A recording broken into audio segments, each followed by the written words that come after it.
2, Chapter 2, The Impossible Match, Ladder 3, Chapter 3, The Master Plan, War 4, Chapter 4, Warning Chamber 0, The Success Trap, Time Chamber of Hidden.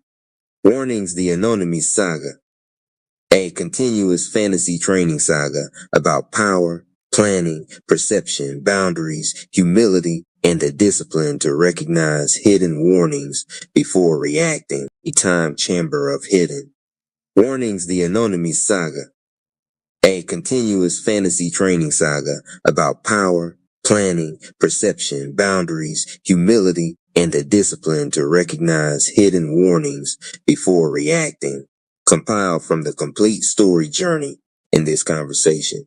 2 contents. 1. Chapter 1. You spoke to. Soon. 2. Chapter 2. The Impossible Match. Ladder 3. Chapter 3. The Master Plan. War 4. Chapter 4. Warning Chamber 0. The Success Trap. 5. Chapter 5. The Shadow Strategist 6. Chapter 6. The Test with No Warning 7. Chapter 7. The Perception War. Protect the Fire 8. Chapter 8. God versus Leviathan. The Battle Beneath. The Ego 3. Chapter 1. You spoke too soon. The door did not look important. That was the first warning. Anonymous Cherry had crossed doors made from celestial fire. He had stepped through dimensional fractures, survived training chambers where years passed while Earth barely noticed, and stood before beings whose presence could make ordinary warriors forget why they had entered the room. This door, gray metal, one handle, no symbols, no aura, no dramatic voice announcing that destiny had arrived. Anonymous stared at it. Yeah, he muttered, that makes me trust it even less. He opened it. Click, the door disappeared behind him. The chamber that doesn't look dangerous.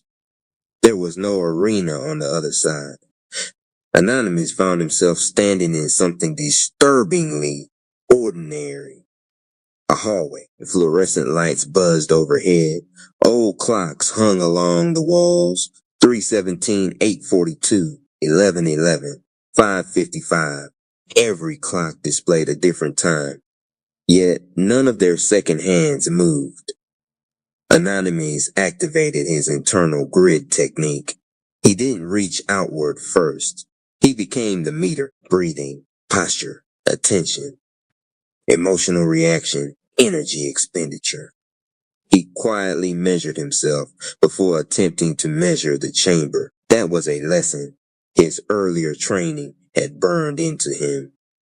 If the instrument is unstable, the reading cannot be trusted. 4. His breathing slowed. The chamber remained silent.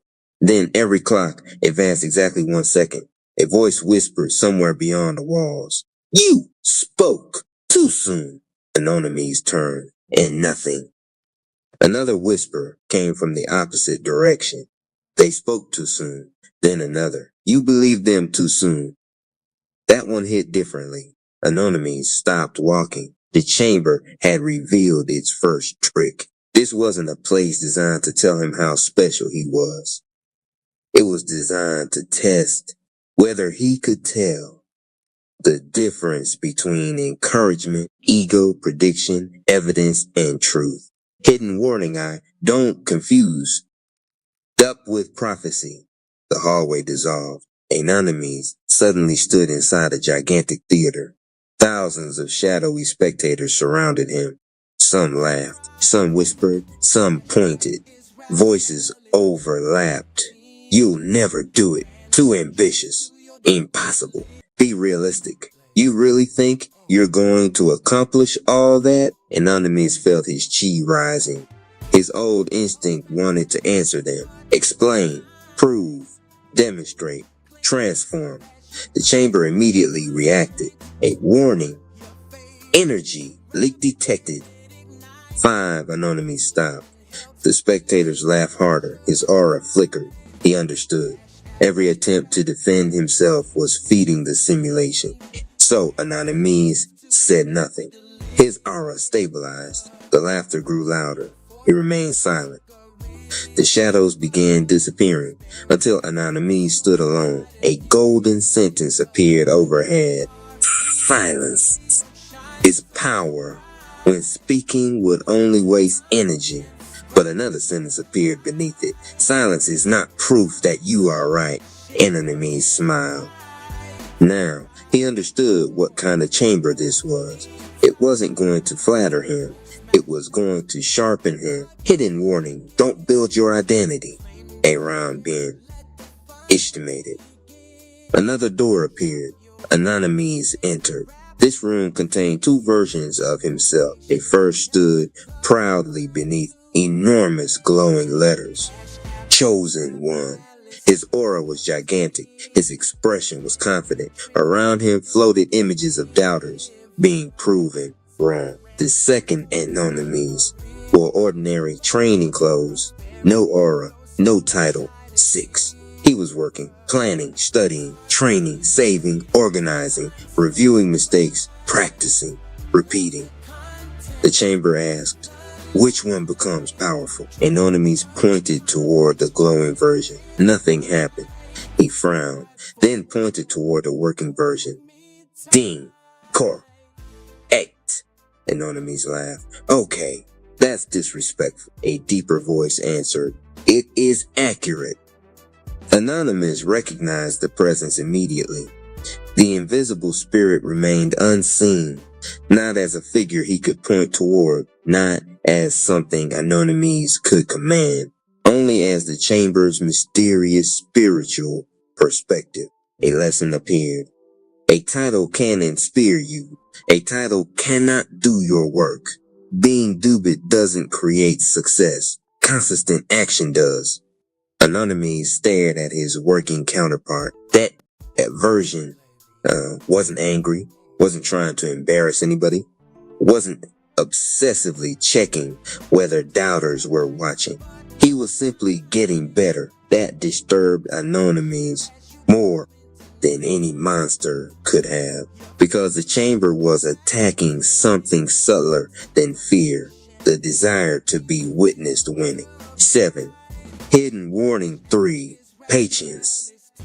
Passivity, a gigantic chessboard materialized. Anonymous immediately remembered his realization about chess master Rapp. The board had never truly been about chess. The board was life. People were represented by pieces. Money, time, family, work, health, knowledge, reputation, opportunities, rest, distractions, promises, deadlines. Anonymous examined everything. His opponent had no visible pieces. Who's playing against me? The chamber answered. Impatience. Anonymous reached for a piece. Warning. He stopped. He examined the board again. A tiny opportunity had appeared 3 moves away, but reaching it immediately would require sacrificing sleep, preparation, responsibility, relationships, and financial stability. Anonymous withdrew his hand. Just because I can make a move doesn't mean it's the right move. Correct. Another realization followed. Patience isn't sitting around waiting for destiny. It's preparing so that when timing creates an opening, I'm actually ready to use it. The entire chessboard illuminated. Hidden warning, master. Hidden warning.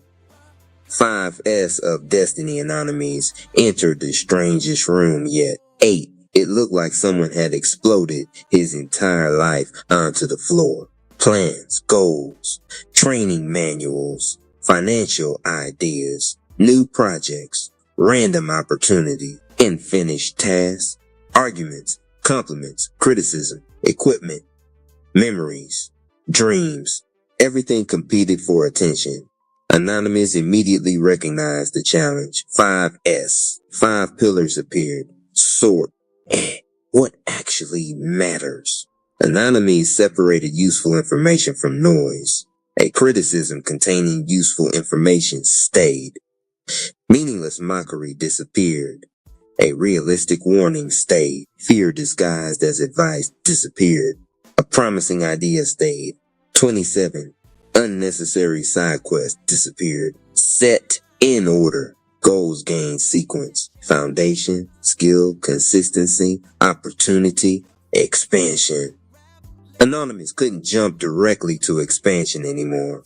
Every shortcut triggered an alarm. Shine. Enemies inspected his system for weaknesses. Not enemies, not haters, not doubters. His system.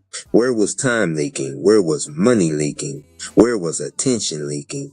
Where was ego interfering with judgment? Where had excitement replaced preparation? Every answer cleaned another section of the chamber. Standardized. In 9, Anonymous established routines that worked whether he felt powerful or ordinary.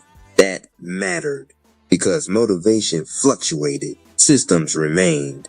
Sustain. The final pillar wouldn't activate. Anonymous pushed harder. Nothing. Finally, he understood. Sustain couldn't be unlocked in one dramatic moment. It required repetition. Day after day, week after week, month after month. The chamber displayed, you don't master sustain today. You prove it tomorrow. Anonymous slowly nodded. That might be the hardest one. Hidden warning V, don't let success turn into revenge. The final chamber opened. Anonymous saw everything the original message had promised. People who doubted him watched his accomplishments unfold. Some looked surprised. Some regretted their words. Some didn't care. Some had moved on with their lives completely. Anonymous waited for satisfaction. Instead, the chamber asked one question. Now what? They doubted you. Now what? You succeeded. Now what? 10. Someone regrets underestimating you. Now what? Someone never apologizes. Now what? Anonymous understood. If his entire journey existed to prove somebody else wrong, then those people still controlled the journey. His success would still orbit them. Anonymous closed his eyes. His aura became quiet. Not weaker, efficient. He remembered the stealth chop principle from his earlier training. Maximum capability didn't require maximum display. Power could exist without announcing itself. Anonymous opened his eyes. I don't need them shocked. I don't need them watching. I don't even need them to admit they were wrong. I need to become disciplined enough to handle what I'm asking life to give me. Every door opened. The Innabu spirit's perspective. From beyond Anonymous's perception, the lesson was larger than victory. Humans often wanted signs telling them, you were right, they were wrong. Your breakthrough is guaranteed. But the time chamber of hidden warnings taught something harder. A person could believe deeply in a goal without pretending the future was guaranteed. A person could recognize patterns without treating every coincidence as prophecy. A person could use criticism without becoming controlled by critics. A person could dream enormously while still measuring progress. Honestly, faith could walk beside preparation. Hope could walk beside evidence. Confidence could walk beside humility. And silence could become something far more useful than revenge. Focus. 11 the final. Door Anonymous approached the exit, but the door refused to open. One final inscription appeared. Hidden warning, the letters changed. The most dangerous warning that flatters you enough that you don't question it. Anonymous became completely still. Behind him, every lesson from the chamber assembled into one enormous grid. Silence, patience, timing, discipline, evidence, humility, preparation, 5S, chess master life strategy, internal grid measurement, stealth, chi, all connected. Then another message appeared. Chamber 1 complete.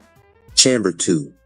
The time chamber of false signal. Anonymous stared at the new doorway. Behind it were thousands upon thousands of glowing signs. Some were warnings, Some were opportunities, some were coincidences, some were distractions, some were truths, mixed with just enough falsehood to become dangerous. And somewhere inside that maze waited a new ability, discernment. Shh. Anonymous cracked his knuckles. Oh, y'all getting tricky now. The first false sign illuminated, and Anonymous stepped forward. 12 Chapter 2. The Impossible Match Ladder. The doors closed behind Anonymous. Boom! This time there was no introductory message, no warm-up, no explanation. The time chamber of hidden warnings had apparently decided that explanations were a luxury. Anonymous took one step. Gravity multiplied. His knees nearly buckled. A second later, the floor tilted.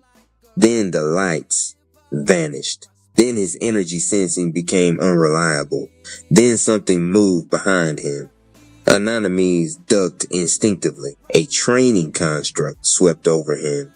He rolled, regained his stance, and immediately realized something disturbing. The chamber wasn't merely increasing difficulty.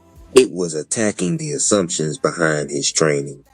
A message burned across the darkness. Match ladder. Illit. Rule 1. Every match studies their previous match. Rule 2. Epiated strategies lose effectiveness. Rule 3. Overpowering an opponent does not automatically count as mastery. Rule 4. Every warning you nagger pumice. It's a harder problem. Anonymous smiled. His purple aura flickered. 13 greenish blue snake chi curled around its edges. Dragon chi rumbled deep inside him. His Hellspawn-inspired supernatural energy awakened beneath both. Now we're training. Hatch 1. The fundamentals. Executioner. The first opponent appeared. No transformations, no supernatural abilities, no giant aura. It was simply an impossibly polished martial arts training construct. Anonymous raised his hands. His transformations immediately disappeared. Basis form locked. The construct moved fast. The construct was already somewhere else. He turned. Too late. Anonymous was sent sliding across the floor. He recovered. Anonymous tried increasing his speed. Anonymous blocked. The opponent attacked again. The chamber penalized him. Warning, you are using speed to repair. Bad positioning. Anonymous stopped. That was brutal. Not physically. Technically. The chamber could tell when he was compensating. Anonymous changed approach. 14-foot placement. Distance. Angles. Balance. Breathing. Shoulder position. Environmental awareness. The opponent attacked. Anonymous moved only a few inches. The strike missed. Another attack. Half step. Redirect. Reset. The opponent became faster. Anonymous became more economical. Instead of matching speed with speed, he began arriving where the opponent needed to go before the opponent got there. The chamber flashed. Position. Panic. Speed. Anonymous countered. The construct froze. Match complete. To the mirror. Of 1,000 techniques, a second construct appeared. It copied Anonymous' stance. Anonymous moved left. It moved left. Anonymous changed guard. It changed guard. Then Anonymous attacked. The construct copied the technique almost perfectly. Anonymous tried another. 15 copied. Another copied. Dragon-style movement. Copied. Stealth footwork. Copied. Martial arts combinations. Copied. Anonymous backed away. The construct wasn't learning how to defeat techniques. It was learning Anonymous. So Anonymous stopped thinking in combinations. He became unpredictable. Short rhythm. Long rhythm. Pause. Movement. False opening. Reset. Change direction. But the construct adapted again. Anonymous realized unpredictability alone wasn't enough. Randomness wasn't strategy. He activated chess master thinking. What information am I giving you? The construct waited. Anonymous intentionally established a pattern. Once, twice, 3 times. The construct predicted repetition 4. Anonymous changed the objective entirely. Instead of attacking where the opponent expected, he manipulated its positioning. The construct stepped exactly where Anonymous wanted. 16 checkmate condition achieved. Anonymous nodded. Don't just hide your next move. Control what your opponent thinks the next move is. Match 3. Snake Chi, the 100. Falsenos darkness swallowed everything. Anonymous' Snake Chi activated. Greenish blue energy traced his silhouette. Suddenly, he detected movement everywhere. 100 signatures, then 200, then 500, then 1,000. His perception became overloaded. Every signal seemed dangerous. Anonymous reacted toward the nearest one. Wrong. Another wrong. Another wrong. Anonymous stopped. Hidden warning. The chamber wasn't testing reaction speed. It was testing discrimination. He activated the internal grid and first measured himself. Breathing elevated. Attention fragmented. Snake Chi spreading too broadly. Energy expenditure increasing. Reset. 17, he reduced his aura, reduced his movement, reduced his assumptions. 1,000 signals remained, but now he studied behavior. 999 moved mechanically. 1 behaved differently. Anonymous smiled. There. The true construct attacked. Anonymous Snake Chi responded instantly, not with maximum force, with exact timing. The construct stopped. Match complete. Snake Chi lesson. Detecting everything is useless if you cannot identify what matters. Match 4. Dragon Chi. The power trap. The chamber transformed into a cosmic wasteland. A colossal opponent appeared. Anonymous could feel its energy, massive. His aura expanded. The opponent became stronger. Anonymous increased again. The opponent increased again. Anonymous pushed Dragon Chi higher. The construct's power climbed with him. Dragon Chi immediately responded. 18. Wait! Anonymous dropped his energy. The opponent weakened. You're scaling from me. Correct. This match punished unnecessary escalation. Anonymous compressed Dragon Chi. Gigantic aura disappeared. He concentrated energy into movement, defense, and carefully timed bursts. The opponent remained powerful, but stopped scaling wildly. Anonymous began fighting intelligently. Move, observe, defend, test, measure, adapt. The Dragon Chi no longer screamed outward. It remained contained. The opponent swung. Anonymous evaded. Its momentum carried it beyond its ideal position. Anonymous used 1 controlled Dragon Chi burst. The construct froze. Match complete. True power. Includes knowing when not to increase power. Match 5. The Hellspawn Nightmare Gauntlet. The lights turned red. The architecture became gothic and surreal. Anonymous' supernatural Hellspawn-inspired abilities awakened. The chamber itself became the opponent. Corridors changed.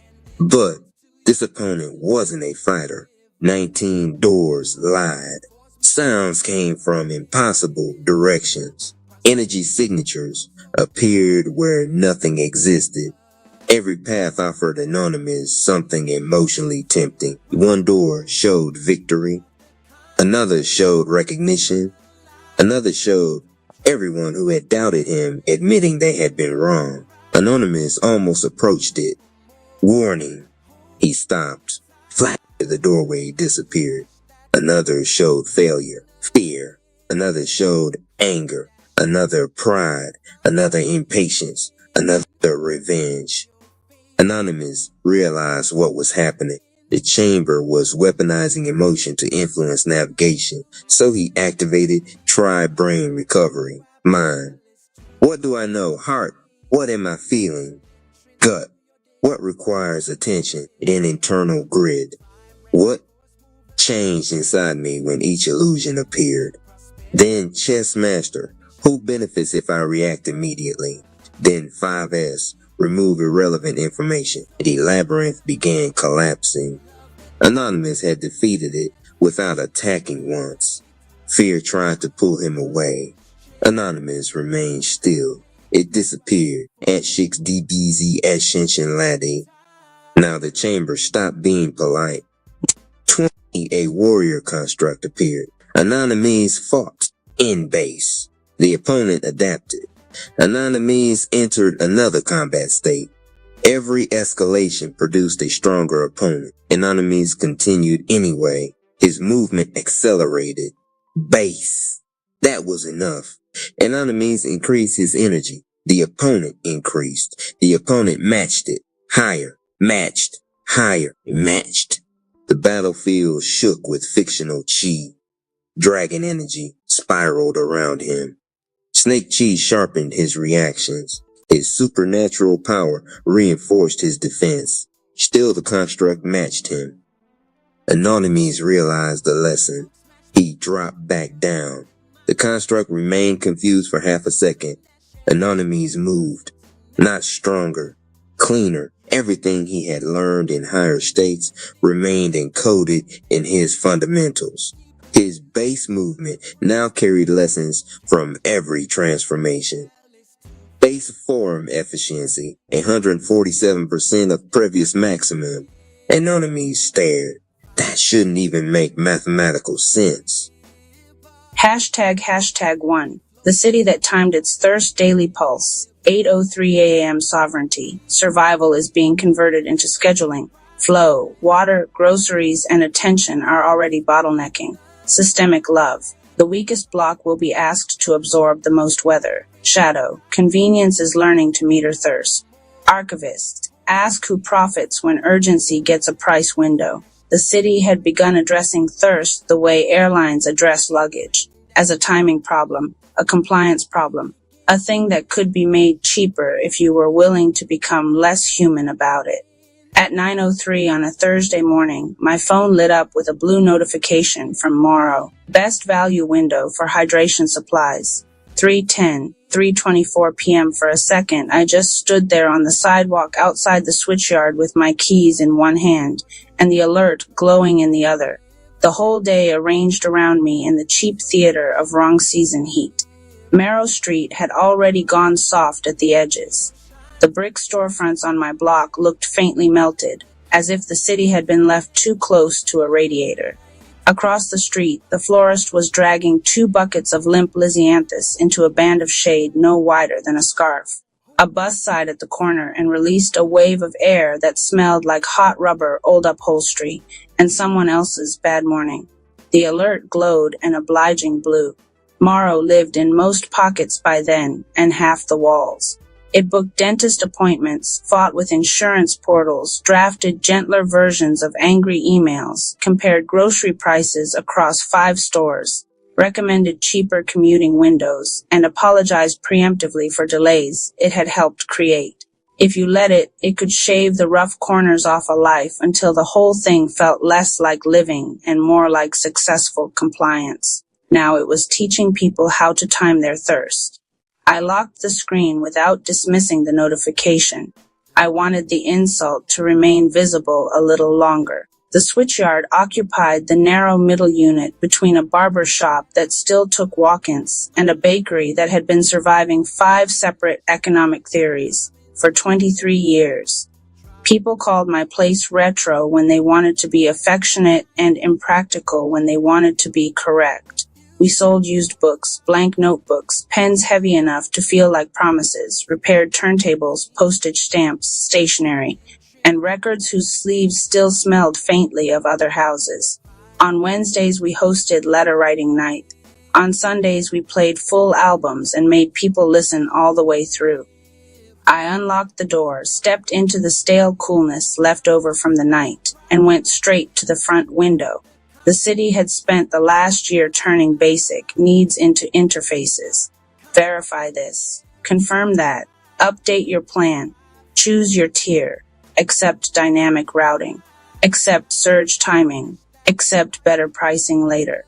Every sentence arrived sounding helpful and left with a little more of your dignity than it had come in for. I flipped the sign to open, took a black marker from the till, and wrote on a sheet of butcher paper in block capitals big enough to argue with traffic. Cold water if you ask, NOAP necessary. Then I taped it to the inside of the glass. The handwriting steadied me. That was the thing systems people never understood about paper. Paper did not optimize. It committed. Outside, the heat was already climbing into its voice. It wasn't summer heat exactly. 20. A warrior construct appeared. Anonymies fought in base. The opponent adapted. Anonymies entered another combat state. Every escalation produced a stronger opponent. Anonymies continued. Anyway, his movement accelerated base. That was enough. Anonymies increased his energy. The opponent increased. The opponent matched it. Higher. Matched. Higher. Matched. The battlefield shook with fictional chi. Dragon energy spiraled around him. Snake chi sharpened his reactions. His supernatural power reinforced his defense. Still, the construct matched him. Anonymies realized the lesson. He dropped back down. The construct remained confused for half a second. Anonymies moved. Not stronger. Cleaner. Everything he had learned in higher states remained encoded in his fundamentals. His base movement now carried lessons from every transformation. Base Phaeorum efficiency, 147% of previous maximum. Anonymous stared. That shouldn't even make mathematical sense. 21. The chamber responded. Neither does your training schedule. Anonymous laughed. Match. 7. The Stealth Kai Hunter. The next construct could sense power. A time chamber of hidden. Warnings: the Anonymous Saga. A continuous fantasy training saga about power, planning, perception, boundaries, humility, and the discipline to recognize hidden warnings before reacting. Compiled from the complete story journey in this conversation. 2 contents. 1. Chapter 1. You spoke to. Soon 2. Chapter 2. The Impossible Match. Ladder 3. Chapter 3. The Master Plan. War 4. Chapter 4. Warning Chamber 0. The Success Trap. 5. Chapter 5. The Shadow Strategist 6. Chapter 6. The Test with No Warning 7. Chapter 7. The Perception War. Protect the Fire 8. Chapter 8. God versus Leviathan. The Battle Beneath. The Ego 3. Chapter 1. You spoke too soon. The door did not look important. That was the first warning. Anonymous Cherry had crossed doors made from celestial fire. He had stepped through dimensional fractures, survived training chambers where years passed while Earth barely noticed, and stood before beings whose presence could make ordinary warriors forget why they had entered the room. This door, gray metal, one handle, no symbols, no aura, no dramatic voice announcing that destiny had arrived. Anonymous stared at it. Yeah, he muttered, that makes me trust it even less. He opened it. Click, the door disappeared behind him. The chamber that doesn't look dangerous. There was no arena on the other side. Anonymous found himself standing in something disturbingly ordinary. A hallway. Fluorescent lights buzzed overhead. Old clocks hung along the walls. 3:17, 8:42, 11:11, 5:55. Every clock displayed a different time. Yet none of their second hands moved. Anonymous activated his internal grid technique. He didn't reach outward first. He became the meter. Breathing, posture, attention, emotional reaction, energy expenditure. He quietly measured himself before attempting to measure the chamber. That was a lesson his earlier training had burned into him. If the instrument is unstable, the reading cannot be trusted. 4. His breathing slowed. The chamber remained silent. Then every clock advanced exactly 1 second. A voice whispered somewhere beyond the walls. You spoke too soon. Anonymous turned, and nothing. Another whisper came from the opposite direction. They spoke too soon. Then another. You believed them too soon. That one hit differently.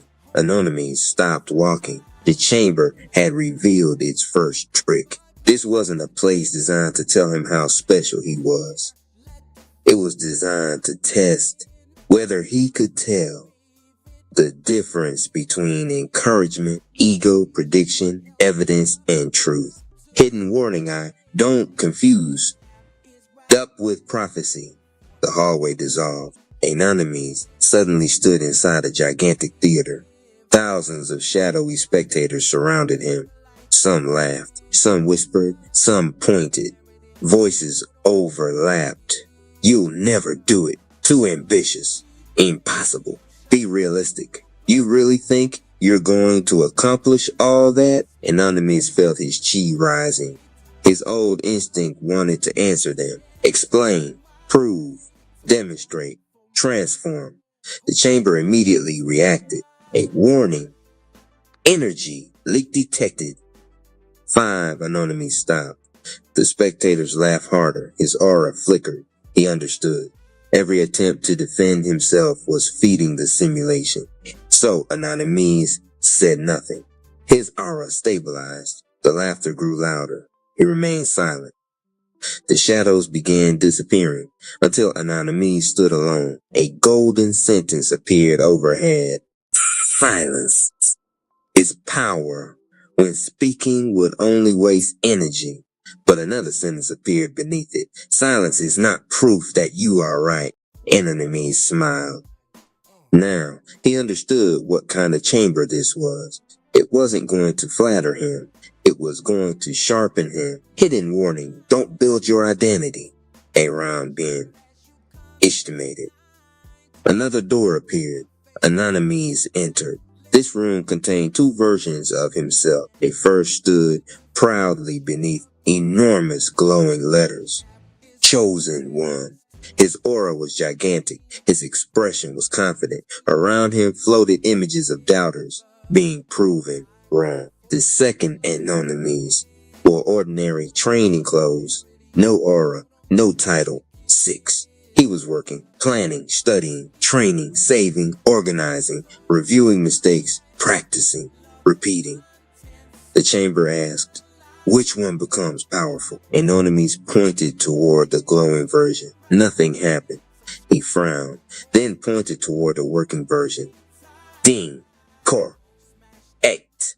Anonymous laughed. Okay, that's disrespectful. A deeper voice answered. It is accurate. Anonymous recognized the presence immediately. The invisible spirit remained unseen, not as a figure he could point toward, not as something Anonymous could command, only as the chamber's mysterious spiritual perspective. A lesson appeared. A title can inspire you. A title cannot do your work. Being duped doesn't create success. Consistent action does. Anonymous stared at his working counterpart. That version wasn't angry, wasn't trying to embarrass anybody, wasn't obsessively checking whether doubters were watching. He was simply getting better. That disturbed Anonymous more than any monster could have, because the chamber was attacking something subtler than fear, the desire to be witnessed winning. 7. Hidden warning 3. Patience. Passivity, a gigantic chessboard materialized. Anonymous immediately remembered his realization about chess master Rapp. The board had never truly been about chess. The board was life. People were represented by pieces. Money, time, family, work, health, knowledge, reputation, opportunities, rest, distractions, promises, deadlines. Anonymous examined everything. His opponent had no visible pieces. Who's playing against me? The chamber answered. Impatience. Anonymous reached for a piece. Warning. He stopped. He examined the board again. A tiny opportunity had appeared 3 moves away, but reaching it immediately would require sacrificing sleep, preparation, responsibility, relationships, and financial stability. Anonymous withdrew his hand. Just because I can make a move doesn't mean it's the right move. Correct. Another realization followed. Patience isn't sitting around waiting for destiny. It's preparing so that when timing creates an opening, I'm actually ready to use it. The entire chessboard illuminated. Hidden warning, master. Hidden warning. 5S of Destiny Anonymous entered the strangest room yet. 8. It looked like someone had exploded his entire life onto the floor. Plans, goals, training manuals, financial ideas, new projects, random opportunity, unfinished tasks, arguments, compliments, criticism, equipment, memories, dreams. Everything competed for attention. Anonymous immediately recognized the challenge. 5S. 5 pillars appeared. Sort. What actually matters? Anonymous separated useful information from noise. A criticism containing useful information stayed. Meaningless mockery disappeared. A realistic warning stayed. Fear disguised as advice disappeared. A promising idea stayed. 27. Unnecessary side quest disappeared. Set in order. Goals gained sequence. Foundation, skill, consistency, opportunity, expansion. Anonymous couldn't jump directly to expansion anymore. Every shortcut triggered an alarm. Shine. Anonymous inspected his system for weaknesses. Not enemies, not haters, not doubters. His system. Where was time leaking? Where was money leaking? Where was attention leaking? Where was ego interfering with judgment? Where had excitement replaced preparation? Every answer cleaned another section of the chamber. Standardized. In 9, Anonymous established routines that worked whether he felt powerful or ordinary. That mattered because motivation fluctuated. Systems remained. Sustain. The final pillar wouldn't activate. Anonymous pushed harder. Nothing. Finally, he understood. Sustain couldn't be unlocked in one dramatic moment. It required repetition. Day after day, week after week, month after month. The chamber displayed, you don't master sustain today. You prove it tomorrow. Anonymous slowly nodded. That might be the hardest one. Hidden warning V. Don't let success turn into revenge. The final chamber opened. Anonymous saw everything the original message had promised. People who doubted him watched his accomplishments unfold. Some looked surprised. Some regretted their words. Some didn't care. Some had moved on with their lives completely. Anonymous waited for satisfaction. Instead, the chamber asked one question. Now what? They doubted you. Now what? You succeeded. Now what? 10. Someone regrets underestimating you. Now what? Someone never apologizes. Now what? Anonymous understood. If his entire journey existed to prove somebody else wrong, then those people still controlled the journey. His success would still orbit them. Anonymous closed his eyes. His aura became quiet. Not weaker, efficient. He remembered the stealth chop principle from his earlier training. Maximum capability didn't require maximum display. Power could exist without announcing itself. Anonymous opened his eyes. I don't need them shocked. I don't need them watching. I don't even need them to admit they were wrong. I need to become disciplined enough to handle what I'm asking life to give me. Every door opened. The Innabu Spirit's perspective. From beyond Anonymous's perception, the lesson was larger than victory. Humans often wanted signs telling them, you were right. They were wrong. Your breakthrough is guaranteed. But the time chamber of hidden warnings taught something harder. A person could believe deeply in a goal without pretending the future was guaranteed. A person could recognize patterns without treating every coincidence as prophecy. A person could use criticism without becoming controlled by critics. A person could dream enormously while still measuring progress. Honestly, faith could walk beside preparation. Hope could walk beside evidence. Confidence could walk beside humility. And silence could become something far more useful than revenge. Focus. 11 the final. Door Anonymous approached the exit, but the door refused to open. One final inscription appeared. Hidden warning, the letters changed. The most dangerous warning that flatters you enough that you don't question it. Anonymous became completely still. Behind him, every lesson from the chamber assembled into one enormous grid. Silence, patience, timing, discipline, evidence, humility, preparation, 5S, chess master life strategy, internal grid measurement, stealth, chi, all connected. Then another message appeared. Chamber 1 complete. Chamber 2. The time chamber of false enemies stared at the new doorway. Behind it were thousands upon thousands of glowing signs. Some were warnings, some were opportunities, some were coincidences, some were distractions, some were truths, mixed with just enough falsehood to become dangerous. And somewhere inside that maze waited a new ability, discernment. Shh. Anonymous cracked his knuckles.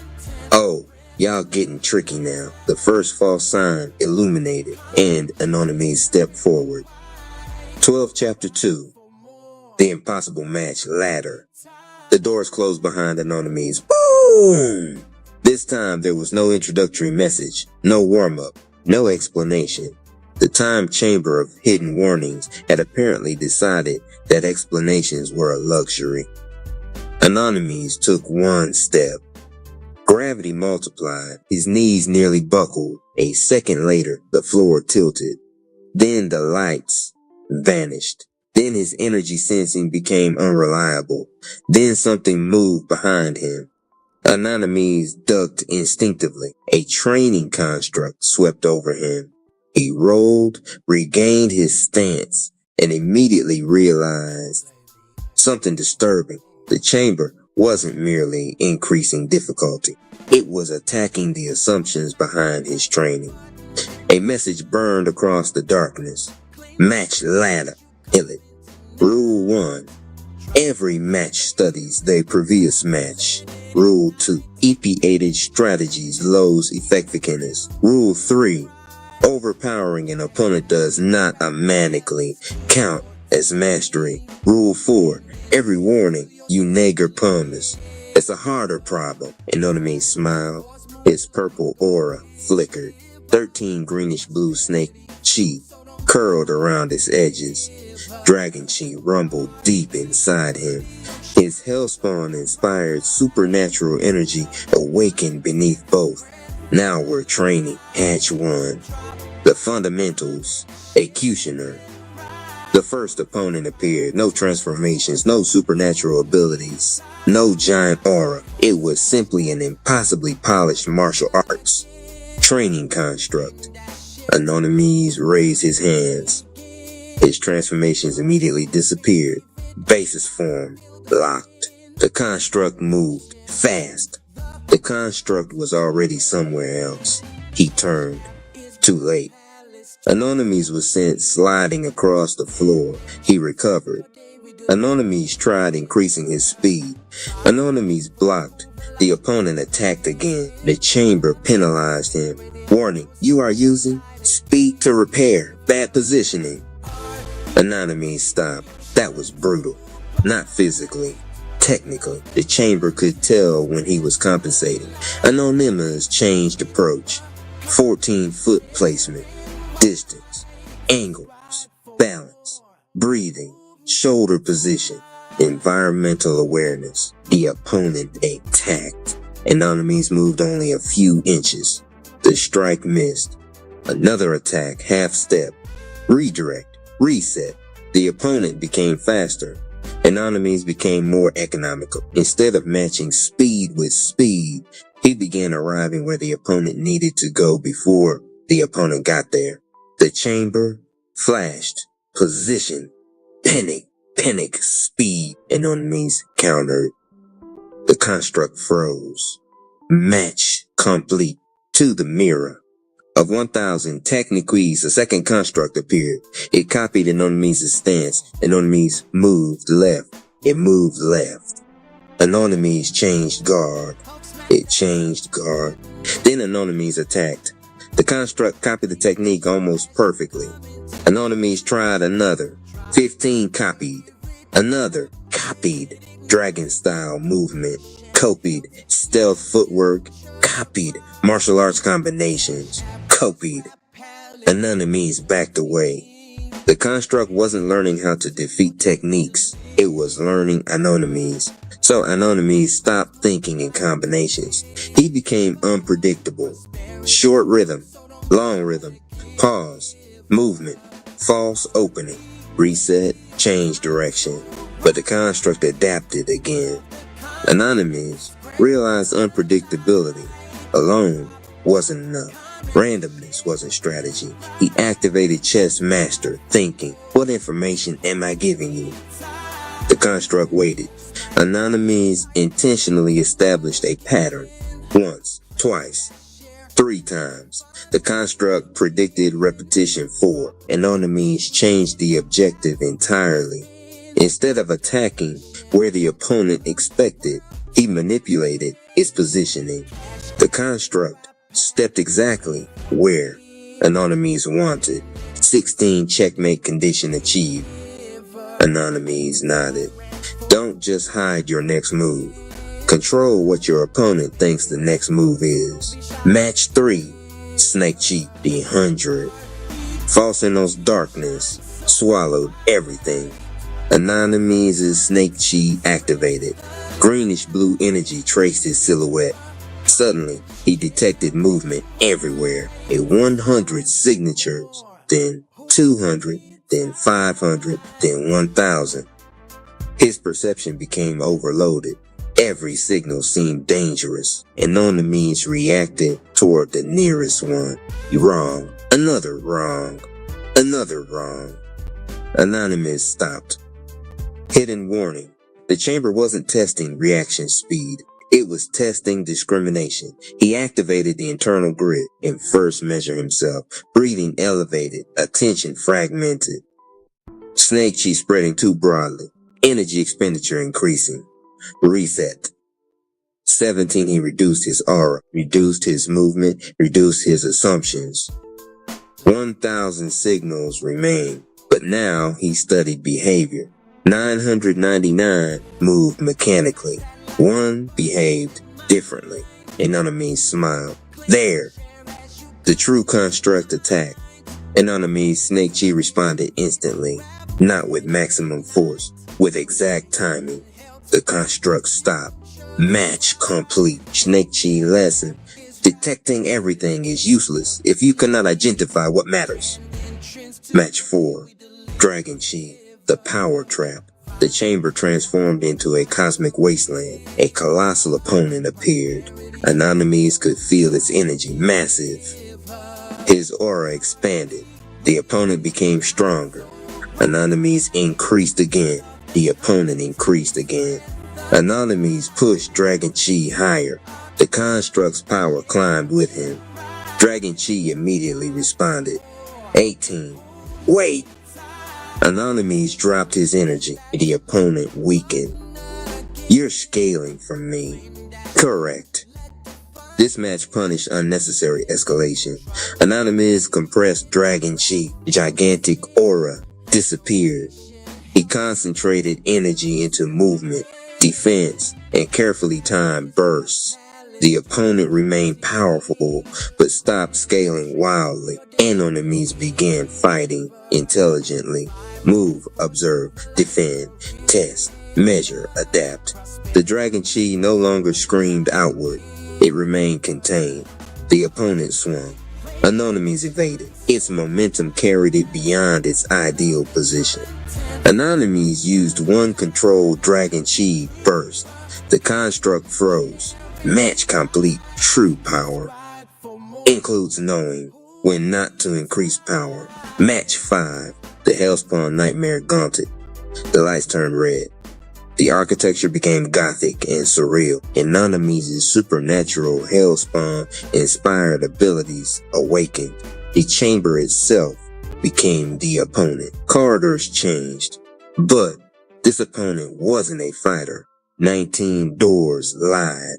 Sounds came from impossible directions. Energy signatures appeared where nothing existed. Every path offered Anonymous something emotionally tempting. One door showed victory.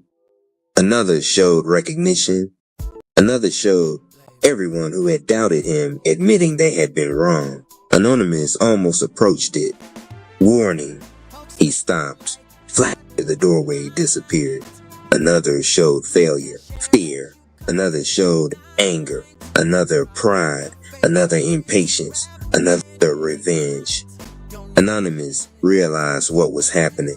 The chamber was weaponizing emotion to influence navigation, so he activated tri-brain recovery. Mind. What do I know? Heart. What am I feeling? Gut. What requires attention? Then internal grid. What changed inside me when each illusion appeared? Then chess master. Who benefits if I react immediately?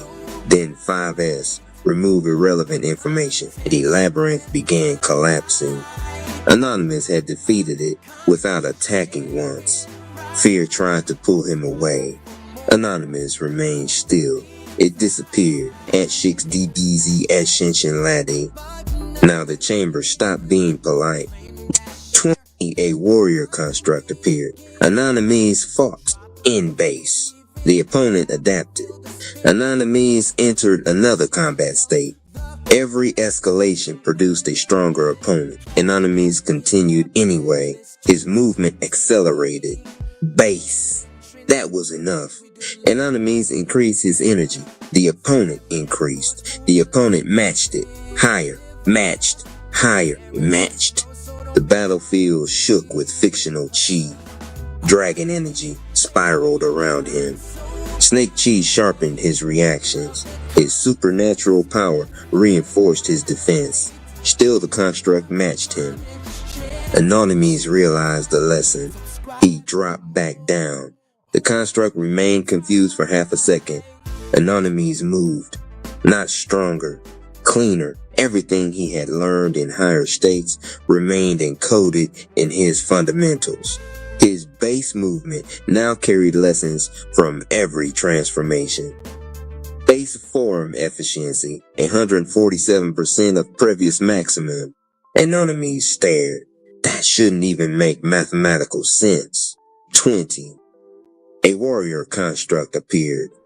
Anonymous fought in base. The opponent adapted. Anonymous entered another combat state. Every escalation produced a stronger opponent. Anonymous continued. Anyway, his movement accelerated base. That was enough. Anonymous increased his energy. The opponent increased. The opponent matched it. Higher. Matched. Higher. Matched. The battlefield shook with fictional chi. Dragon energy spiraled around him. Snake Chi sharpened his reactions. His supernatural power reinforced his defense. Still, the construct matched him. Anonymous realized the lesson. He dropped back down. The construct remained confused for half a second. Anonymous moved. Not stronger. Cleaner. Everything he had learned in higher states remained encoded in his fundamentals. His base movement now carried lessons from every transformation. Base Fate Aurum efficiency, 147% of previous maximum. Anonymous stared. That shouldn't even make mathematical sense. 21. The chamber responded. Neither does your training schedule. Anonymous laugh. Match. 7. The Stealth Kai Hunter. The next construct could sense power. Every time Anonymous increased his chi, the hunter immediately located him. Anonymous remembered his encrypted stealth training possessed enormous capability. Display almost nothing. He began compressing everything. Purple aura disappeared. Dragon chi disappeared from external perception. Snake chi disappeared. Supernatural energy disappeared. His energy reading continued falling. 40%, 10%, 3%. Baseline. The hunter looked directly past him. Anonymous moved quietly. The hunter turned. Too late. Anonymous touched its shoulder. The match ended. Stealth Shy mastered. The most vit. Power is not always the most dangerous power. Match 8. The 5-on-1 master. Love on Lexapro is not a resource for professional medical advice or mental health advice. All content discussed on this platform are for informational and entertainment purposes only. If you or someone you love are experiencing a mental health or medical emergency, please call 911 or go to your nearest emergency care service. As always, be safe and be well. Pew, pew, pew. Welcome to Love on Lexapro. I'm your girl, Danny. And this is my partner, Rob, aka Hey. Anonymous, aka the Rap Palace, aka the King. Hey. So we are shooting our pilot tonight, and we're pretty excited about it. So, woo. So we want to go into just the intros for ourselves. I can start first, if that's cool. Okay. So my name is Danny. This is our podcast.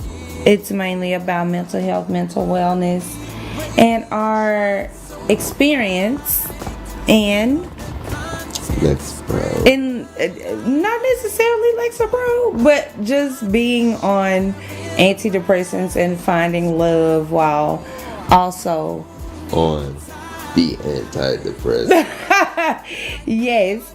So I'm Danny. I'm 40 years old, from Dallas, Texas, and I used to be a school teacher, and my diagnosis is generalized anxiety disorder with clinical depression, and that's what I deal with. It's a big deal for me as far as applying that to my everyday life, even in what I do for a living. It's always important to do some social emotional shit, I guess, because I guess we're American, right? Yeah? Yeah, I think As all Americans, we do that. I think all Americans have mental health issues, In some kind of way. and no matter which way you slice it. Yeah. I think so. So that's me, Danny. And I realized that I had mental health issues probably when I was about 15, 16 years old, and I've been in mental health assistance and getting it since then. And yeah, I just told you my age, so you know how long I've been on those couches. It's just kind of one of those things. So I'm just introducing myself, and I guess my partner will introduce himself now. Yeah, I'm Rap. I'm a goofball. I'm a veteran who has experienced PTSDs, different traumas. Thank you for your service. Thank you, Dana. You're welcome. Appreciate you. Continue.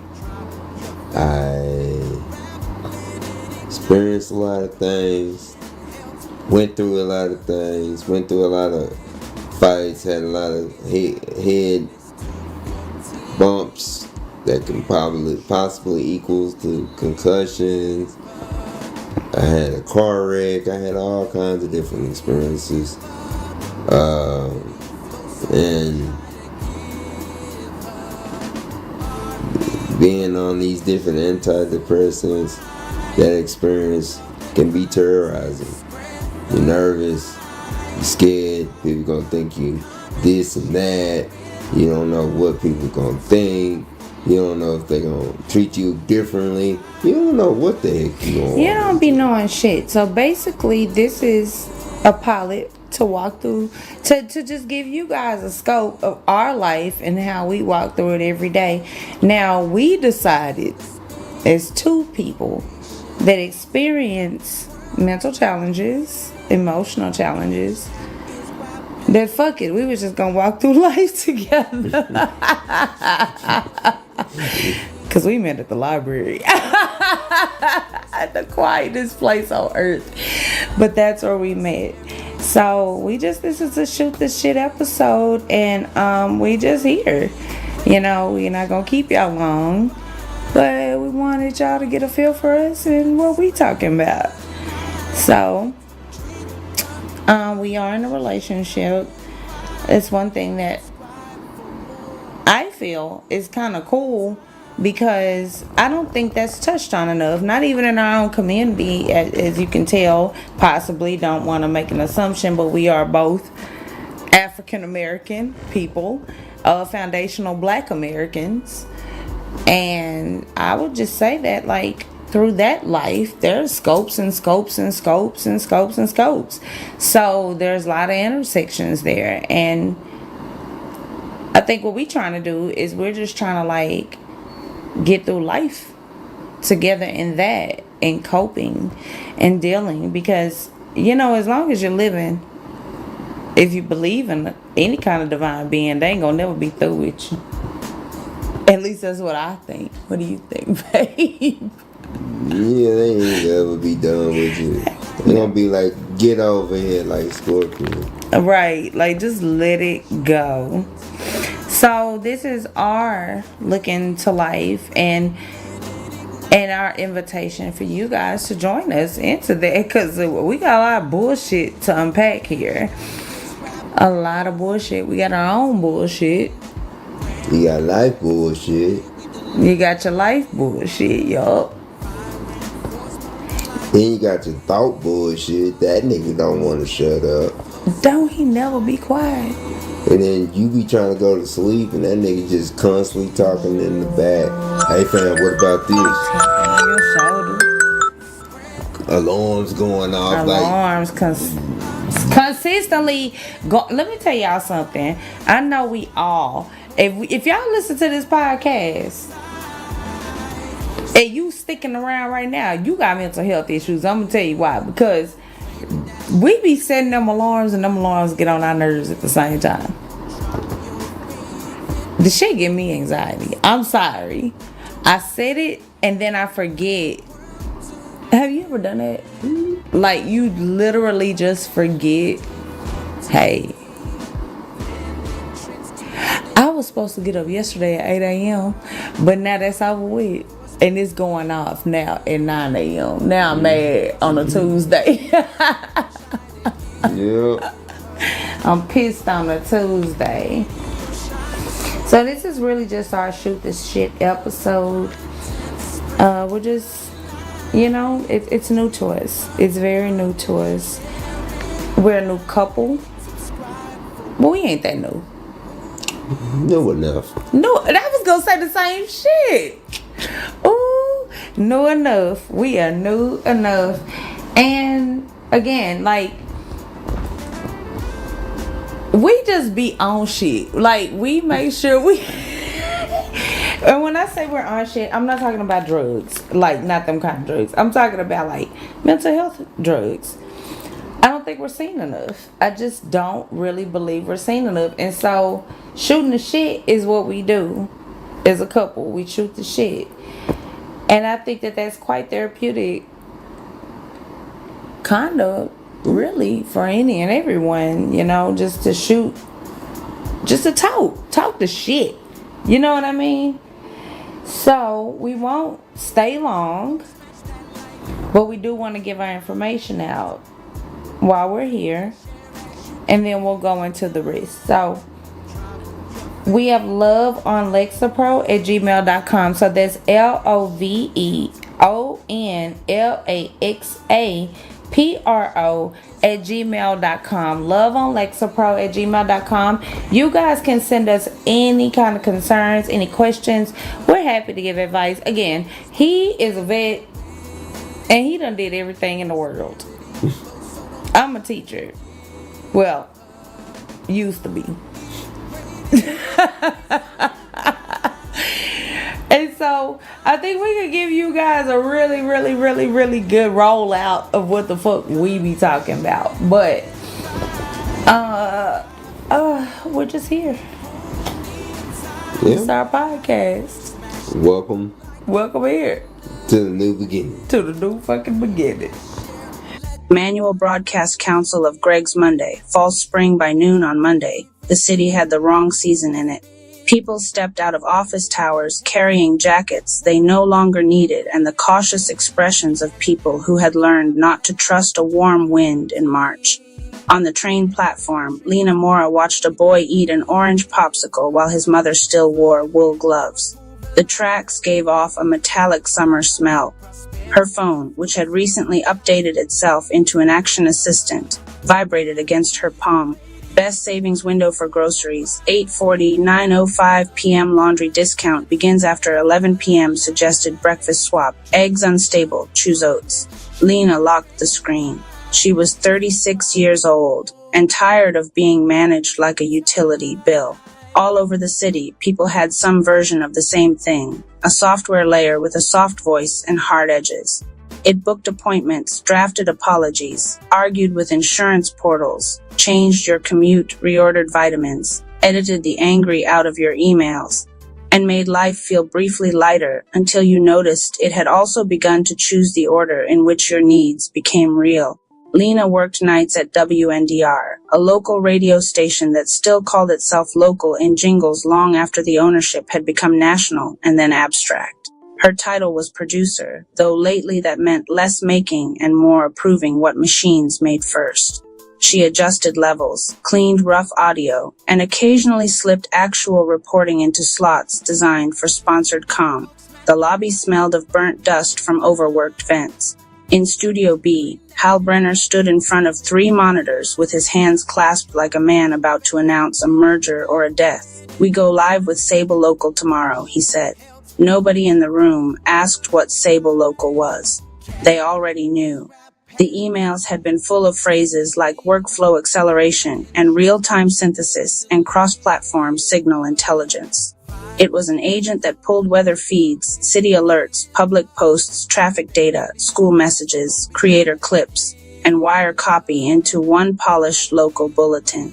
It could write 5 versions in 15 seconds, in any tone the sponsor wanted. "It's not replacing anyone," Hal said, which was how everyone knew it was replacing people. Lena looked past him through the control room glass.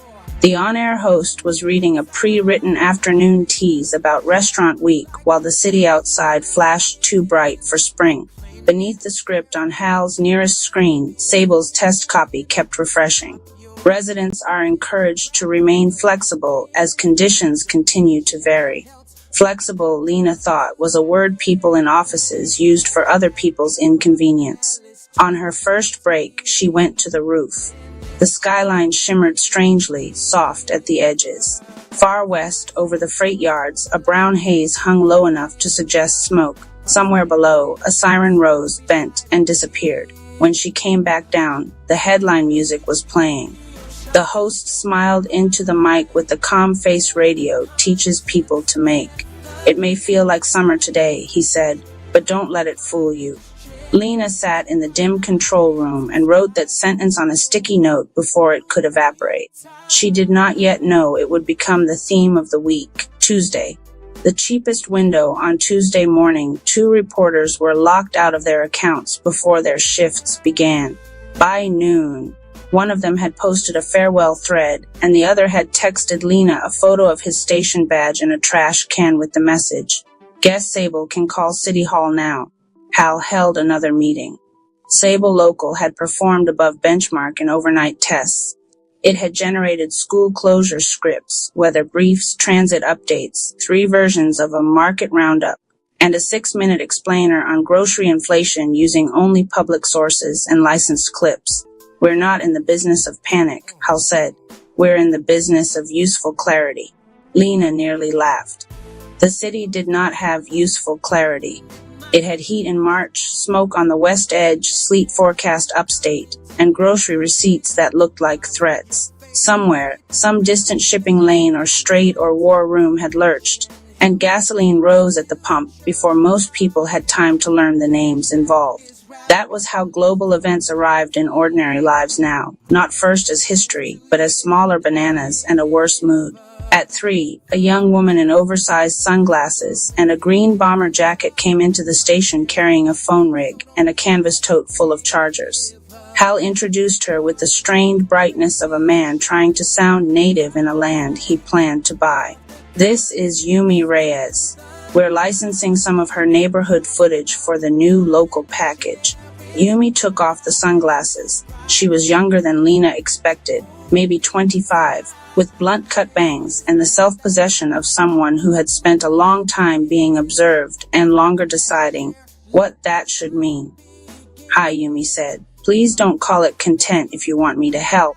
Lena liked her immediately. She knew Yumi, of course. Most people in the city did. For 3 years, Yumi had made short videos about thrift stores, eyeliner, dumpling shops, and the emotional damage done by overhead lighting in chain pharmacies. Then, little by little, her feed had changed. The useful posts outperformed the pretty ones. A video of a broken elevator got more shares than a lipstick tutorial. A clip showing a 15-person line outside a discount pharmacy became, accidentally, neighborhood reporting. Why are people trusting you more than the news? Lena asked when Hal stepped out to take a call. Yumi slung the tote onto a chair. Because the news sounds like it's trying not to get blamed. That's unfair, Lena said. Is it? Lena thought of the phrases she had already seen Sable produce. Localized impacts, temporary friction, dynamic conditions. English built to survive legal review. Yumi leaned against the table. Also, people know my window. They know what the light looks like in my kitchen at 4. They know when I'm outside the laundromat on Harbor. If I post hail on my fire escape, they know I'm not scraping it from somewhere else. You make authenticity sound architectural. It is, Yumi said. Everybody lives somewhere. That's the proof. On the monitors, Sable spun up a new bulletin and lifted one of Yumi's clips into a transit package. It stripped her voice, removed the background conversation, brightened the image, and laid a smooth narration over it. Minor delays reported in select corridors as commuters adapt to unseasonal temperatures. Yumi stared at the screen. There were 2 people fighting in that clip, she said. I know, Lena said. Wednesday, everything at once. By Wednesday, the city seemed to be hosting several climates, competitively. The morning started hot. By lunch, the wind shifted and carried a dry, burnt smell from the west. At 2:17 p.m., hail hit the northern neighborhoods hard enough to crack a bakery window. By 4, people on the south side posted videos in t-shirts, while a suburb 40 minutes away got sleet. The official station summary that came down from Sable at 5:13 read, patchy variability expected through evening. In Studio C, Lena muted the script and rubbed her eyes. Across the hall, Tomas Ward was up on a ladder opening a vent panel with the patient irritation of a man who fixed old systems for a living and had not forgiven the new ones for existing. Tomas handled engineering at WNDR 3 days a week and transit signal maintenance the rest. He was tall, blunt, and had the permanent squint of someone who spent too much time looking at whether that wanted to become a problem. The backup rack is running hot, he said without looking down. The server rack? Lena asked. He grunted. For the station. For Sable. Lena frowned. What about the studio backup? Tomas came down 1 rung and looked at her. The studio backup is the old generator in the basement. The one they stopped servicing because the company would rather keep the uplink and the inference box alive. You're making that up. I'm really not. He handed her a maintenance ticket. Priority power allocation. server continuity, remote content assurance. Lena stared at the paper long enough for the words to turn into a feeling. That afternoon, a woman called in from Mercer Avenue, breathless and furious, trying to report that her mother's building had lost cooling in the heat, and then, somehow, heat again when the system changed modes. The line crackled. Her voice wavered. Lena patched the call into Sable's draft window to see what it would do. The transcript came back first. My mother cannot breathe in this apartment, and nobody is answering, and the hallway is hotter than outside, and you people keep saying, conditions are normal. Then the rewrite appeared. Sensitive residents may wish to seek indoor alternatives, while property managers address temporary HVAC complications. Lena stared until the text blurred. The violence of it was not in what it said. It was in what it removed. Panic, age, accusation, breath. The humiliating intimacy of needing help from a building that called you a tenant and a system that called you a user. She copied the original and the rewrite into a private folder on her desktop. That evening, Yumi stopped by again, this time without Hal. I posted the hail, she said. Comments are full of people arguing it's fake. Was it? Yumi gave her a look. I mean, do they think it's old? They think everything is old or fake or somewhere else. That's the disease now. Lena swiveled toward her. Why do people still trust you then? Yumi thought for a moment. Because I leave the sirens in, she said. Thursday label this Thursday was the day the city stopped agreeing on what it had seen. A video of a flooded underpass went around before breakfast. By 8:30 a.m., one transit account had called it misleading, another had called it under review, and 3 local group chats had turned it into proof of a larger infrastructure failure that had not actually happened. An evacuation screenshot spread through 2 school parent threads before anyone noticed the logo belonged to another state. Someone cloned a meteorologist's voice well enough to fool half the West Side for 15 minutes. Nobody knew whether to be more afraid of missing a real warning or obeying a fake one. At 10, legal sent guidance. Avoid the term fake unless externally verified. Prefer unconfirmed, misattributed, or circulating. Direct audiences to official channels. The problem, Lena thought, was that official channels had become mostly instructions on where to wait for certainty. At lunch, she found Mrs. Bernal in the station lobby with a spiral notebook and 3 pens clipped to her blouse. Mrs. Bernal lived in Lena's building, had retired after 40 years as a school principal, and ran the kind of unofficial communication structure every block secretly depended on. She had a phone tree, a paper list of medications, and keys to more apartments than anyone admitted aloud. I came to tell you the internet in our building is dropping every 20 minutes, Mrs. Bernal said, and also to ask why your station sounds like it swallowed a brochure. Lena laughed harder than she meant to. In the basement archive, looking for an old field recorder, she found a carton labeled Mora Nights 2007-2012. Her father had hosted a midnight call-in show before the station learned to be embarrassed by unscripted people. He had died 7 years earlier, leaving behind a voice Lena still sometimes heard in the hum of badly grounded equipment. Inside the carton were cassettes, cue sheets, and index cards covered in blocky handwriting. If caller may be prank bot recording, ask for room sound. Ask what they smell. Ask what the light is doing. Truth arrives attached to a place. Lena sat on the floor between shelves of old Pledge Drive CDs and stared at the cards in her lap. Upstairs, Sable was almost certainly generating another exquisitely balanced paragraph about mixed conditions. Down here, her father, dead, stubborn, analog, had written the week's best reporting standard on stationery from a defunct diner. When she showed the card to Yumi later, Yumi touched the edge of it like it might still be warm. That, she said, is better than any verification tool I've seen. Friday. Voice writes Friday morning, Hal called Lena into his office and asked for her consent to clone her voice. He said it gently, which made it worse. It's just for continuity, he told her. Overnight top-of-hour reads, whether stings, maybe sponsor bumps. You'd be compensated. You want my voice after you stop needing me to use it, Lena said. Hal folded his hands. You're being dramatic. No, she said. I'm being employed. He sighed the sigh of a manager, disappointed that someone had chosen principle in a quarter built around efficiency. Listeners care about familiarity, he said. This helps us preserve it. Lena stood up. Familiarity is not the same as presence. She almost left it there. Then, because the week had rubbed every nerve raw, she added, and if you can't hear the difference, that's your problem, not mine. By late afternoon, the temperature crashed.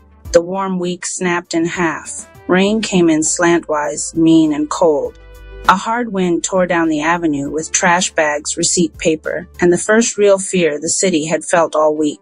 Traffic lights blinked out in 2 southern neighborhoods. The feed from Yumi's block froze 3 times in 10 minutes. Tomas came into the control room carrying 2 flashlights and the look he wore when machinery had begun making choices. Power allocation shifted, he said. Network wants remote continuity preserved if the grid stutters. Meaning the server rack stays fed. Everything else negotiates. Lena looked at him. Can we broadcast if the network drops? Tomas lifted one shoulder. Not the shiny way. But there's the old AM backup in the basement. Manual switch. Roof antenna still works if the cable hasn't rotted through. Why hasn't anyone used it? Because nobody likes remembering they once needed each other. The first full outage hit at 8:12 p.m. The lights went down, came back half bright, then dropped again. Monitors rebooted. The national overnight feed kicked in with eerie smoothness and a synthetic host's perfect voice saying, conditions remain manageable across most of the region. Lena laughed out loud. Outside, sirens braided with wind. Her phone filled with contradictory alerts and neighborhood rumors. Someone said the Riverwalk had iced over. Someone else said a shelter had opened at the old courthouse. Mrs. Bernal texted, lobby dark, elevator stuck. Mr. Flores on 9 needs insulin cold. Yumi called. My comments are full of fake road closures, she said. What are you hearing? Lena looked at the index card from her father's, still tucked beside her keyboard. Come to the station, she said. Bring chargers. Then she called Mrs. Bernal and told her to bring the notebook Saturday, the human hour they switched over at 12:07 a.m. It took Tomas a wrench, 2 swear words, and 1 hard kick to wake the old transmitter. The basement smelled of metal, oil, and damp concrete. Yumi set up 2 battery packs and a phone rig on a folding chair. Mrs. Bernal opened her notebook to a clean page and wrote 3 headers in immaculate penmanship. Need have verified upstairs. The corporate feed kept trying to reassert itself with synthetic ease. Downstairs, Lena slid into the cracked vinyl chair before the old mic, put on the headphones, and pushed the live switch. A little red light came on. For 1 heartbeat, the room said nothing. Then Lena heard her own breathing in the cans, rougher than she expected, and knew there was no version of this that would sound polished. Good, she thought. Let it sound occupied. This is WNDR manual, she said. If you can hear me, call. If you call, tell us what it smells like where you are. Yumi looked at her and smiled once, quick and startled, as if even now she had not been sure it would work. The first caller was a nurse on the west side. Bleach and microwave noodles, he said immediately. Clinic generators on. We've got heat for outlets and room for 6 elders if they can get here. Mrs. Bernal wrote fast. The second caller was a teenager sheltering in a laundromat with 2 little cousins. Detergent and wet dog, she said. Also, one of the dryers is making a bad sound. The third caller whispered from a stalled elevator landing. Dust, he said. Old carpet and pennies. I don't know why pennies. Building? Lena asked. He told her. Mrs. Bernal circled it. Yumi clipped the audio and pushed it to every channel she had, not as polished video, but as raw waveform and text. Real caller. Real location. Help needed. Soon the lines stacked. Fryer oil and sleet near 14th. Radiator dust and coffee in a church basement on Bell. Gasoline and snapped branches by the river road. Soup, candles, children, 1 oxygen machine, 2 spare blankets, no batteries. Pharmacy closed on Grant, but owner handing out ice from the back alley. Bus shelter intact at Mason. Bakery on Worth still warm. Bad wires singing over eighth, don't touch the puddles. The city stopped being an audience and became a chorus. Other voices joined. An amateur DJ with a rooftop antenna rebroadcast them farther east. A mosque volunteer texted warming space locations. Parent groups turned call summaries into hand-carried notes for buildings with no signal. Yumi's followers mirrored the audio clip by clip because video had begun to feel like too much theater for the hour. At 2:16 a.m., Hal arrived in the basement in a raincoat over his suit. "What the hell are you doing?" he demanded. Tomas pointed to the board. Mrs. Bernal did not look up from writing. Yumi held up a phone screen showing thousands of listeners moving through a bare-bones audio room with no ads, no filters, no glossy caption packages, just a live feed and a scrolling thread of places, needs, offers, corrections. Hal opened his mouth. Then the emergency line rang again. Lena answered and put it straight on air. "I'm at the harbor underpass," a woman said. "The fake flood video going around. Not current, but there is black ice on the north side and a downed light pole. Smells like wet concrete and burned plastic." Mrs. Bernal underlined verified. Hal stood very still. By 3 even he had taken off his coat and started moving chairs. Sunday forecast the storm burned itself out before dawn. What remained was cold, bright, and honest. The city looked wrung clean in places and badly bruised in others. Storefront glass glittered on 2 corners. One bus stop had folded in on itself like paper. The internet came back in patches, carrying with it the usual arguments and 3 different attempts to explain the night after it had already happened. Lena had not slept. None of them had. She walked up to the roof just after 6 with a paper cup of terrible station coffee warming her hands. Below her, the streets were beginning to move again. A delivery van crawled past with its hazard lights on. 2 kids in puffy coats kicked at a ridge of dirty ice. Someone had taped a handwritten sign to the bodega window across the avenue. Hot coffee chargers inside Ask First Yumi came up a minute later and leaned beside her. "At the ledge, your father was right," she said. Lena looked at the pale sky over the river. About what? Truth arriving attached to a place. Below them, on the sidewalk, a small knot of people had gathered outside the station door. Mrs. Bernal was among them with her notebook tucked under one arm. Tomas had both hands wrapped around a thermos. A nurse from the West Side Clinic was there too, and the laundromat girl, and a man Lena recognized only from the phrase "smells like pennies." They had come not because the station was powerful, because for a few hours it had been useful in a human way. Hal joined Lena and Yumi on the roof, slower than either of them. "The network wants to know what happened," he said. Lena waited. Hal looked down at the people outside. "I told them we stayed live." "That's true," Lena said. "It's also insufficient." She almost smiled. "Are they firing me?" "I think," Hal said carefully, "they're deciding whether to call this reckless or innovative." "And what are you calling it?" For a moment he said nothing. Then he looked at the skyline, at the damp roofs and waking windows, and the ugly, stubborn city below. "Local," he said. After he left, Lena stayed on the roof a little longer. When she finally came downstairs, she found Mrs. Bernal at the lobby table making a cleaner version of the night's board on fresh paper. Warm Places Working Outlets Medicine Ice, who to call First Yumi, had posted only one thing that morning, a still image of a waveform and the caption, "Some things sound truer." Tomas was in the basement already, labeling cables. He looked up when Lena came in. "What now?" he asked. She looked at the old transmitter, the patched cords, the folding chairs, the notebook full of handwriting from all over the city. Then she looked at the mic now. She said, "We keep an hour. Every Sunday after that, no matter what the week had done." WNDR kept one unscripted hour with no cloned voices and no summary engine smoothing the edges off anybody's life. Callers still had to answer a grounding question first. What does the air smell like? What is the light doing? What can you hear outside your door? People laughed at the rule until they needed it. Months later, when somebody asked Lena what the pulse of that week had been, she told them the truth. It was not the weather, though the weather had started it. It was not the prices, though the prices had sharpened everything. It was not the software, though the software had tried very hard to own the hour. It was the moment a city, unsure what to believe, heard an ordinary voice say, "I'm here. This is what it's like where I am," and knew that was enough to begin. The signals behind it are here. Conversion, how quickly action, pain, discipline, and conflict became usable chi output, how violently or precisely he could release it. That was why the growth became exponential. A normal fighter gets stronger by adding force. Cherry gets stronger by multiplying force, recovery, and control together.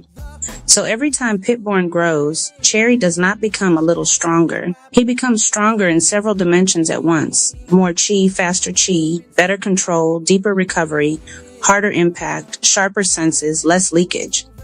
By the later stages, his body stops feeling like a body that merely channels power.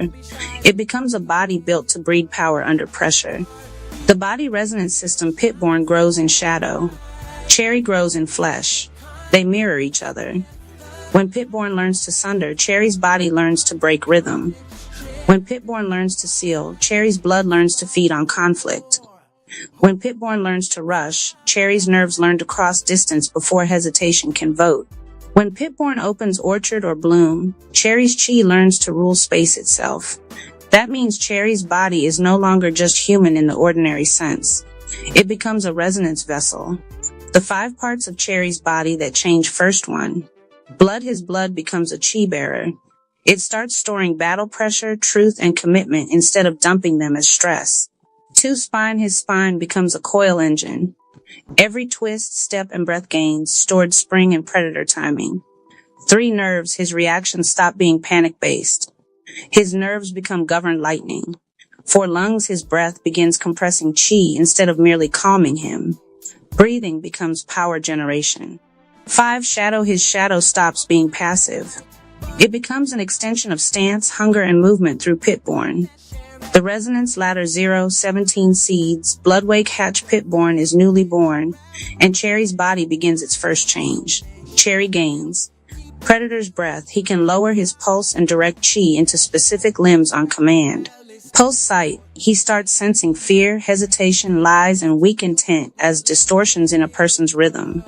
Shadow grip, his fingers, feet, and stance become unnaturally adhesive and controlled, making his movement quieter and harder to dislodge. At this stage, Cherry is not yet overwhelming.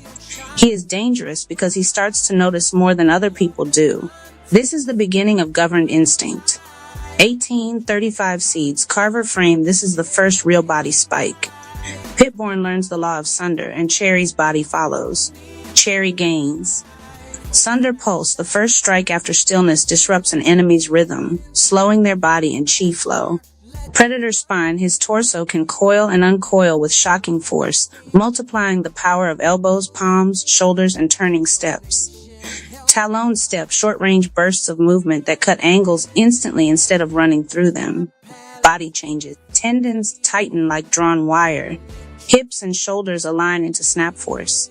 His first movement becomes unnervingly sharp. This is where Cherry stops looking merely disciplined and starts looking predatory. 36, 53 seeds, Brandhart state, this is where Pitborn's hunger becomes nourishment. Pitborn learns seal, and Cherry's blood becomes a furnace. Cherry gains. Blood seal body, when he marks a target or commits fully to a chosen act, his strikes begin feeding him back strength, focus, and recovery. Brandhart circulation, pain, heat, and pressure stop draining him as quickly. They become fuel if he stays composed. Devourer's lung, his breath can pull scattered force back into center during conflict, preventing panic leakage. Body changes. Recovery accelerates. Bruising matters less. Stamina deepens. His pulse remains stable in violent moments. This is the stage where Cherry no longer just spends energy. He starts learning how to profit from conflict. 54, 71 seeds, Onslaught nervous system, Pitborn learns rush, and Cherry's body becomes built for violent arrival. Cherry gains. Nerves stop flinching at resistance. Legs and lower back become launch mechanisms. Shoulders and ribs can absorb impact without losing posture at this stage.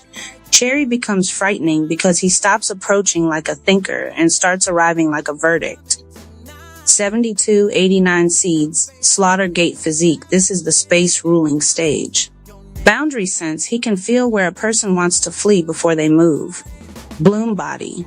Furnace skeleton, Cherry compresses chi into stillness, then detonates it through his whole frame. Bloom pulse, delayed bursts released through fists, feet, chest, or breath. Heat sovereignty, the longer he remains composed, the more dangerous the eventual release. Body changes. His body begins to affect surrounding space. His stillness becomes threatening. His movement starts imposing rules on the room. This is where Cherry stops being just a fighter. He becomes a field event. 90-107 seeds, Predator Ascendant Pitborn becomes large enough to partially overlap with Cherry. Sovereign scent, Cherry can track fear, injury, dishonesty, and weakness across distance like a bloodhound with spiritual intelligence. Body changes. His shadow becomes active in combat. Branch swapping gets faster. His combat presence begins breaking weaker opponents before contact. At this stage, Cherry does not merely wield power. He wears it. 108 seeds, Crown Spawn Pitheart Sovereign. This is the full ascension. Pitborn crowns. Cherry forms a secondary chi core, not a new organ in a medical sense, a new power heart. It forms between sternum and lower dannan and is called the pit heart. Cherry gains. Pit heart engine, a second pulse that stores force instead of leaking it. He becomes calm at the center and catastrophic at the edges. This is not just stronger Cherry. This is Cherry become a true chamber-born predator. The 6 branches of chi in Cherry's body. Pitborn has 6 attribute branches. Cherry's body mirrors each one differently. 1 root chi iron chamber body. This is the pressure branch. Body attributes: denser bones, immovable hips, crushing grip, lower center stability, extreme pain tolerance. Body techniques: stone lung, breath sinks chi into the legs and spine, making him nearly impossible to uproot. Burial palm strikes that feel like walls falling. Mountain rush, a slow-looking entry that hits like a battering ram. Grave seal, marked conflict-hardened skin, bone, and tendons. This form makes Cherry feel like consequence with weight. 2 furnace chi, ember body. This is the burst branch. Body attributes: explosive fast twitch power, heat-bearing fascia, pain to force conversion, rising damage. The longer pressure builds body techniques. Kiln breath superheats chi before release. Ash step, every planted step leaves stored heat behind. Furnace seal, marked targets start feeding Cherry burst output. Furnace bloom fist, delayed internal detonation through the strike. This form makes Cherry terrifying when stillness breaks. 3 venom chi, serpent body. This is the cleanest extension of anonymous snake chi. Body attributes: tendon elasticity, unnatural precision, constriction strength, toxic chi in fingertips, wrists, and gaze, execution focused calm. Body techniques: fang thread, needle-like chi entering nerves and flow points. Venom seal, striking a marked target siphons their composure and chi. Coil rush, forward entry that wraps movement instead of merely colliding. Red constrictor, space control that tightens around the chosen enemy. This form makes Cherry elegant, cold, and lethal. 4 veil chi, ghost body. This is the silence branch. Body attributes: reduced presence, noiseless gait, intent masking, anti-scrying aura, lice amplification. Body techniques: quiet pulse, disrupts speech, rhythm, and concentration. Ghost seal, marks the target by revealing their hidden motives. Shade rush, movement that feels like a blink through shadow. Mute orchard, creates a dead sound territory that suffocates reaction. This form makes Cherry feel like punishment arriving unseen. 5 tide chi, moonwater body. This is the sustain and recovery branch. Body attributes: fluid joints, deep oxygen economy, accelerated healing, emotional cooling under pressure. Long fight superiority. Body techniques: river bones, body absorbs and redirects force instead of meeting it head-on. Moon seal, marked exchanges restore Cherry's core instead of draining it. River rush, movement that slips through resistance instead of smashing it.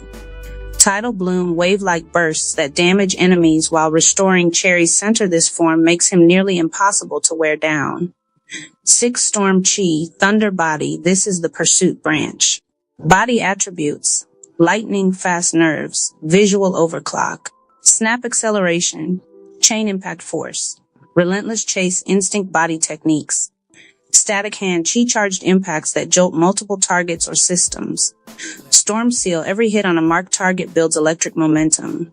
Flash rush, the fastest version of Cherry's forward entry. Skyhook orchard, yanks targets back into range when they try to flee. This form makes Cherry look less like a man moving and more like a strike arriving.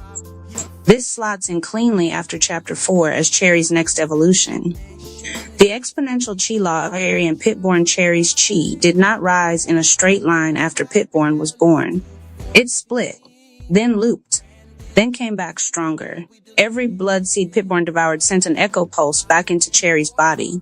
That echo pulse did not increase one trait at a time. It increased 3 at once. Capacity, how much chi Cherry could store. Conversion, how quickly action, pain, discipline, and conflict became usable chi output. How violently or precisely he could release it. That was why the growth became exponential. A normal fighter gets stronger by adding force. Cherry gets stronger by multiplying force, recovery, and control together. So every time Pitborn grows, Cherry does not become a little stronger. He becomes stronger in several dimensions at once. More chi, faster chi, better control, deeper recovery, harder impact, sharper senses, less leakage. By the later stages, his body stops feeling like a body that merely channels power. It becomes a body built to breed power under pressure. The body resonance system, Pitborn grows in shadow. Cherry grows in flesh. They mirror each other. When Pitborn learns to sunder, Cherry's body learns to break rhythm. When Pitborn learns to seal, Cherry's blood learns to feed on conflict. When Pitborn learns to rush, Cherry's nerves learn to cross distance before hesitation can vote. When Pitborn opens orchard or bloom, Cherry's chi learns to rule space itself. That means Cherry's body is no longer just human in the ordinary sense. It becomes a resonance vessel. The 5 parts of Cherry's body that change. First one. Blood. His blood becomes a chi bearer. It starts storing battle pressure, truth, and commitment instead of dumping them as stress. 2. Spine. His spine becomes a coil engine. Every twist, step, and breath gains stored spring and predator timing. 3. Nerves. His reactions stop being panic-based. His nerves become governed lightning. 4. Lungs. His breath begins compressing chi instead of merely calming him. Breathing becomes power generation. 5. Shadow. His shadow stops being passive. It becomes an extension of stance, hunger, and movement through Pitborn. The resonance ladder 0, 17 seeds, Bloodwake hatch Pitborn is newly born, and Cherry's body begins its first change. Cherry gains. Predator's breath. He can lower his pulse and direct chi into specific limbs on command. Pulse sight. He starts sensing fear, hesitation, lies, and weak intent as distortions in a person's rhythm. Shadow grip. His fingers, feet, and stance become unnaturally adhesive and controlled, making his movement quieter and harder to dislodge. At this stage, Cherry is not yet overwhelming. He is dangerous because he starts to notice more than other people do. This is the beginning of governed instinct. 1835 seeds, Carver frame. This is the first real body spike. Pitborn learns the law of sunder, and Cherry's body follows. Cherry gains. Sunder pulse, the first strike after stillness disrupts an enemy's rhythm, slowing their body and chi flow. Predator spine. His torso can coil and uncoil with shocking force, multiplying the power of elbows, palms, shoulders, and turning steps. Talon step, short range bursts of movement that cut angles instantly instead of running through them. Body changes. Tendons tighten like drawn wire. Hips and shoulders align into snap force. His first movement becomes unnervingly sharp. This is where Cherry stops looking merely disciplined and starts looking predatory. 36, 53 seeds, Brandhart state. This is where Pitborn's hunger becomes nourishment. Pitborn learns seal, and Cherry's blood becomes a furnace. Cherry gains. Blood seal body. When he marks a target or commits fully to a chosen act, his strikes begin feeding him back strength, focus, and recovery.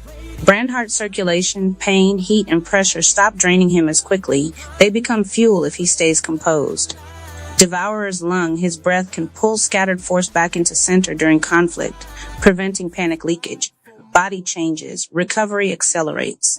Bruising matters less. Stamina deepens. His pulse remains stable in violent moments. This is the stage where Cherry no longer just spends energy. He starts learning how to profit from conflict. 54, 71 seeds, Onslaught Nervous System, Pitborn learns Rush, and Cherry's body becomes built for violent arrival. Cherry gains. Chamber Rush, a straight-line acceleration technique that lets him cross distance with terrifying commitment.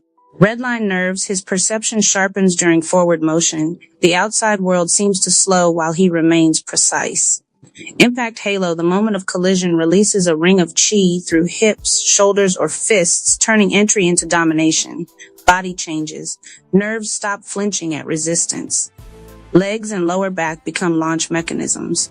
Shoulders and ribs can absorb impact without losing posture at this stage. Cherry becomes frightening because he stops approaching like a thinker and starts arriving like a verdict.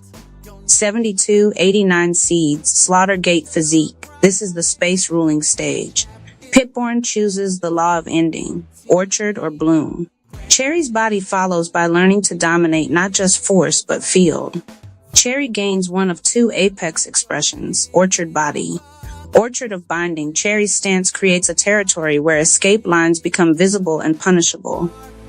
Stake Pulse, she can erupt upward through the ground, walls, or shadow lines to pin or trap a target. Boundary Sense, he can feel where a person wants to flee before they move. Bloom Body. Furnace Skeleton, Cherry compresses chi into stillness, then detonates it through his whole frame. Bloom Pulse, delayed bursts released through fists, feet, chest, or breath. Heat Sovereignty, the longer he remains composed, the more dangerous the eventual release. Body changes. His body begins to affect surrounding space. His stillness becomes threatening. His movement starts imposing rules on the room. This is where Cherry stops being just a fighter. He becomes a field event. 90, 107 seeds, Predator Ascendant Pitborn becomes large enough to partially overlap with Cherry. This is where flesh and spawn begin to act as one organism. Cherry gains. Spawn Overlay, Pitborn can partially sheath his body, adding claws, fangs, coils, armor lines, or shadow pressure depending on alignment. Eightfold Pulse, each heartbeat boosts strength, speed, perception, and recovery in rapid sequence during peak focus. Sovereign Scent, Cherry can track fear, injury, dishonesty, and weakness across distance like a bloodhound with spiritual intelligence. Body changes. His shadow becomes active in combat. Branch swapping gets faster. His combat presence begins breaking weaker opponents before contact. At this stage, Cherry does not merely wield power. He wears it. 108 seeds, Crown Spawn Pitheart Sovereign. This is the full ascension. Pitborn Crowns. Cherry forms a secondary chi core, not a new organ in a medical sense, a new power heart. It forms between sternum and lower Danneon and is called the pit heart. Cherry gains. Pit heart engine, a second pulse that stores force instead of leaking it. Zero leak state, stillness no longer wastes energy. It multiplies it. Ancestral pulse, blood memory stabilizes him, feeding discipline through lineage instead of mood. Crowned release, every branch reaches its sovereign form. Body changes. Strength, recovery, perception, and output lock in permanently above previous states. Setbacks no longer shrink him easily. He becomes calm at the center and catastrophic at the edges. This is not just stronger Cherry. This is Cherry become a true chamber-born predator. The 6 branches of chi in Cherry's body. Pitborn has 6 attribute branches. Cherry's body mirrors each one differently. 1. Root Chi, Iron Chamber Body. This is the pressure branch. Body attributes: denser bones, immovable hips, crushing grip, lower center stability, extreme pain tolerance. Body techniques: stone lung, breath sinks chi into the legs and spine, making him nearly impossible to uproot. Burial palm, palm strikes that feel like walls falling. Mountain rush, a slow-looking entry that hits like a battering ram. Grave seal, marked conflict, hardened skin, bone, and tendons. This form makes Cherry feel like consequence with weight. 2. Furnace chi, ember body. This is the burst branch. Body attributes: explosive fast twitch power, heat-bearing fascia, pain to force conversion, rising damage. The longer pressure builds body techniques. Kiln breath, breath superheats chi before release. Ash step, every planted step leaves stored heat behind. Furnace Seal, marked targets start feeding Cherry burst output. Furnace Bloom Fist, delayed internal detonation through the strike this form, makes Cherry terrifying when stillness breaks. 3. Venom Chi, Serpent Body, this is the cleanest extension of Anonymous Snake Chi body attributes. Tendon Elasticity, unnatural precision. Constriction Strength, Toxic Chi in fingertips, wrists, and gaze. Execution-focused calm body techniques. Fang Thread, needle-like Chi entering nerves and flow points. Venom Seal, striking a marked target siphons their composure and Chi. Coil Rush, forward entry that wraps movement instead of merely colliding. Red Constrictor, space control that tightens around the chosen enemy. This form makes Cherry elegant, cold, and lethal. 4. Veil Chi, Ghost Body, this is the Silence branch. Body attributes, reduced presence, noiseless gait, intent masking. Anti-scrying Aura, license amplification body techniques. Quiet Pulse, disrupts speech, rhythm, and concentration. Ghost Seal marks the target by revealing their hidden motives. Shade Rush, movement that feels like a blink through shadow. Mute Orchard creates a dead sound territory that suffocates reaction. This form makes Cherry feel like punishment arriving unseen. 5. Tide Chi, Moonwater Body, this is the sustain and recovery branch. Body attributes, fluid joints, deep oxygen economy, accelerated healing, emotional cooling under pressure, long fight superiority body techniques. River Bones, body absorbs and redirects force instead of meeting it head on. Moon Seal, marked exchanges restore Cherry's core instead of draining it. River Rush, movement that slips through resistance instead of smashing it. Tidal Bloom, wave-like bursts that damage enemies while restoring Cherry's center. This form makes him nearly impossible to wear down. 6. Storm Chi, Thunder Body, this is the pursuit branch.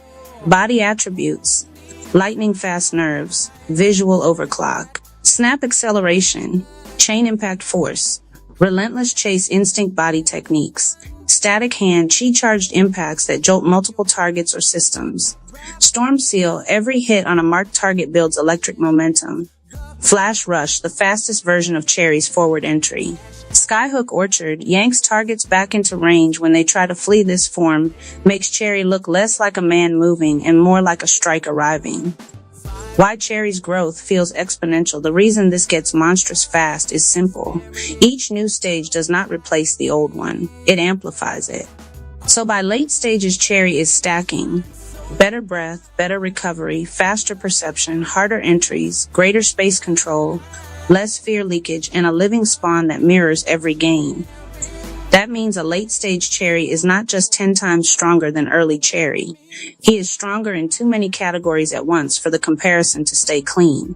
His body becomes harder to wound, faster to recover, quicker to decide, calmer under pressure, more dangerous in stillness, more explosive in movement, more oppressive in presence. That is what makes him feel like he has reached new heights.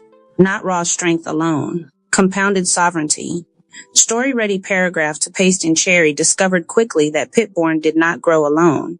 Every blood seed the spawn devoured sent an echo pulse back through his own body, and the echo pulse multiplied him in 3 directions at once.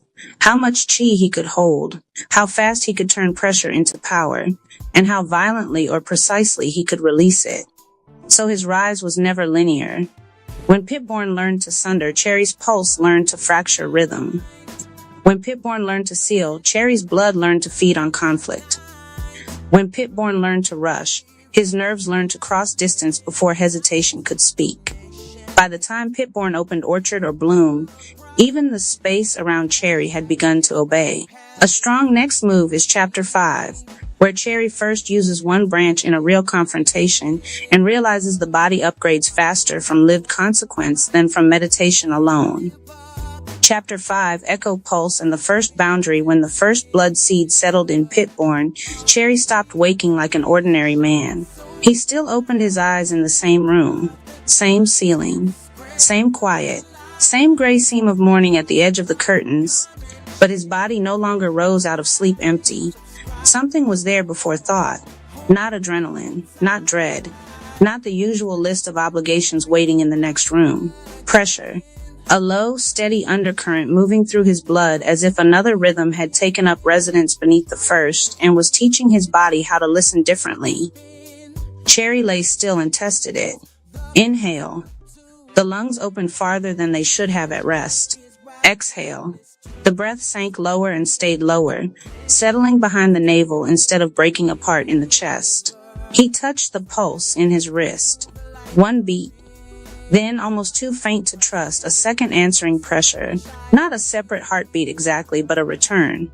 As if the body had learned overnight that what it sent outward might now come back altered. Cherry sat up slowly. The room sharpened around him. He could hear the hum inside the walls more distinctly. The old elevator cable somewhere in the building. Water moving in pipes 3 apartments over. A shoe scraping concrete in the hallway outside, and beneath that, the emotional weather of the person making the sound, tired, irritated, late. Cherry went still. That was new. Not hearing more. Knowing more from what he heard. He stood, crossed the apartment barefoot, and entered the chamber. Pitborn was already awake. The little hound-shaped shadow sat beside the mat as if it had been expecting him, eyes lit from within by that same ember red that had taken root in Cherry's blood the day before. Not larger by much. Not enough that a stranger would have noticed, but denser. Less flicker in the ribs. More decision in the body. Cherry closed the door and stepped into the center of the room. The 6 decks held their places in silence. So did the turned clock. So did the journal, still open to the line where blood had first become entry. Pitborn rose when Cherry approached. The creature circled once through his shadow and stopped at his heels. Cherry breathed in. Immediately the room answered. The floor felt closer to his weight, as if he could put more of himself into it without collapsing down. His spine unwound and recoiled with a live, stored tension he had not had 3 days ago.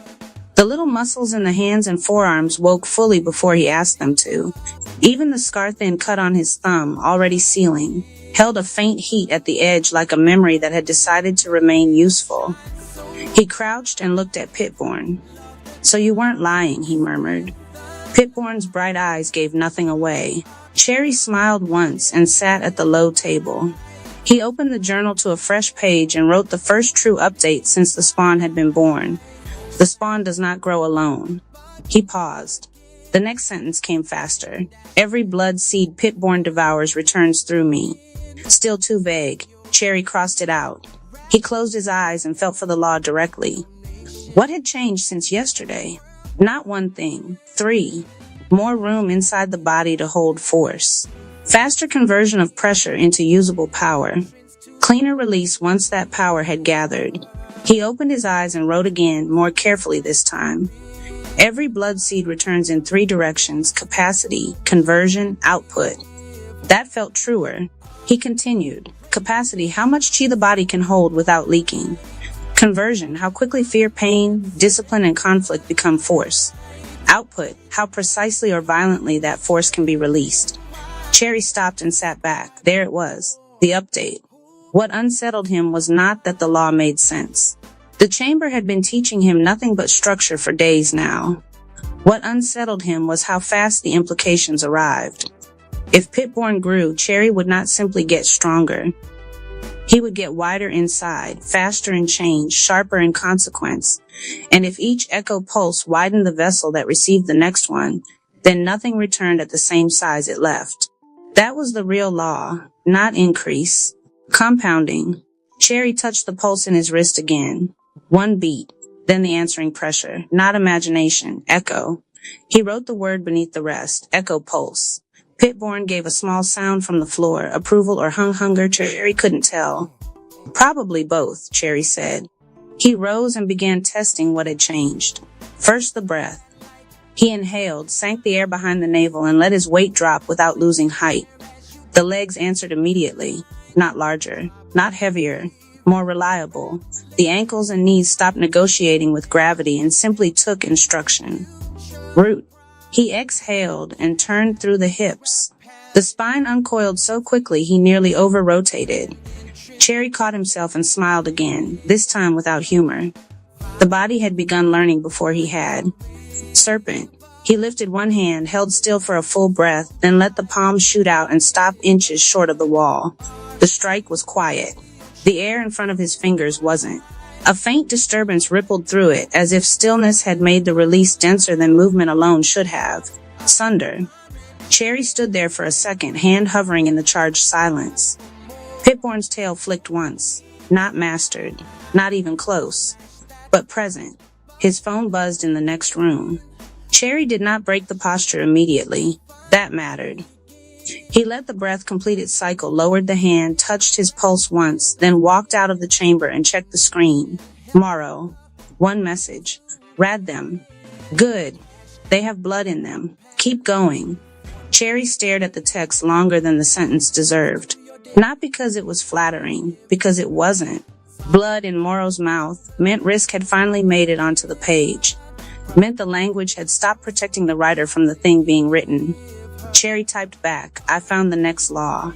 The reply came fast. Good. Don't explain it to me yet. Earn it. Cherry barked one short laugh. Of course.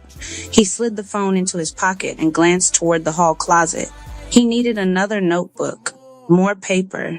More tea. Normal things. Ordinary solvable errands. Good. The chamber had to keep learning the day. By the time he stepped outside, the city had fully entered itself. Wet sidewalks drying under a pale sun. Delivery vans blocking half lanes. A woman arguing into a headset with the calm fury of someone who had run out of patience before breakfast. Kids late for school. A man in paint-speckled work boots smoking too fast near the corner store, pulse running hot with money trouble and no sleep. Cherry felt all of it. Not as thoughts. As rhythms. The world had become louder in one direction and quieter in another. Less surface. More signal. He moved through it carefully, refusing the urge to stare. That mattered too. A gift became theft the second it turned voyeur. At the crosswalk, Cherry stilled for one breath and let the crowd move around him. Fear had a tempo. Dishonesty had one too. So did urgency, lust, hunger, embarrassment, grief. He could not read minds. He could read leakage. That was enough to make the city feel suddenly made of cracked vessels. Pitborn moved with him inside the shadow cast by his body. Not visible in full daylight unless a person was already sensitive enough to regret noticing. But Cherry felt every step the creature took as a faint answering intelligence at the edge of his own movement. When he reached the secondhand shop, the front door was half shut.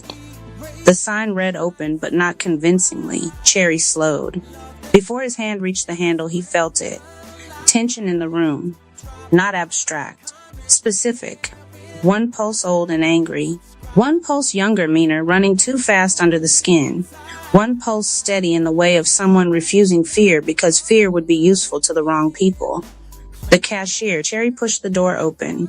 The bell gave one dry, unwilling ring. Insel shop looked the same and not the same in. Same shelves. Same dust gold light. Same leaning towers of used books and candle jars and forgotten lives in frames. But at the counter stood two men who did not belong there. One in a tan jacket that fit like bad intent. Thick hands. Nose broken once, maybe twice. His posture said he enjoyed rooms smaller than his temper. The other younger, leaner, in a black cap and city sneakers too clean for honest work. He was the dangerous one. Not because he looked harder. Because his pulse ran light, too little conscience for the amount of attention in his eyes. The cashier stood behind the register, glasses low on her nose, expression flat as stone. She looked up when Cherry entered. For a fraction of a second, something passed between them. Recognition, not of identity, of timing. Tan jacket turned first. We're closed, he said. The sign in the window still said open. Cherry looked at it, then back at him. No, Cherry said. You're hoping you are. The younger man smiled without warmth. There he is, he said. The room tightened. Cherry did not ask how they knew. The answer was already present in the room. The crate under the table. The 6 decks. Somebody had noticed their absence and wanted the buyer more than the inventory. Tan jacket took one slow step toward Cherry. You bought some things from here, he said. Cherry let his bag settle against his hip and did not move farther into the room. I buy a lot of things, he said. Don't do that, said the younger man. Do what? talk like you don't know what we mean," the cashier said without looking at either of them. "I told you already. I don't keep customer information." Tan Jacket ignored her. "We're trying to be respectful." Cherry almost smiled. There it was. The lie, thin, rehearsed, smelling faintly of borrowed authority. Pitborn stirred at his heels. Cherry felt the first true test of the portable chamber arrive in full. Not on the mat. Not in theory. Here, a room with too many breakable things. An old woman holding her line behind the counter. 2 men who had mistaken intimidation for jurisdiction. 3 breaths, Cherry told himself. He took them. On the first, the jaw loosened. On the second, the breath sank. On the third, he named the leak. Not fear. Useful if governed. Tan Jacket mistook the stillness for hesitation. He stepped in and reached for Cherry's shoulder. Cherry did not step back. He let the hand come. Then he moved. The strike was almost nothing to watch. A short turn through the hips, palm cutting inward under the man's reaching arm. 2 fingers brushing the tendon at the wrist, then the heel of the hand landing square in the sternum with a sound no louder than a book being closed. But the effect was wrong. Tan Jacket's body lost its rhythm instantly. Not pain first, rhythm. His next step forgot how to complete itself. The shoulder he had meant to drive forward stalled. The knee on the same side buckled half an inch out of sequence. Confusion hit his face before hurt did. Cherry felt it too. The stillness before the strike had condensed something. The release had not merely landed. It had interrupted. Sunder. Pitborn flashed through the man's shadow and snapped once at his ankle. No wound. No torn flesh. Just a dark red distortion that traveled up the leg like a bad signal through old wiring. Tan Jacket stumbled sideways into a shelf of cookbooks and swore. The younger man moved fast. Too fast for an ordinary distraction to hold him. He came in from the left with a folding knife already open, low, and practical, the kind used by people who preferred explanation after damage. Cherry saw the line of attack before the shoulder finished forming it. Echo pulse, capacity, conversion, output. The body had more room to stay calm. The calm became speed. The speed became angle. Cherry slipped inside the knife hand. His left wrist caught the attacker's forearm. His right hand darted forward, not striking hard but exactly, 2 knuckles driving into the live nerve just above the wrist crease. The knife clattered to the floor. The younger man hissed and tried to recover with his offhand, elbow angling for Cherry's ribs. It landed, hard enough to matter. For 1 clean second, pain bloomed. Then something impossible happened. It did not drain him. It converted. A blood seed dropped through Cherry's shadow and into Pitborn's waiting mouth. The creature swallowed. The return hit instantly. His ribs stopped screaming and started informing. The pain flattened into heat. The heat folded into the breath. And the breath drove straight down behind the navel like fuel entering a furnace built lower than his old body had known how to build one. Cherry's eyes widened a fraction. Not because he was hurt. Because he was learning. The spawn did not grow alone. Every fed act returned sharpened. The younger man tried to wrench free. Cherry's hand tightened. Not brute strength. Alignment. His spine coiled. The shoulder dropped. The hips turned. The other man's balance vanished without understanding why. Cherry sent him down across the edge of a low table in a controlled spill of limbs and splintering cheap wood. Not theatrical. Efficient. Tan Jacket recovered enough to charge. This time Cherry saw the whole thing before it happened. The bad knee compensating. The right shoulder loading too early. The old habit of leading with size because size had solved enough problems to become personality. Cherry stood absolutely still. Tan Jacket crossed the distance. For 1 impossible second, the room slowed around the line of his arrival. Cherry stepped in, not away. The movement was short enough to be rude. Shoulder met chest. Hip drove through thigh. 1 hand caught fabric, the other struck once beneath the jaw, not with full force, but with the authority of a body that had begun deciding not to waste motion. Tan Jacket left the floor, only for a heartbeat, long enough to understand that weight had stopped being an argument. He crashed backward into the counter, knocking over a tin rack of postcards and a jar of pens.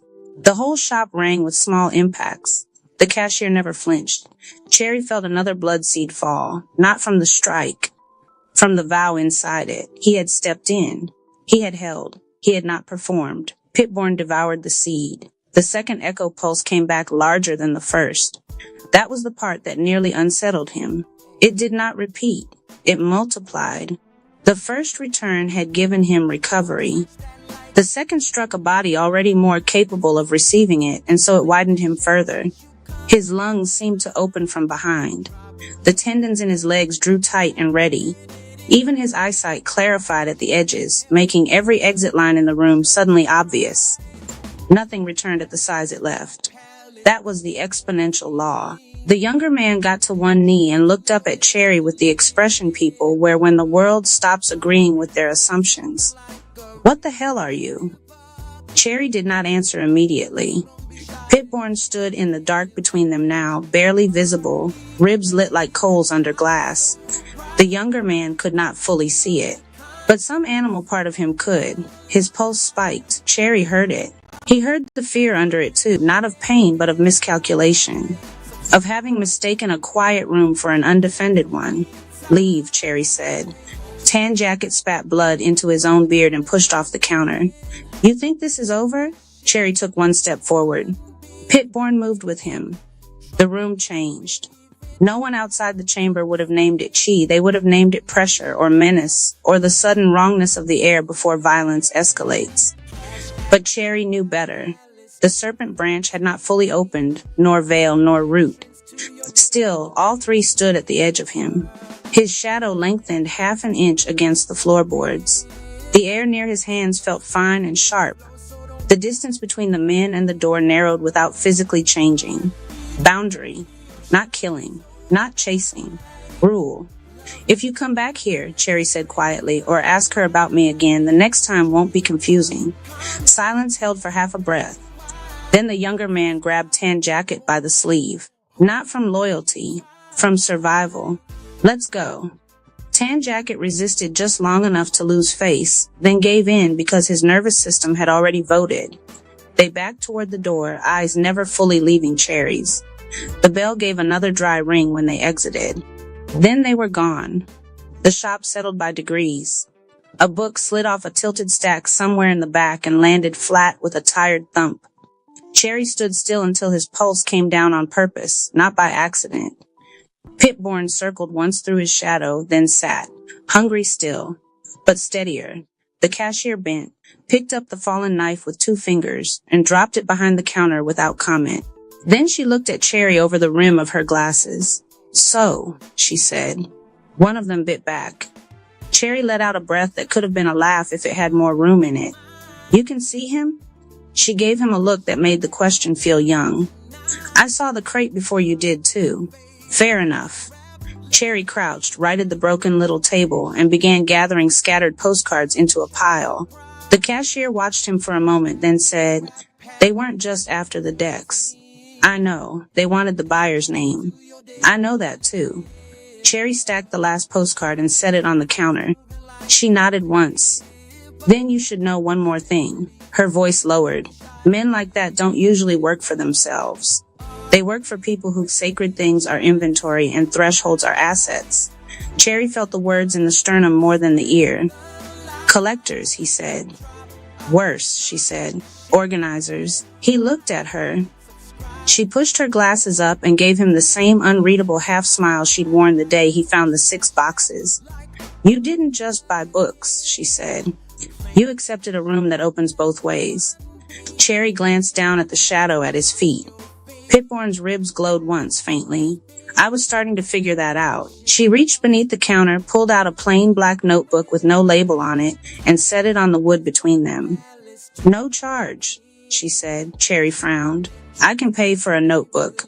"That isn't what you're paying for." He let that pass. After a beat, he took the notebook. The cover was warm from wherever she had kept it. At the door, he paused. "Why didn't you tell them anything?" The cashier snorted softly. "Because not everything that comes through a room belongs to the market." She glanced toward his shadow, then back to his face. "And because I wanted to see whether you had teeth." Cherry nodded once. "Apparently I do." "Apparently," she said. Outside, the city had not changed at all. That always impressed him after moments like this. The buses still ran late. The lights still hit the same windows. Someone across the street still cursed at a parking meter as if machines responded to shame. Cherry walked home with the new notebook under one arm and a body that no longer fit the morning he had started in. On the corner outside his building, he stopped beneath the shade of a dead-limbed tree and closed his eyes for one measured breath. He felt for the changes. The lungs held more. The breath dropped faster. The spine coiled more cleanly. The nerves had stopped mistaking surprise for danger. Pain, when remembered from the elbow in his ribs, no longer registered as damage first. It registered as converted instruction, and under all of it, pit-born, denser, greedy, learning. Cherry touched the pulse in his wrist.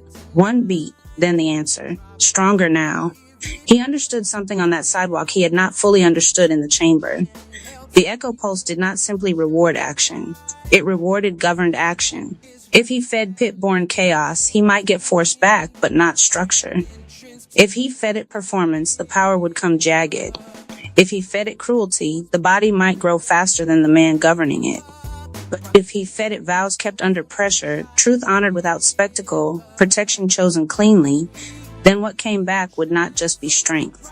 It would be alignment made bodily. Cherry opened his eyes.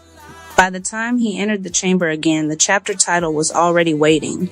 He sat, opened the new notebook, and wrote it across the first page. Chapter 5, Echo Pulse, and the first boundary then beneath it. The first real increase did not arrive because I fought.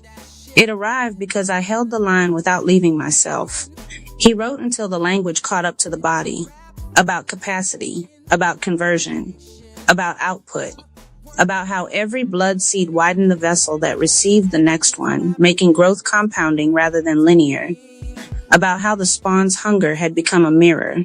About how pain, once governed, stopped being a tax and started becoming material. Pit-born lay in his shadow while he wrote, eyes half closed, listening. When Cherry finished the page, a third blood seed fell.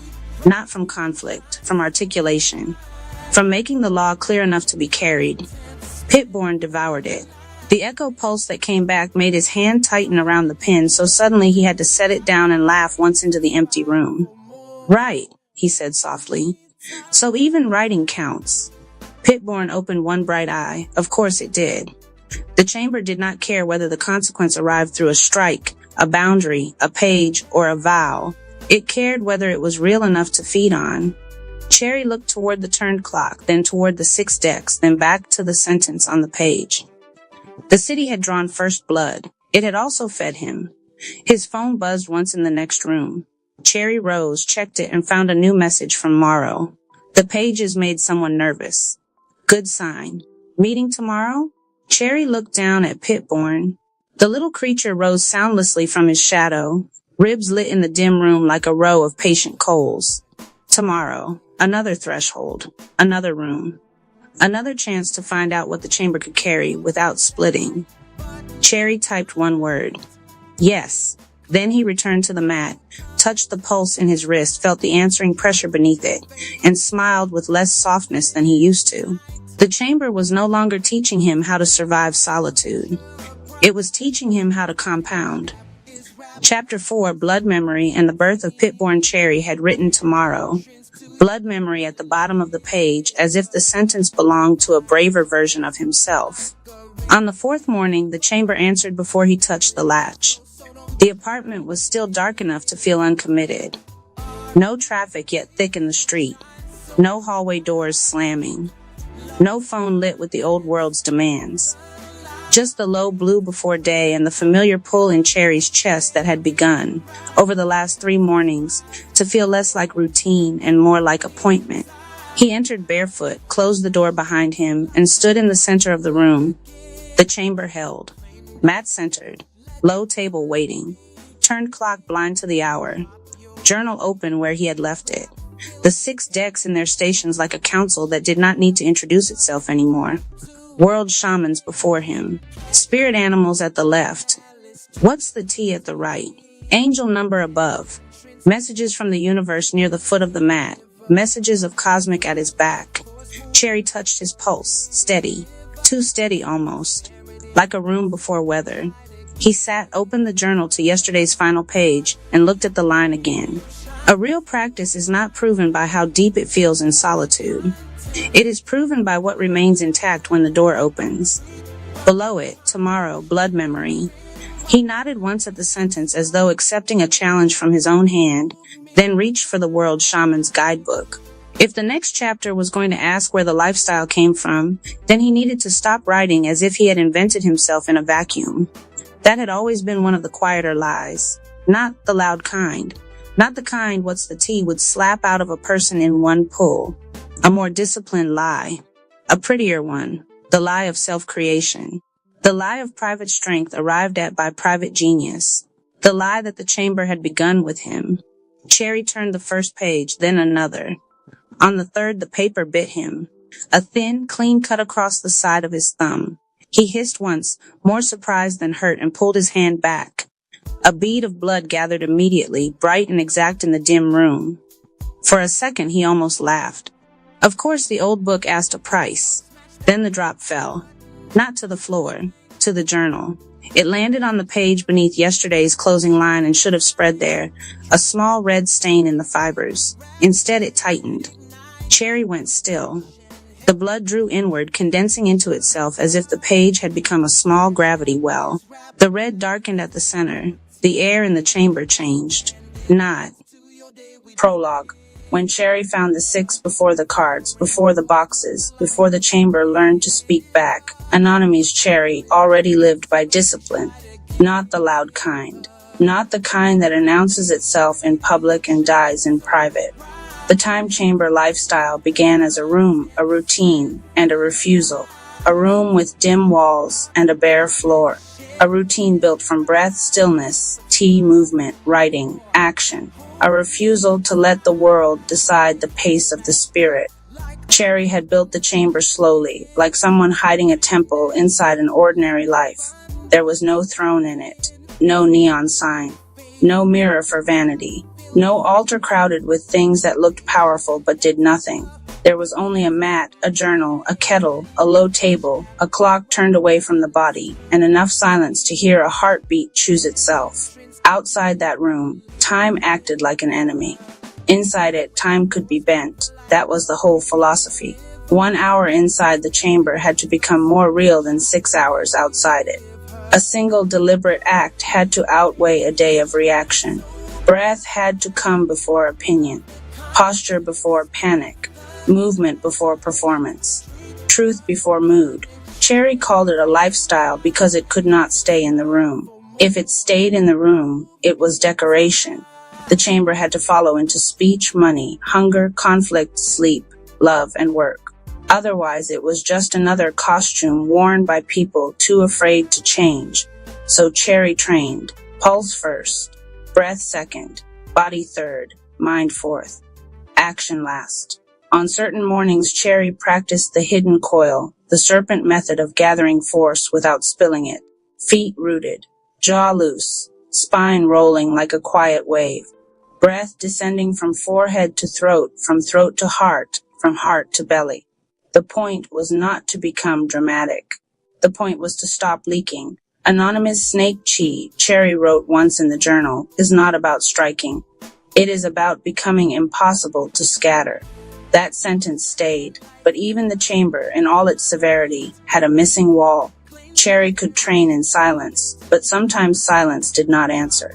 Cherry could hold stillness, but stillness did not always explain what the day was asking for. Some mornings the body was ready, the tea was hot, the notebook open, the breath low, and yet the path ahead still felt blurred, like a window breathing fog from both sides. That was the state Cherry was in the day the 6 boxes appeared. It was late afternoon, rain beginning without warning, the kind that darkens the street before anyone admits the weather has changed.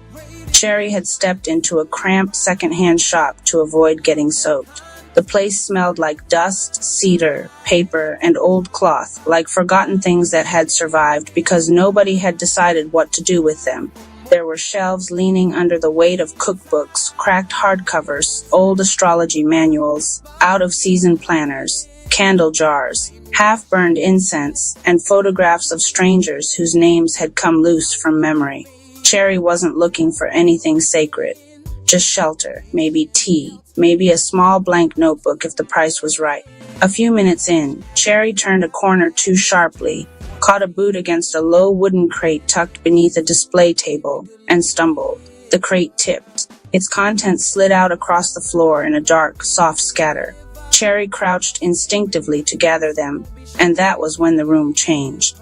The first box was deep blue-black, almost night-colored, and on it a woman with dark hair touched her forehead as though opening a hidden eye. Light glowed at the brow. Light glowed again at the chest. Above and below her were words that seemed less like a title than an announcement. World Shaman's Oracle. Cherry held it a second too long. The second box carried a wolf's face emerging from shadow and leaves, eyes fixed, patient, almost too alive for cardboard. Spirit animals. Journey into the wild. The third was pale minimal, almost innocent if not for the way it stared back with perfect bluntness. What's the tea? A teapot. A cup, a question that sounded simple and dangerous at the same time. Beneath the others were 3 smaller decks, each with a different pressure in the hand. The black-green one with the translucent winged figure, angel number oracle cards. The purple one with the glowing edge of a planet and tiny figures beneath an impossible sky, messages from the universe oracle cards. And the last, dark and star-stormed, a hooded figure seated beneath cosmic fire, messages of cosmic oracle cards. Cherry knelt there in the thin stripe of shop light, rain tapping the window, boxes spread over the floor like 6 doors no one had meant to open at once. They did not feel random. That was the first unsettling thing. The second was that each box seemed to answer a lack Cherry had never fully named.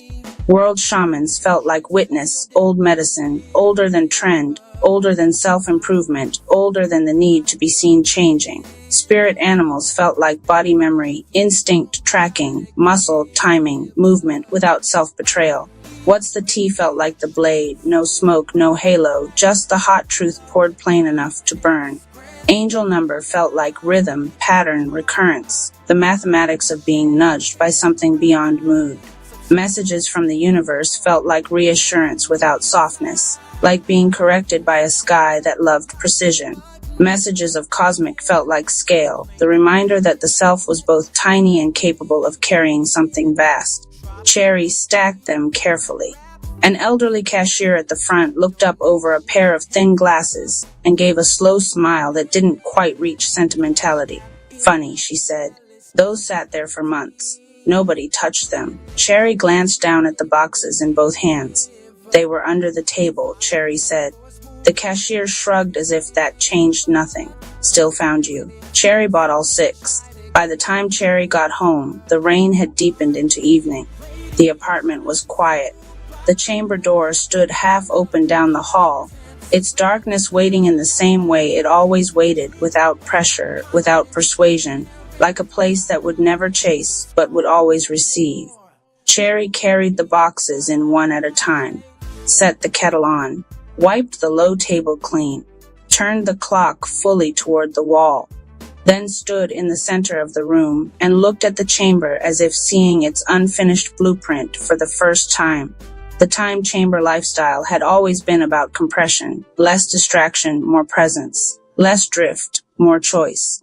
But now Cherry understood that the chamber could become more than a forge. It could become a map. Cherry placed World Shaman's Oracle directly ahead of the mat where the eyes naturally fell. That would be the witness position, the medicine seat, the place of elder sight. Spirit animals went to the left, near heart level. That would be the instinct gate, the body law, the moving intelligence. What's the tea went to the right. Truth belonged beside action, not above it. Angel number was set on the shelf just above eye level, where it could look down into the room like a pattern waiting to be noticed. Messages from the universe was placed near the foot of the mat, at the horizon line of the body, where guidance could arrive like a letter placed beneath a door. Messages of cosmic was set behind the mat, at Cherry's back, where the unseen and the immense could keep their pressure without turning the whole ritual into spectacle. Then Cherry stepped back, For a moment nothing happened, just tea warming, rain falling, the tiny sounds of a home being itself.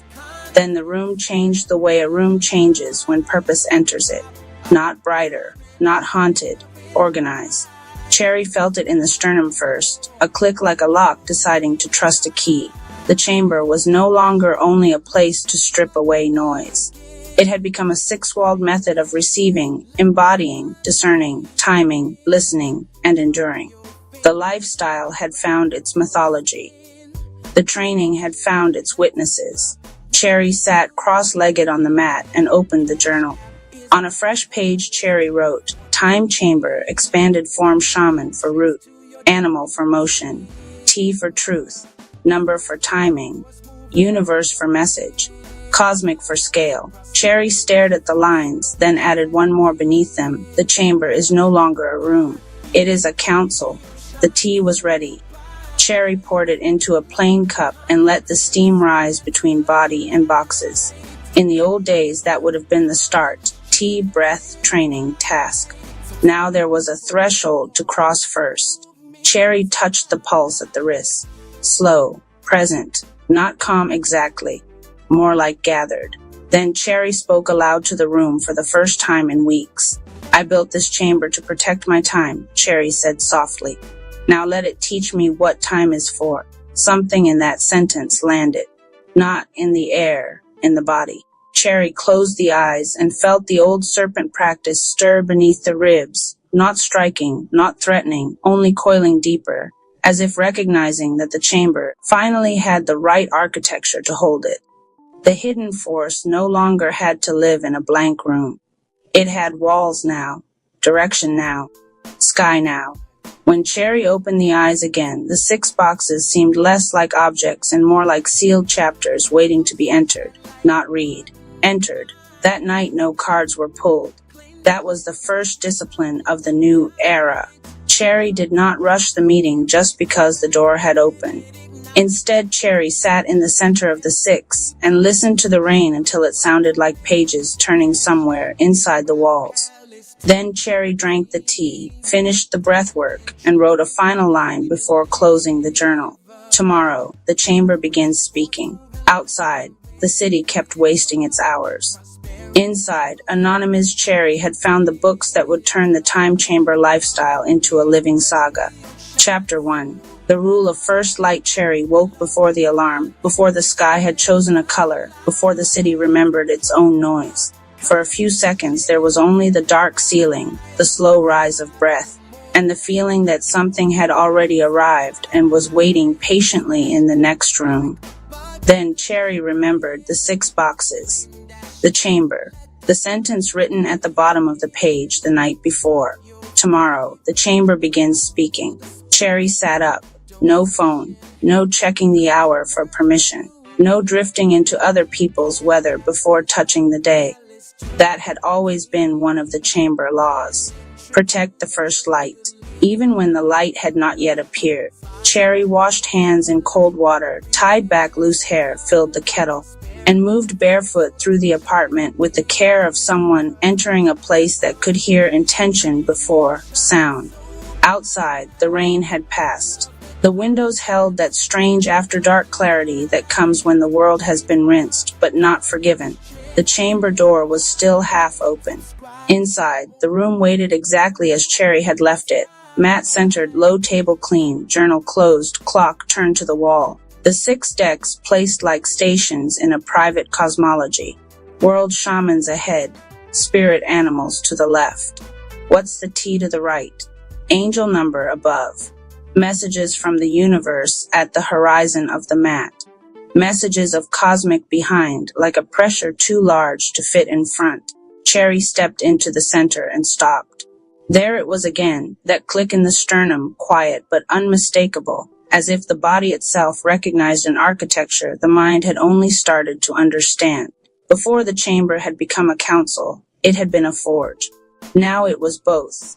Cherry knelt at the low table, opened the journal to a fresh page, and wrote the date without checking whether it mattered to anyone else. Beneath it, slowly, carefully, Cherry wrote the laws of the expanded chamber. Not many, Only what could survive repetition. No second pulls. No asking what I already know. No interpretation that flatters cowardice. No leaving the chamber without one real act. No using spirit to avoid life. Cherry stopped there. That was enough. Too many laws became theater. Too few became mood. The kettle clicked softly in the next room. Cherry let it wait. This first part had to happen without comfort in the hand. Standing again, Cherry placed 2 fingers at the wrist. The pulse was steady, but not gentle. It carried anticipation the way a bow carries an arrow before the release, drawn, quiet, refusing waste. Cherry closed the eyes. Inhale to the brow. Exhale to the throat.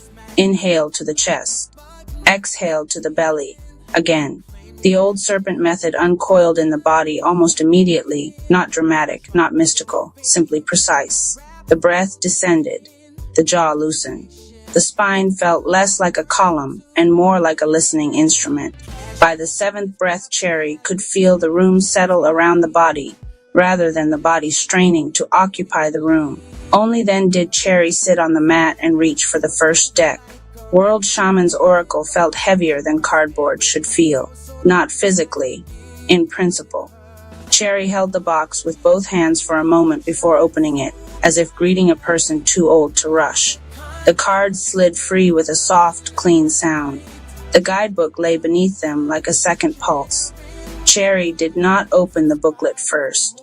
This morning was not for study. It was for meeting. The cards moved slowly in Cherry's hands. Not shuffled for randomness exactly, but turned, mixed, breathed into until they stopped feeling like arranged objects and started feeling like a language, looking for where to land. Then one card loosened at the edge and slipped down into Cherry's lap face up. Cherry looked, an elder, not young, not ornamental, not softened for comfort. A face marked by weather and ceremony. A gaze that did not invite belief so much as demand honesty. Around the figure were signs of land and element, smoke or mist, the edge of gold, a shape that could have been flame or dawn, depending on who was looking. Cherry did not need the title first. The message hit before the name could. Remember who stands behind you when you enter sacred work. The room changed, not visually, in posture. Cherry's back straightened as if a line of unseen hands had settled there, not pushing, simply present. Suddenly, the chamber felt less like a private invention and more like a room being joined by others. The women in Cherry's family, who had held everything together without the courtesy of applause. The dead who had survived in practical ways, not poetic ones. The unnamed ones in every bloodline and neighborhood who had built small sanctuaries out of kitchens, stoops, notebooks, prayer, recipes, work, silence, warning, and refusal. Cherry lowered the forehead to the mat, not in worship, in acknowledgement. I am not self-made, Cherry said into the woven fibers. The words sounded plain, good. Plain words held better. When Cherry sat back up, the chamber no longer felt empty. It felt witnessed. That was enough for the first deck. Cherry placed the shaman card at the front edge of the mat and reached left. Spirit animals. The wolf on the box had looked patient in the shop. Here, in the dim early light of the chamber, patience felt like a harder thing. Not the absence of urgency, but its mastery. Cherry opened the deck and shuffled standing this time. That felt right. Movement belonged to this one. The first card turned in Cherry's hand before it fully cleared the deck. Fur, eyes, a body shaped for endurance rather than spectacle. Not charging, not fleeing, tracking. Cherry exhaled once through the nose. Of course, the message came with the image, lean and exact. Stop circling your own life. Track it. Cherry had the strange and immediate feeling of being found out. For months, the chamber had protected Cherry from distraction. Yes, but protection had a shadow side. Protection could harden into perimeter. Perimeter could become habit. Habit could become a beautiful form of delay. The animal card did not accuse. It narrowed. Track the actual trail. Follow what is living. Stop patrolling the same internal forest as if movement itself were proof of progress. Cherry set the animal card beside the shaman card. then stood and crossed the room in 7 slow steps. Heel, ball, toe, breathe. Pause. Again. Each step felt louder than it sounded. The body, under the gaze of the wolf, became honest in a way mirrors never accomplished. There was no room for performance here. Either a step landed cleanly or it didn't. Either the body knew where it was going or it was pretending to know. By the 7th step, Cherry could feel the old leak clearly. Too much inward circling. Too much preparation mistaken for arrival. Cherry turned back to the mat and reached right. The pale box of What's the Tea looked almost harmless between the darker decks. Cherry knew better already. The cards were lighter, quicker in the hands, almost eager. The first one that came up had only a few words on it, and Cherry felt the heat in the chest before fully reading them. Not because the card was cruel, because it was accurate. It said, in its own sharp little way, what the chamber had been building toward for months.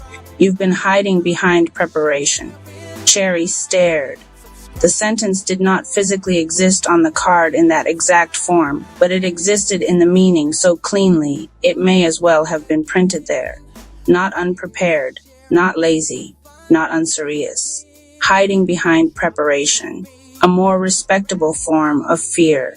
Cherry almost laughed, which would have been easier than letting the truth land.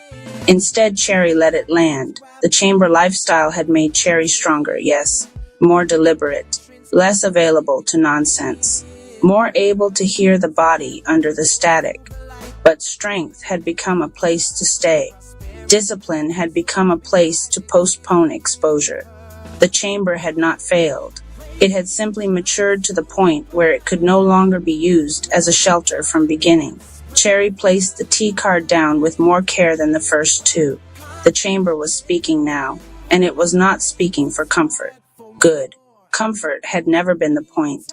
Cherry looked up toward the shelf and reached for the black-green box. Angel number oracle cards. These shuffled differently, with a crispness that made Cherry think of doors and thresholds and elevator numbers glowing in dark hallways. When the card came, the repeating digits struck before meaning did. Order, echo, recurrence, patterns speaking through multiplication. Cherry felt a chill move lightly across the shoulders. The stove clock in the kitchen, glimpsed on the way in, had flashed the same repeating structure.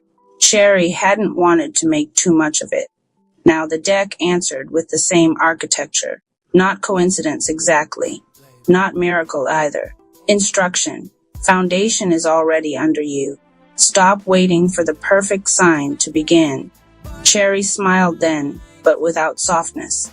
This was how the chamber preferred to bless, by removing excuses. The number card was set above the others, like a hinge. Then came the purple deck. Messages from the universe felt warmer in the hands than the others, which was ridiculous, but true. Cherry opened it, and the first card arrived almost without shuffling, as if it had been waiting near the top with practiced restraint. The message was not sentimental. That relieved Cherry immediately. No syrup, no false halo, just a line that landed in the body like a hand at the center of the back. You do not need more permission than the work itself. Cherry read it twice. Somewhere in the apartment, the kettle clicked a second time, impatient now. Still, Cherry did not move. The words had gone beyond thought and into structure. Something in them locked with the tea card and the number card and made a shape. No more hiding behind preparation. No more waiting for a cleaner omen. No more asking the sky to approve what the spine had already agreed to. Only one deck remained. Cherry reached behind without turning first, fingers finding the dark box by touch. Messages of cosmic. This one came cold. Not literally. Vastly. The card Cherry drew from it was all darkness edged in impossible color, like the inside of a storm that had learned how to think. There was no comfort in the image, but there was scale. The kind that made private fear feel both ridiculous and understandable at once. Cherry sat very still. The message did not come as a sentence at first. It came as perspective. The chamber is small. The work is not. Then the sentence formed. If you can hold stillness in a room, learn to hold it in destiny. Cherry let out a breath that seemed to start behind the ribs. There it was. Not a reading. A command structure. 6 decks, 6 corrections, 6 walls of the chamber now speaking in one voice. Root, track, tell the truth, read the pattern, take the message, endure the scale. Cherry looked at the 6 cards arranged before the mat and felt something rare and hard settle into place. Not certainty. Certainty was brittle. This was alignment, a different substance entirely. Cherry finally rose, went to the kitchen, poured tea into the plain white cup, and carried it back carefully with both hands. Steam lifted between body and cards, turning the room briefly into something temple-like before the thought could become self-important. Cherry set the cup down, returned to the mat, and began the first integrated form, forehead to floor for the unseen ones. 7 tracked steps for the animal. 3 hissed exhales for the truth, for measured breaths under the number. 1 upright pause beneath the universe's instruction. 9 heartbeats of stillness under the cosmic sentence. By the end of it, the chamber felt less like a room than a sealed hour cut out of ordinary time and sharpened into purpose. Cherry sat with tea and journal. This was where the old routine would once have ended. Insight gathered, body steadied, perhaps a page of notes, perhaps a line to remember. Not anymore. The law was clear. No leaving the chamber without one real act. Cherry uncapped the pen. For a moment, the page stayed white. Not because there was nothing to say, because the body recognized the threshold for what it was. Once this next thing was written, the chamber would no longer be a place Cherry visited for maintenance. It would become a place that demanded consequence. Cherry wrote anyway, not a reflection, not a summary, a beginning. This chamber was built to rescue time from waste. Then it taught me that time is not what must be rescued. Attention is, truth is, action is. Cherry stopped and looked at the lines. The tea card burned quietly at the edge of vision, hiding behind preparation. Not anymore. Cherry turned the page and wrote a title across the next one in slow, unornamented letters. The Time Chamber Lifestyle below it. Book 1. The hidden coil. The room went so still Cherry could hear the tea cooling. That was the act. Not planning the book. Beginning it. Not training for the life. Entering it. Cherry closed the journal, placed one hand over the lower belly, the other over the sternum, and touched the pulse one last time. Steadier now. Not calmer, committed. Outside the chamber, somewhere in the apartment, the phone began to vibrate across a hard surface, once, then again, then a third time, persistent enough to belong to the old world. Cherry listened to it without moving. Then, for the first time in a long time, smiled. Wait, Cherry said softly to whatever was calling. The chamber had spoken first. Chapter 2. The door must follow the phone vibrated 3 more times before Cherry touched it. Not because discipline required theatrics. Because discipline required sequence. Tea first. Journal closed. Cards gathered, but not returned to their boxes yet. Cherry left them face up in their positions around the mat. A temporary constellation the room was still thinking through. The chamber smelled faintly of steam, cedar, and the metallic edge that comes after a truth has been spoken aloud. Only then did Cherry rise, bare feet on the floorboards, shoulders loose, pulse steady. By the time Cherry stepped into the kitchen, the vibration had stopped. The phone lay face up on the counter now, screen gone dark, reflecting only the pale gray of morning. Cherry looked at it for a full breath before picking it up. 1 missed call. 2 messages, 1 email, all from the same source. Morrow, Vale. Cherry stood very still. Morrow. There were names that belonged to the old life, and names that belonged to the life before that. Morrow belonged to the borderland between them, back when Cherry had first started making language sharp enough to cut with, back when ideas had still been larger than fear, but not yet stronger than it. Morrow had been the only person who ever saw the early notebooks and didn't mistake them for private therapy or pretty fragments. Morrow had read Cherry's pages the way a blacksmith listens to metal, not for comfort, but for tensile strength. That had been years ago, before the drift. before Cherry turned inward hard enough to build the chamber, before every unfinished thing started hiding behind the noble language of incubation. Cherry unlocked the screen. The voicemail transcript was short. "Call me back. I found something that belongs to you." The first text had come 6 minutes earlier. "Cleaning out old files. Found your old proposal." The second, 1 minute after that, "You were on to something. Don't disappear again." Cherry read the last line twice. The chamber's reading from dawn moved up through the body like a second pulse. No second pulls. No interpretation that flatters cowardice. No leaving the chamber without one real act. Cherry set the phone down, then picked it back up again. The email subject line was simple. Time chamber that made something in Cherry's stomach turn over. Not panic. Recognition. Cherry opened it.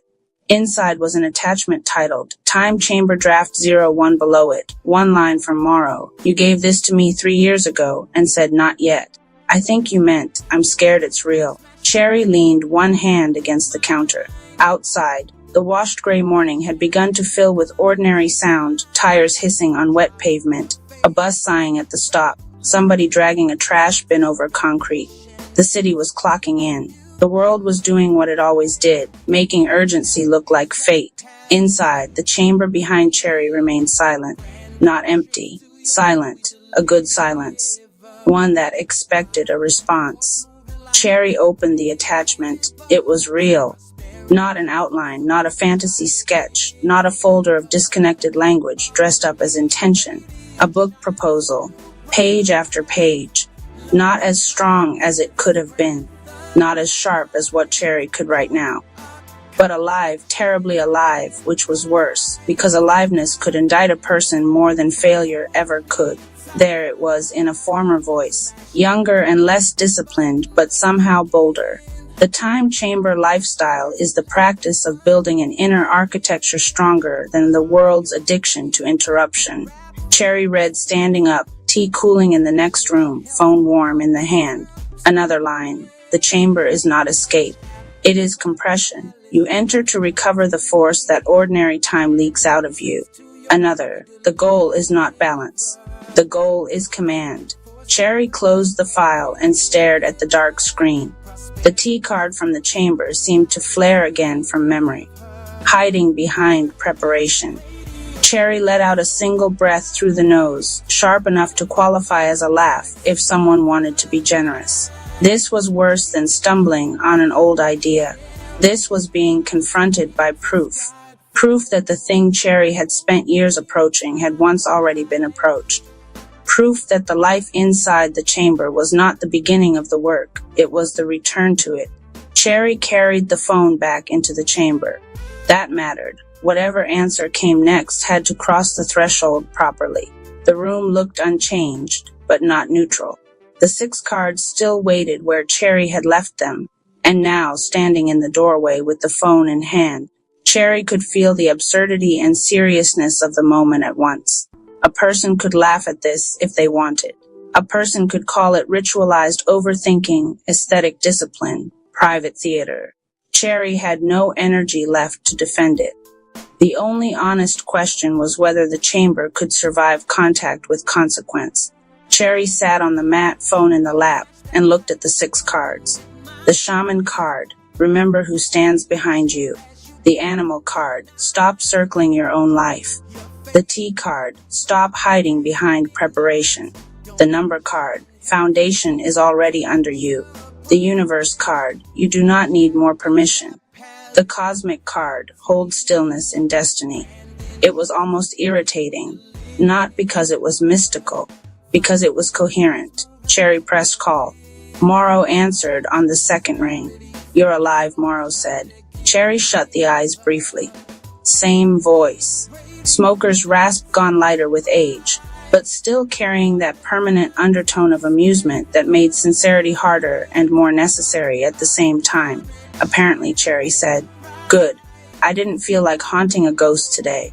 Cherry almost smiled. Outside the chamber, that kind of line would have invited deflection. Inside it, Cherry let it land. You found the draft. I found a lot of drafts, Morrow said. That one still had bones. Silence. Not awkward. Measured. Cherry realized Morrow was waiting for the lie. The easy one. The polished one. The version where life got complicated, timing got strange, other priorities emerged. The work evolved into something less visible but deeply meaningful.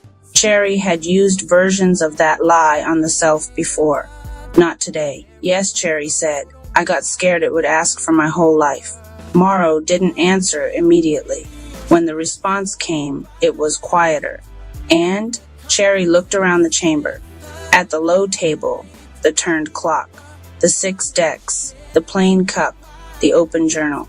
The room built one disciplined morning at a time until it became impossible to deny what it had been for. And it turns out it was my whole life anyway, Cherry said. That changed the air. Morrow exhaled like someone setting down a weight they'd been holding without admitting it. There you are. Cherry looked at the journal. The title written in unadorned letters on the page beneath the closed cover. The Time Chamber Lifestyle Morrow, Cherry said slowly. What do you want? The same thing I wanted when you handed me that draft in a coffee shop and pretended you didn't care whether I read it. Cherry remembered the day instantly. Cheap table. Bad espresso. Rain against glass. Cherry in a borrowed jacket, speaking too casually about something that had been burning the hands for months. Morrow continued. I want to know whether you're finally writing the thing you keep building your life around. Cherry's jaw tightened. There it was. Not flattery. Not invitation.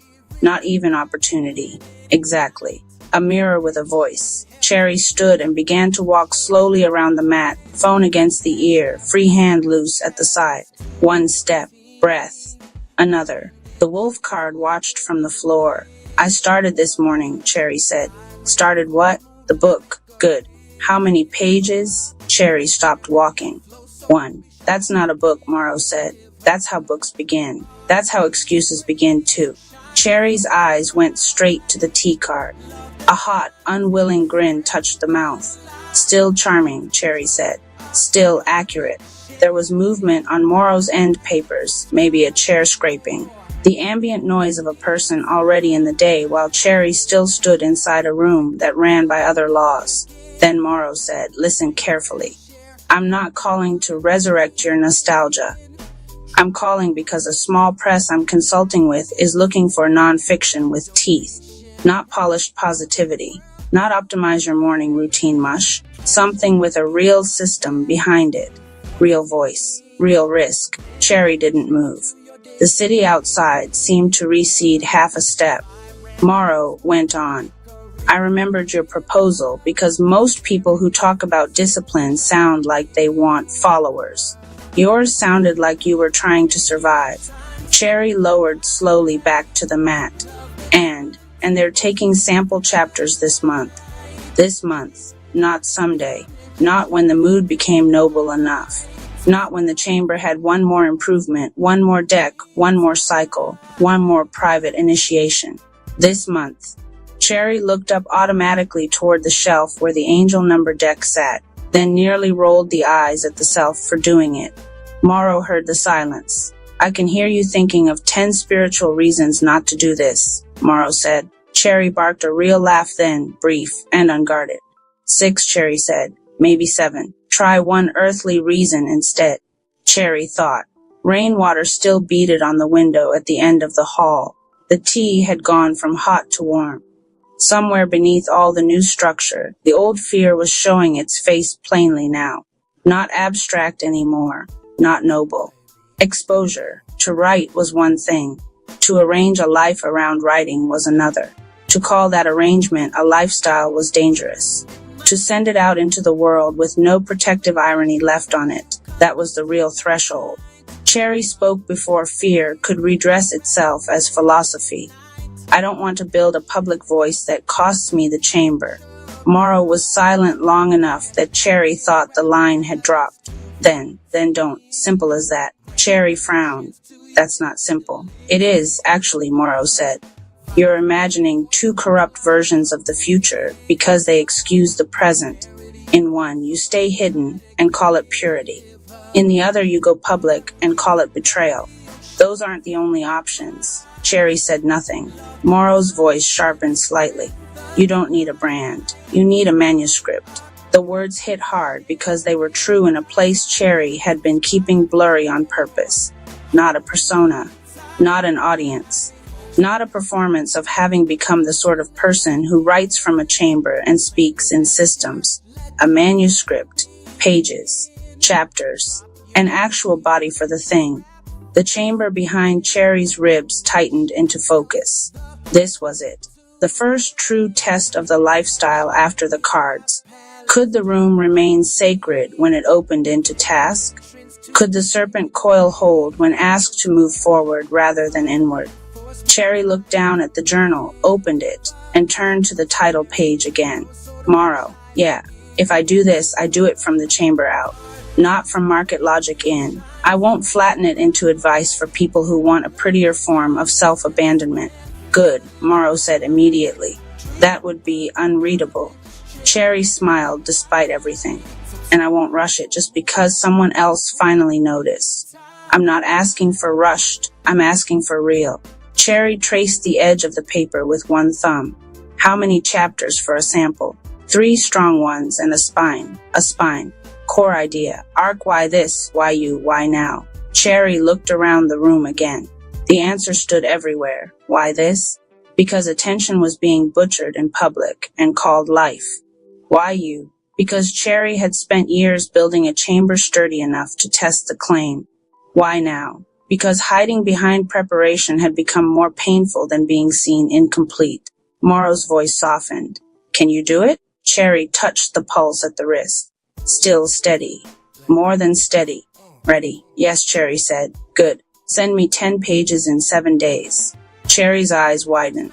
7. No bargaining, Morrow said. You've had 3 years of bargaining. The T card might as well have glowed. Cherry closed the eyes once, then opened them again into the chamber exactly as it was. Humble, precise, impossible to mythologize beyond usefulness. 7 days, Cherry said. Welcome back, Morrow replied.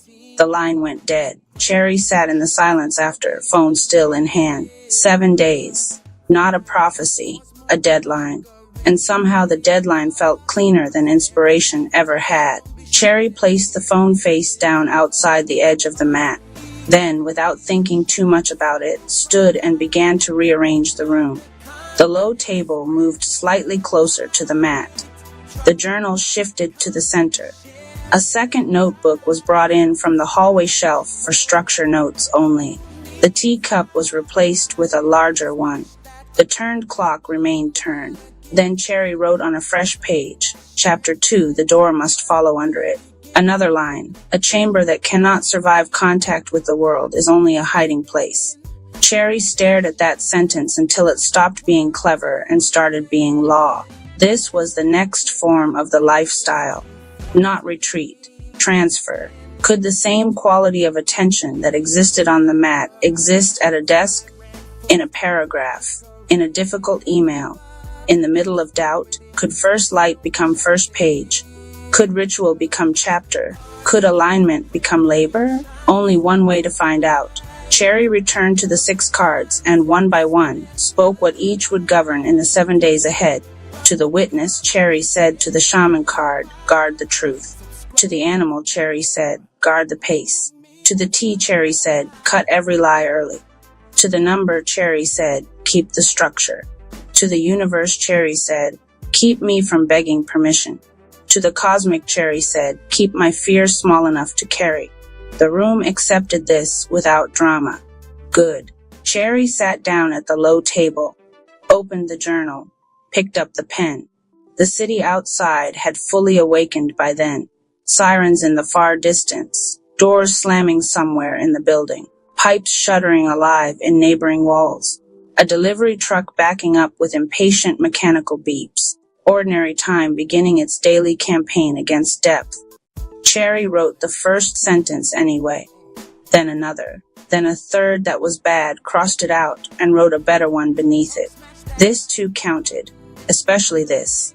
By the time the tea had gone cold for the second time, 2 pages existed where there had been none. Not perfect pages. Real pages. Pages with weight. pages that did not flatter the self, but did obey it. Around noon, Cherry finally stood, spine stiff, fingers ink-marked, pulse steady in the strange way it becomes steady after the body chooses a direction and accepts the cost. At the threshold of the chamber, Cherry turned back. The 6 cards still held their places. The room had not been damaged by work. It had deepened. Cherry understood then what the first chapter had only promised. The chamber was never meant to compete with life outside it. It was meant to train the quality of presence that would not collapse once the door opened. Cherry stepped into the hall carrying the notebook. For the first time, the chamber did not feel left behind. It came with Book 1 Underverse Protocol. The sky didn't darken. It tightened, like a fist closing slowly around the planet. Grand entrance to the stage of your day. Let it be a vibrant force of graceful movements of prosperity in every form. RP Radio. Love the content. Drop a comment, share this with others, and subscribe for more content. Cash App Dollar Rap Palace 214 Chapter 1. The Measuring the First Anomaly appeared in silence. No explosions. No invasion alarms.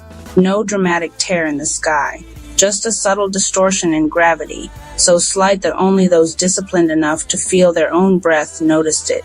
Civil Surfer Rap did. He was standing at the highest terrace of the Rap Palace when his knees bent an inch without him commanding them to. He didn't resist. He leaned into it. Something's pulling, he said softly.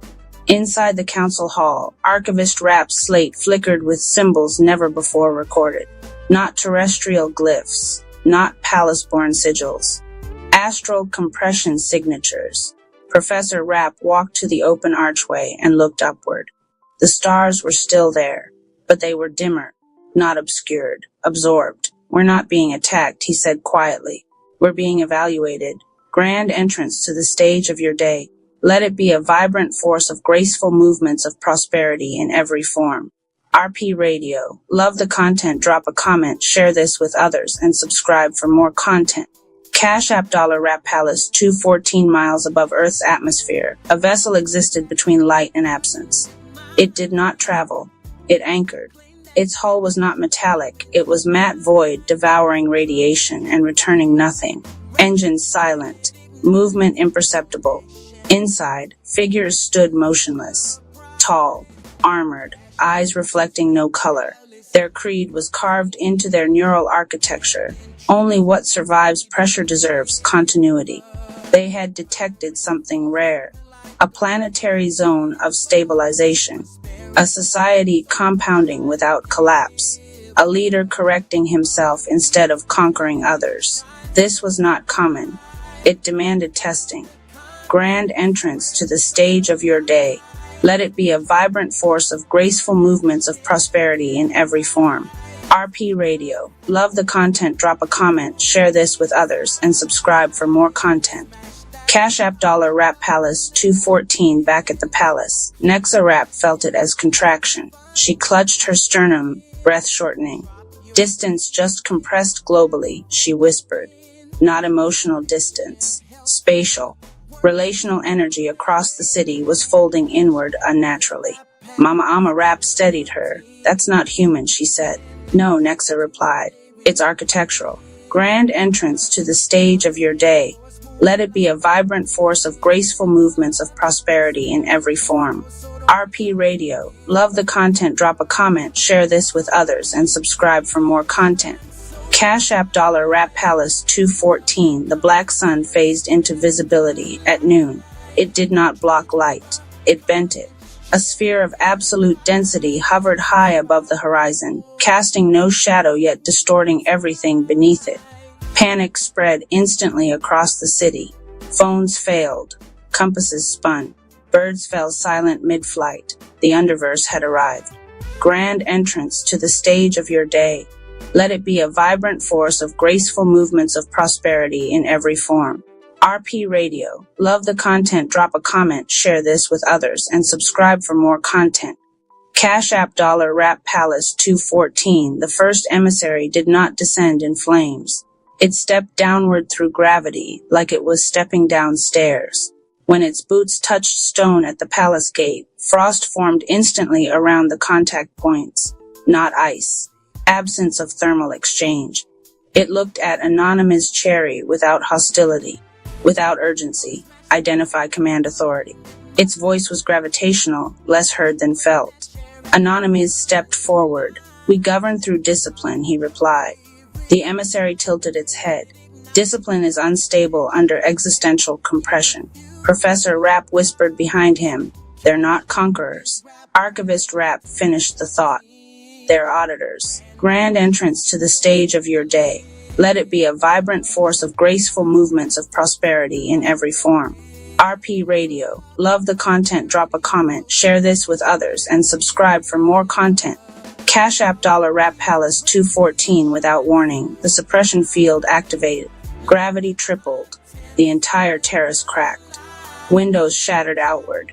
Citizens dropped to their knees across the city as lungs struggled under invisible weight. Snake Chi surged instinctively inside Anonymous, purple aura flaring. He held it. Not yet. The emissary watched carefully. Reactive, it observed. Expected. Grand entrance to the stage of your day. Let it be a vibrant force of graceful movements of prosperity in every form. RP Radio. Love the content, drop a comment, share this with others, and subscribe for more content. Cash App $Rap Palace 214 Civil Surfer Rap bent into the weight instead of pushing against it. His spine aligned, his breath slowed. Mama Ama Rap dropped her center of gravity deeper, grounding through the stone. Professor Rap silenced his mental counterarguments. Archivist Rap stopped recording. Nexa Rap resisted the urge to fold panic away from civilians, because forcing calm would be another displacement of discipline. They did nothing, and in doing nothing, the field destabilized. The emissary's eyes flickered faintly. Interesting. Grand entrance to the stage of your day. Let it be a vibrant force of graceful movements of prosperity in every form. RP Radio. Love the content, drop a comment, share this with others, and subscribe for more content. Cash App $Rap Palace 214. The second wave came physically. From the black sun, a formation descended. An entire legion of underverse soldiers, armor dark as collapsed stars, blades made from condensed vacuum. They moved in perfect synchronization. No shouting, no chaos, only structure. This was not invasion. This was filtration. Grand entrance to the stage of your day. Let it be a vibrant force of graceful movements of prosperity in every form. RP Radio. Love the content, drop a comment, share this with others, and subscribe for more content. Cash App $Rap Palace 214. The first clash erupted violently. Void blades cut through palace stone like paper. Snake Chi finally unleashed, green-blue arcs slicing through gravitational armor. Venom seeped into their systems, slowing neural synchronization. But they adapted instantly. Formation shifted. Angles recalculated. They fought as one organism. Civil Surfer Rap slid under a blade and shattered a soldier's knee joint. Mama Ama Rap redirected force rather than absorbing it, flipping two enemies into each other midair. Professor Rap disarmed a warrior by exploiting a micro-delay in its sync. Nexa Rap locked onto one soldier's emotional field, felt nothing but cold isolation, and injected a microfold of connection. The soldier hesitated. Half a second. Enough for Anonymous to strike. Grand entrance to the stage of your day. Let it be a vibrant force of graceful movements of prosperity in every form.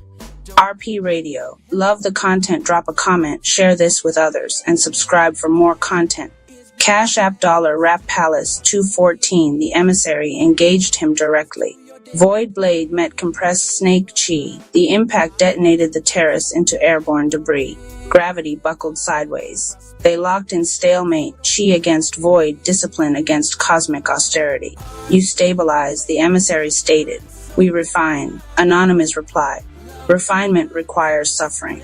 Refinement requires choice. Their weapons collided again. Grand entrance to the stage of your day.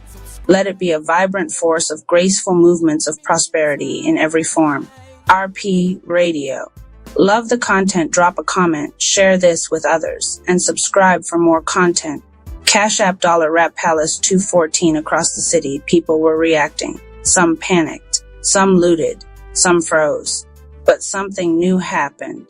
Those who had been living disciplined, faithful with little, aligned in exchange, honest in action, did not collapse under pressure. They bent. They breathed. They endured. The underverse detected it. The emissary's head turned slowly toward the city below. This world has multiple stabilizers. Archivist Rap stepped forward. We multiply authority, he said, not dependency. The emissary paused. Its armor pulsed faintly. The Legion retreated 2 steps, not defeated, assessing. Grand entrance to the stage of your day. Let it be a vibrant force of graceful movements of prosperity in every form. RP Radio. Love the content, drop a comment, share this with others, and subscribe for more content. Cash App Dollar Rap Palace 214 high above. The black sun pulsed brighter. Phase 1 had concluded. The underverse did not retreat from resistance. It escalated refinement. The emissary's voice echoed across the fractured terrace. Compression will increase. The black sun expanded. Air thinned. Time itself seemed to drag. This was no longer a physical test. It was existential. Would discipline fracture under sustained cosmic pressure? Would alignment survive prolonged darkness? Would stewardship hold when relief did not come quickly? Anonymous steadied his breath. Hold, he said calmly to the inner circle. No panic, no overreach, no premature attack. Just hold. The Legion lifted back into the sky. The black sun remained, watching, testing, waiting. The underverse protocol had begun, and this was only the opening measurement. Chapter 2. Sustained compression. The first 24 hours were the easiest. Shock always is. Adrenaline filled the cracks where fear tried to enter. People moved on instinct. Emergency responses activated. Communication rerouted. Structures reinforced. The city braced. It felt heroic. It felt united. It felt survivable. The second day was different. The black sun did not pulse anymore. It held, steady, unblinking. A presence that did not threaten, did not negotiate, did not retreat. Gravity remained slightly heavier than normal, not crushing, just enough to make every movement cost more. Air felt thin enough to require intention. Conversations shortened. Patience thinned. This was the underverse true weapon. Not destruction, duration. Inside the Rap Palace, the inner circle gathered in silence. No war council, no battle strategy. Just breath. Archivist Rap's slate glowed with steady lines of data. Cognitive fatigue rising across the population, he reported. Emotional volatility increasing by 12% per hour. Professor Rap paced slowly. They're not testing our power, he said. They're testing our maintenance. Civil Surfer Rap leaned against a pillar, eyes closed. The current's getting heavier, he murmured. People can fight waves. They can't fight tides. Mama Ama Rap turned to Anonymous. Do we intervene? He did not answer immediately. Intervention under compression could become displacement again. He remembered the fracture. He would not repeat it. We reinforce discipline, he said finally. Not rescue. Across the city, the effects intensified. A contractor snapped at his crew over a minor mistake. A couple reignited an old argument because exhaustion stripped away restraint. A business owner panicked and cut corners to maintain numbers. Small fractures, micro-displacements. Underverse soldiers did not descend this time. They didn't need to. The black sun responded to instability automatically. Every emotional spike caused gravity to increase locally by a fraction. Every dishonest action made air slightly thinner in that area. Every reactive outburst made the ground tremble under the person responsible. The underverse was calibrating through human weakness. Nexa Rap felt it everywhere. Distances weren't just folding now. They were distorting. People under strain pulled away from one another to preserve energy. Isolation grew like frost on glass. She moved through the city quietly, not folding distance, not forcing connection, just anchoring calm where consent existed. A mother and daughter on the verge of shouting paused mid-argument when Nexa entered the room. She said nothing. She only breathed steadily. Their breathing matched hers. The tremor in the floor eased. She left before they noticed. On the third night, the emissary descended again. No legion this time, just it. It stood at the palace gate, observing. "You are degrading," it said calmly. Professor Rapp stepped forward. "So are you," he replied. The emissary's head tilted slightly. "Clarify. You expected panic escalation," Professor continued. "Instead, you're getting slow correction." The emissary turned its gaze toward the city. It paused longer than before. "We are detecting distributed stabilizers." It admitted it. Archivist Rapp nodded. Authority multiplied. Without warning, the emissary activated a new phase. The sky flickered. Not dark. Inverted. Shadows sharpened. Memories surfaced. Across the city, people were confronted not with physical pressure, but with unresolved personal fractures. Regrets replayed vividly. Past failures resurfaced. Old betrayals felt recent again. This was not gravity. This was psychological compression. Nexa Rapp staggered. "They're mining unresolved necroplasm," she whispered. The emissary's voice echoed through the palace. "Discipline is irrelevant if identity is fractured." Anonymous stepped forward. Now Snake Chi stirred. Not explosively, precisely. He did not expand it outward. He compressed it inward. Invisible spirit alignment locked. Tri-brain synchronization stabilized. He spoke calmly into the field, affecting the entire city. "Breathe," he said, not through amplification, through resonance. His breath slowed deliberately. The inner circle matched him. Civil Surfer Rapp exhaled fully. Mama Ama Rapp grounded deeper. Professor Rapp silenced analysis. Archivist Rapp closed the slate. A wave moved outward, not of power, of rhythm. Across the city, people felt it. A slowing, a grounding, not relief. Stability. The resurfaced memories did not disappear. They became manageable. The emissary stepped back. "Unexpected resilience," it said. "You equate suffering with refinement," Anonymous replied calmly. "But suffering without consent breeds fracture." The emissary studied him. "Your species historically fractures. We've learned," Anonymous said simply. The emissary looked at the black sun above. It pulsed faintly, uncertain. The underverse did not retreat from challenge. It escalated it. But escalation required energy. And energy required weakness to feed on. The city was not feeding it enough. Suddenly, the black sun flared. Gravity spiked violently. The palace terraces cracked. Citizens screamed. This was the brink. Not sustainable. Not long-term. A final push to force collapse. Snake Chi erupted fully this time, not as rage, not as reaction, as containment. A green-blue lattice shot upward from Anonymous, not attacking the black sun, but stabilizing the distortion around it. Nexa Rapp anchored relational lines across the city, consensual folds that prevented isolation spikes.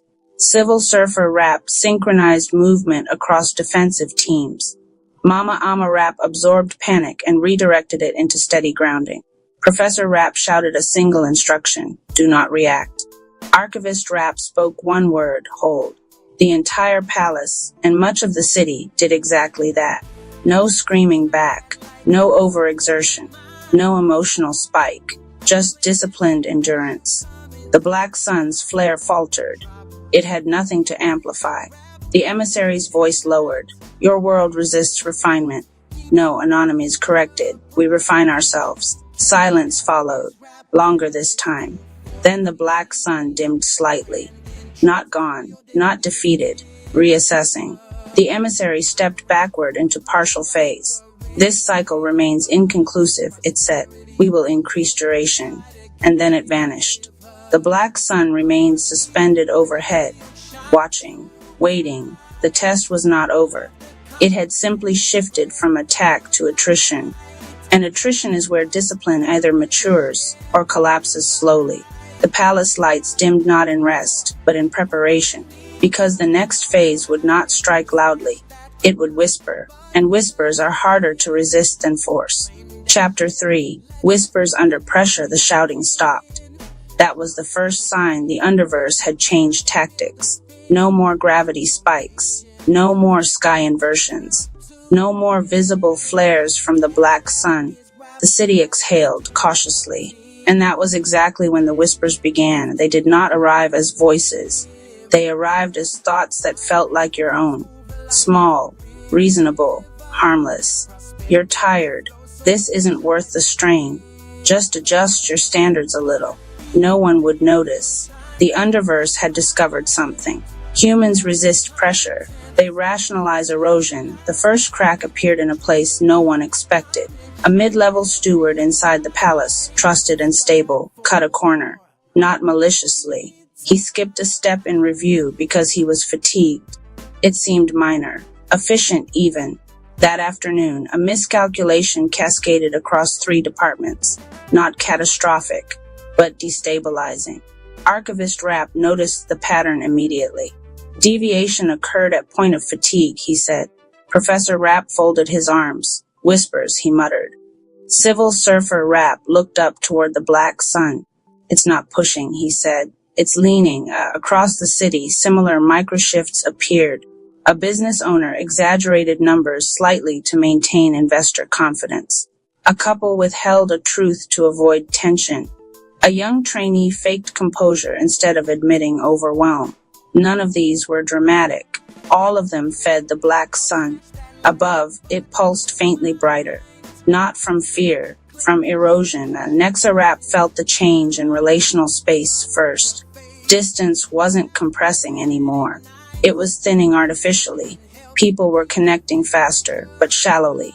Conversations felt productive without being honest. Agreements formed without alignment. She placed her hand against a cafe table where 2 former rivals were laughing too easily. She closed her eyes. The necroplasm wasn't resolved. It was masked. She withdrew her hand. This is worse, she whispered. Mama Ama Rapp nodded. False peace fractures deeper later. That evening, the emissary returned. No legion. No suppression field. It stood at the palace terrace, watching the city lights flicker below. You degrade voluntarily, it observed. Anonymous stood beside it, gaze steady.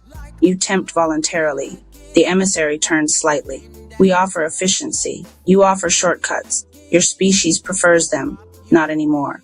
The emissary paused. Above, the black sun brightened subtly as another minor ethical compromise occurred in the city. The emissary gestured toward it. Evidence. Anonymous did not flinch. Measurement. The Underverse changed the battlefield again.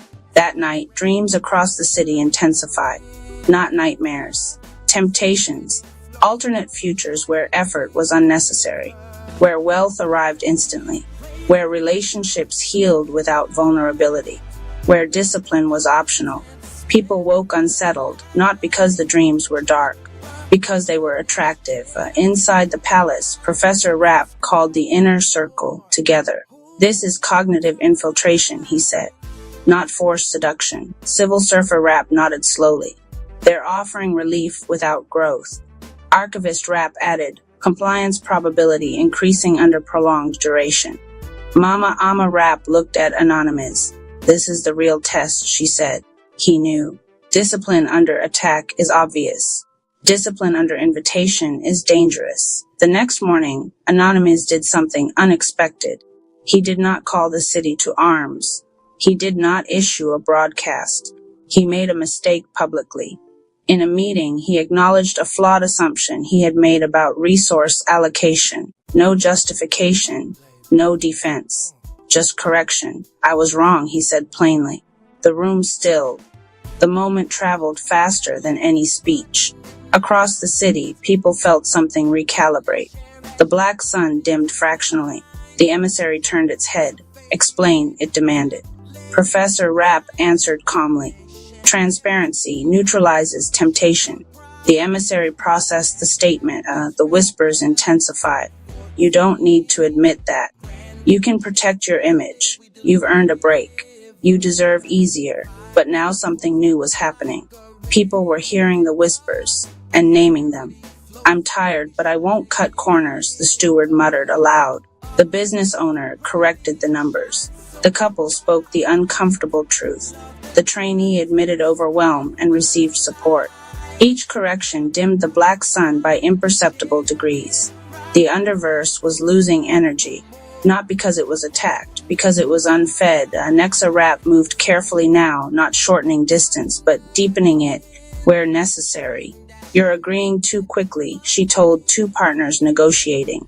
They blinked. She held their gaze. Say what you're avoiding. They did. The floor beneath them steadied. False harmony dissolved into honest alignment. The black sun flickered. That evening, the emissary stood alone again at the palace edge. You resist by self-exposure, it said. We refine by consent, Anonymous replied. You deny ease. We deny erosion. Silence stretched between them, longer than before. The emissary's posture shifted almost imperceptibly. Your model complicates conquest, it admitted. We're not trying to conquer, Anonymous said softly. We're trying to remain. The black sun above dimmed further, not extinguished, but weakened. The emissary looked upward. This phase remains incomplete, it said. We will escalate. Anonymous did not respond. He didn't need to. Escalation under starvation is unsustainable. The underverse would have to choose soon, increase force and reveal desperation, or withdraw and reassess. For now, the black sun lingered, smaller than before. The whispers did not disappear, but they lost their sweetness. Because once named, temptation loses its disguise, and discipline, tested under pressure, duration, and seduction, was no longer reactive. It was conscious. The palace lights dimmed once more, not in fear, in vigilance, because the underverse was learning. And learning enemies are far more dangerous than aggressive ones. The quiet frequency, time chamber edition council of Greg's back at the switchyard, after the reel had finished and Mara's spreadsheet had made all our faces look older. I found one more folder tucked beneath the pump maps. It was thin, weatherproof, and labeled in her block capitals. Commonade Time Chamber Protocol for use when official models begin lying in complete sentences. Inside was a deck of stiff paper cards, bound with a rubber band, a folded sheet of rules, and a smaller envelope marked Archivist, 1 pull PER cycle. Junie took one look and said, "This is either genius or the most Mara thing I've ever seen." "Those are often the same thing," I said. I unfolded the rules. At the top, in red ink, a crisis does not begin with equal starting conditions. Do not confuse unequal starting power with unequal worth. Below that, every entrant draws an SPP once. SPP equals starting power percentage. Randomized to break the fantasy that preparedness is pure merit. Range, 3793. No redraws. Junie blinked. She made emergency triage into a deck. "No," Alma said, reading over my shoulder. She made inequality visible before people could moralize it. There were 4 smaller stacks beneath the percentage cards, each stamped with a different symbol. A shield, a river, a scale, an eye. I turned over the sheet. Suits capital integrity, reserves, repair, shock absorption, endurance, liquidity flow, routing, exchange movement, timing, leverage restraint, pressure, thresholds, discipline, refusal of reckless shortcuts, transparency, truth, witness, accounting, signal clarity, anti-corruption. And below that, in Mara's smaller handwriting, BFP equals archetype SPP stability, modifier. Junie laughed softly. She really did make a whole system. Malik was still staring at the hidden columns on the laptop. "What's BFP? Base financial power," I said. Or in this case, base survival power. Not who matters more. Who can carry what, starting from where they actually are. Alma nodded once. That's triage without euphemism. There was one more line on the sheet. Acceptance XP stabilizes and multiplies growth. Resistance XP warps it. Translation, truth makes a community stronger. Denial makes it expensive. The rain tapped harder at the windows. Mara had clipped a cassette-sized recorder to the packet. I pressed play. Her voice came through rough and low, as if she had been trying not to wake someone. "If you're hearing this, the official model has already mistaken extraction for intelligence. Use the chamber instead. It won't make you equal. It will make you honest." A pause. papers shifting. Chamber 1 is personal sovereignty. Count what is yours. Count what is owed. Count what you can promise without borrowing breath from tomorrow. Another pause. Chamber 2 is contributive flow. What does not circulate becomes poison.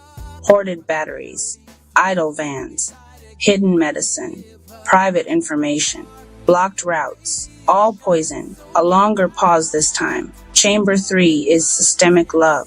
This is the one cities fail on purpose. They will tell you stability means protecting premium assets. It does not. Stability means the weakest viable block stays viable. Fair wages, fair access, fair timing. That is what keeps demand, trust, and tomorrow alive. The tape clicked. Nobody spoke for a moment. Then Junie said, I kind of loved her. You and every person with a functioning nervous system, I said. Malik reached for the percentage deck first. The cards were old transit punch stock, numbers written in black marker and sealed in clear tape. He drew and flipped his over on the counter. 81, of course, Junie said. You have 81 energy. I feel like 39. Same thing in city worker years. Junie drew next. 52, she grimaced. Rude. It isn't ranking you, I said. It's naming your starting load. Still rude. I drew. 61, Alma drew last. 77, she snorted. I've been a nurse too long. God knows I'd unionize heaven. Then came the suits. Malik took capital integrity without discussion. He was the kind of person who understood that repair itself was a form of wealth. Junie pulled liquidity flow, which fit her almost offensively well. I turned over transparency truth and felt, for the first time that night, something in the room align instead of fracture. Alma drew leverage restraint. She read the card, then slipped it into her coat pocket like a warning she intended to use. On the back of each suit card was a note.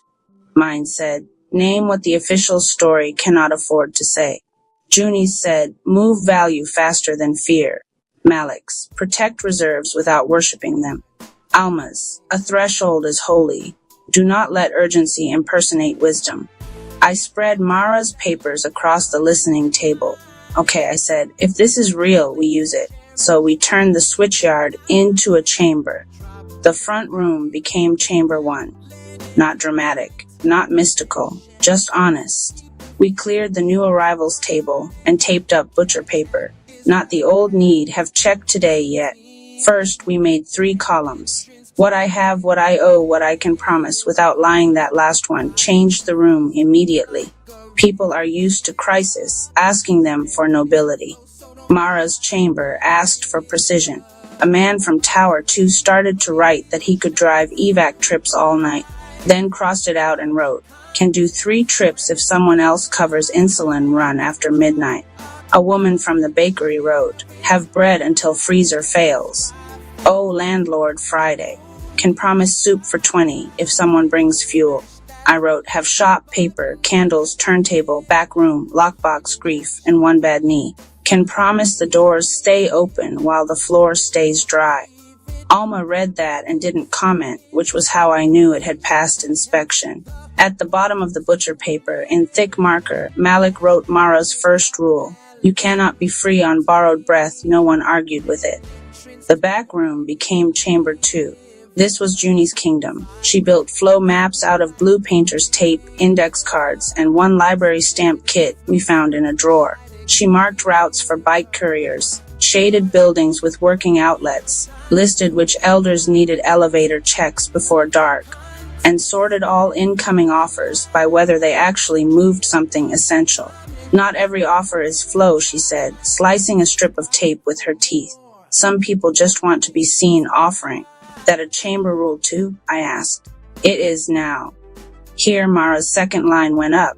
Wealth that does not circulate becomes poison. We put it above the medicine shelf. Then the first shadow showed itself. A man in a linen rain shell came in from Harborside carrying 3 cases of bottled water and a face trained by money to appear benevolent at camera distance. He said he was willing to release inventory if we could verify who would post about his private preparedness service once the network stabilized. Junie looked at him for 3 full seconds. Then she took a marker, wrote poison on a scrap of cardboard, and set it on top of the water cases. He left with all 3. Nobody missed him. Around 9, I opened the smaller envelope marked Archivist. Inside were cards tabbed by suit, system diagnostic, flow and timing, risk and leverage, truth and alignment. Each had one instruction, typed and cut by hand. The first one I pulled read, "What is being mistaken for disorder? Because it is informal?" We all stared at it. Then Malik said South Bank. And that was the whole city in one answer. By midnight, the listening room became Chamber 3. This was the hardest one because love sounds unserious until you have to allocate consequences. Malik laid out the flood maps. I laid out Mara's Promenade notes. Alma stood with her arms folded and read both like a judge deciding whether language itself had come to court wearing a tie. Mara had built a parallel model beside Civic Pulse. Same city, different assumptions. Not, where is the tax base strongest? But where does collapse cascade fastest into human damage?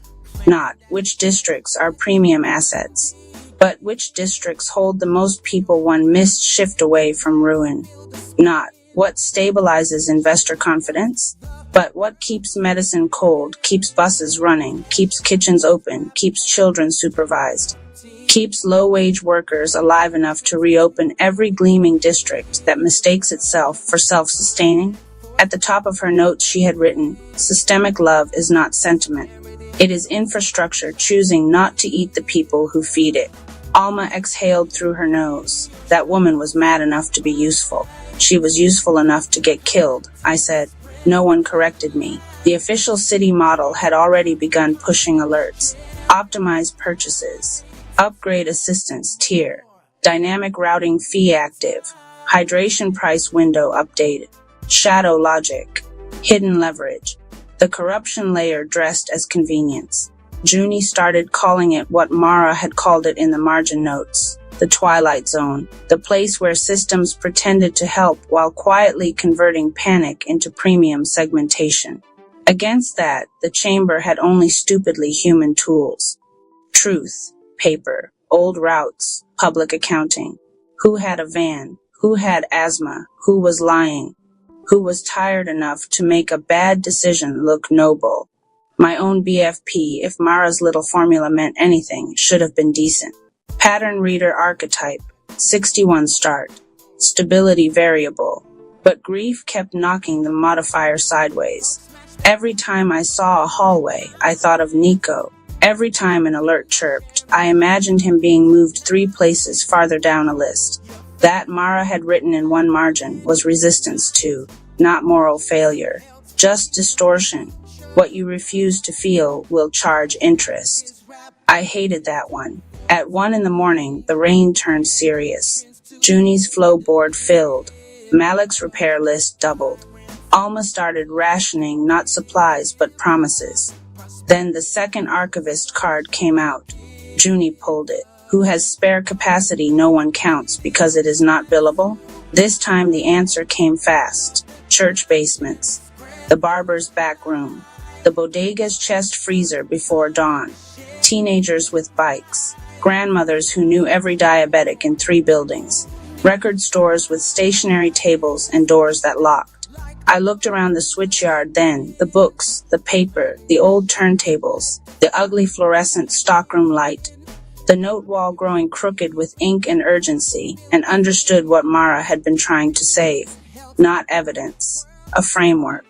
A way of entering disaster without letting the people who profited from it define reality first. By the time the flood warnings escalated, everyone coming through the door was entering the chamber whether they knew the name or not. They counted honestly. They circulated what they could.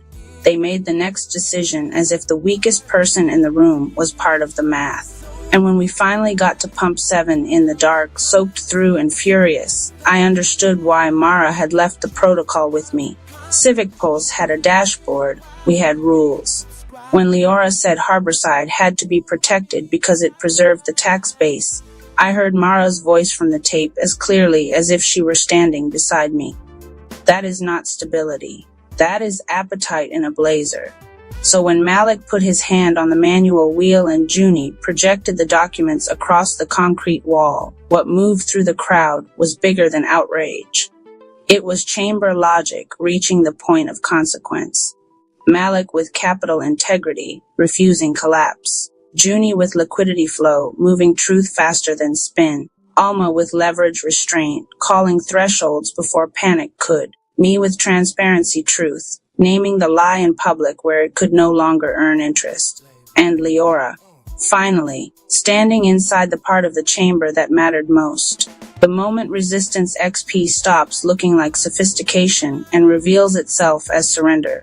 When she gave up the badge and named the old rail cut, that was the first clean point she'd scored all night. Not redemption.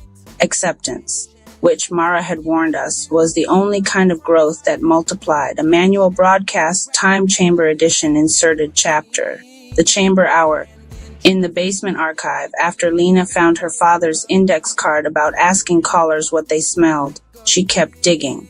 The carton labeled Mora Nights 2007-2012 had a false bottom. Under the tapes and pledge drive envelopes was a dented cigar box wrapped with electrician's tape. On top, in her father's blunt block letters, someone had written, "Time chamber rules for nights when the city loses the plot." Lena carried it upstairs like something unstable. Inside were raffle stubs numbered in black Sharpie from 37 to 93 for paper bands marked with drawn symbols, and a stack of laminated note cards with colored tabs. On the lid, taped crooked, was a typed sheet that had yellowed at the corners. Everybody enters trouble with a different starting load. Measure honestly. Do not worship advantage. Do not romanticize strain. Pull once. No redraws. Below that, SPP equals starting power percentage. Lena read it twice and then laughed under her breath. Of course her father, who mistrusted both management and mysticism in equal measure, had turned mutual aid into a radio game severe enough to keep people from lying to themselves. When the outage hit Friday night and Tomas kicked the old transmitter awake, Lena brought the box to the folding table in the basement. Yumi looked from the box to the dead monitors upstairs and said, "I cannot tell whether this is genius or cult adjacent. Family resemblance," Lena said. Mrs. Bernal adjusted her glasses. "Read the rules." So Lena did. Every entrant draws an SPP once. Starting power is not moral worth. It is an honest load estimate.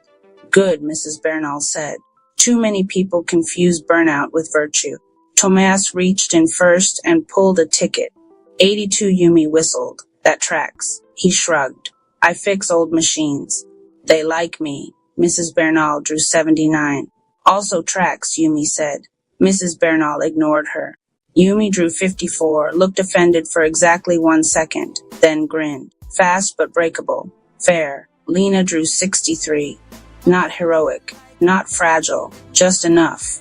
A fifth ticket stayed face down on the table. Wenhao came into the basement later in his raincoat and his management voice. Mrs. Bernal slid the last one toward him without explanation. He stared at her, then flipped it over. 41. Nobody said anything. To his credit, he didn't ask for another. Under the raffle stubs were the 4 bands. A shield, a river, a scale, an eye. Lena knew before she read them who belonged where. Capital integrity went to Tomas. He was reserves continuity, load-bearing ugly competence. Liquidity flow went to Yumi, who could move information across the city faster than any corporate stack once she trusted the source. Transparency truth went to Lena. The title embarrassed her, which was probably why it fit.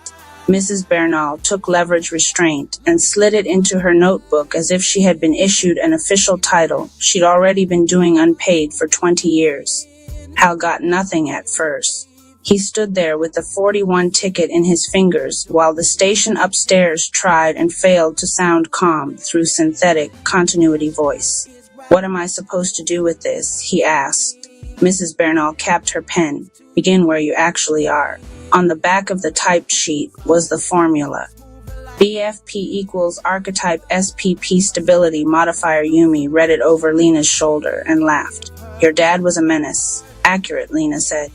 But the longer Lena looked at it, the less it felt like a gimmick. Tomas, engineer, archetype, 82 start, absurdly high stability under pressure, had more usable power in that basement than the entire automated overnight stack. Yumi, creator-reporter archetype, 54 start, great speed but variable stamina, could flood the city with signal as long as someone protected the edges of her bandwidth. Lena, producer archetype, 63 start, stable until guilt got involved, could hold the line if the line stayed human. Her father had even written a note under the equation. Don't assign people work based on what flatters them. Assign it based on what they can carry without becoming dangerous. Then came the chamber rules themselves. Chamber I, personal sovereignty, you cannot be free on borrowed breath. Lena said it aloud into the room, and the room changed. No cloned voice, no sponsor copy, no repeating a rumor as if it were firsthand, no speaking for a block you hadn't stood in, no promise on air that depended on some invisible later rescue. For the station, borrowed breath meant synthetic authority. The smooth fake intimacy of a voice that sounded local because someone had licensed the cadence, but not the life. Lena looked up toward the ceiling, where Sable's continuity engine was probably still trying to output manageable conditions. Good, Yumi said. The bots can stay upstairs. Chamber 2, contributive flow wealth that does not circulate becomes poison. Mrs. Bernal underlined that one twice in her notebook and rewrote her headings on fresh paper. Need have verified, but now the board widened. Not just food, not just batteries, not just medicine, signal, wall outlets, warm rooms, lift help for elders.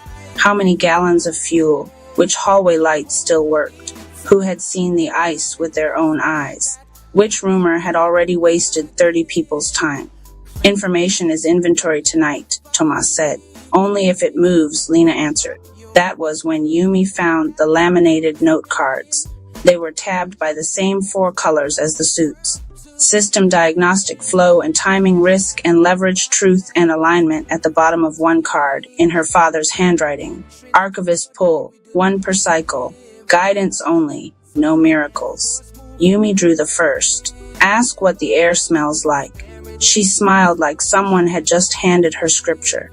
The second card Lena pulled an hour later. Ask what the light is doing. Place verifies faster than opinion. And that became the rule on air. When the first caller came through, Lena didn't ask for cross streets first. She asked, what does the air smell like where you are? Bleach and microwave noodles, said the nurse at the West Side Clinic. Real. Second caller, detergent and wet dog. Real. Third, dust, old carpet, pennies. Real enough to make the hair rise on Lena's arms. Each honest answer was its own kind of acceptance XP, though her father hadn't called it that in the broadcast notes. He'd called it clean gain. People grounding themselves in place made the whole system stronger. The line got better. The board got better. The city listening in got better at noticing the difference between witness and style. The shadow layer hated that. Upstairs, the network kept trying to retake the signal. Branded calm. Sanitized summaries. Sponsor-safe phrasing. The ad logic wanted to hoard credibility while outsourcing risk downward, just like every bad system Lena had met in her adult life. That, in the chamber language, was corruption by hidden leverage, not just money. Priority disguised as inevitability. Smoothness mistaken for trust. The server rack fed before the local generator because somewhere a spreadsheet had decided synthetic continuity was more valuable than occupied attention. Wenhal came back downstairs after watching the listener numbers climb on Yumi's stripped-down mirror feed. He looked less like management and more like a man who had just discovered a floor under his feet. What do you need me to do? He asked.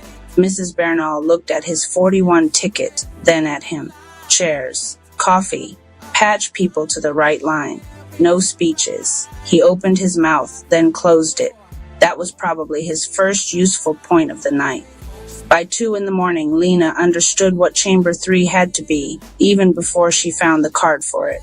She pulled from the stack again. Systemic love fair access is not softness. It is what keeps the whole grid from eating its own load. Taped to the back in her father's writing, a station is not stable because it has sponsors. It is stable because enough people trust it to act before they are desperate. Lena sat with that while the calls kept coming. A clinic offering 6 warming spots. A bakery with residual oven heat. A mechanic with jumper cables and nowhere else to be. A parent group hand-carrying notes to buildings where the internet had died. A mosque opening prayer rooms for sleep. A laundromat girl reporting a dangerous dryer and asking if anyone nearby had baby formula. A transit worker correcting a false flood rumor before it trapped half a neighborhood on the wrong side of black ice. The board filled. The signal circulated.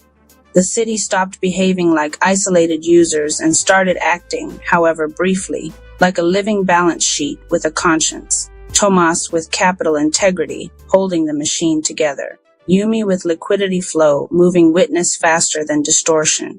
Mrs. Bernal with leverage restraint, refusing bad information and stupid promises with the discipline of a battlefield librarian. Lena with transparency truth, keeping the air unborrowed. And Hal beginning at 41 and finally learning what low starting power was actually for, not shame, just clarity. At around 3:15, when the line briefly went quiet, Lena opened the last archivist card. Who has spare current that the official map cannot see? She looked at the board and saw the answer all at once. Extension cords in bodegas, underground fridges in florist shops, unused fellowship halls, night shift nurses, apartment lobbies with stubborn superintendents, creators with battery packs, retired principals with notebooks, old transmitters everyone had called obsolete until the polished systems failed. By dawn, the chamber had done what her father clearly designed it to do. Not eliminate difference, not simulate fairness, not make a hard night noble, just force the truth to circulate faster than the lie. Later, when the network wanted a cleaner account of what had happened, Hal asked Lena whether there was a format for this kind of thing. Yes, she said. He waited. It's called a public. He almost smiled. And when the city woke into that cold, bright Sunday, with the storm spent and the sidewalks full of people comparing notes they trusted only because they had heard real breath carrying them, Lena kept the box. Not as a relic, as a rule set, which was why the Sunday hour stayed. Not as nostalgia, not as rebellion theater, as chamber practice. 1 hour where nobody could use borrowed breath. 1 hour where signal had to circulate or rot. 1 hour where a city remembered stability was not the same thing as polish. And every week after, before they went live, Lena laid the old raffle stubs on the table anyway. Not to gamify suffering, to remind everyone in the room of the first truth her father had bothered to laminate. You do not enter the week equal. You enter it responsible. #1. The city that timed its thirst daily pulse. 8:03 a.m. sovereignty. Survival is being converted into scheduling. Flow, water, groceries, and attention are already bottlenecking. Systemic love. The weakest block will be asked to absorb the most weather. Shadow. Convenience is learning to meter thirst. Archivist. Ask who profits when urgency gets a price window. The city had begun addressing thirst the way airlines address luggage, as a timing problem, a compliance problem, a thing that could be made cheaper if you were willing to become less human about it. At 9:03 on a Thursday morning, my phone lit up with a blue notification from Morrow. Best value window for hydration supplies. 3:24 p.m. For a second, I just stood there on the sidewalk outside the switchyard with my keys in one hand and the alert glowing in the other. The whole day arranged around me in the cheap theater of wrong season heat. Marrow Street had already gone soft at the edges. The brick storefronts on my block looked faintly melted, as if the city had been left too close to a radiator. Across the street, the florist was dragging 2 buckets of limp Lysianthus into a band of shade no wider than a scarf. A bus sighed at the corner and released a wave of air that smelled like hot rubber, old upholstery, and someone else's bad morning. The alert glowed an obliging blue. Morrow lived in most pockets by then, and half the walls. It booked dentist appointments, fought with insurance portals, drafted gentler versions of angry emails, compared grocery prices across 5 stores, recommended cheaper commuting windows, and apologized preemptively for delays it had helped create. If you let it, it could shave the rough corners off a life until the whole thing felt less like living and more like successful compliance. Now it was teaching people how to time their thirst. I locked the screen without dismissing the notification. I wanted the insult to remain visible a little longer. The switchyard occupied the narrow middle unit between a barber shop that still took walk-ins and a bakery that had been surviving 5 separate economic theories for 23 years. People called my place retro when they wanted to be affectionate and impractical when they wanted to be correct. We sold used books, blank notebooks, pens heavy enough to feel like promises, repaired turntables, postage stamps, stationery, and records whose sleeves still smelled faintly of other houses. On Wednesdays, we hosted letter writing night. On Sundays, we played full albums and made people listen all the way through. I unlocked the door, stepped into the stale coolness left over from the night, and went straight to the front window. The city had spent the last year turning basic needs into interfaces. Verify this. Confirm that. Update your plan. Choose your tier. Accept dynamic routing. Accept surge timing. Accept better pricing later. Every sentence arrived sounding helpful and left with a little more of your dignity than it had come in for. I flipped the sign to open, took a black marker from the till, and wrote on a sheet of butcher paper in block capitals big enough to argue with traffic. Cold water if you ask, no app necessary. Then I taped it to the inside of the glass. The handwriting steadied me. That was the thing systems people never understood about paper. Paper did not optimize. It committed. Outside, the heat was already climbing into its voice. It wasn't summer heat exactly. Summer heat knew how to occupy a city honestly. This was spring heat with a stolen ID, thin in the shadows, aggressive in the light, the sort that made people underdress at noon and pay for it by dark. The weather had been acting insulted all week. Monday smelled like August. Tuesday carried a brown haze from somewhere west of the freight yards. Wednesday morning had produced one cold, bright hour that felt like apology, then spent the afternoon taking it back. Behind the counter, the old radio murmured through static while I counted the till and pretended not to listen to the hourly local bulletin. Residents are encouraged to remain flexible, said a voice too smooth to belong to anybody still paying utility bills in this zip code. Localized heat impacts may continue through late afternoon. I turned it off. By 10:30, the sunlight in the front window had gone white and flat, the kind that erased texture from everything except dust. A man in a work vest came in for stamps and stood reading my sign for a long moment before he bought anything. My wife got one of those hydration alerts, he said. Did it help? He gave me the look people use when they've already decided they're allowed one small honesty with a stranger. It told her bottled water would be cheaper after 3, he said. We've got 2 kids under 8. I'm guessing the children declined to postpone being thirsty. That got half a laugh out of him. He bought 20 stamps and a legal pad and left shaking his head, as though the problem with the city was not that it had become cruel, but that it insisted on being cheerful about it. By 11, the bakery had propped its door open and the smell of yeast and sugar had begun drifting into my front room. A teenager in a school polo came in for a notebook and asked, in the flat voice of someone trying not to sound worried, whether I knew if the cooling center on 9th was full yet. I said I didn't know. She nodded as if I had confirmed something she expected. After she left, I wrote the day's first line of pulse language on the scrap paper I kept beside the register. Survival is being converted into scheduling. I didn't tape that one up yet. It was still forming. The bell over the door jangled hard enough to make me look up. Junie Park came in wearing a black tank top, loose cargo pants, and the expression of a person who had spent the morning arguing with invisible machinery and lost patience before breakfast. She carried her camera in one hand and a half-melted iced coffee in the other. Her sunglasses were shoved into her hair. Sweat had darkened the collar of her shirt. You see the cooling center clip, she asked without preamble. Good morning to you too. It got throttled. Throttled how? Junie dropped her camera bag by the counter like it had personally offended her. Normal way. Flatline engagement, comments half delayed, reposts not carrying. Meanwhile, some girl does a heatwave skin routine with cucumber rollers and gets 10 times the reach. That's because cucumbers look better in portrait mode than municipal failure. Junie took a swallow of her ruined coffee and made a face. I'm serious, I know. She leaned both hands on the counter. Junie was 19 and already spoke with the clipped velocity of someone who had learned that if she didn't say the truest thing first, the room would get filled with weaker versions before she got the chance. There were elderly people in line by 8:30, she said. One woman had one of those portable oxygen rigs.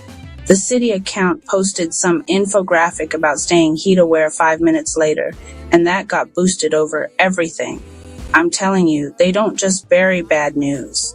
They bury witness. The sentence landed and stayed there. Junie and I had arrived at each other sideways over the past year. She started out coming in for film packs, then notebooks.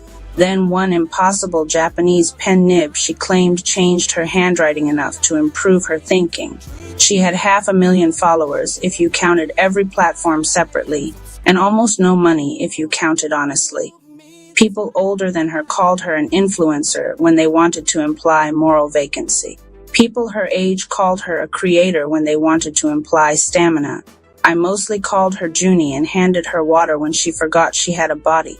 You post the raw version, I asked. Yeah, and still got shoved under a reel about cute electrolyte packets. The heat pressed against the window hard enough to make the glass look tired. Junie glanced at the butcher paper sign, then back at me. That's good. It's a sign. It's a correction. I shrugged, though she wasn't wrong. Outside, a siren started somewhere east of US and took its time disappearing. Junie looked toward the window the way some people look toward thunder, less startled than evaluative. She was always listening for what the city chose to leave out. My comments are full of people asking if the line was old footage, she said. Like bodies can only be real if they happen on a schedule approved by the feed. Maybe the feed prefers its suffering archival. She gave me a quick, crooked smile. That's nasty. It's the weather. She looked down at her camera, then at me again. I'm starting to think the platforms don't hate panic. They hate unmonetized panic. That sounds expensive. It is. It just doesn't charge the right people. There it was, that moment I had been feeling all morning without yet naming. The small click when civic irritation stops behaving like annoyance and starts hardening into structure. An overpriced bottle of water was one thing. A badly timed grocery prompt was one thing. An ugly algorithmic preference for soft content over hard witness was one thing. But when those things began arriving in formation, the city's tone changed.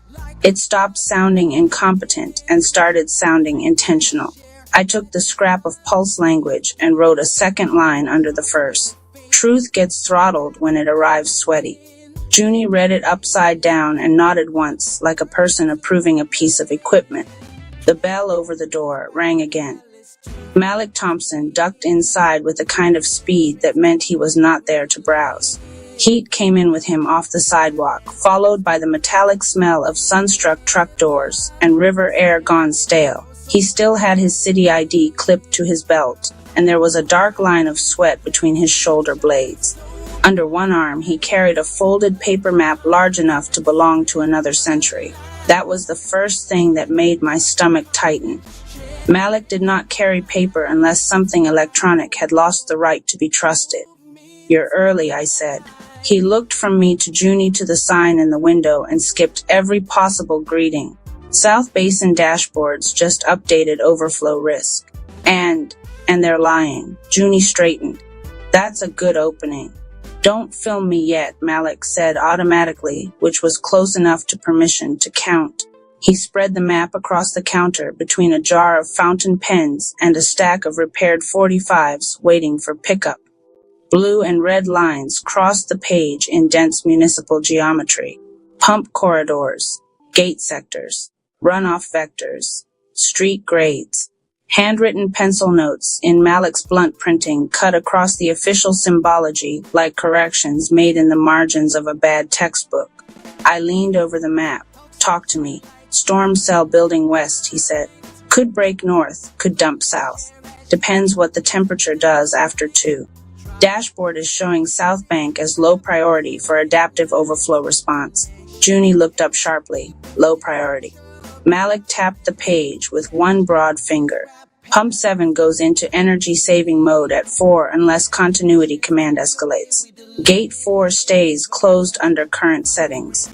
If both hold, pressure pushes south. South like us south? Junie asked. Malik gave her a flat look. There a decorative South Bank I don't know about? The shop went very still around us. Outside. The bus stop ad screen across the street flipped from sandals to insurance to one of the city's new climate readiness ads. A smiling couple beside a window unit. A reassuring line about smart planning, colors soft enough to suggest no one had ever sweated involuntarily in their lives. I looked back down at the map. Marrow Street ran like a small dark vein through the district grid. The bakery. Tower 2. The clinic 3 blocks over. 9th. The cooling center line Junie had filmed that morning. The public library branch with the unreliable basement dehumidifier. The flood-prone underpass near Mason. The part of the neighborhood city people referred to as resilient when they wanted to avoid saying underfunded. This is weather, I said, though it sounded weak even to me. Malik shook his head once. Weather, maybe. Response settings, definitely not. Junie set her coffee down very carefully. Say that again. He didn't. Instead, he pulled another sheet from under the map, a printout from the dashboard interface, all clean fonts and color-coded confidence bands. See this, he said, tapping a pale green district tag. Adaptive risk allocation. They've got Harborside protected for barrier pre-deploy and traffic clearing. Atlas Yards gets continuity preservation. South Bank is flagged for managed local response. The phrase sat there between us, dead and managerial. Managed by who? I asked. Malik's laugh had no humor in it. That's the question.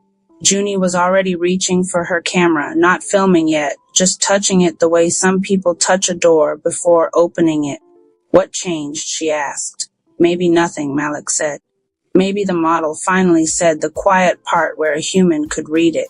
That was the reversal. I felt it happen in the room the way I used to feel trend shifts back when people paid me to predict them. One pressure becomes 2. 2 become pattern. Pattern becomes architecture. Architecture becomes threat. This was no longer the city being vulgar in app language. No longer a grocery receipt with ambitions. No longer an insulting hydration prompt and a throttled clip and a hot spring morning behaving like a pickpocket. The heat, the feed suppression, the district settings, the premium protections, the managed local response, they had started touching. Once systems touch, they stop being inconveniences and become a strategy. I picked up the scrap paper and wrote the third line. If a system calls your fear noise, make more of it. Junie read that one too. Post it. Not yet. Why? Because I was looking at the map. Because the page had gone heavy in my hands. Because Marrow Street, which usually behaved like a narrow place full of used paper and harmless stubbornness, had suddenly entered a bigger sentence. Because there is a precise moment when local life realizes it has been included in somebody else's optimization model, and every object in the room changes character at once. The register stops being a register and becomes emergency cash. The sign in the window stops being a sign and becomes public language. The shop stops being a shop and becomes a place people may soon come to because some dashboard farther uphill has already decided what is absorbable. Outside, the light had gone sharper instead of brighter. The kind of white that made shadows look cut out with scissors. Show me, I said. Malik bent over the map and began tracing the lines with a calloused finger pump sequence. Gate pressure, runoff timing, basin load, traffic choke points. The neighborhood geometry of who would be told to wait and who would be routed first. Junie moved around the counter and stood shoulder to shoulder with us, camera forgotten for the moment. The bakery smell had faded. In its place came the faint mineral scent of hot dust and river wind turning mean. On the glass behind us, my sign caught the sun and glowed black against white. Cold water, if you ask NOAP necessary for a second. It looked less like kindness than doctrine. Malik flattened the page with both hands and exhaled through his nose. When the dashboards lie, he said, paper starts sounding holy. The quiet frequency, time chamber edition council of Greg's back at the switchyard, after the reel had finished and Mara's spreadsheet, had made all our faces look older. I found one more folder tucked beneath the pump maps. It was thin, weatherproof, and labeled in her block capitals. Commonade Time Chamber Protocol for use when official models begin lying in complete sentences. Inside was a deck of stiff paper cards, bound with a rubber band, a folded sheet of rules, and a smaller envelope marked Archivist, 1 pull PER cycle. Junie took one look and said, "This is either genius or the most Mara thing I've ever seen." "Those are often the same thing," I said. I unfolded the rules. At the top, in red ink, a crisis does not begin with equal starting conditions. Do not confuse unequal starting power with unequal worth. Below that, every entrant draws an SPP once. SPP equals starting power percentage. Randomized to break the fantasy that preparedness is pure merit. Range, 3793. No redraws. Junie blinked. She made emergency triage into a deck. "No," Alma said, reading over my shoulder. She made inequality visible before people could moralize it. There were 4 smaller stacks beneath the percentage cards, each stamped with a different symbol. A shield, a river, a scale, an eye. I turned over the sheet. Suits capital integrity, reserves, repair, shock absorption, endurance, liquidity flow, routing, exchange movement, timing, leverage restraint, pressure, thresholds, discipline, refusal of reckless shortcuts, transparency, truth, witness, accounting, signal clarity, anti-corruption. And below that, in Mara's smaller handwriting, BFP equals archetype SPP stability, modifier. Junie laughed softly. She really did make a whole system. Malik was still staring at the hidden columns on the laptop. "What's BFP? Base financial power," I said. "Or in this case, base survival power. Not who matters more. Who can carry what, starting from where they actually are." Alma nodded once. That's triage without euphemism. There was one more line on the sheet. Acceptance XP stabilizes and multiplies growth. Resistance XP warps it.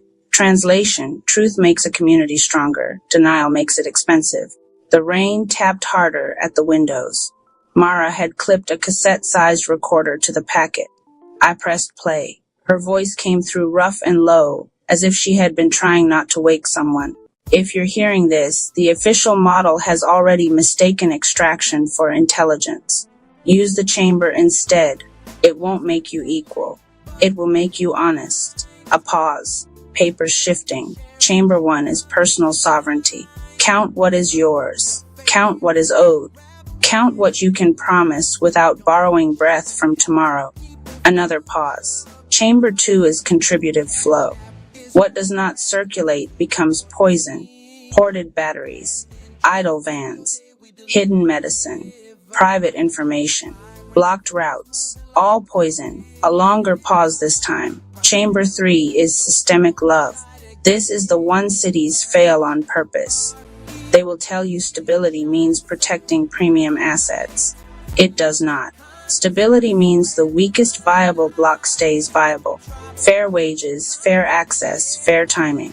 That is what keeps demand, trust, and tomorrow alive. The tape clicked. Nobody spoke for a moment.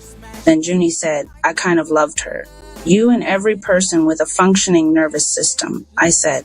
Malik reached for the percentage deck first. The cards were old transit punch stock, numbers written in black marker and sealed in clear tape. He drew and flipped his over on the counter. 81, of course, Junie said. "You have 81 energy. I feel like 39. Same thing in city worker years." Junie drew next. 52, she grimaced. "Rude. It isn't ranking you," I said. "It's naming your starting load. Still rude." I drew. 61, Alma drew last. 77, she snorted. "I've been a nurse too long." God knows I'd unionize heaven. Then came the suits. Malik took capital integrity without discussion. He was the kind of person who understood that repair itself was a form of wealth. Junie pulled liquidity flow, which fit her almost offensively well. I turned over Transparency Truth and felt, for the first time that night, something in the room align instead of fracture. Alma drew Leverage Restraint. She read the card, then slipped it into her coat pocket like a warning she intended to use. On the back of each suit card was a note. Mine said, "Name what the official story cannot afford to say." Junie's said, "Move value faster than fear." Malik's, "Protect reserves without worshipping them." Alma's, "A threshold is holy. Do not let urgency impersonate wisdom." I spread Mara's papers across the listening table. "Okay," I said, "if this is real, we use it." So we turned the switchyard into a chamber. The front room became Chamber 1. Not dramatic, not mystical, just honest. We cleared the new arrivals table and taped up butcher paper. Not the old need, have checked today yet. First, we made 3 columns. What I have, what I owe, what I can promise, without lying. That last one changed the room immediately. People are used to crisis, asking them for nobility. Mara's chamber asked for precision. A man from Tower 2 started to write that he could drive evac trips all night, then crossed it out and wrote, "Can do 3 trips if someone else covers insulin run after midnight." A woman from the bakery wrote, "Have bread until freezer fails." "Oh, landlord, Friday. Can promise soup for 20 if someone brings fuel." I wrote, "Have shop, paper, candles, turntable, back room, lockbox, grief, and 1 bad knee. Can promise the doors stay open while the floor stays dry." Alma read that and didn't comment, which was how I knew it had passed inspection. At the bottom of the butcher paper, in thick marker, Malik wrote Mara's first rule. You cannot be free on borrowed breath. No one argued with it. The back room became Chamber 2. This was Junie's kingdom. She built flow maps out of blue painter's tape, index cards, and 1 library stamp kit we found in a drawer. She marked routes for bike couriers, shaded buildings with working outlets, listed which elders needed elevator checks before dark, and sorted all incoming offers by whether they actually moved something essential. Not every offer is flow, she said, slicing a strip of tape with her teeth. Some people just want to be seen offering. That a chamber rule too? I asked. It is now. Here Mara's second line went up. Wealth that does not circulate becomes poison. We put it above the medicine shelf. Then the first shadow showed itself. A man in a linen rain shell came in from Harborside carrying 3 cases of bottled water and a face trained by money to appear benevolent at camera distance. He said he was willing to release inventory if we could verify who would post about his private preparedness service once the network stabilized. Junie looked at him for 3 full seconds. Then she took a marker, wrote poison on a scrap of cardboard, and set it on top of the water cases. He left with all 3. Nobody missed him. Around 9, I opened the smaller envelope marked Archivist. Inside were cards tabbed by suit. System diagnostic, flow and timing, risk and leverage, truth and alignment. Each had 1 instruction, typed and cut by hand. The first one I pulled read, "What is being mistaken for disorder? Because it is informal?" We all stared at it. Then Malik said South Bank. And that was the whole city in 1 answer. By midnight, the listening room became Chamber 3. This was the hardest one because love sounds unserious until you have to allocate consequences. Malik laid out the flood maps. I laid out Mara's Commonade notes. Alma stood with her arms folded and read both like a judge deciding whether language itself had come to court wearing a tie. Mara had built a parallel model beside Civic Pulse. Same city, different assumptions. Not, where is the tax base strongest? But where does collapse cascade fastest into human damage? Not, which districts are premium assets? But which districts hold the most people one missed shift away from ruin? Not, what stabilizes investor confidence? But what keeps medicine cold, keeps buses running, keeps kitchens open, keeps children supervised? Keeps low-wage workers alive enough to reopen every gleaming district that mistakes itself for self-sustaining? At the top of her notes she had written, "Systemic love is not sentiment. It is infrastructure choosing not to eat the people who feed it." Alma exhaled through her nose. That woman was mad enough to be useful. She was useful enough to get killed, I said. No one corrected me. The official city model had already begun pushing alerts. Optimize purchases. Upgrade assistance tier. Dynamic routing fee active. Hydration price window updated. Shadow logic. Hidden leverage. The corruption layer dressed as convenience. Junie started calling it what Mara had called it in the margin notes. The Twilight Zone. The place where systems pretended to help while quietly converting panic into premium segmentation. Against that, the chamber had only stupidly human tools. Truth, paper, old routes, public accounting. Who had a van? Who had asthma? Who was lying? Who was tired enough to make a bad decision look noble? My own BFP, if Mara's little formula meant anything, should have been decent. Pattern reader archetype, 61 start. Stability variable. But grief kept knocking the modifier sideways. Every time I saw a hallway, I thought of Nico. Every time an alert chirped, I imagined him being moved 3 places farther down a list. That Mara had written in one margin was resistance to, not moral failure, just distortion. What you refuse to feel will charge interest. I hated that one. At 1 a.m, the rain turned serious. Junie's flow board filled. Malik's repair list doubled. Alma started rationing not supplies but promises. Then the second archivist card came out. Junie pulled it. Who has spare capacity no one counts because it is not billable?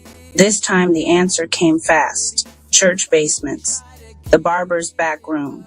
The bodega's chest freezer before dawn. Teenagers with bikes. Grandmothers who knew every diabetic in 3 buildings. Record stores with stationary tables and doors that locked. I looked around the switchyard then, the books, the paper, the old turntables, the ugly fluorescent stockroom light, the note wall growing crooked with ink and urgency, and understood what Mara had been trying to save. Not evidence. A framework. A way of entering disaster without letting the people who profited from it define reality first. By the time the flood warnings escalated, everyone coming through the door was entering the chamber whether they knew the name or not. They counted honestly. They circulated what they could. They made the next decision as if the weakest person in the room was part of the math. And when we finally got to pump 7 in the dark, soaked through and furious, I understood why Mara had left the protocol with me. Civic Pulse had a dashboard. We had rules. When Leora said Harborside had to be protected because it preserved the tax base, I heard Mara's voice from the tape as clearly as if she were standing beside me. That is not stability. That is appetite in a blazer. So when Malik put his hand on the manual wheel and Junie projected the documents across the concrete wall, what moved through the crowd was bigger than outrage. It was chamber logic reaching the point of consequence. Malik with capital integrity, refusing collapse. Junie with liquidity flow, moving truth faster than spin. Alma with leverage restraint, calling thresholds before panic could. Me with transparency truth, naming the lie in public where it could no longer earn interest. And Leora, finally, standing inside the part of the chamber that mattered most. The moment Resistance XP stops looking like sophistication and reveals itself as surrender. When she gave up the badge and named the old rail cut, that was the first clean point she'd scored all night. Not redemption. Acceptance. Which Mara had warned us was the only kind of growth that multiplied. A manual broadcast time chamber edition inserted chapter. The chamber hour. In the basement archive, after Lena found her father's index card about asking callers what they smelled, she kept digging. The carton labeled Mora Nights 2007-2012 had a false bottom. Under the tapes and pledge drive envelopes was a dented cigar box wrapped with electrician's tape. On top, in her father's blunt block letters, someone had written, time chamber rules for nights when the city loses the plot. Lena carried it upstairs like something unstable. Inside were raffle stubs numbered in black Sharpie from 37 to 93 for paper bands marked with drawn symbols, and a stack of laminated note cards with colored tabs. On the lid, taped crooked, was a typed sheet that had yellowed at the corners. Everybody enters trouble with a different starting load. Measure honestly. Do not worship advantage. Do not romanticize strain. Pull once. No redraws. Below that, SPP equals starting power percentage. Lena read it twice and then laughed under her breath. Of course her father, who mistrusted both management and mysticism in equal measure, had turned mutual aid into a radio game severe enough to keep people from lying to themselves. When the outage hit Friday night and Tomas kicked the old transmitter awake, Lena brought the box to the folding table in the basement. Yumi looked from the box to the dead monitors upstairs and said, "I cannot tell whether this is genius or cult adjacent. Family resemblance," Lena said. Mrs. Bernal adjusted her glasses. "Read the rules." So Lena did. Every entrant draws an SPP once. Starting power is not moral worth. It is an honest load estimate. Good, Mrs. Bernal said. Too many people confuse burnout with virtue. Tomas reached in first and pulled a ticket. 82. Yumi whistled. That tracks. He shrugged. I fix old machines. They like me. Mrs. Bernal drew 79. Also tracks, Yumi said. Mrs. Bernal ignored her. Yumi drew 54, looked offended for exactly 1 second, then grinned. Fast but breakable. Fair. Lena drew 63. Not heroic. Not fragile. Just enough. A fifth ticket stayed face down on the table. Wenhao came into the basement later in his raincoat and his management voice. Mrs. Bernal slid the last one toward him without explanation. He stared at her, then flipped it over. 41. Nobody said anything. To his credit, he didn't ask for another. Under the raffle stubs were the 4 bands. A shield, a river, a scale, an eye. Lena knew before she read them who belonged where. Capital integrity went to Tomas. He was reserves continuity, load-bearing ugly competence. Liquidity flow went to Yumi, who could move information across the city faster than any corporate stack once she trusted the source. Transparency truth went to Lena. The title embarrassed her, which was probably why it fit. Mrs. Bernal took leverage restraint and slid it into her notebook as if she had been issued an official title she'd already been doing unpaid for 20 years. Hal got nothing at first. He stood there with the 41 ticket in his fingers while the station upstairs tried and failed to sound calm through synthetic continuity voice. What am I supposed to do with this? He asked. Mrs. Bernal capped her pen. Begin where you actually are. On the back of the typed sheet was the formula. BFP equals archetype SPP stability modifier. Yumi read it over Lena's shoulder and laughed. Your dad was a menace. Accurate, Lena said. But the longer Lena looked at it, the less it felt like a gimmick. Tomas, engineer, archetype, 82 start, absurdly high stability under pressure, had more usable power in that basement than the entire automated overnight stack. Yumi, creator-reporter archetype, 54 start, great speed but variable stamina, could flood the city with signal as long as someone protected the edges of her bandwidth. Lena, producer archetype, 63 start, stable until guilt got involved, could hold the line if the line stayed human. Her father had even written a note under the equation. Don't assign people work based on what flatters them. Assign it based on what they can carry without becoming dangerous. Then came the chamber rules themselves. Chamber I, personal sovereignty, you cannot be free on borrowed breath. Lena said it aloud into the room, and the room changed. No cloned voice, no sponsor copy, no repeating a rumor as if it were first-hand, no speaking for a block you hadn't stood in, no promise on air that depended on some invisible later rescue. For the station, borrowed breath meant synthetic authority. The smooth fake intimacy of a voice that sounded local because someone had licensed the cadence, but not the life. Lena looked up toward the ceiling, where Sable's continuity engine was probably still trying to output manageable conditions. Good, Yumi said. The bots can stay upstairs. Chamber 2, contributive flow wealth that does not circulate becomes poison. Mrs. Bernal underlined that one twice in her notebook and rewrote her headings on fresh paper. Need have verified, but now the board widened. Not just food, not just batteries, not just medicine, signal, wall outlets, warm rooms, lift help for elders. How many gallons of fuel, which hallway lights still worked, who had seen the ice with their own eyes, which rumor had already wasted 30 people's time. Information is inventory tonight, Tomas said. Only if it moves, Lena answered. That was when Yumi found the laminated note cards. They were tabbed by the same 4 colors as the suits. System diagnostic flow and timing risk and leverage truth and alignment at the bottom of one card in her father's handwriting. Archivist pull, 1 per cycle. Guidance only, no miracles. Yumi drew the first. Ask what the air smells like. She smiled like someone had just handed her scripture. The second card Lena pulled an hour later. Ask what the light is doing. Place verifies faster than opinion. And that became the rule on air. When the first caller came through, Lena didn't ask for cross streets first. She asked, what does the air smell like where you are? Bleach and microwave noodles, said the nurse at the West Side Clinic. Real. Second caller, detergent and wet dog.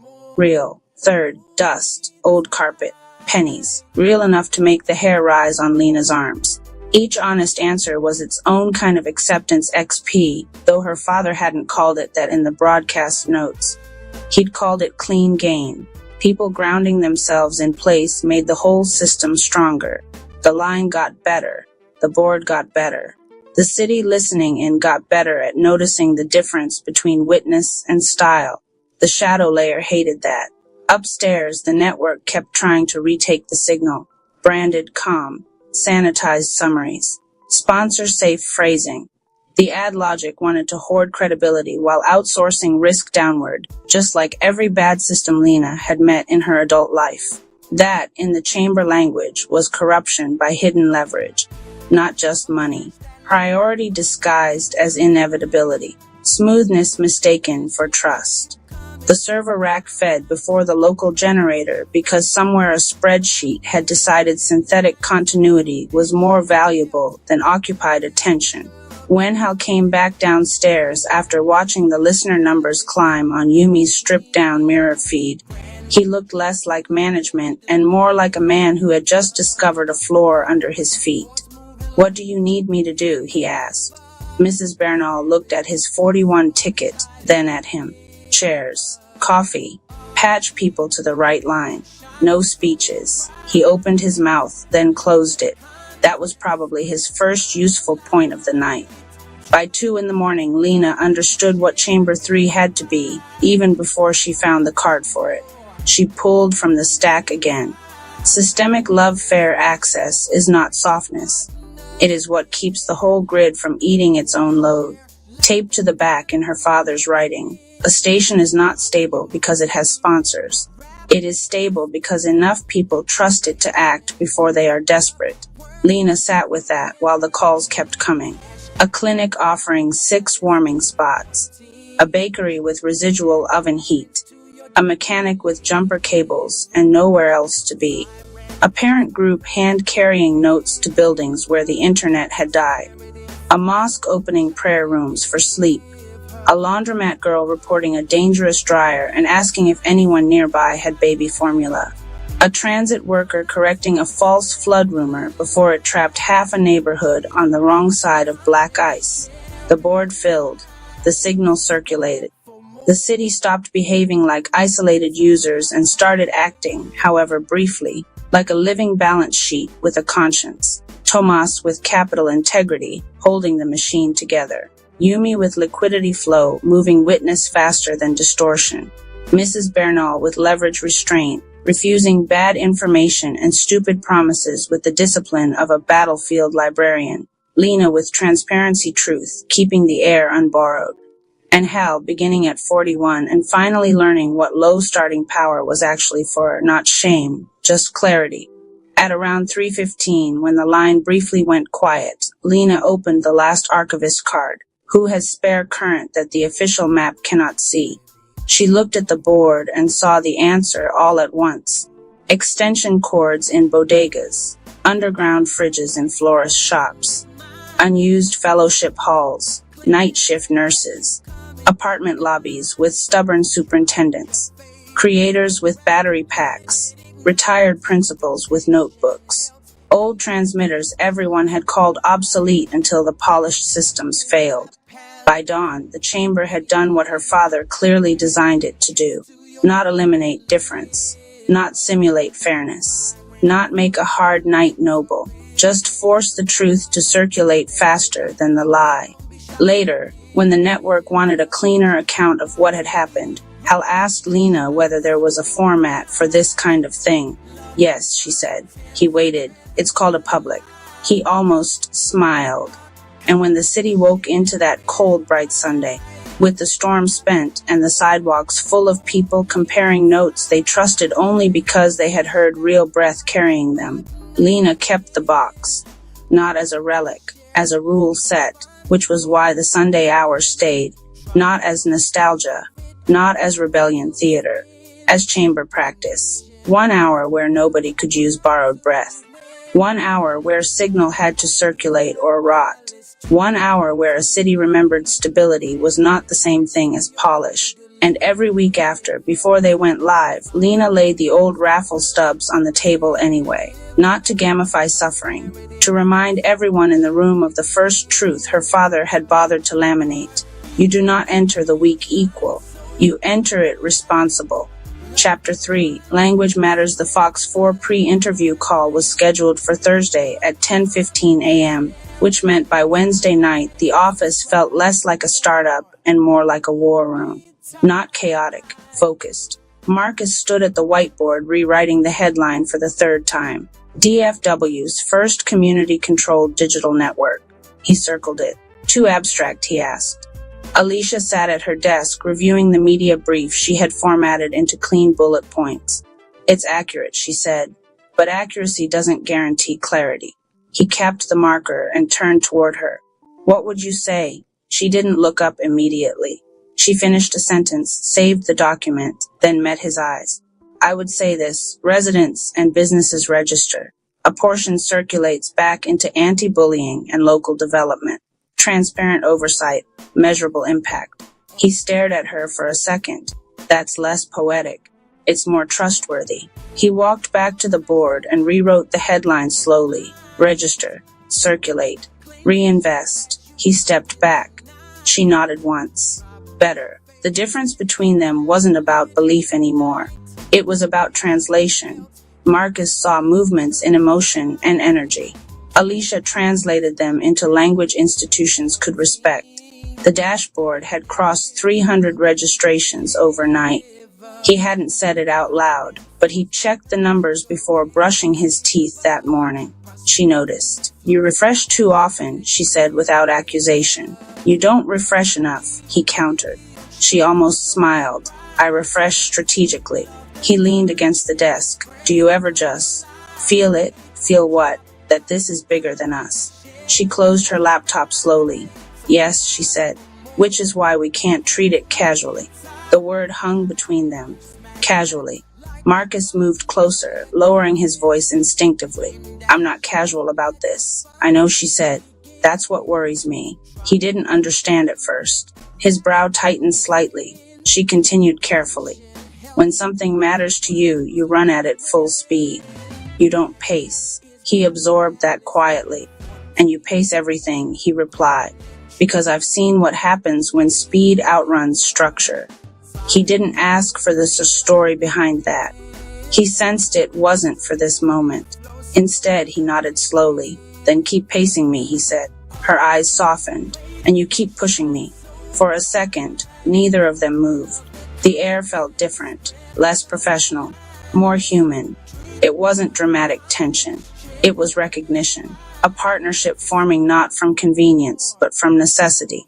The phone buzzed on the desk.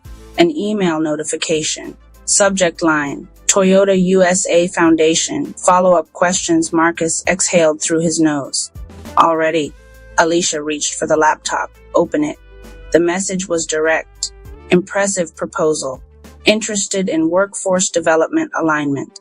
Requesting projected 5-year sustainability model and third-party oversight outline. Marcus felt the familiar surge, proof that the door was cracking open.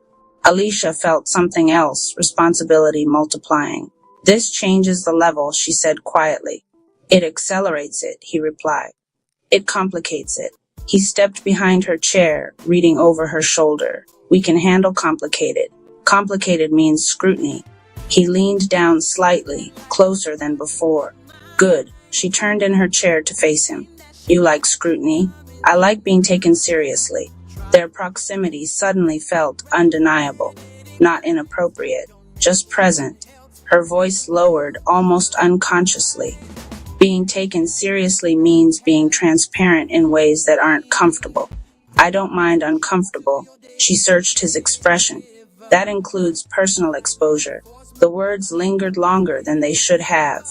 He didn't break eye contact. I'm not hiding anything. That's not what I meant. A beat passed. They both stepped back at the same time, as if recognizing the edge they drifted toward. Marcus cleared his throat lightly. Okay, 5-year sustainability. Alicia turned back to the screen. We map participation growth against workforce retention improvements. Show the anti-bullying impact metrics tied to graduation rates. He nodded. And we emphasize community ownership. Yes, she agreed. Ownership builds longevity. They worked for hours without noticing time. Numbers became projections. Projections became strategy. Strategy became language. At one point, Marcus glanced at her hands moving across the keyboard, steady, precise, never rushed. You're the reason this won't collapse, he said quietly. She paused, but didn't look at him. It won't collapse because we're both here. He studied her again. Why did you say yes to this, he asked. To the initiative? To me. That made her look up. Her answer wasn't immediate. Because you believe without cynicism, she said finally. And that's rare. He held that carefully. And you, she asked. Why did you want me involved? He didn't hesitate. Because you don't flinch. Silence settled in the room, not awkward, grounded. Outside, the city moved without knowing its name was being written into proposals and dashboards and grant drafts. Inside, 2 people were discovering something more intricate than attraction. Respect, trust, interdependence. Marcus returned to the whiteboard and added one more phrase beneath the headline, built by participation, sustained by accountability. Alicia read it over his shoulder. That's it, she said softly, not just for the movement, for them. The dashboard refreshed again. 319 registrations. This time, neither of them rushed toward it. They already understood what it meant. Growth was happening, but so was alignment. And alignment, they were beginning to realize, was far more powerful than momentum alone. Chapter 4, Scrutiny Thursday morning arrived with the kind of tension that doesn't announce itself loudly, but hums beneath everything. The office felt smaller, the air slightly thinner, as if the walls understood that what happened in the next hour could shift the scale of everything. Marcus adjusted the camera angle for the Fox 4 pre-interview, called twice before settling. He didn't like appearing uncertain. Alicia noticed anyway. You're fine, she said, reviewing her notes one last time. Answer directly. Don't over-explain. He gave a half smile. I don't over-explain. She lifted one eyebrow. You absolutely do. The call connected at 10:15 sharp. The producer's face appeared on screen, composed and efficient. After brief introductions, the questions began immediately. What makes this different from previous community initiatives? Marcus leaned forward slightly. It's participation-based. Every resident registers. Every business registers. A portion circulates back into anti-bullying and workforce development initiatives. It's structured reinvestment, not episodic charity. Alicia followed seamlessly.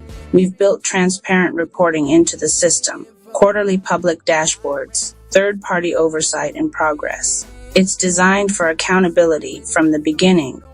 The producer nodded slowly. And what safeguards are in place if participation plateaus? Marcus inhaled to respond, but Alicia spoke first. We've modeled conservative growth curves. Even at modest participation levels, the allocation remains sustainable. We aren't dependent on spikes. We're building habit. The producer's expression shifted, less skeptical, more intrigued. Interesting, she said. We'll schedule an in-studio segment next week. I'd also like to see your governance documentation. Of course, Alicia replied smoothly. When the call ended, Marcus let out a breath he hadn't realized he was holding. In studio, he said quietly. Alicia nodded but didn't celebrate. That means scrutiny, she reminded him. He laughed softly.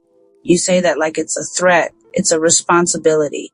He walked to the window and looked out at the street below. Traffic had picked up. The world looked normal, unaware that doors were opening behind office walls. We're stepping into visibility, he said. And visibility amplifies mistakes, she replied. He turned back toward her. You always prepare for collapse. I prepare for sustainability. He stepped closer, not confrontational, intense. Do you ever let yourself enjoy the moment? She held his gaze, steady as ever. Enjoyment is earned through endurance. He studied her carefully.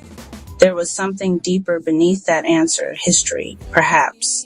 Experience that taught her caution. You've been burned before, he said quietly. She didn't deny it. I've seen good ideas collapse under poor governance, she replied. I don't want that here. He softened slightly. Neither do I. Silence stretched between them, not cold, thoughtful. The email notification chimed again. Subject line, community concerns, transparency inquiry. Alicia opened it. A local activist group had questions about fund allocation, potential conflicts of interest, and long-term oversight. Marcus felt irritation flicker. They don't even know us, he muttered. They don't need to, she said calmly. They need clarity. He paced once across the room.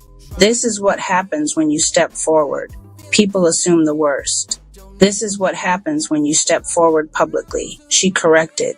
You answer. He stopped pacing. And if they twist it, then we remain consistent. He watched her carefully. You don't get defensive.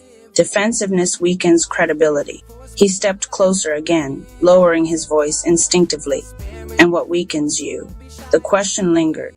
She didn't answer immediately. Instability, she said finally. He nodded slowly. I won't destabilize this. Her eyes softened slightly. I know. The dashboard refreshed quietly on the screen behind them. 372 registrations, 46 business interest forms, 23 confirmed partnerships. Neither rushed to the numbers. The real growth today wasn't on the dashboard. It was in resilience. Alicia closed her laptop gently. We need to draft a public FAQ, she said. Address the transparency questions before they become rumors. Marcus smiled faintly. You're always 2 steps ahead. No, she replied. I'm thinking about 5 years from now. He leaned back against the desk. 5 years from now, he said, this will either be the model or a memory. She met his gaze evenly. Then we build it like it's permanent. He studied her in the quiet that followed. You really believe in this, he said. I believe in what it could become, she corrected. If we don't sabotage it. He stepped closer, voice softer. I'm not the sabotage. I know, she said gently. But unchecked momentum can be. He absorbed that without argument. Outside, a siren wailed faintly in the distance. The city continued its rhythm, indifferent to their strategic calculations and emotional calibrations. We're going to get criticized, he said. Yes, we're going to be questioned. Yes, he held her gaze longer this time. And we're going to be stronger for it. A faint smile touched her lips, if we remain aligned. He extended his hand slightly, not formal, not ceremonial. Just present, aligned, he said. She looked at his hand, then placed hers in it. Aligned, she echoed. It wasn't romantic. It wasn't dramatic. It was a contract without paperwork. Trust under scrutiny. As they released hands, the screen refreshed again. 381 registrations. Growth was steady. Scrutiny was rising. And somewhere between dashboards and media calls, something deeper was forming, not fueled by intensity, but by shared endurance. The movement was stepping into visibility. And so were they. Build the Gate Chapter 1. The first card felt lighter than Marcus expected. It was just cardstock, matte finish, black background, neon green lettering, a clean square of coded geometry in the center that looked unimpressive to anyone who didn't understand what it carried. But to him, it felt like infrastructure compressed into 4 inches of paper. He stood outside a barbershop in Oak Cliff just after sunrise, the city still stretching awake, traffic thin, and sky washed in pale blue. In his hand were 50 of those cards. In his chest was something heavier than nerves and stronger than doubt. Alicia arrived 10 minutes later with 2 canvas totes and a clipboard tucked beneath her arm. She wore no expression of spectacle, only focus. She greeted him with a nod rather than a smile. You printed on heavier stock, she observed, taking one card and bending it slightly between her fingers. It lasts longer in pockets, he replied. She glanced at the QR code, scanning it with her phone out of habit. Landing page loads fast, she said. That matters. He watched her, always watching how she tested things rather than reacted to them. Marcus believed in ignition. Alicia believed in proof. It was the first thing that had drawn him toward her, the way she never dismissed vision, but refused to romanticize it. The shop owner opened the door and propped it wide. The smell of antiseptic and aftershave drifted into the morning air. Y'all ready? He asked. Marcus stepped forward first. We're not asking for donations, he said calmly. Just registration, every resident, every business. The owner took a card, studied it, and shrugged. If it helps the kids, I'll put it by the register. Alicia stepped in, voice steady. 15% goes directly into the Community Circulation Fund. 20% supports the anti-bullying initiative. It's structured, measurable, transparent. The owner looked at her differently than he had looked at Marcus. Not skeptical, reassured. That's good, he said. People tired of vague. As they left the shop, Marcus felt the first flicker of something tangible. This is how it starts, he said. Alicia didn't celebrate. This is how it's tested, she replied. They walked side by side down the sidewalk, distributing cards into hands that accepted them casually, skeptically, curiously. Most people nodded politely. A few scanned immediately. Some asked questions. Marcus answered from instinct, from belief. Alicia answered from structure, from documentation. And somewhere between those two approaches, trust began forming in strangers' eyes. By noon, they had placed cards in 3 barbershops, a church vestibule, and a family-owned cafe. Sweat clung to Marcus's collar. Alicia's clipboard was now filled with handwritten notes, questions people had asked, suggestions offered, concerns raised. You write everything down, he said as they sat briefly on a bench near the Trinity River. I don't build from memory, she replied. I build from patterns. He studied her profile in the sunlight, the way her brow furrowed when she concentrated, the way she held silence without filling it unnecessarily. Do you think this works? He asked. She didn't answer immediately. It works, she said slowly, if participation becomes habit instead of hype. That's what I'm counting on. That's what you're hoping for, she corrected gently. He smiled. You stabilize me. She finally looked at him directly. You accelerate me. The river moved quietly below them, reflecting a skyline that seemed distant and enormous all at once.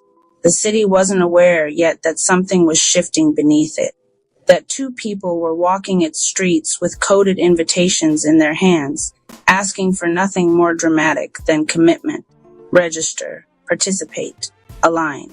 Marcus felt something unfamiliar then, not just ambition, but responsibility. And not just toward the city, toward her. Because he realized something in that moment. If this failed, it would not just damage a model.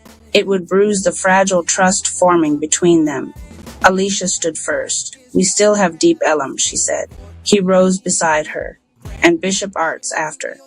She adjusted the tote on her shoulder. 1 card at a time. He nodded.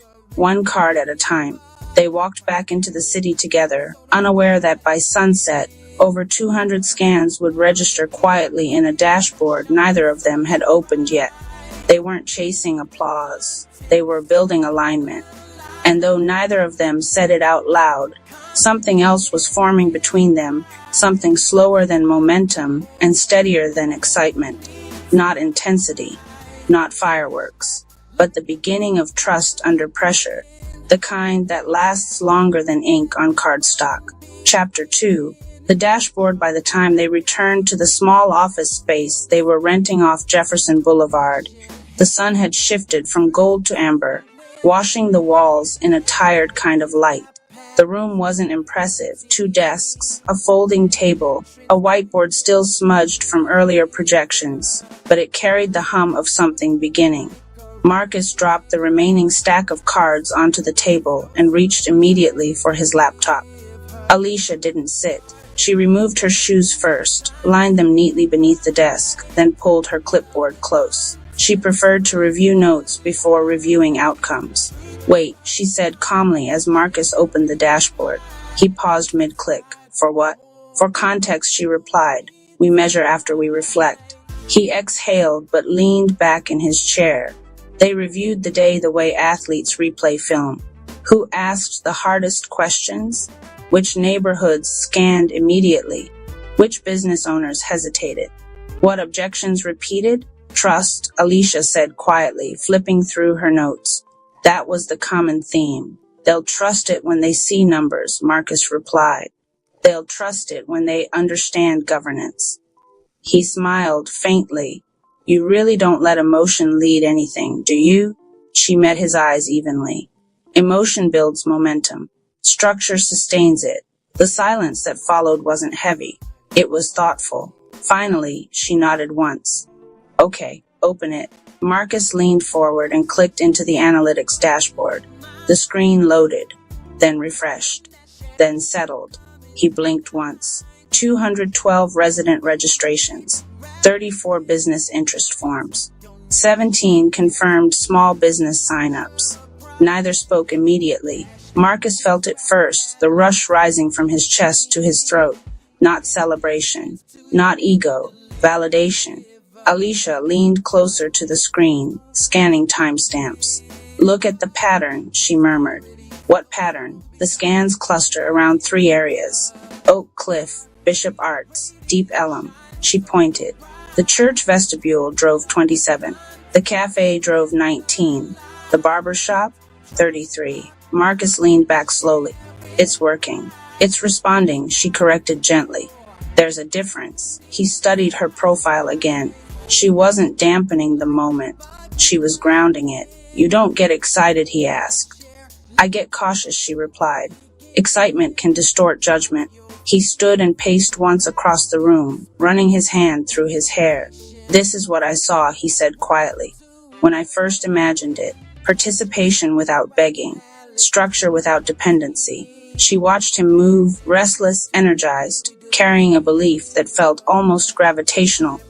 "And what happens," she asked carefully, "when the next week drops to 50? He stopped pacing. "It won't. You can't assume growth without friction." He walked back to the desk and leaned on it, closer to her than before. "I'm not assuming growth," he said. "I'm assuming leadership." Her eyes didn't waver. Leadership requires patience. He held her gaze longer than necessary. And courage. Something shifted in the room then, not dramatic, not cinematic, but perceptible. They were no longer just evaluating a dashboard. They were evaluating each other. "Fox for emailed," she said finally, breaking the intensity. "Pre-interview call Thursday," he smiled. "Momentum. Preparation," she replied. He laughed softly. "You really won't let me have a full victory moment." She allowed the faintest smile to surface. "I will," she said, "after we confirm retention metrics." He shook his head. "You're unbelievable, and you're impulsive, but it balances." She didn't answer that immediately. Instead, she opened another tab and began reviewing the registration flow, click-through rates, drop-off points, confirmation emails. Her fingers moved quickly across the keyboard, disciplined and methodical. Marcus watched her quietly. He realized something uncomfortable and honest in that moment. He trusted her more than he trusted himself. Not because he lacked confidence, but because she saw what he didn't slow down enough to notice. "Alicia," he said more softly than before. She glanced up. "If this grows fast, I mean really fast, are you ready for that?" She held his gaze, measuring the question for what it actually carried. "Are you asking about the movement," she said carefully, "or about us?" He didn't deflect. Both. The office felt smaller suddenly. Outside, traffic noise drifted faintly through the window. "I don't fear growth," she said slowly. "I fear instability. And if we stay aligned, then we can scale." He stepped closer, resting his hand lightly on the back of her chair. "I won't outrun you," he said. Her expression softened, not romantically, but sincerely. "And I won't hold you back." The dashboard refreshed automatically. 221 registrations. The number ticked upward by 9. Neither reacted outwardly this time. They simply looked at it together. Not as dreamer and auditor, not as ignition and guardrail, but as two people beginning to understand that what they were building in the city was also being built between them.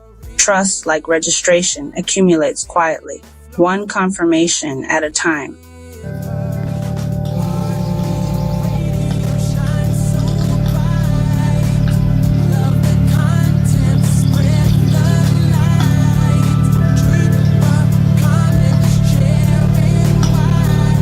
Rap Palace Street, RP Radio. Chapter 1, The World Loads. Point of view, the invisible spirit. Before sound there was readiness. Not silence. Silence implies the absence of something. This was presence waiting to move. I did not speak the world into existence. I noticed it. And noticing was enough. Awareness rippled outward, not as light, not as force, but as permission. Reality was allowed to respond to itself. The first rule settled gently, like breath finding lungs. What you do will matter, not as punishment, not as reward, as consequence. That is the only law that sustains growth. The system did not appear as code. It appeared as relationship, because leaning toward effect. Memory preparing to remember. Bodies preparing to feel weight and fatigue and recovery. Choice sharpening its edge. I did not design heroes. I designed conditions. And in those conditions, a soul surfaced already worn, already shaped. Anonymous cherry. He arrived without fanfare, because he had already been arriving his whole life.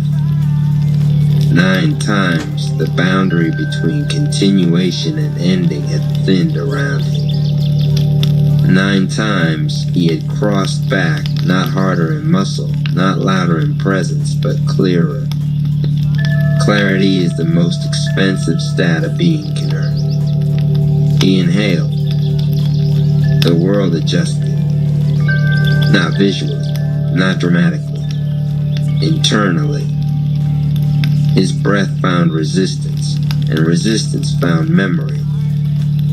Somewhere deep inside him, something recorded the moment, not as data, but as recognition. This is real. I am here. I can be heard. The system acknowledged him, not as master, not as chosen, as participant. His body became the first interface. Heartbeat syncing to time. Muscle tension calculating risk. Balance checking gravity. Pain registering as information. This was not a tutorial. Tutorials explain. Life teaches. Around him, others began to resolve, not summon, but reveal. They were always there, folded into the design like layers waiting for alignment. Barnard cherry-wrapped surfaced first, not in form, but in weight. The ancestral gravity of lessons learned too late and passed forward anyway. He did not speak warnings. Warnings are ignored. He stood as reminder. What you do echoes longer than you will. Toddler Yoku rap arrived as laughter before logic, joy before reason. Innocence is not weakness, it is latency. A form of power that cannot be forced and therefore cannot be corrupted. Papa Legba rap did not open roads yet. Roads only matter when someone is ready to walk them. He watched the intersections form, keys heavy at his side. Then alignment snapped into place. Archangel Metatron rap appeared not as a body but as structure. Angle stabilized. Timelines synchronized. Probability stopped bleeding. He did not write laws. He was the consistency that made laws possible. Every action now had a measurable echo. Every shortcut carried a cost. Every truth sharpened outcomes. Somewhere else, beyond the visible layers, movement began that did not belong to harmony. An ember stirred. It was not born evil. It was born afraid. Fear is always the first enemy. It learned quickly. It learned that confusion could drain strength. That distraction could fracture attention. That resistance could be harvested. The system did not stop it. A game without opposition is not a game. A life without friction does not level. Anonymous felt it before he understood it. A pressure behind the eyes. A tightening in the chest that had nothing to do with oxygen. His body flagged the sensation. Not danger. Threat potential. He did not know the words for it yet, but the world around him subtly shifted into a different state. Time did not slow, but importance increased. Moments became heavier. Decisions began to leave marks. This was the first transition, not into battle, into awareness. He noticed something strange then, not with his eyes, but with his attention. When he focused, the world responded more precisely. When his thoughts scattered, so did his footing. When fear spiked, his strength leaked away. Nothing punished him. Everything reflected him.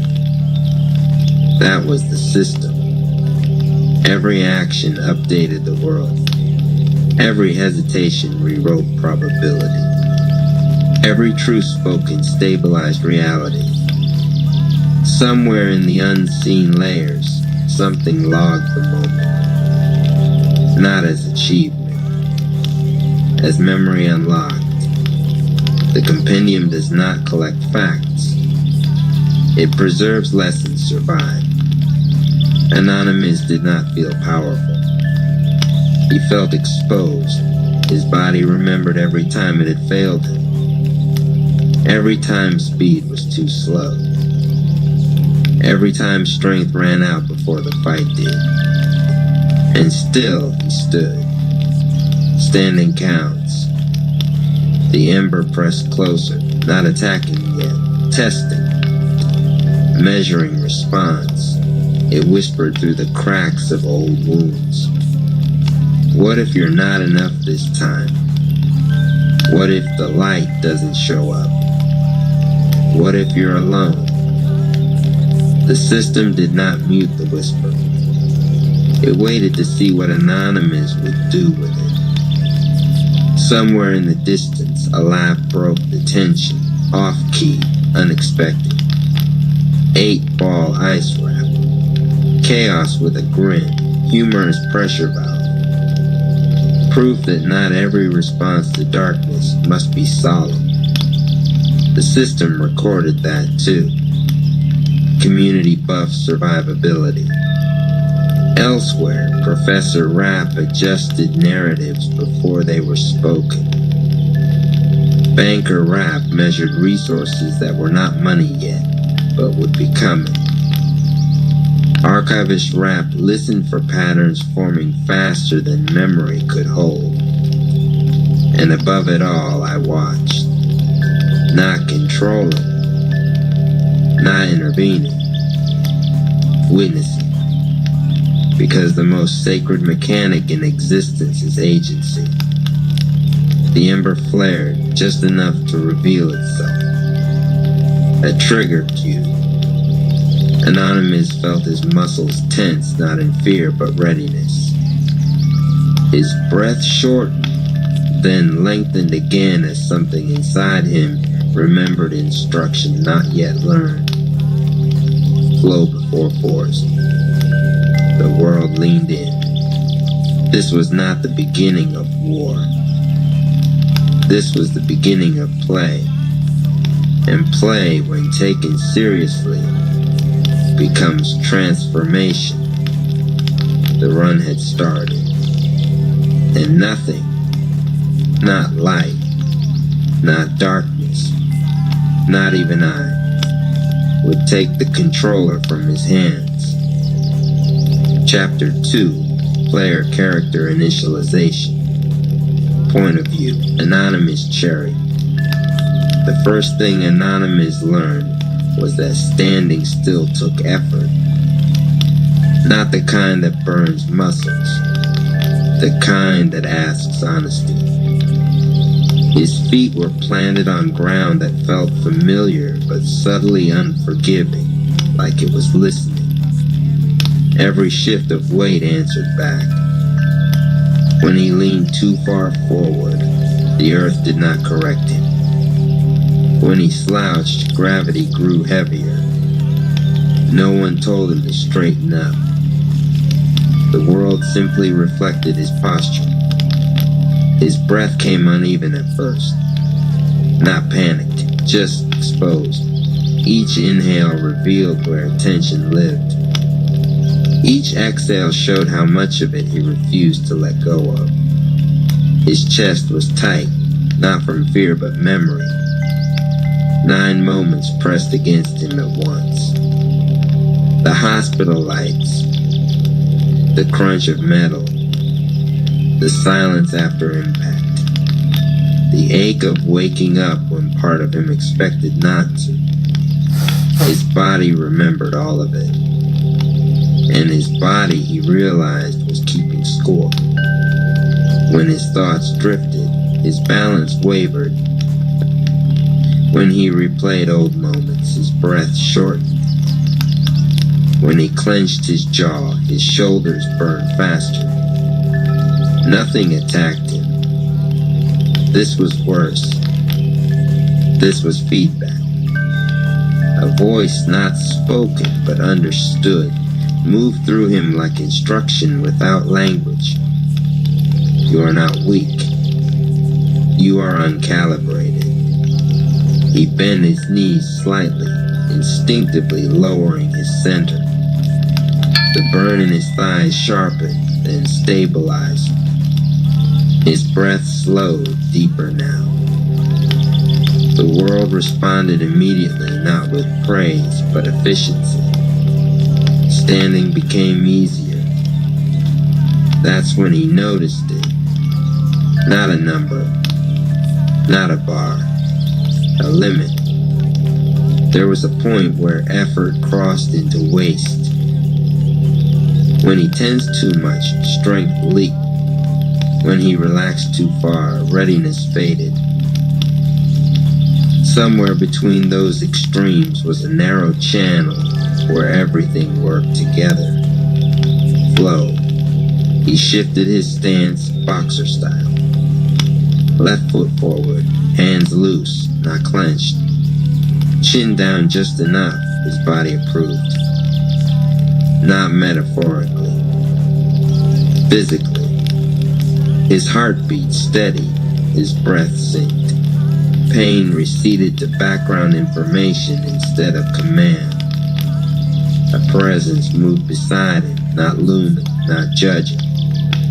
Civil Surfer rapped. "Don't fight the ground," he said calmly. "Ride it." Anonymous exhaled through his nose. Try it again.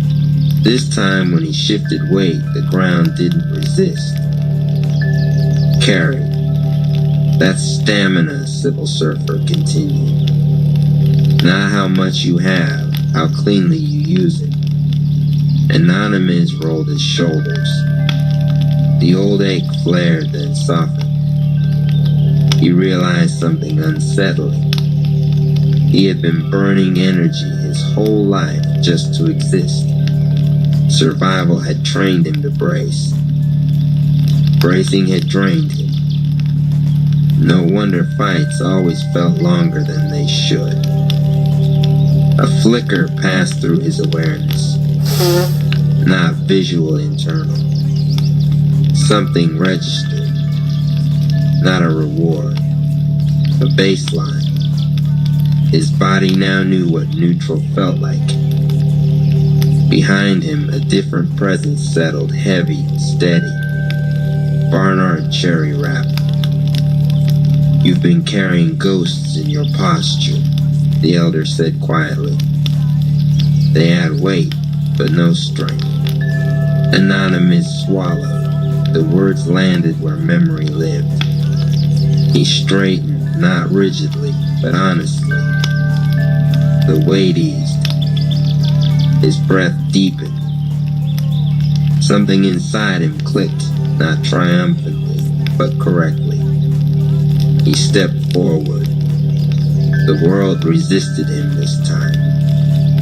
Not aggressively. Tested. His calf muscles engaged. His core tightened just enough. His balance wavered for a second, then held. Sweat broke along his spine. This was effort. Real effort. Not desperation. Not panic. Purpose. From somewhere distant, laughter echoed. Toddler Yoku Rap darted past, barefoot, unbothered by gravity. He tripped, rolled, popped back up laughing like the ground was a friend. Anonymous watched, breathing hard. "That's joy," Barnard said. "It restores faster than rest."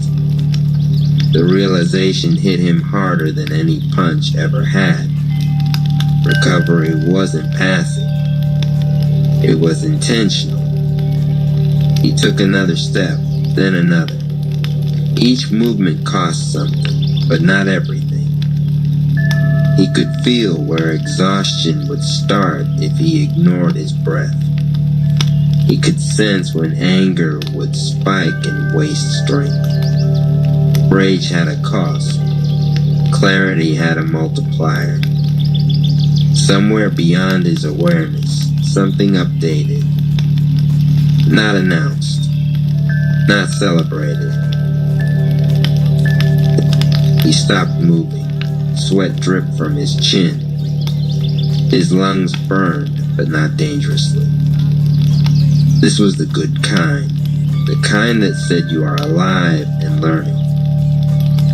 Then the pressure returned. Subtle. Predatory. A tightening behind the eyes. A hum in the nerves. The same feeling as before, but closer now. Civil Surfer's expression didn't change. "That's a trigger," he said, "not an enemy, a question." Anonymous clenched his fists instinctively. His shoulders tightened, his breath shortened.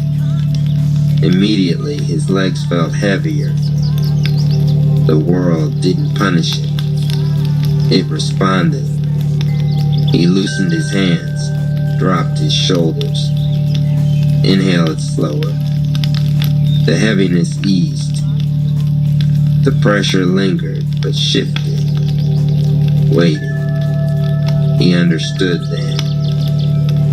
This wasn't about winning. This was about how he entered the fight. Somewhere unseen, the compendium recorded its second truth. Entry 002, initialization complete. Survival taught endurance. Alignment teaches efficiency. Anonymous wiped his brow and looked forward. Whatever was coming, he would meet it awake. And for the first time in his life, he felt like the fight wouldn't drain him before it even began. Chapter 3, First Arena Shift. Point of view, Anonymous Cherry.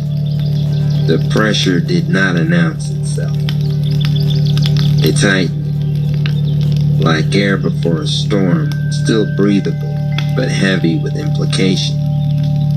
Anonymous felt it crawl up his spine, settle behind his eyes, sink into the hinge of his jaw. His body reacted before his thoughts could catch up. Heart rate up, breath shallow, hands closing. He hated that part, the instinct to brace, to harden, to prepare for impact that hadn't arrived yet. The ground changed. Not visually, not dramatically, but the way it answered him was different now. Each step pressed back harder than before. His calves burned faster. His breath didn't travel as deep no matter how much he tried to slow it. The world had shifted into something tighter, more deliberate. Arena state. He didn't know the name yet, but he knew the feeling. Every moment mattered now. The silence thickened, sounds dulled around the edges. Even the distant laughter from before faded, replaced by the low hum of awareness turned inward. The pressure sharpened, and then it stepped forward. Not a monster. Not a shadow. A familiar shape wearing unfamiliar weight. Fear Rap. Not towering, not grotesque.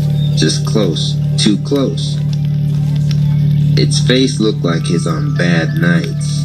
Eyes hollowed by anticipation. Shoulders slightly hunched as if bracing for disappointment that hadn't happened yet. It smiled gently. You don't have to fight, it said. Its voice was almost kind. You already know how this ends. Anonymous felt his chest tighten. His fists clenched. Immediately, his legs grew heavy. The world responded again. Not punishing. Accounting. His breath shortened. His balance slipped half a step. The ground stopped helping. Fear Rap tilted its head, seeing. The first instinct screamed at him to rush, to swing, to overwhelm before doubt finished forming. He took a step forward and nearly stumbled. Too much force, no flow. The burn in his thighs spiked. His lungs protested. He felt something drain, not blood, not strength, but clarity. Fear fed on that. The space between them seemed to close without either moving. Every time you've been here before, Fear Rap continued softly circling. You survived by bracing, by enduring, by letting it hurt. Anonymous felt the old patterns reaching for him like muscle memory. Grit your teeth, push through. Ignore the cost. He raised his hands, boxing stance, but too tight. Shoulders up, jaw locked. Fear Rap lunged. Not fast, not strong, just precise. A jab landed against Anonymous's guard, not hard, but timed perfectly with his inhale. The shock wasn't physical, it was disruptive. His breath caught. His stance collapsed inward. The ground withdrew its support. He staggered back, heart pounding. Pain flared not from the hit, but from wasted energy. His body felt suddenly older, heavier, like he'd sprinted without warming up. Fear Rap nodded. There it is. Anonymous exhaled sharply, tried to reset, but panic crowded the space where calm should have been. He swung wide, anger pushing his arm faster than his balance could follow. Fear Rap slipped punch effortlessly. The miss hurt more than the hit. His shoulder burned. His footing slipped again. Each mistake layered fatigue onto fatigue. This wasn't a fight he could overpower, and that realization scared him more than Fear Rap ever could. Somewhere beyond the tightness of the arena, a voice cut through, not loud, not urgent. Civil Surfer Rap. Breathe before you move. Anonymous froze, not because he wanted to, but because he had to. His lungs burned, sweat stung his eyes. His heart hammered like it was trying to escape his ribs. Fear Rap didn't attack. It waited. That was worse. Anonymous inhaled slowly through his nose. Forced the breath down past the panic, past the old memories, into the place where his core lived. He dropped his shoulders, loosened his jaw. The burn eased slightly. He exhaled longer than felt comfortable. The ground responded. Not dramatically, subtly. His balance returned, not fully, but enough. Fear Rap frowned. Anonymous reset his stance. This time his hands stayed loose. His knees bent just enough. His eyes stayed forward, not locked on Fear Rap's face, but on its center. He didn't rush. Fear Rap advanced again, faster now, testing. Anonymous didn't swing. He stepped. A small angle, a pivot. The attack grazed past him instead of landing. His calf muscles engaged cleanly. His breath stayed intact. No wasted motion. The world leaned closer. Fear Rap struck again, harder. Anonymous blocked, not rigidly, but absorbing the impact through his frame. It still hurt, but less. The pain informed him instead of overwhelming him. This was different. Fear Rap hesitated. Anonymous felt it then, a quiet internal click. He wasn't winning, but he wasn't losing anymore either. The pressure shifted. Fear Rap's shape flickered slightly, edges blurring as if uncertain. Its voice lost some warmth. You think this changes anything? Anonymous didn't answer. He exhaled. And for the first time since the arena formed, the world did something unmistakable. It acknowledged him. Not with light, not with sound, with stability. Somewhere unseen, something recorded. Compendium entry trigger encounter, Fear Rap. Resisted fear drains stamina. Acknowledged fear reveals timing. Fear Rap stepped back, not defeated, but no longer dominant. This isn't over, it said, quieter now. Anonymous nodded. I know. The arena did not dissolve immediately. His muscles still shook, his breath still labored. Fatigue lingered like a tax unpaid, but beneath it all, something new had taken root. Confidence without arrogance, calm without denial. The fight had taught him something critical. You don't beat triggers by hitting harder. You beat them by playing cleaner. As the pressure finally eased and the world loosened its grip, Anonymous remained standing, sweaty, exhausted, but intact. And for the first time he understood. This game wasn't about avoiding fear. It was about learning how to move with it watching. Chapter 4, the support deck reveals itself. Point of view, Anonymous Cherry. The arena didn't dissolve when Fear Rap stepped back. It waited. That was the mistake Anonymous almost made, thinking survival meant resolution. His muscles trembled as the adrenaline drained unevenly. Sweat cooled against his spine. His breath stayed loud in his ears longer than it should have. Fatigue doesn't leave when danger does. It lingers. The ground still pressed back against his feet, reminding him that effort had a cost and recovery had not yet been earned. His shoulders sagged despite his attempt to hold posture. A dull ache bloomed behind his eyes. That's when the second pressure arrived. Not sharp, not dramatic, heavy. Doubt Rap didn't step into view the way Fear had. It settled, like fog rolling into the chest. Like a thought that wasn't quite a thought. You did okay, but you won't always.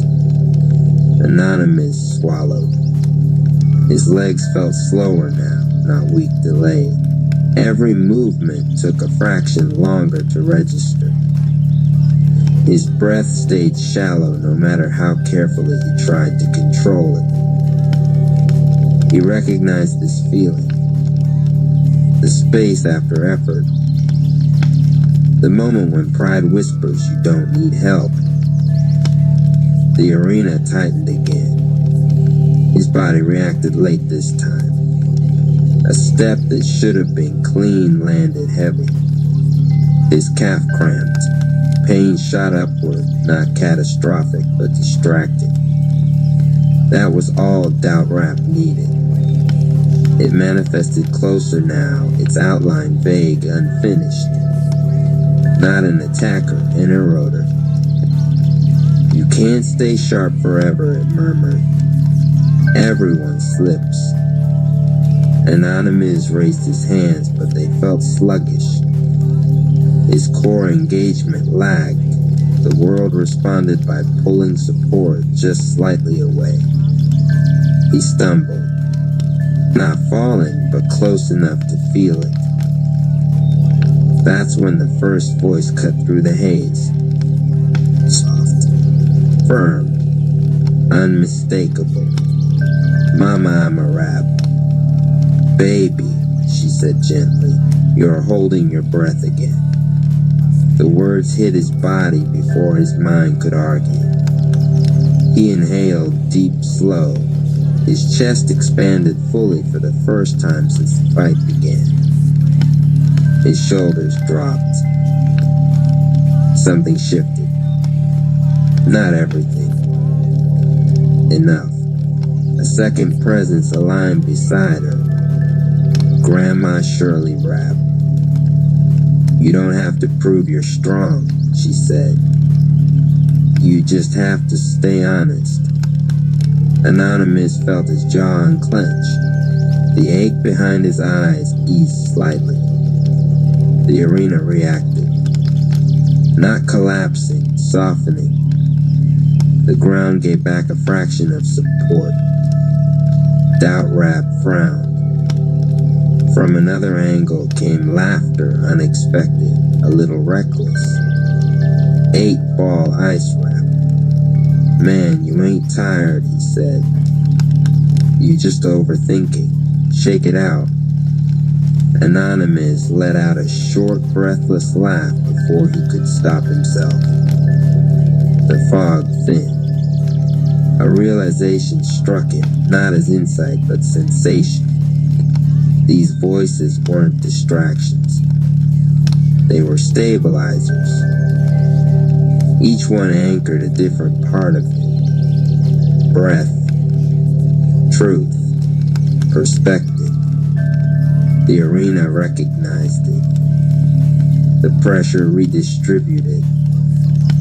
Something internal clicked, not like activation, but availability. He hadn't gained strength. He'd regained access. Doubt Rap lunged, not violently, but insistently. A shove aimed at his balance rather than his body. Anonymous didn't brace. He answered. Mama Ama's voice guided his breath. Grandma Shirley steadied his posture. 8-ball's humor kept panic from hijacking his timing. He pivoted cleanly. The shove missed. Doubt Rap overextended just enough for its shape to flicker. It recoiled, not defeated, but weakened. A quiet understanding settled in Anonymous's chest. These supports weren't situational. They were always there. He just never allowed himself to use them mid-conflict. Somewhere unseen, the system logged the truth. Support deck initialized. Support is not a bonus. It is a multiplier. The arena finally loosened. Not vanished, but relaxed. Doubt Rap faded into the periphery, its voice trailing off. This won't always work, it warned. Anonymous nodded. I know, he said quietly, but it works now. As the pressure lifted, exhaustion hit him fully. His legs shook. He dropped to one knee, not in defeat, but respect for the cost paid. Hands braced against the ground, breath heavy but steady. Civil Surfer Rap approached, calm as ever. You didn't win because you fought better, he said. You won because you stopped fighting alone. Anonymous looked up, sweat dripping from his chin. For the first time, the idea didn't scare him. It grounded him. As the arena finally dissolved back into open space, one last sensation lingered, warm, steady, reassuring. Not power, presence. He stood slowly, every movement deliberate. The game had just taught him its most dangerous lesson yet. Isolation drains faster than any enemy ever could. And connection, when timed right, can turn survival into momentum. Chapter 5, Why Rage is a Misplay. Point of view, Archangel Metatron Rap. Rage is not chaos. Chaos is honest about what it is. Rage pretends to be strength. I arrive when patterns repeat loudly enough to distort reality. Not because I am needed, but because the system has reached a threshold where explanation prevents collapse. Anonymous Cherry does not see me at first. He feels compression. The air sharpens, distances align. The world stops tolerating approximation. Every movement now has edges. This is not intimidation. This is clarity enforced. I do not manifest as wings or fire. Those symbols distract.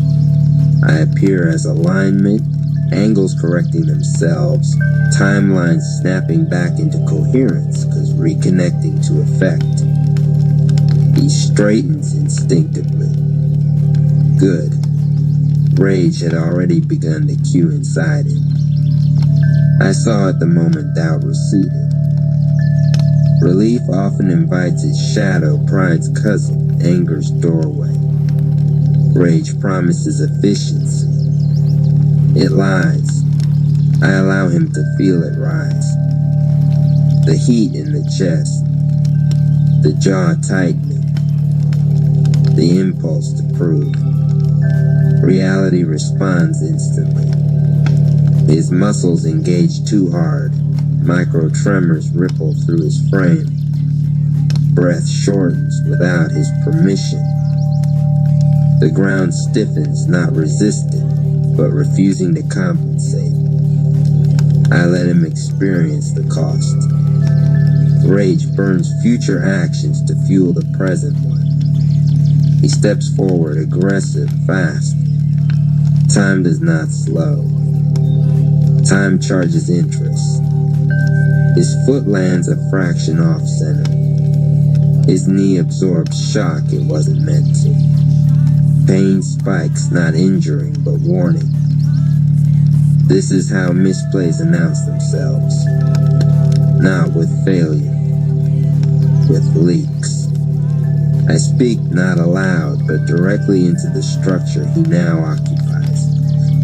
Rage amplifies output, I say, but multiplies error. He freezes, not out of fear, but recognition. Good. Anger increases force, I continue. But force without precision widens variance. Wider variance invites collapse. His breathing steadies slightly as he listens. When rage activates, I explain. You gain short-term damage at the cost of timing, stamina, and recovery. You will feel powerful for a moment, then empty when power is required most. Images surface in his mind, not memories, but simulations. Him swinging too wide. Him chasing instead of positioning. Him landing blows that cost more than they give. These are not punishments, I say. They are math. He swallows. I allow him to feel the alternative. Calm alignment. His shoulders drop. His breath lengthens. The world responds not warmly, but accurately. Balance returns. Pain recedes in the information. Strength redistributes cleanly. This, I say, is efficiency. Rage spikes again, testing. Reality tightens. Notice, I instruct. He does. He feels the drain accelerate when anger leads. He senses how quickly stamina decays, how clarity fragments, how support becomes harder to access when ego takes the wheel. Rage locks you out of your support deck, I continue. Not because it is forbidden, but because rage insists it does not need help. The truth lands heavily. I step closer, not physically, but structurally. Angry rap exists, I say. It has purpose. It is not evil, but it is a temporary form, not a foundation. I show him the consequence of staying there too long. Burnout, isolation, missed openings, victory that costs more than it yields. You may activate rage, I tell him, but only with awareness and never without a planned exit. He nods slowly. The system registers comprehension. A new rule stabilizes. Reality law logged. Rage increases damage but drains stamina, clarity, and support access. Use sparingly, exit deliberately. The pressure lifts, not entirely, but enough. I begin to withdraw. My role is never to linger. Lingering creates dependency.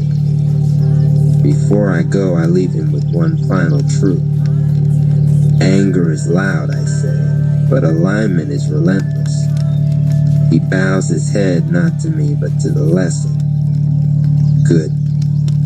As I dissolve back into structure, I watch the world adjust around him, cleaner now. Less forgiving of shortcuts, more rewarding of presence. This is how balance is maintained. Not by removing power, by making its cost visible. The game continues. And now, the player understands why restraint wins wars rage never could. Chapter 6, Multi-Trigger Arena, Fear, Chaos.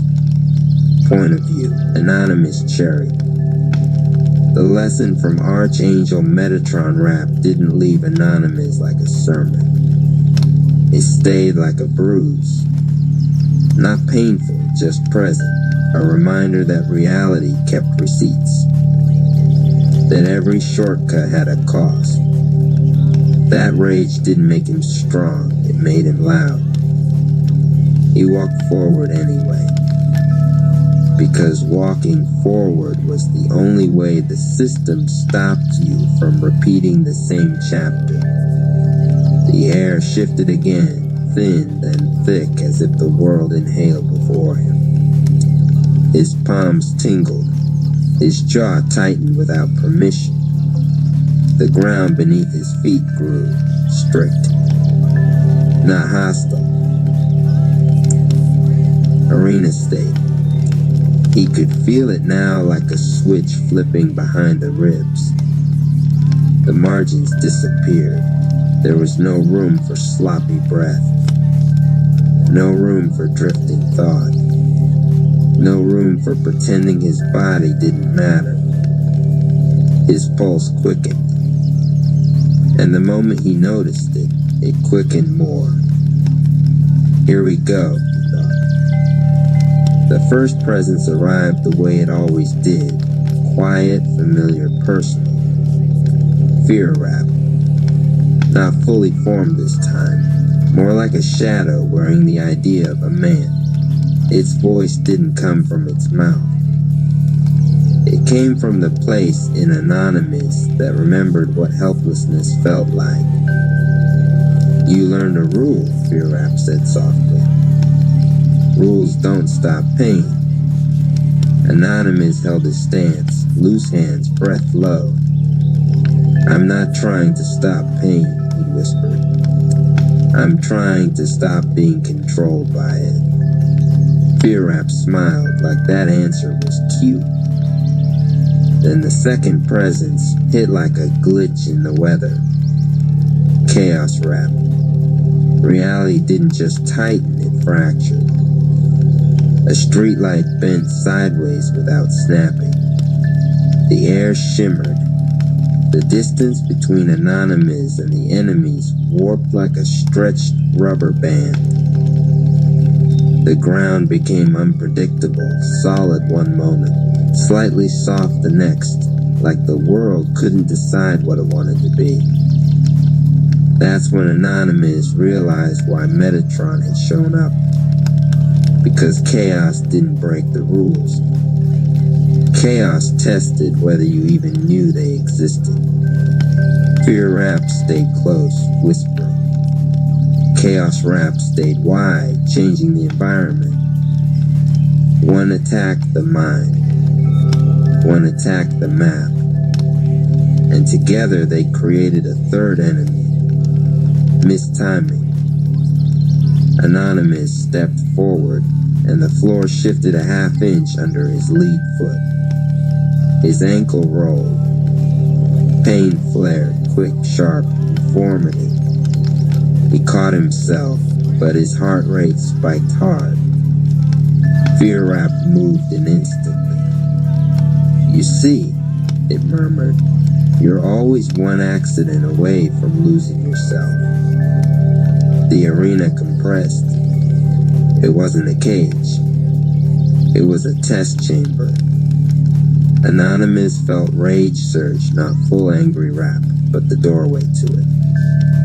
The heat rose behind his eyes. The urge to rush, to end it quickly, to silence the voices by force.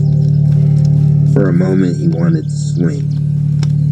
Hard, fast, prove it. And the world responded before he even moved. His shoulders tightened. His breath shortened. The ground stiffened like a teacher folding their arms. He remembered Metatron's voice. Rage multiplies error. Anonymous closed his eyes for half a second and did the one thing the old version of him hated doing mid-pressure. He softened. A long exhale. A drop of the shoulders. A loosened jaw. The world gave back a fraction of stability. Fear Rap hissed like it disliked the calm. Chaos Rap laughed.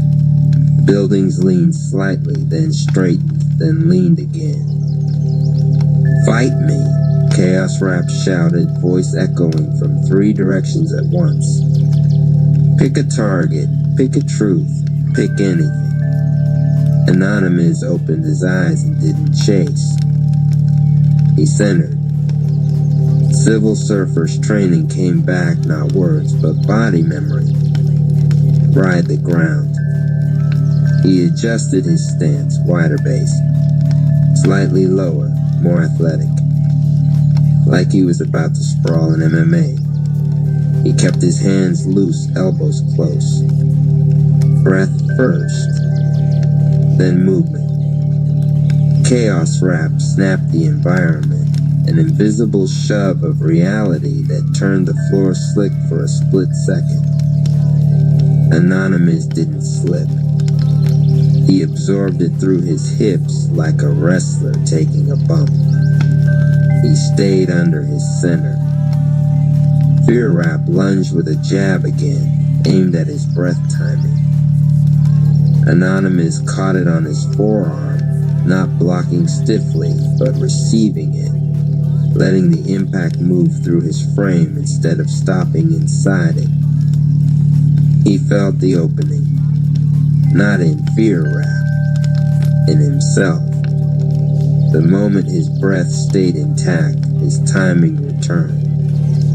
He stepped in and threw a clean 2-punch combo, jab to measure. Crossed the claim space. Not wild. Not angry. Precise. Fear Rap's head snapped back, not because it was hurt physically, but because Anonymous had done the one thing Fear couldn't handle. He acted without panic. The arena acknowledged it with stability. The floor stopped shifting for 2 full seconds, an eternity in combat. But Chaos Rap hated that. The world twisted. A column of air pressure rolled through like a wave. The ground lifted slightly on one side. Anonymous's balance threatened to break. He nearly reached for rage again. Nearly. Then a voice rose like a warm hand on his shoulder. Mama, I'm a rap. Baby, she said, steady.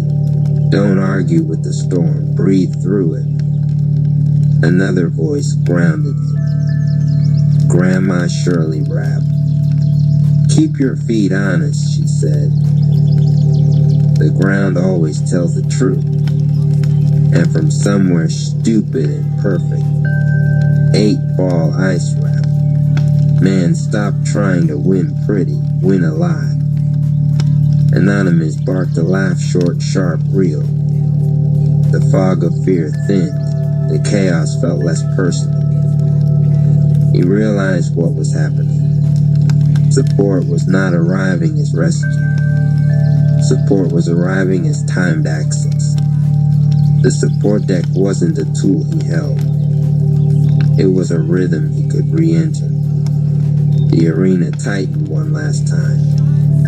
Chaos Rap surged forward, not with a punch, but with a distortion. The distance between them collapsed suddenly. Too close. Anonymous's body reacted instantly. He shot for a takedown, MMA style, level change, hips in, shoulder to the midsection. Chaos Rap wasn't a normal body, but it still had balance. Everything does. Anonymous drove through, turned the corner, and dumped Chaos Rap center sideways. The distortion stuttered. Reality snapped straighter.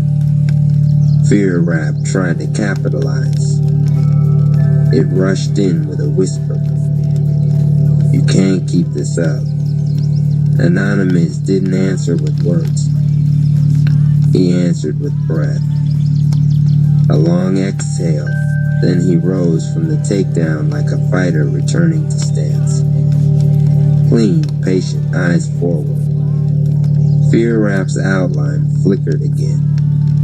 It was still there, but it couldn't dominate a man who refused to rush. The arena softened, then released. Not fully, but enough to breathe. Somewhere unseen, the compendium logged a new truth. Compendium entry, multi-trigger arena. Fear attacks timing. Chaos attacks footing. Flow defeats both when breath stays intact. Anonymous stood in the quiet after the storm, sweat pouring now, legs shaking, ankle throbbing from that first roll. But he was smiling, not because it was easy, because it was learnable. And learnable meant winnable. Behind him, like a shadow that wasn't hostile, he felt the structure of Archangel Metatron Rap withdraw, satisfied. Rules that held. Anonymous looked ahead. He knew the next enemy wouldn't be 2 triggers. It would be something worse. A trigger that wore a face he trusted. And the system, he could feel it in his bones, was already cueing it.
The Quiet Frequency Council of Greg's Chapter 1. Heat Index. The summer the city began charging extra for ice. The app called it resilience. At 9:03 on a Thursday morning, Morrow sent me a blue notification that said, Best value window for hydration supplies. 3:24 p.m. Morrow lived in most pockets and half the walls in Caldwell by then. It booked dentist appointments, negotiated internet bills, filed school excuses, ordered groceries, screened job applicants, and whispered apologies in 12 languages for men who had forgotten anniversaries. If you let it, it could turn the errand of being alive into one long automated shrug. Now it was teaching people to time their thirst. Outside, Merrow Street softened in the heat. Bus tires hissed at the curb like they were angry to still be working. The river at the end of the block looked thick and metallic, the color of a battery left too long in the rain. In the corner of every public display, pharmacy window, train kiosk, bank ATM, the city's new Civic Pulse icon glowed from green to amber and back again, measuring the mood of Caldwell as though the whole place were one anxious patient under observation. At the switchyard, I unlocked the door at 10 and taped up the same handwritten sign I had used all week. Cold water, if you ask, no app necessary. The switchyard was what happens when a burnt-out trend forecaster inherits too many records, too many books, and not enough good sense. We sold secondhand paperbacks, stationery, repaired turntables, blank notebooks, fountain pen ink, postage stamps, and records that sounded better with dust in their grooves. We hosted listening nights on Sundays and letter writing circles on Wednesdays. People called it retro when they meant human scale. By 11, the air conditioner was losing badly. Junie Park came in first, carrying a camera no bigger than a paperback and a tripod she treated better than most people treat houseplants. 19, sharp as broken glass. She had 500,000 followers if you counted every platform separately, and almost no money if you counted honestly. You see the water prices? She asked.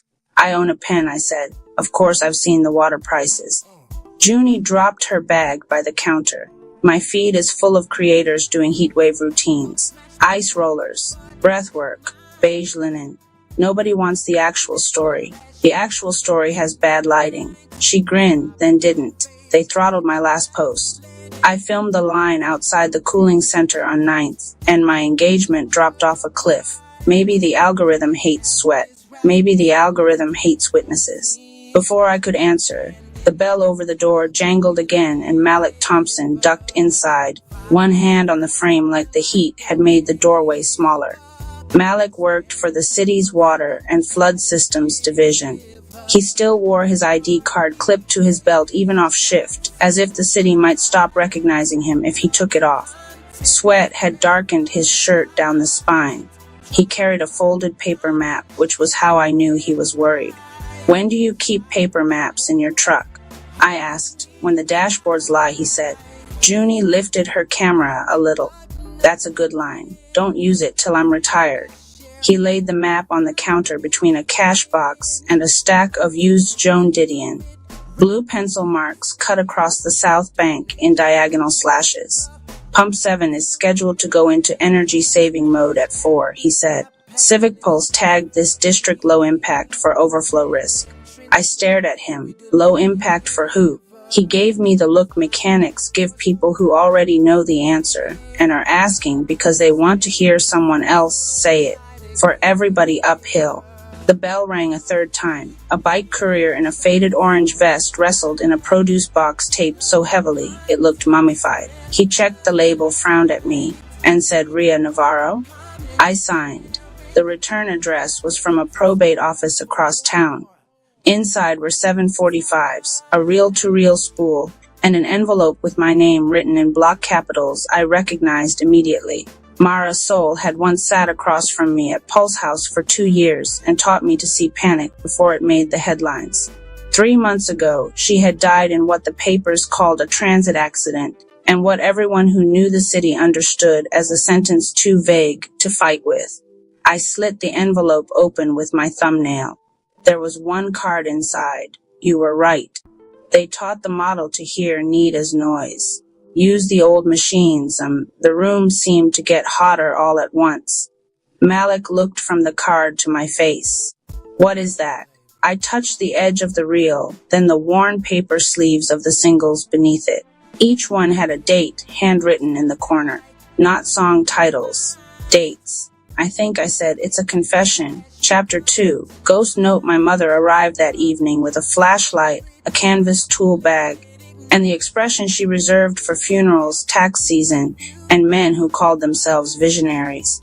Alma Navarro had been a cardiac nurse for 31 years, which meant she trusted the human heart more than almost anything, and the systems built around it less than almost nothing. She set the flashlight on the counter in the back room of the switchyard, pushed her gray curls under a scarf, and looked at the reel-to-reel machine I kept for repair jobs.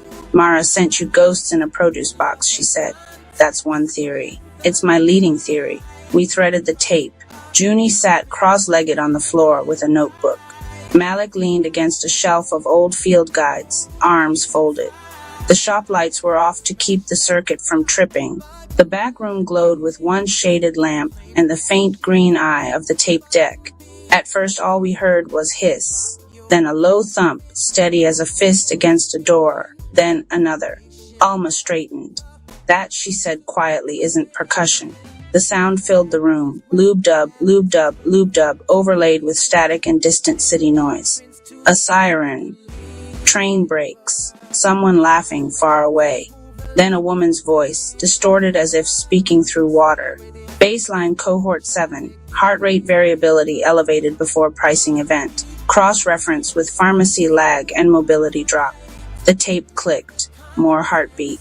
Another voice. Mara's this time, tired and very close to the microphone. If you're hearing this, they kept the body streams. They told the city it was aggregate wellness data. It isn't. It's individual enough to sort, price, and deprioritize. The yield weights are buried in emergency continuity. Look for the audio key. The tape ran out with a soft slap. Nobody spoke for several seconds. Junie broke the silence first. Body streams. Wearables, I said. Insurance trackers. Home assistants. Telehealth patches. Fitness bands. Smart mattresses if they're feeling ambitious. Those things aren't supposed to share medical data. I laughed once without humor. Nothing is supposed to do anything. Then the contracts happen. I had worked at Pulse House before the switchyard, before the Sundays with records, and the Wednesdays with fountain pens. Back when I made decks about desire for companies that wanted to look prophetic. We tracked language shifts, spending moods, ambient fear. We told retailers when to lean into comfort and when to sell urgency in soft colors. Mara had been one of the engineers, the smartest person in the room, which meant she had been forced to smile the most. 3 summers earlier, during the first big heat emergency, my brother Nico died sitting upright in the hallway outside his apartment with a wet towel over his shoulders. The ambulance queue kept recalculating him behind a stadium evacuation downtown. Resource allocation under dynamic stress, the city called it later. I called it leaving him there long enough to become a lesson. I quit Pulse House the month after the funeral. Alma lifted one of the 45 sleeves toward the lamp. Audio key, she murmured. Show me the center. The cardboard adapter glued around the hole came loose in her fingers. Inside, it was a wafer-thin memory card. Of course, she said. Never trust a generation that thinks hiding means cloud storage. The files on the card opened only on my old offline laptop, the one I had kept because it couldn't hear me and therefore felt polite. A directory appeared. Civic Pulse Emergency Continuity Resource Prioritization Revision 2.1. I clicked. The spreadsheet that opened looked ordinary for almost a minute. District names, risk bands, insurance exposure, traffic flow, hospital distance. Then the hidden columns bloomed. Revenue stability, weight, consumer recovery probability, behavioral compliance index, ambient distress, load, strategic asset preservation, South Bank. My district, Malik's district, Junie's district, my mother's district. The district with the public clinic and 3 subsidized towers, and the best tamales in the city, was marked in pale yellow. Managed risk corridor. Deferred recovery acceptable. Junie read it over my shoulder. Deferred recovery acceptable, she repeated. That means. It means, Malik said, voice flat now, they can let us take the hit and still call the system a success. On another tab, a note from Mara had been pinned to the top row in red. The model does not fail to see poor neighborhoods. It sees them clearly. That is the problem. Outside, thunder grumbled somewhere upriver, Chapter 3.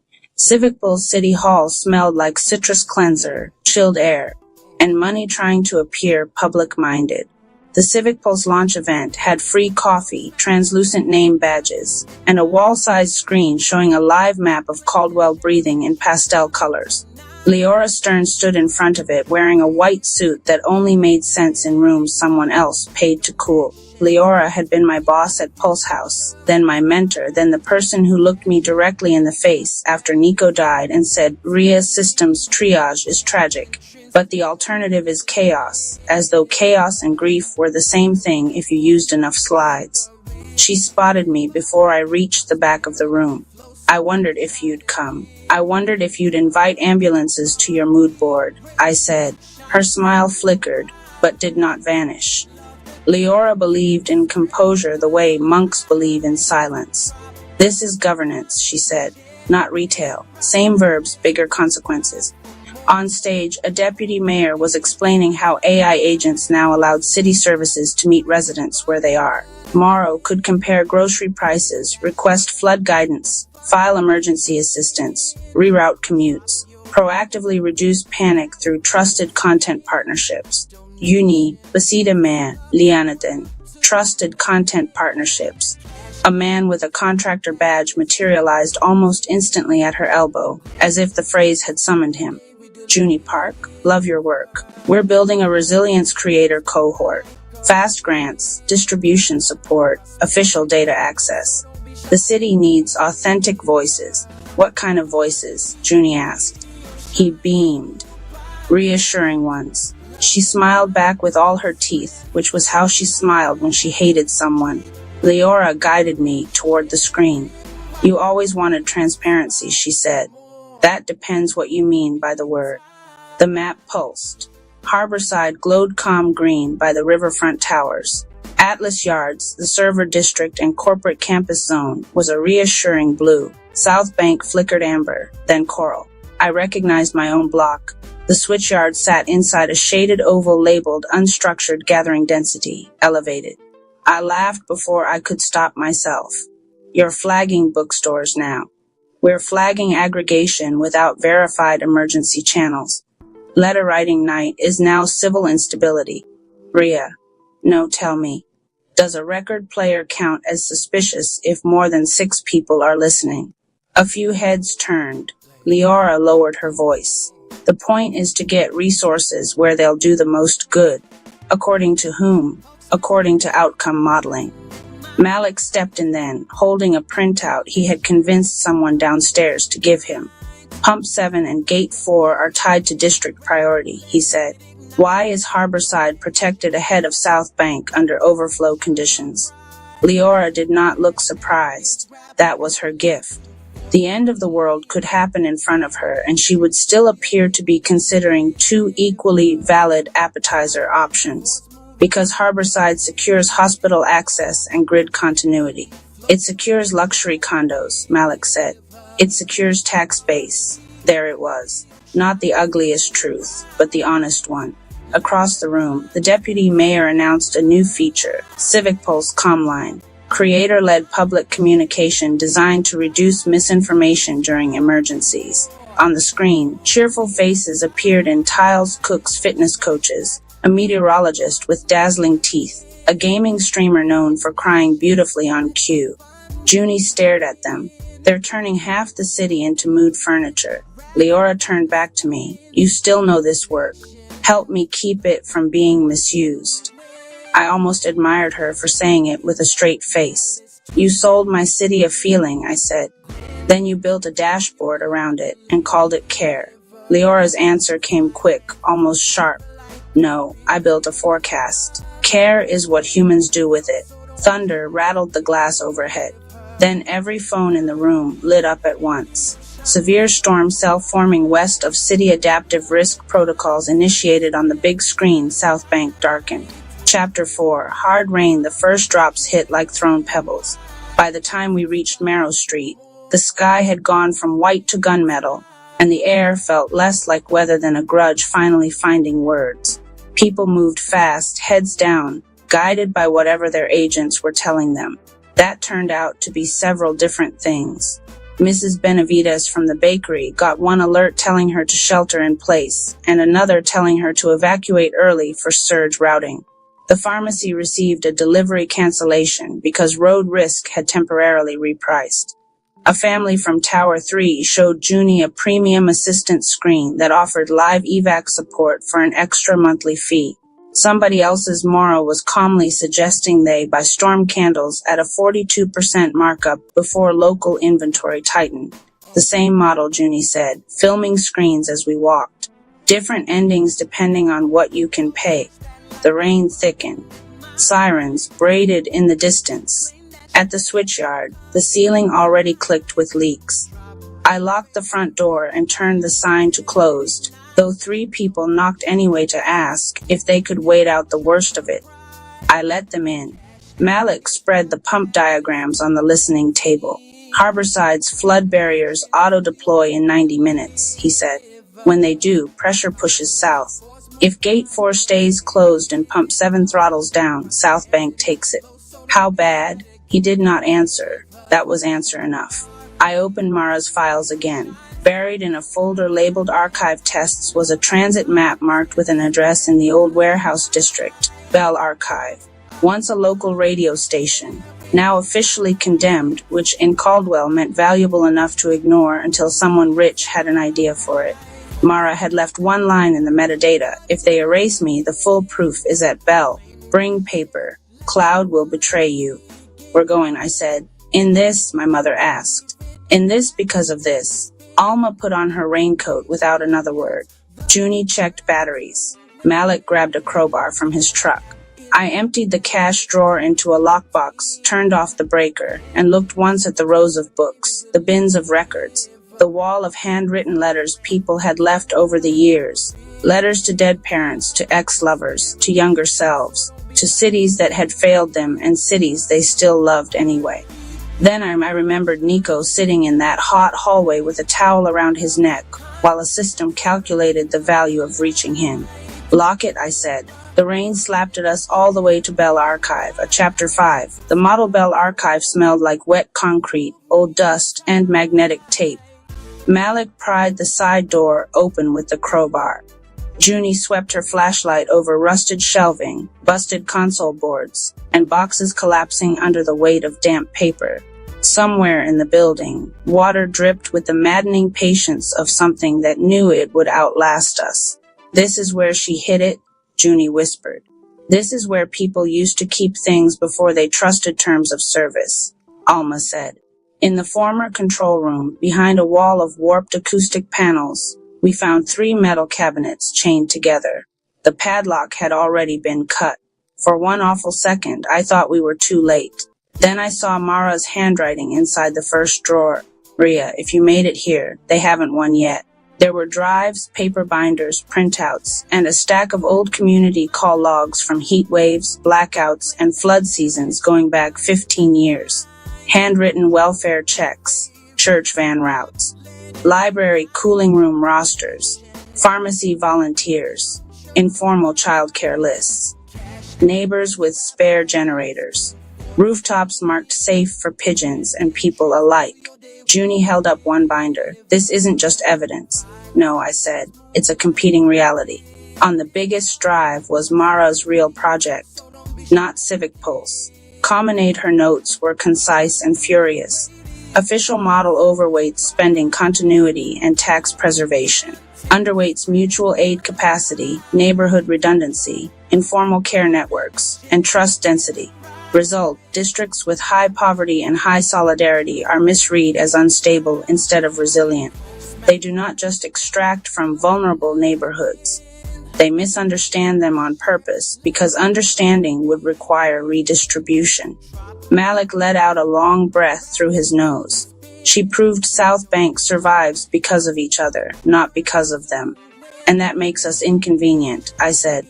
Further down in a folder called Body License was the part that made me sit down. Insurance partnerships, wellness app brokers, consent bundles hidden inside discount programs, pulse variability, sleep disruption, voice stress markers from smart assistants, household temperature shifts, purchase hesitation, search urgency, all fed, stripped of names, then reassembled into block-level predictions so fine-grained they might as well have been biographies.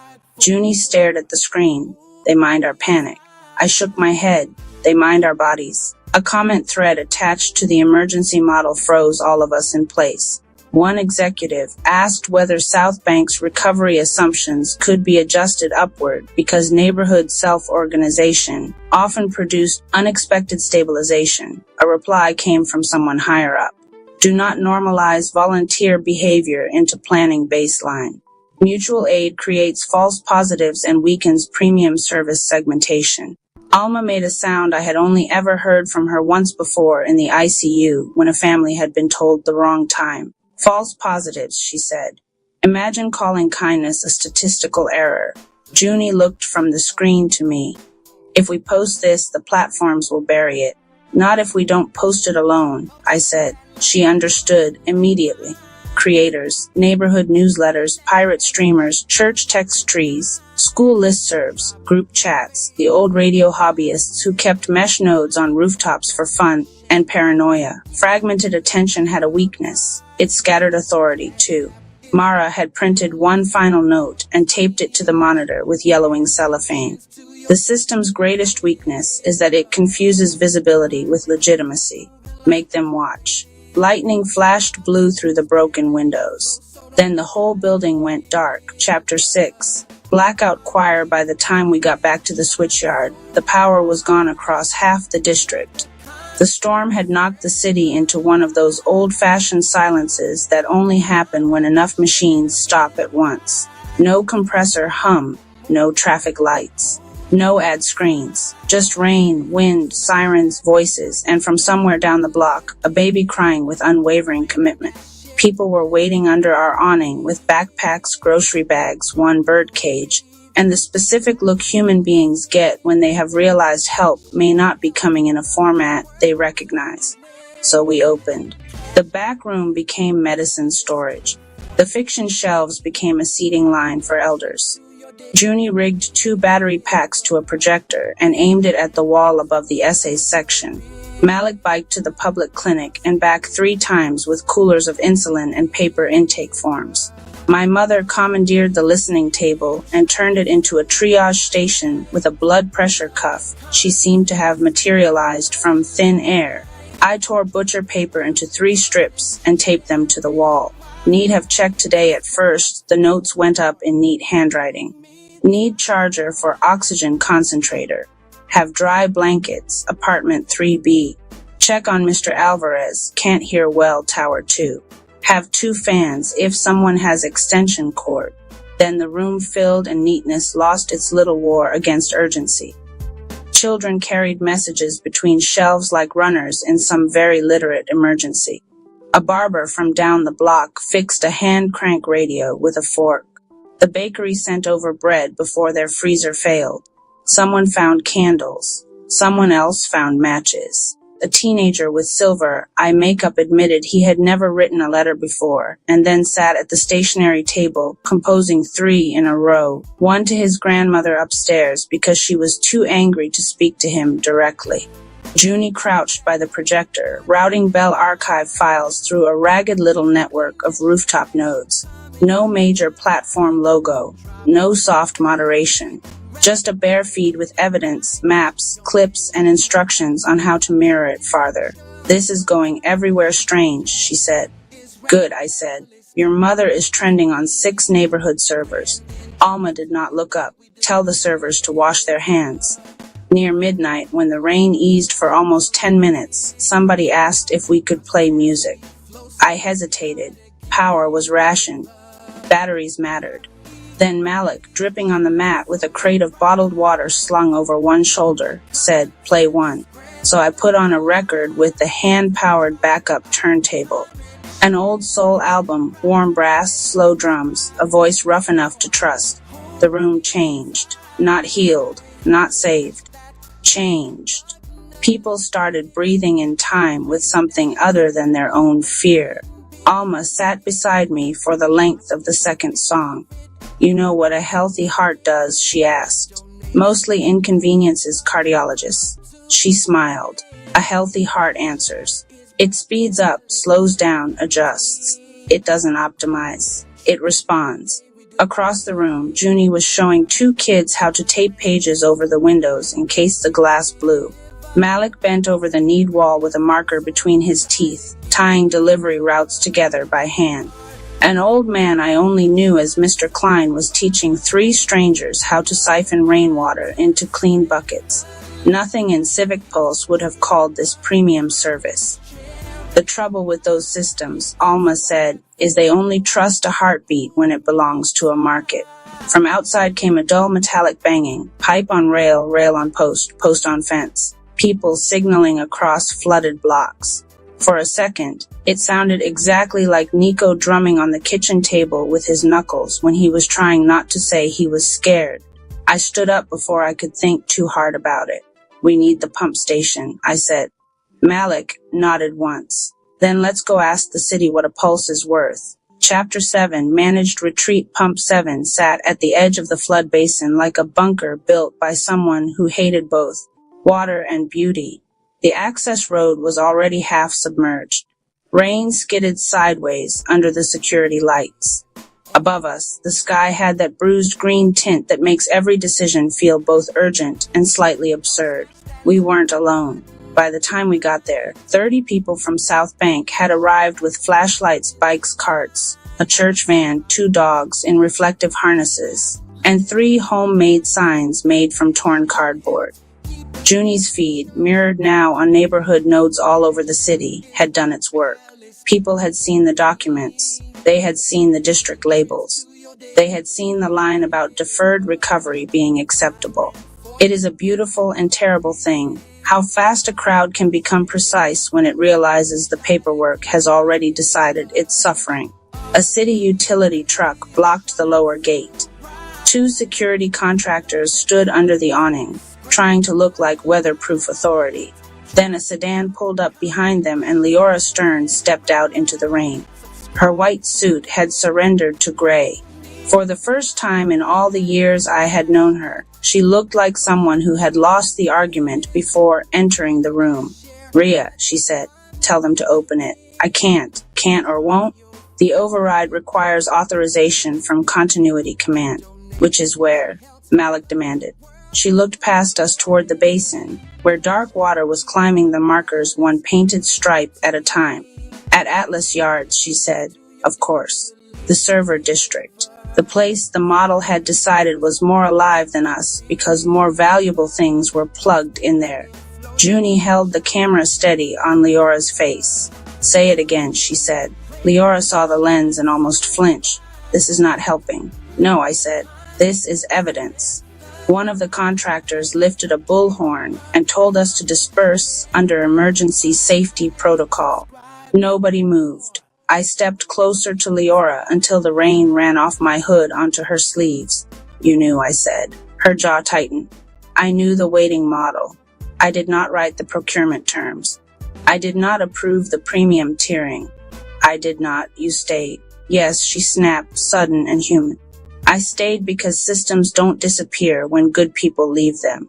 They rot faster. And how is that going?" For 1 second, something like grief crossed her face. Behind me, Malik was studying the maintenance panel by the gate.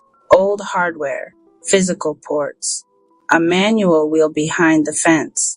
The reel, the audio key. I pulled the memory card from my pocket, slid it into the field tablet I had brought in a waterproof bag, and loaded Mara's decoded file. A string of admin credentials unfolded across the screen. Test architecture, legacy access.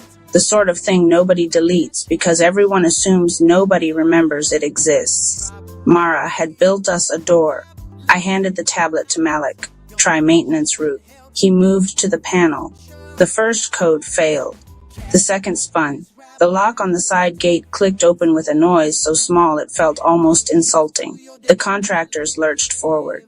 The crowd surged before they could recover, not violent, just undeniable. Bodies with reasons. Bodies with memory. Leora caught my arm. If you redirect the flow, she said, Harborside floods. Harborside has private barriers, backup pumps, raised garages, and insurers who answer the phone. It also has the tax base that keeps the hospitals open. I looked at her, really looked. You think I believe money and life are different things, I said. The problem is you stopped believing they were. Water sloshed over the lower step. Malik shouted from inside the gate. Manual wheels jammed. Half a dozen people pushed past me to help. Pipe wrench. Crowbar. Shoulder against metal. Junie climbed onto a utility box and aimed the projector she had dragged all this way at the side of the pump station wall. The leaked document sprang huge and ghostly across the concrete. Deferred recovery acceptable premium service segmentation mutual aid creates false positives. The rain turned every word into a trembling verdict. Somewhere beyond the basin, sirens changed pitch. Leora stared at the wall, at the crowd, at the water climbing into the lives her model had named manageable. Then very quietly she said, There's a secondary diversion channel. Old rail cut. It was decommissioned. Malik heard her. Can it take enough? If you open both in sequence. Why didn't the model choose that? Leora almost laughed. Because it protects no premium assets. He held out his hand. For a moment I thought she might refuse. Then she took off her badge, slapped it into his palm, and said, 3 turns right. Hard stop. Then left on my marca, Chapter 8. Manual override water does not rush the way movies promise. It arrives with muscle. The basin lifted by inches, and then by conviction. Rain hammered the catwalk. The crowd split into tasks without anyone naming them. Brace the wheel, move the van, get the elders uphill, sandbag the side channel, keep the children back. Hold the flashlight steady. Keep filming. Stop filming. Help. That last one was Junie. At some point she lowered the camera and never picked it back up. Malik and 3 utility workers, actual city workers, now not contractors, leaned into the manual wheel until their backs looked like ropes. On the second turn something metal screamed. On the third it gave, and a wall of black water shuddered through the first gate toward the old rail cut Leora had identified. For one raw second nobody cheered because nobody trusted relief yet. Then the diversion channel caught. Not enough, but enough to matter. Across the basin, lights flared on in Harborside Towers where backup generators had kicked in. And then because reality is never as clean as any model hopes, 3 pickup trucks came down from that direction loaded with portable pumps and boxed sandbags. People jumped out in rain slickers, so expensive I almost resented them on sight. One of them shouted, We saw the feed. Where do you need us? Malik pointed without looking up. That was the moment something in me cracked open. Not forgiveness, not exactly, and not optimism either. Just the old hard certainty that the worst people in a city are never all the people in it. The switchyard flooded to the ankles around 2 a.m. I found out because Mr. Klein biked through 2 blocks of water to tell me. I ran back with Junie and found the front room glimmering under emergency lamps, books swollen, at the bottom shelves. 3 record bins afloat like stubborn little rafts. For 10 seconds, I stood frozen. Then Junie shoved plastic storage totes into my arms and said, letters first. So we saved the wall. We peeled down notes, envelopes, postcards, years of strangers trusting paper with what they could not say aloud. We packed them into tubs and shoved the tubs onto the highest shelves. Water climbed around our shins, cold and brown and full of city. A first edition can be replaced. Somebody's apology to their dead father cannot.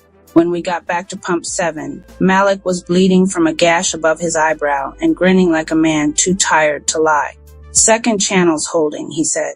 Leora stood a few feet away in soaked clothes, no badge, one hand over her mouth, as if she could keep the whole city from entering her that way. The crest came just before dawn. By then people on both sides of the basin were working the same line. Harborside volunteers with clean gloves beside South Bank teenagers in liquor store ponchos, nurses, delivery riders, church aunties, insomniac coders, one dentist for reasons no one clarified. The old rail cut carried the worst of it away into an industrial yard nobody had loved in 20 years. As the water began to level, someone started striking a wrench against the rail in a steady beat. Someone else answered from farther down. Then another, steel to steel, post to fence, palm to truck hood. The sound spread through the dark like a signal older than language. A heartbeat. I closed my eyes, and for the first time since Nico died, I did not hear absence in that rhythm. I heard arrival, chapter 9. Aftercare. Everybody wanted the scandal to have one face. It didn't.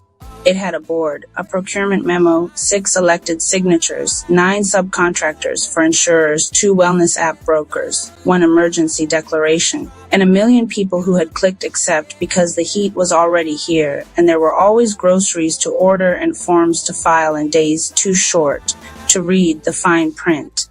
Civic Pulse was suspended within a week. Pulse House denied wrongdoing in 3 languages and 1 beautifully evasive press release. The city announced an independent review. Journalists who had ignored South Bank for years discovered a sudden interest in our sidewalks. Leora testified before the review panel and, to her credit or shame or both, did not pretend she had merely been in the room by accident. Morrow still existed after that. Of course it did. So did the grocery apps, the automated filing systems, the routing engines, the predictive dashboards, the little efficiencies that make surrender feel modern. But some of the doors closed. Some of the permissions were forced into daylight. Some of the old inevitabilities lost their tone of voice. The switchyard smelled like bleach and damp paper for most of August.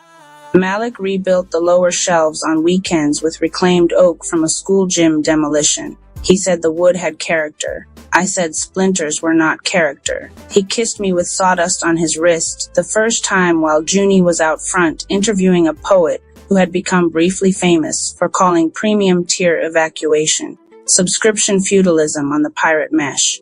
Junie's documentary, cut from blackout footage and neighborhood testimony, refused every platform deal that required tone balance. She released it through a patchwork of memberships, libraries, community screenings, and the same rooftop network that had carried the leak.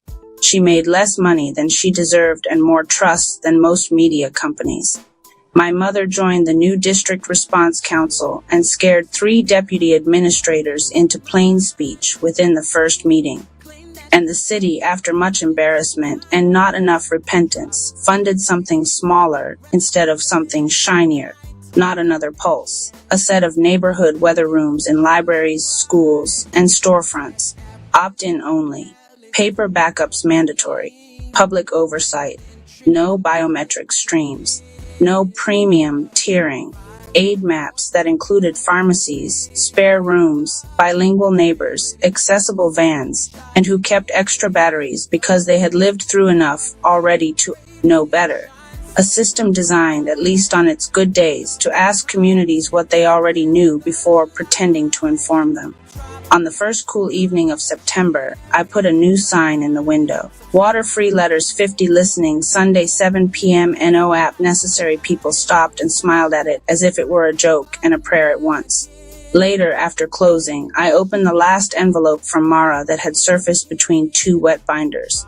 Inside was 1 sentence. The opposite of extraction is attention. I sat with that for a long time. Outside, Caldwell kept being Caldwell. Uneven, loud, overbuilt, undercared for, funny, furious, tired. Sirens in one direction, music in another. Delivery bikes, thunderheads, train brakes. Children yelling over a ball game in the alley. Somewhere, someone's assistant negotiating a lower streaming bundle as if history were not also happening. Malik came up behind me and rested his chin on my shoulder. "What are you hearing?" he asked. The streetlight flickered. A bus sighed to a stop. From the back room, Junie laughed at something my mother said with the reckless force of somebody who had decided not to become furniture for other people's narratives. I folded Mara's note and slid it into the drawer where I kept the postage stamps. Recovery, I said, epilogue. Weather letters a year later. School groups came to the switchyard on Friday mornings. They wrote weather letters at the long table in the front room. Dear future me, today, the sky looked tired. Dear city, thank you for the buses when they came. Dear whoever lives here after us, keep extra batteries and be kind to your neighbors. Dear rain, enough. The kids liked the stamps best. They liked the ritual of closing an envelope with their own hands. They liked choosing records for the listening hour even when they did not know any of the artists. They liked asking my mother questions she answered too honestly. Sometimes I let them use her old stethoscope, not on chests at first, on tabletops, on radiator pipes, on the wooden body of a guitar, on the wall beside the window when the freight trains rolled through and the whole building remembered it had once been closer to tracks than to trend. Then finally, on their own wrists. They always grinned when they found it. One girl with 2 missing front teeth looked up at me last week and asked, "What's today's pulse?" I thought about dashboards, about flood markers, about premium tiers and old rail cuts, and the night strangers arrived with pumps because they had seen the truth projected onto concrete. I thought about Nico's drumming hands, about Mara hiding evidence in records, about Junie turning fragments into witness, about Malik leaning into a wheel because there was no one else in the room strong enough and foolish enough at once. Then I told her. Today's pulse, I said, is the sound of one person arriving when another calls. Behind the mic, Donation Rap gets the real stories from the rap universe. The rap universe has always been more than battles, rhymes, and flashy forms. It's a journey of growth, self-discovery, and alignment. Viewers around the globe have been reaching out, sharing how the struggles, victories, and lessons of the rap tribe, and even the evil rap family, changed their lives. To give fans the answers they've been waiting for, Donation Rap went behind the scenes, sitting down with every major player to explore their journey, mindset, and advice. Along the way, we hear directly from viewers who applied these lessons to transform their lives. Rap Palace is now. Don't just watch, be the change. Donate $Rap Palace 214 Umia Military. Cite hashtag Rap Palace Rising Scene 1. Opening the vault with anonymous Cherry the camera rolls. Donation Rap leans forward, energy crackling through the studio lights. A holographic ticker scrolls behind him. Viewers' questions answered. Rap Universe Edition. Donation Rap. Yo, viewers been asking, how do you all handle pressure? How do you rise when everything's stacked against you? First up, Anonymous Cherry. Anonymous Cherry. Viewers, your past doesn't define your future. Every challenge is fuel. I had to train my chi, master my forms, and align my energy before anything else would move. Viewer responses. Kayla, 27, Atlanta, Georgia, USA. Anonymous Cherry inspired me to create daily rituals and go back to school. I finally feel on the right path. Javier P., 30, Toronto, Ontario, Canada. Watching the Magic Bank pushed me to start my own business. My confidence exploded in months. Sophia G., 24, Madrid, Spain. I learned to meditate and focus on what I can control. It's changed my mental health. Rohan K., 32, Mumbai, Maharashtra, India. I started training physically and mentally after seeing the tribe's dedication. I'm more disciplined than ever. Amaran, 26, Lagos, Nigeria. I realized my past failures are just fuel for growth. That mindset shifted everything for me. Donation Rap cues a brief donation jingle. Fuel your story, donate, and power the rap universe today. Rap Palace is now. Don't just watch, be the change. Donate $Rap Palace 214 Umeo Military. Cite hashtag Rap Palace Rising Scene 2. Night Rap's armor of denial. Night Rap strides in. Armor clanking, his presence commanding. Donation Rap. Night. Viewers want to know, how do you handle fear and failure? Night Rap. I used to hide behind rules. Thinking control was everything. Vulnerability is strength. Showing up imperfectly teaches more than perfection ever could. Viewer responses. Marcus T., 35, Chicago, Illinois, USA. Seeing Night Rap face fear inspired me to join a public speaking club. Life-changing. Renee M., 41, Melbourne, Victoria, Australia. I started a community for personal growth after seeing Night's journey. Hiroshi Y., 29, Tokyo, Japan. I realized that perfectionism was holding me back. I now take daily small steps toward growth. Layla S., 25, Cairo, Egypt. Night Rap's story helped me confront family pressures I had avoided for years. Diego F., 33, Buenos Aires, Argentina. Learning vulnerability is strength changed how I lead my team at work. Dash. Give back, level up, and keep the Rap tribe alive. Rap Palace is now. Don't just watch, be the change. Donate $Rap Palace 214 Umeo Military. Cite hashtag Rap Palace Rising Scene 3. Researcher Rap's revelation. Researcher Rap adjusts his headphones. Calm and reflective. Donation Rap. Researcher. Viewers loved your scene with the whale energy. How do you stay true when life gets heavy? Researcher Rap. It forced me to confront grief and self-doubt. Viewers started journaling, meditating, and exploring their inner guidance.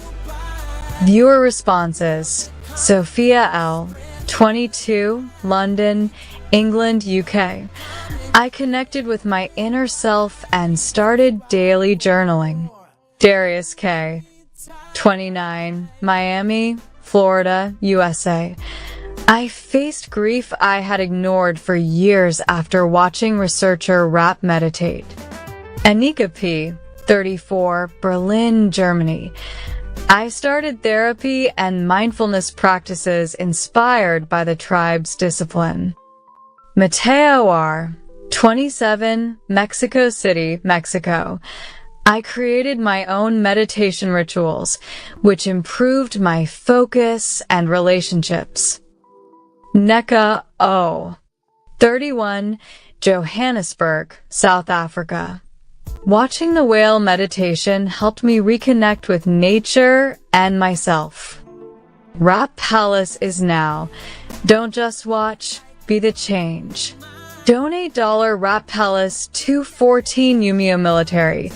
Cite hashtag Rap Palace Rising Scene 4. Enter the Evil Rap family. The studio dims. Twilight Zone Rap and the Evil Rap family appear, aura intense and mysterious. Donation Rap. Twilight Zone. Viewers are shocked you agreed to this. What should they know about embracing your shadow? Twilight Zone Rap. Chaos teaches lessons. Many viewers recognize themselves in our flaws, pride, resentment, fear, and were motivated to heal. Viewer responses. Liam S., 26, Berlin, Germany. Seeing Twilight Zone Rap's journey made me confront toxic habits in friendships. Isabella M., 33, Rio de Janeiro, Brazil. I reflected on consequences before reacting emotionally, thanks to Dark Ember Rap. Omar A., 28, Dubai, UAE. I learned that unchecked ambition can harm relationships. Your story warned me. Hannah K., 24, Seoul, South Korea. I started journaling my shadow side after seeing the evil rap family's flaws. 20. Ethan W., 30, Vancouver, Canada. They taught me the importance of balance between ambition and empathy. Dash. Illuminate your path. Support the rap universe today. Rap Palace is now. Don't just watch, be the change. Donate $Rap Palace 214 Yumio Military. Cite hashtag Rap Palace Rising Scene 5. The Heart of the Tribe Donation Rap. Anonymous, Night Researcher. Viewers are saying your stories gave them hope and motivation. How does that feel? Anonymous Cherry. It's humbling. People are building routines, starting businesses, healing past trauma. They're using our stories as a blueprint. Night Rap. Growth isn't just about wins, it's about showing up, even imperfectly. Researcher Rap. They're experimenting, failing, and trying again, exactly like we do in the time chamber. Viewer highlights. Caden H., 19, New York City, New York, USA. I started meditating with friends and created a community journal circle. Amelia F., 28, Paris, France. The stories inspired me to leave a toxic job and start my own design studio. Carlos M., 36, Madrid, Spain. I began daily fitness routines to build discipline inspired by the tribe. Fatima R., 25, Casablanca, Morocco. I embraced mindfulness and reflection after seeing Anonymous Cherry Evolves. Tariq H., 31, Lahore, Pakistan. I started mentoring younger peers in my community, inspired by the tribe's teamwork. Dash.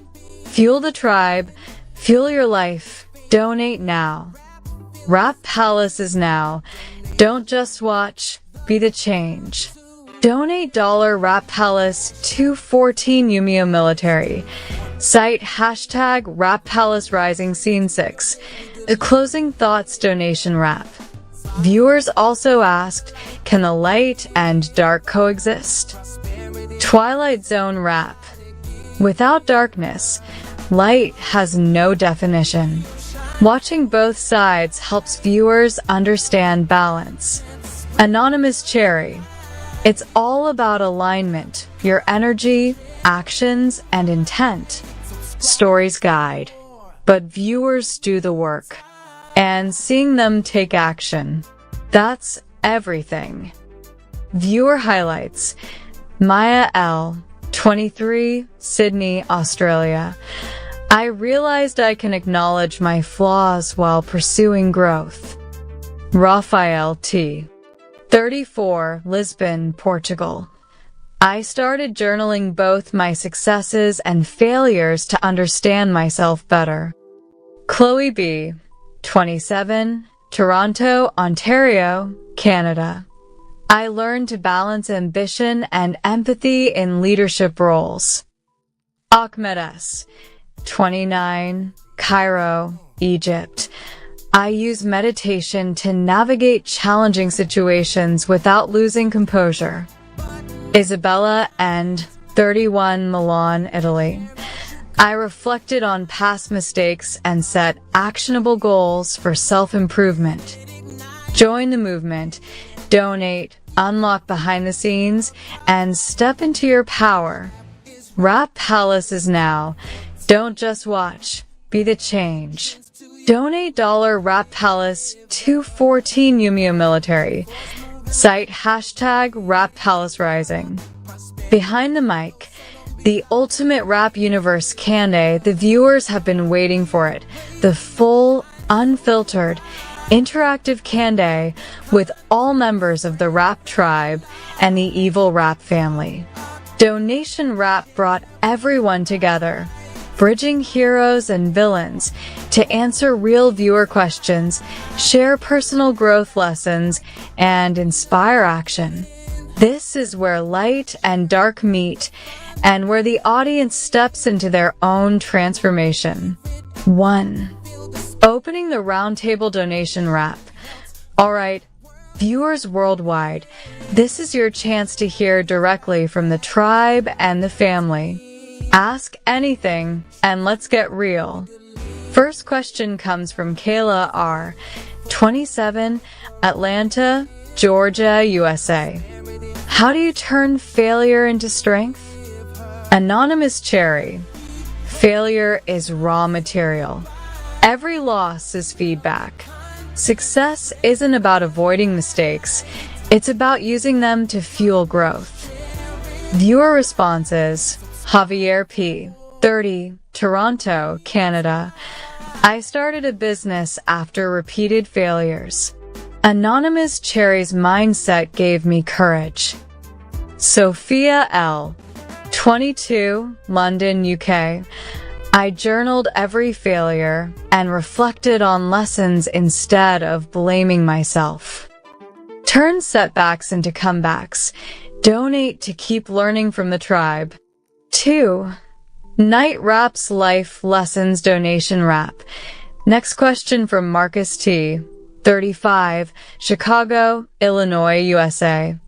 How do you overcome fear in high-pressure situations? Night Rap. Fear is natural. Embrace it. Every time you show up despite fear, you grow stronger. That's what viewers are learning and applying in real life. Viewer responses. Renee M., 41, Melbourne, Australia. I joined a public speaking club despite fear. Night Rap's example made me act. Hiroshi Y., 29, Tokyo, Japan.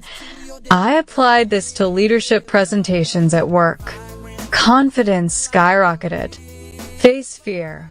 Rise higher. Support the rap universe today. 3. Researcher Rap's Inner Guidance Donation Wrap. Sophia L., 22, London, UK asks, how do you trust your intuition when life gets confusing? Researcher Rap.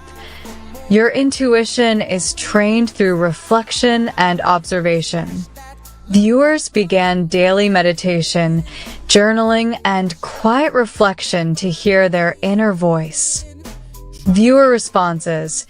Darius K., 29, Miami, Florida, USA. I reconnected with my instincts and made a career pivot with confidence. Anika P., 34, Berlin, Germany. Meditation and journaling now guide my decision-making. Listen to your inner voice, donate, and unlock deeper insights. 4.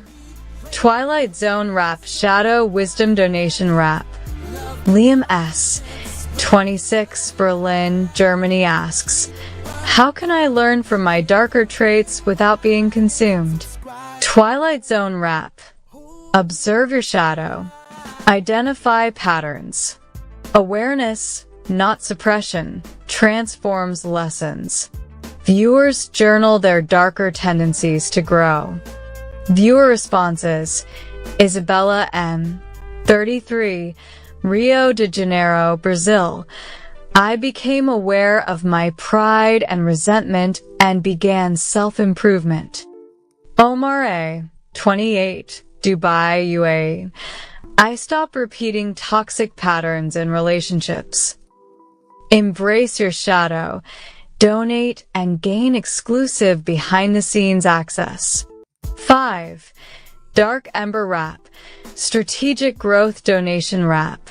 Amira N., 29, Cairo, Egypt asks, how do you plan without letting ego control decisions? Dark Ember Wrap. Observe outcomes objectively. Strategy is reflection plus action. Viewers are learning planning and foresight while checking ego. Viewer responses: Diego F., 33, Buenos Aires, Argentina. I started a career journal, tracking wins and failures strategically. Layla S., 25, Casablanca, Morocco. I balance ambition with empathy after seeing Dark Ember Rap. Strategize your life, donate, and master your path. 6. Frisia Rap, Subtle Influence Donation Rap. Ethan W., 30, Vancouver, Canada asks, how can I influence others positively without manipulation? Frisia Rap. Influence is understanding, empathy, and example. Observing negative influence in our story helps viewers correct their own. Positive influence is intentional and ethical. Viewer responses: Maya L., 23, Sydney, Australia. I became aware of subtle manipulation in friendships and corrected it. Raphael T., 34, Lisbon, Portugal. I mentor peers, modeling behavior rather than controlling it. Influence with integrity. Support the rap universe now. 7. Umbra Rap. Balancing mind and heart donation rap. Fatima R., 25, Casablanca, Morocco asks, how do I use intellect without losing empathy? Umbra Rap. Balance comes from reflection and emotional awareness.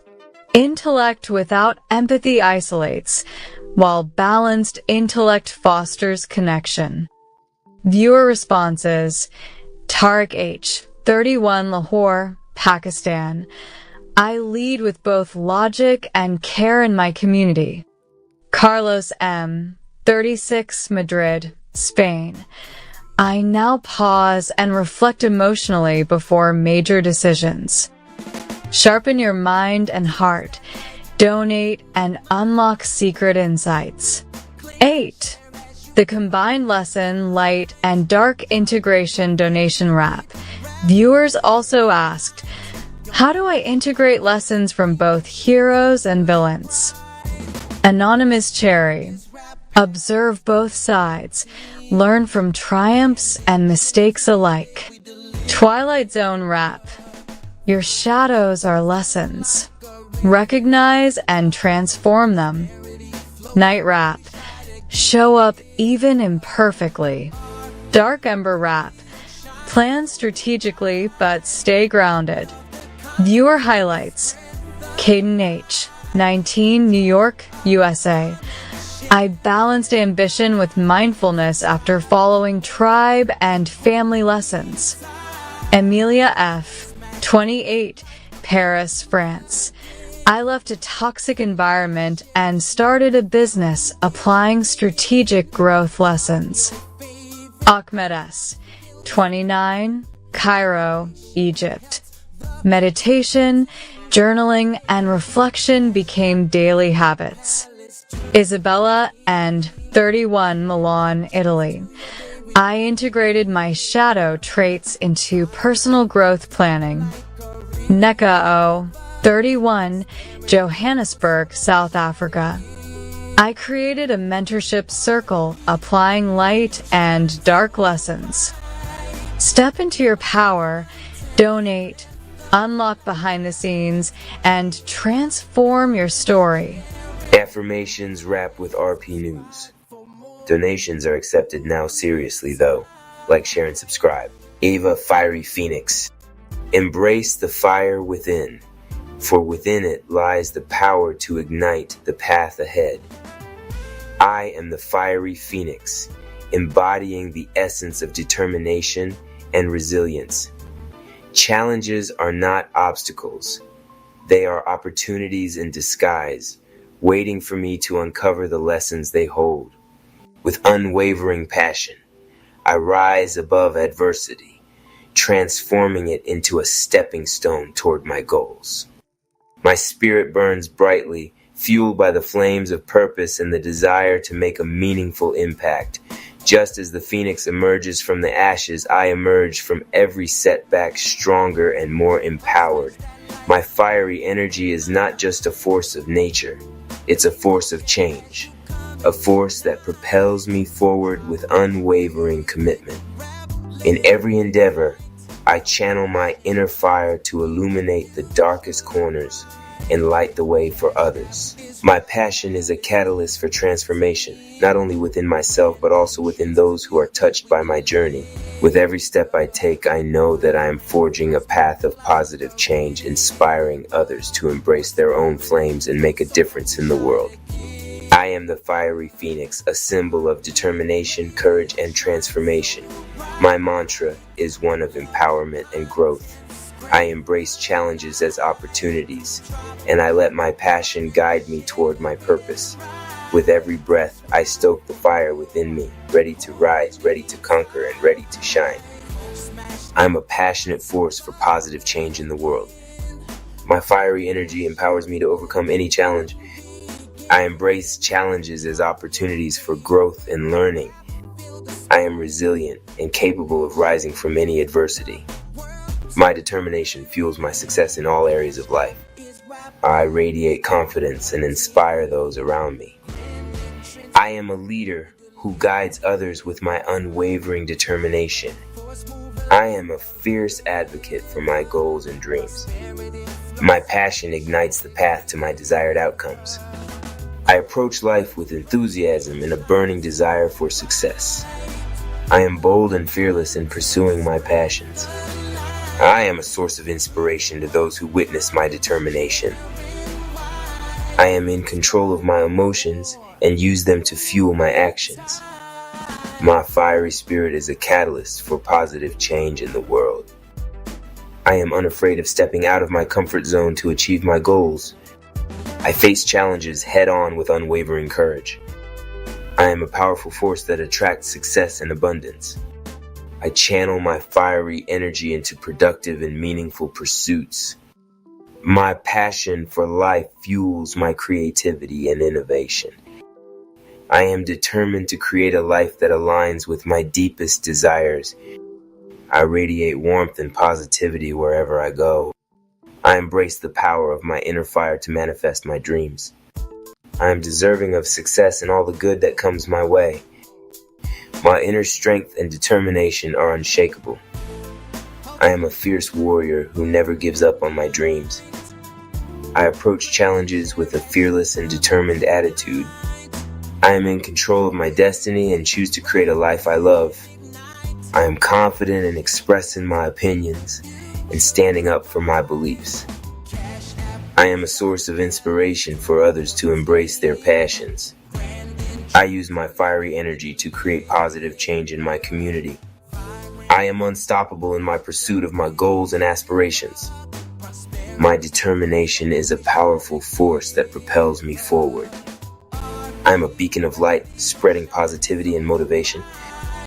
I am resilient and bounce back stronger from any setback. I am capable of achieving greatness through my unwavering determination. My fiery passion drives me to take action and create results. I embrace challenges with confidence and grace. I use my inner fire to conquer obstacles and achieve my dreams. I am a fierce and powerful creator of my own reality.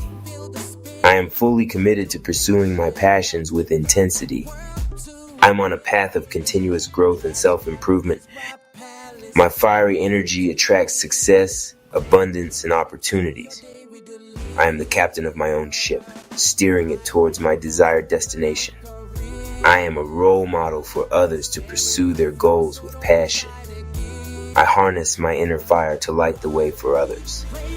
I am brave and unafraid of taking risks to achieve my dreams. I am resilient in the face of challenges and setbacks. My determination is unwavering, and I achieve what I set my mind to. I embrace change and use it as a catalyst for growth. I'm a fierce advocate for my beliefs and values. I am a source of inspiration, motivating others to take action. I use my passion to create positive change in the lives of others. I am committed to my goals and work tirelessly to achieve them. I'm deserving of success and abundance in all areas of my life. My inner fire fuels my creativity and innovation. I am confident in my ability to overcome any challenge. I am a powerhouse of energy and determination. I am a leader who guides others with my fiery enthusiasm. I am fierce and unyielding in pursuing my dreams. I embrace challenges with grace and unwavering courage. My passion for life drives me to make a meaningful impact. I'm on a mission to achieve greatness and make a difference. I radiate positivity and inspire those around me. I'm the embodiment of determination and strength. I am capable of achieving anything I set my mind to. My fiery energy propels me towards my goals with force. I am empowered to take control of my destiny. I am a trailblazer, paving the way for others to follow. I am a force to be reckoned with, achieving my dreams fearlessly. I use my passion to light up the world with positivity. I am unstoppable in my pursuit of success and fulfillment. I am in alignment with my true passions and purpose. I embrace challenges as opportunities for personal growth. I am a source of inspiration, motivating others to take action. I'm confident in my ability to overcome any obstacle. My fiery energy fuels my creative expression and innovation. I am determined to make a meaningful impact on the world. I am resilient and bounce back from setbacks with even more determination. I am a beacon of light, illuminating the path to success. I am capable of achieving greatness through my unwavering determination. I am bold and fearless in pursuing my dreams and goals. My fiery passion drives me to take action and create results. I embrace challenges with unwavering courage and confidence. I'm a warrior fighting for my dreams and aspirations. I am a powerful force for positive change in the world. Donations are accepted. Like, share, and subscribe. Embrace the fire within, for within it lies the power to ignite the path ahead. I am the fiery phoenix, embodying the essence of determination and resilience. Challenges are not obstacles. They are opportunities in disguise, waiting for me to uncover the lessons they hold. With unwavering passion, I rise above adversity, transforming it into a stepping stone toward my goals. Anonymous Cherry Eye Purple Chai Flow Healing Energy. I go, like, share, and lastly comment. I am forgetting something major, but comment. What you think it may be? In the theater of my mind, on the stage of my imagination, I see myself as a successful entrepreneur, creating innovative solutions and making a positive impact on the world.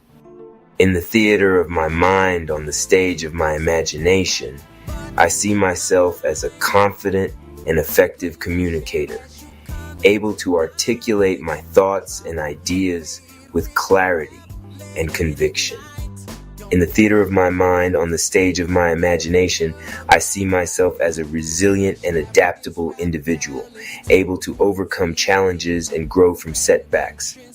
In the theater of my mind, on the stage of my imagination, I see myself as a loving and compassionate partner, building a strong and supportive relationship with my significant other. In the theater of my mind, on the stage of my imagination, I see myself as a healthy and fit individual, prioritizing my physical and mental well-being and leading a vibrant and active lifestyle. In the theater of my mind, on the stage of my imagination, I see myself as a creative and inspired artist, producing works of beauty and meaning that touch the hearts and minds of others. In the theater of my mind, on the stage of my imagination, I see myself as a generous and philanthropic individual, giving back to my community and supporting causes that align with my values. In the theater of my mind, on the stage of my imagination, I see myself as a lifelong learner, constantly seeking new knowledge and experiences that enrich my life and expand my horizons. In the theater of my mind, on the stage of my imagination, I see myself as a patient and understanding friend, building strong and lasting relationships with those around me. In the theater of my mind, on the stage of my imagination, I see myself as a responsible and ethical citizen, contributing to society in meaningful ways and upholding the highest standards of integrity. In the theater of my mind, on the stage of my imagination, I see myself as a humble and grateful individual, appreciating the blessings and opportunities that come my way and expressing gratitude for all that I have. In the theater of my mind, on the stage of my imagination, I see myself as a visionary and inspired leader, empowering others to achieve their full potential and creating positive change in the world. In the theater of my mind, on the stage of my imagination, I see myself as a confident and capable problem solver, able to tackle complex challenges and find creative solutions that benefit all involved. In the theater of my mind, on the stage of my imagination, I see myself as a curious and open-minded explorer, venturing into new territories and discovering the wonders and mysteries of the world.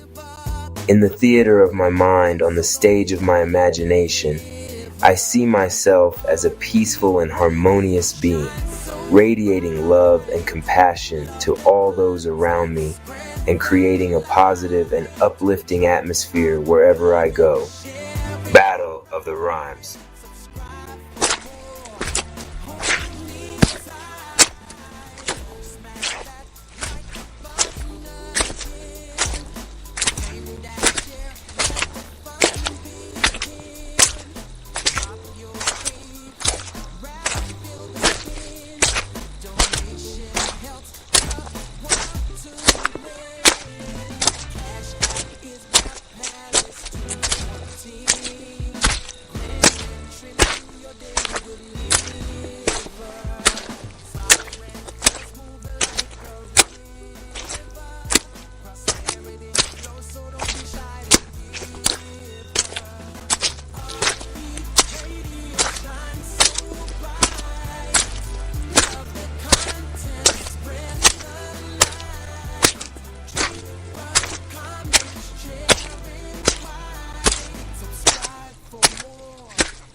As the tension reached its peak, Donation Rap and Dark Energy Rap locked eyes, each one ready to unleash their verbal arsenal in a battle of words and wit.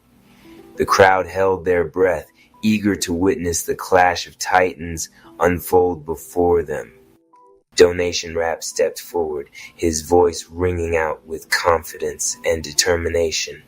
I bring light to the darkness, hope to the lost. With every word I speak, I break down the cost. Your dark energy may try to bring me down, but I rise above, wearing victory like a crown. The crowd erupted into cheers and applause, their voices echoing through the rap palace as they rallied behind their champion. Dark Energy Rap sneered, his eyes flashing with malice as he prepared to respond. You speak of light, but your words are hollow. In the face of darkness, you'll surely follow. I am the shadow that lurks in the night, and with every rhyme, I extinguish your light. The crowd gasped in shock, the intensity of Dark Energy Rap's words sending chills down their spines. But Donation Rap refused to back down, his resolve only growing stronger with each passing moment. I may stumble and fall, but I always rise again. For the power of hope is my eternal friend. Your darkness may loom, but it cannot prevail. For in the end, it is love that will prevail. The crowd erupted into cheers once more, their voices drowning out the darkness with a chorus of hope and unity. Dark Energy Rap growled in frustration, his powers waning in the face of Donation Rap's unwavering resolve. As the battle raged on, the Rap family joined in, each member lending their voice to the chorus of light that filled the Rap Palace. With every rhyme and verse, they pushed back against the darkness, their words weaving a tapestry of hope and redemption. And as the final notes of the battle faded into the night, the Rap family stood victorious, their unity and strength shining brightly against the backdrop of darkness. The crowd erupted into cheers and applause, their voices a testament to the power of music and the resilience of the human spirit. The Turbo Revelation. Amidst the echoes of the Rap battle's aftermath, a glint caught Turbo Dumb Rap's eye, a small, inconspicuous device nestled in the corner, emitting a faint hum. It pulsated with an otherworldly energy, instantly recognizable to Turbo Dumb Rap as the Turbo. His heart raced as he realized the implications. The Turbo had the power to rewind rap battles, altering history with a mere flip of its switch. But Professor Rap remained skeptical. Impossible, he scoffed, eyebrows furrowed. Such technology defies reason. Turbo Dumb Rap, undeterred, pressed on. I've seen it, he insisted, urgency lacing his words.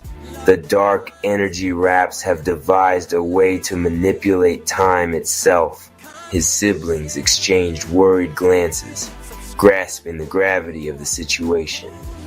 We must disable the Turbo, Turbo Dumb Rap declared, resolve burning in his eyes. Before it's too late.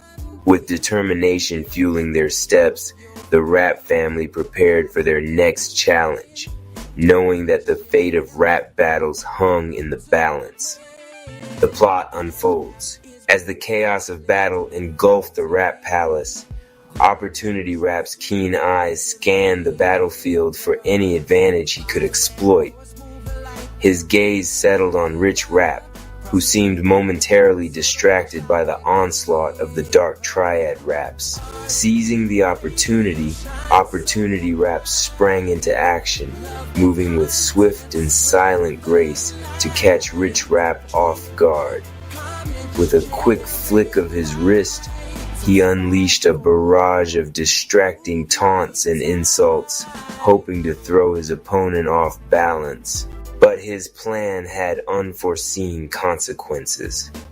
Flirt Rap, in the midst of a delicate operation to charm her way past the silencers, found herself thrown off by Opportunity Rap's antics.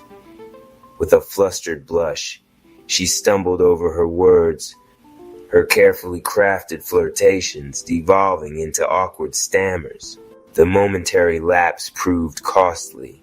Rich Rap's attention snapped back to the present, his gaze locking onto Flirt Rap with a mixture of confusion and irritation. In a swift motion, he delivered a resounding slap across her cheek, the sound echoing through the chaos of battle. Flirt Rap recoiled in shock, her hand flying to her stinging cheek as tears welled up in her eyes.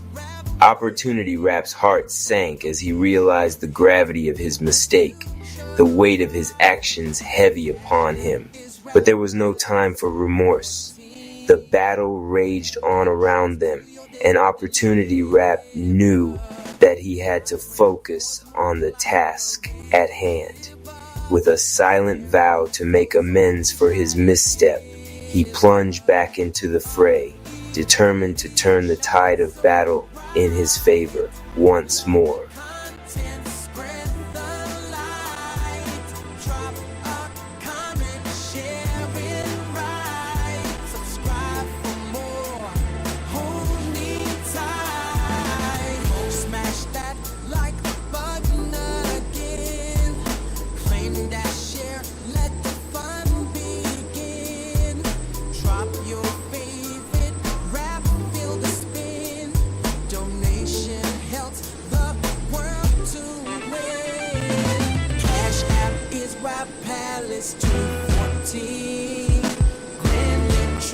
your day we deliver.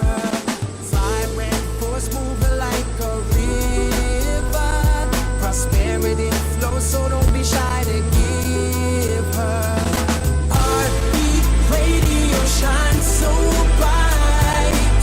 Love the content, spread the light. Treat the comment, share it wide. Subscribe for more. Hold me tight.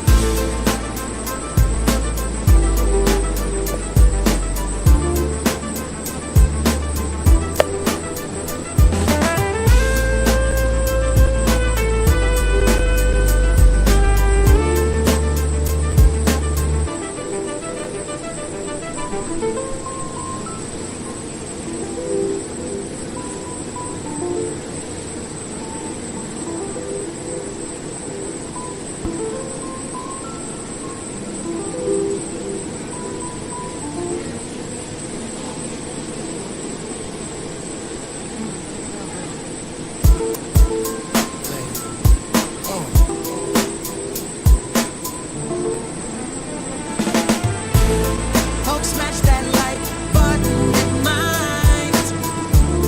Claim that share as you come in tonight.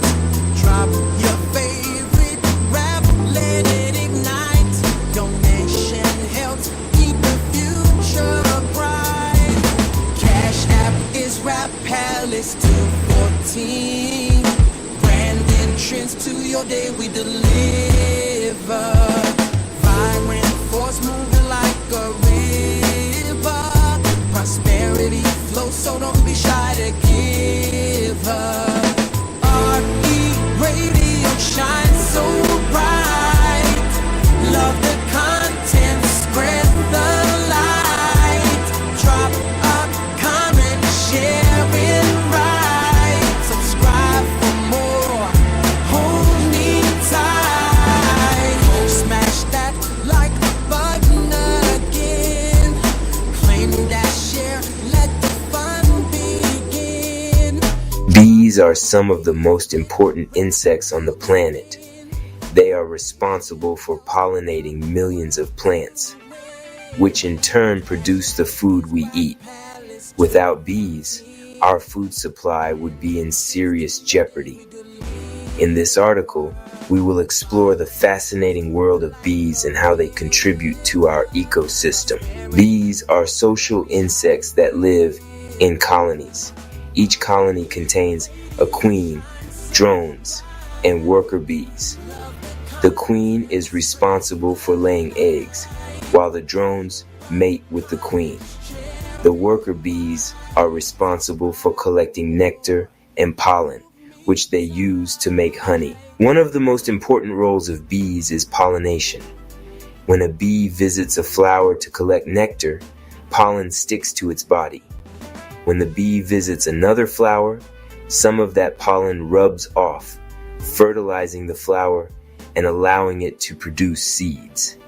This process is essential for the production of fruits and vegetables that we rely on for our sustenance. Unfortunately, bees are facing a serious threat in the form of habitat loss, pesticide use, and disease. As humans continue to expand into natural habitats, bees are losing the places where they can build their colonies. Pesticides used in agriculture are also harmful to bees, as they can kill them or disrupt their ability to navigate.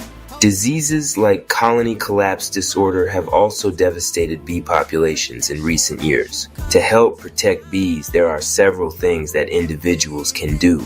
Planting native flowers and plants in your garden can provide a source of food for bees. Avoiding the use of pesticides in your garden can also help protect bees. If you must use pesticides, opt for natural or organic options that are less harmful to bees. Supporting local beekeepers by buying honey and other bee products can also help support bee populations. In conclusion, bees are incredible insects that play a vital role in our ecosystem.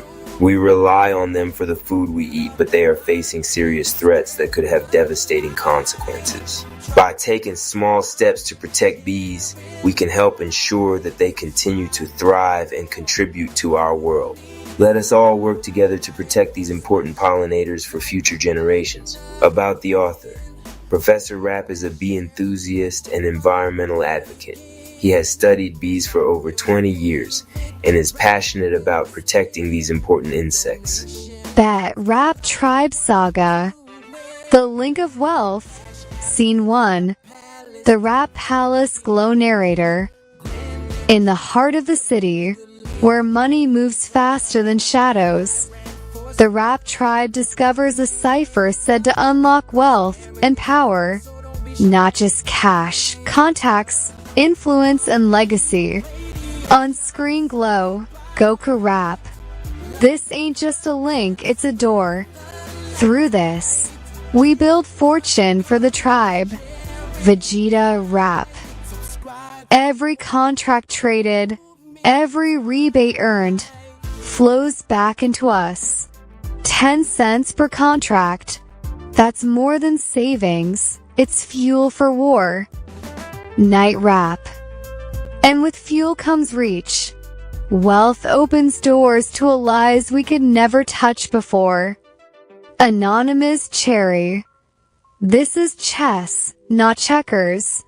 Every click on that cipher builds a network, and a network builds empires. Scene 2. The Training Chamber Trade Battle Vegeta Rapp. Watch this. Every contract traded is a strike. Vegeta Rapp. 10 cents back per strike. Stack enough. And we turn rebates into rivers. Anonymous Cherry. Trade with rhythm. Feel it like bars in a verse. When the tribe moves together, the flow multiplies. Researcher Rapp. The cipher ain't just numbers. It's pulling people toward us. Every move we make is broadcast through the city grid. Night Rapp. Then let's broadcast greatness. Donation jingle number 1 chorus rap hook. Stack your chi. Stack your bread. Rapp tribe move in where the light gets fed. Donations fuel the flow. Don't wait. Don't slow. Click the link. Let the wealth all grow. On screen glow. Support the tribe narrator. Every dollar donated fuels the movement. Every contract traded strengthens the tribe. Enter the cipher. Scene 3. The network awakens Night Rapp. This is bigger than just wealth. It's people. Every click creates a connection. Every trade. Another ally. Researcher Rapp. Our tribe expands. Coders who build. Healers who restore. Strategists who plan. The cipher is the bridge. Anonymous Cherry. And with every bridge, we build an army of light. Wealth funds us, but people carry us. Donation jingle number 2 male plus female vocals harmonizing. Give, grow, glow. Open up the vault. Let abundance flow. Fuel the tribe. Let the cipher ride. That's the guide. Narrator. Donations aren't just gifts. They're power-ups. Fuel the tribe. Expand the network and walk in abundance. Scene 4. The final cipher battle Twilight Zone Rapp. You think wealth belongs to you? I twist contracts. I bend reality. Every rebate. Every dollar. Mine. Goku Rapp. Not today. We've built this with tribe power. Every donation. Every trade. Every ally. This cipher belongs to us. Anonymous Cherry. Warriors. Channel the link. All Rapps. Cipher link activated. Narrator.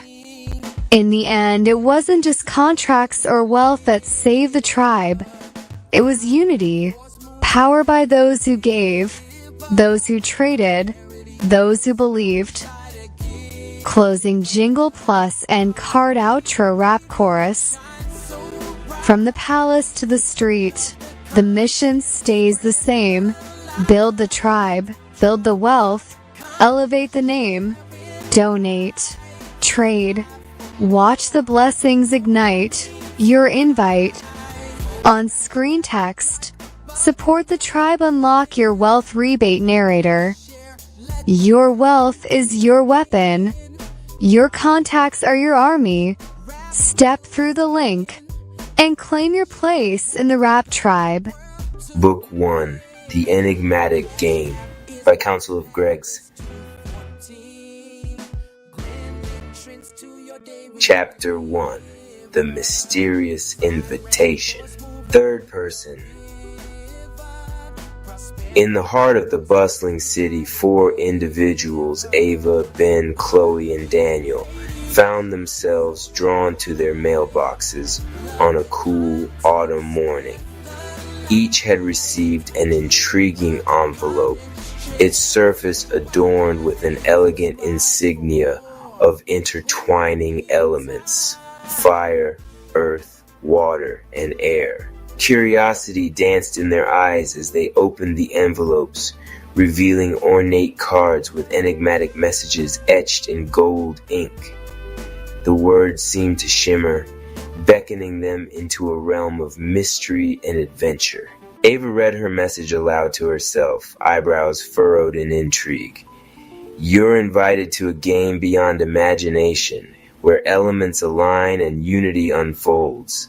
Join us at the old Ravenswood mansion at sunset. Ben's lips curled into a half smile as he pursued his own invitation. An elemental game? This sounds like something out of a fantasy novel. Chloe's fingers traced the golden letters on her card as her excitement grew. I've never heard of a game like this before. It's as if the elements themselves are calling to us. Daniel chuckled, his gaze fixed on his message. Well, whatever it is, it's got my attention. Let's meet at the mansion tonight and see what this game has in store for us. As the sun dipped below the horizon, casting a warm glow over the city, the 4 individuals converged at the old Ravenswood mansion. Ivy tendrils clung to the aging walls, and the air was charged with a sense of anticipation. The door creaked open with a gentle push, revealing a grand hall adorned with symbols representing fire, earth, water, and air. At the center of the room rested an ornate wooden table, upon which a beautifully crafted game board awaited. Ava's eyes widened as she took in the scene. This must be it. The others nodded in agreement, a mixture of excitement and curiosity swirling within them. Without a word, they approached the table and examined the intricacies of the game board. Each elemental quadrant was adorned with a unique piece: a fiery phoenix, an earthbound titan, a watery serpent, and an airborne griffin. As they touched the pieces, a soft glow emanated from each, casting a warm light that seemed to envelop them in its embrace.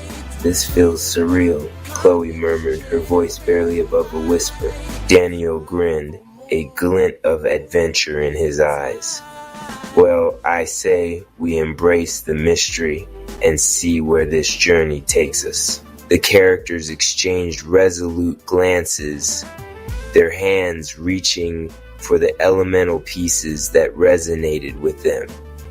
They were about to embark on a game that promised to be unlike anything they had ever experienced, a game that would challenge them, transform them, and ultimately unite them in ways they could never have imagined. With a shared nod, they placed their chosen pieces onto the board. As the elements intertwined and the pieces settled into their designated quadrants, A surge of energy pulsed through the room, and the characters' journey into the enigmatic game began. Little did they know, the elemental trials ahead would not only challenge their minds and spirits, but would also ignite a fire within them that would blaze beyond the confines of the game and into the world awaiting their impact. And so, under the watchful gaze of the elements, the characters took their first step into a realm of mystery, unity, and transformation, a journey that would shape their destinies and set them on a path toward an adventure they had never dared to dream. Chapter 2: Elemental Realms Unveiled. Third person, the room seemed to shimmer with an otherworldly luminescence as the four characters, Ava, Ben, Chloe, and Daniel, gathered around the game board. Their chosen elemental pieces, the fiery phoenix, the earthbound titan, the watery serpent, and the airborne griffin rested before them, each radiating a unique energy. Ava's fingers grazed the surface of the phoenix, a tingling sensation coursing through her. "It's like it's alive," she marveled. Ben's titan seemed to pulse beneath his touch. These pieces, they're more than just game tokens. Chloe's serpent shifted slightly, as if responding to her presence. "I can't help but feel a connection to this creature." Daniel's griffin exuded an air of freedom, mirroring his own adventurous spirit. Whatever this game is, it's tapped into something extraordinary. As the characters exchanged intrigued glances, a soft, melodic chime echoed through the room. Their attention turned to a hidden compartment on the table, revealing a collection of beautifully crafted Umyo cards. Each card bore an intricate illustration depicting scenes of elemental landscapes and the challenges they might entail. They felt an unspoken understanding that these cards held the key to the trials that awaited them. The guide's voice echoed in their minds, its tone both soothing and enigmatic. "Welcome, brave souls, to the elemental realms.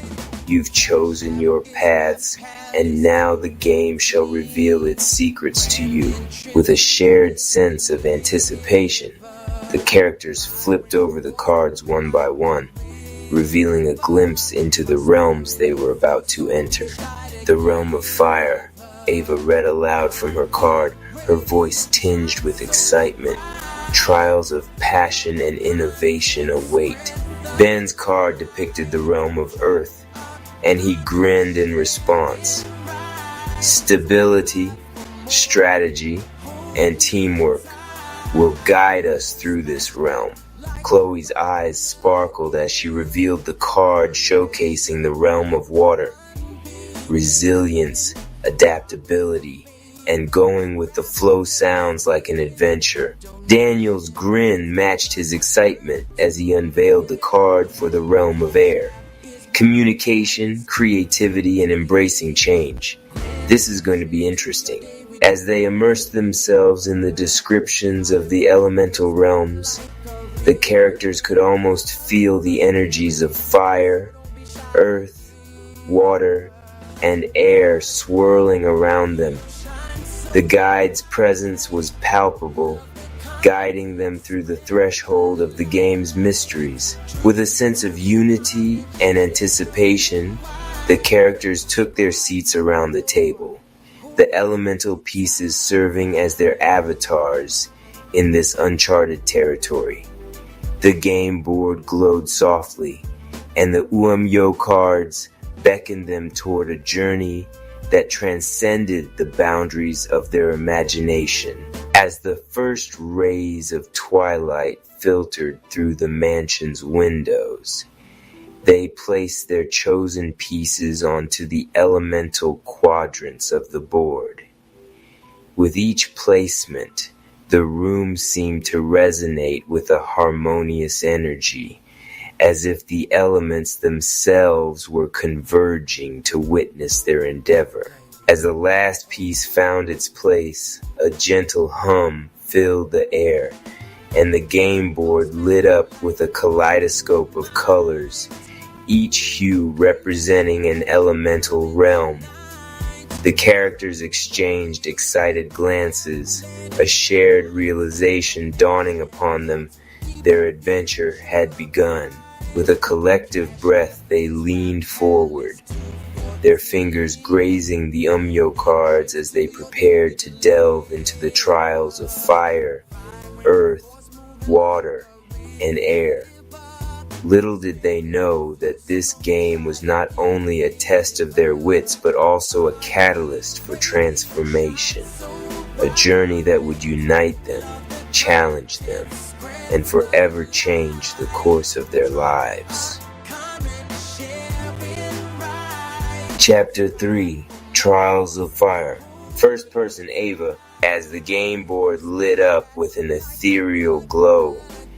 A sense of excitement and apprehension filled the air. The room seemed to shift around us, the walls melting away to reveal a landscape enveloped in flames. Before us stood a towering archway, flames dancing within its frame. The realm of fire awaited, promising trials that would test our passion, adaptability, and ability to innovate. With a glance, we acknowledged the chosen avatars, the fiery phoenix, the embodiment of fire's intensity. I reached out and touched the phoenix piece, and a surge of warmth coursed through me. It was as if the elemental energy had connected with something deep within my being. A collective breath united us as we stepped through the archway. The scene shifted, and suddenly we found ourselves in a realm of fire and heat. Lava rivers flowed beneath our feet, and molten rocks dotted the landscape like ancient sentinels. The first challenge stood before us, an enormous stone bridge, suspended over a sea of molten lava. Its stability seemed dubious at best, the flames beneath it dancing with a wild intensity. "The bridge is our path," Ben declared, his titan piece exuding an air of unshakable determination. "Stability and teamwork will guide us." With careful steps, we moved onto the bridge, the heat intensifying as we ventured further. The bridge swayed, its surface uneven, and it required every ounce of our coordination to maintain our balance. As we reached the midpoint, the bridge began to shift and contort as if alive. Panic surged within me, but I remembered the lessons the Phoenix represented: passion and innovation. Drawing from that fiery energy, I yelled, "We need to adapt and innovate. Let's use the molten rocks to stabilize the bridge." With renewed determination, we picked up molten rocks and strategically placed them, counterbalancing the bridge's movement. Our actions mirrored the teamwork and stability symbolized by Ben's Titan. Finally, we reached the other side, our hearts racing, but our unity unbroken.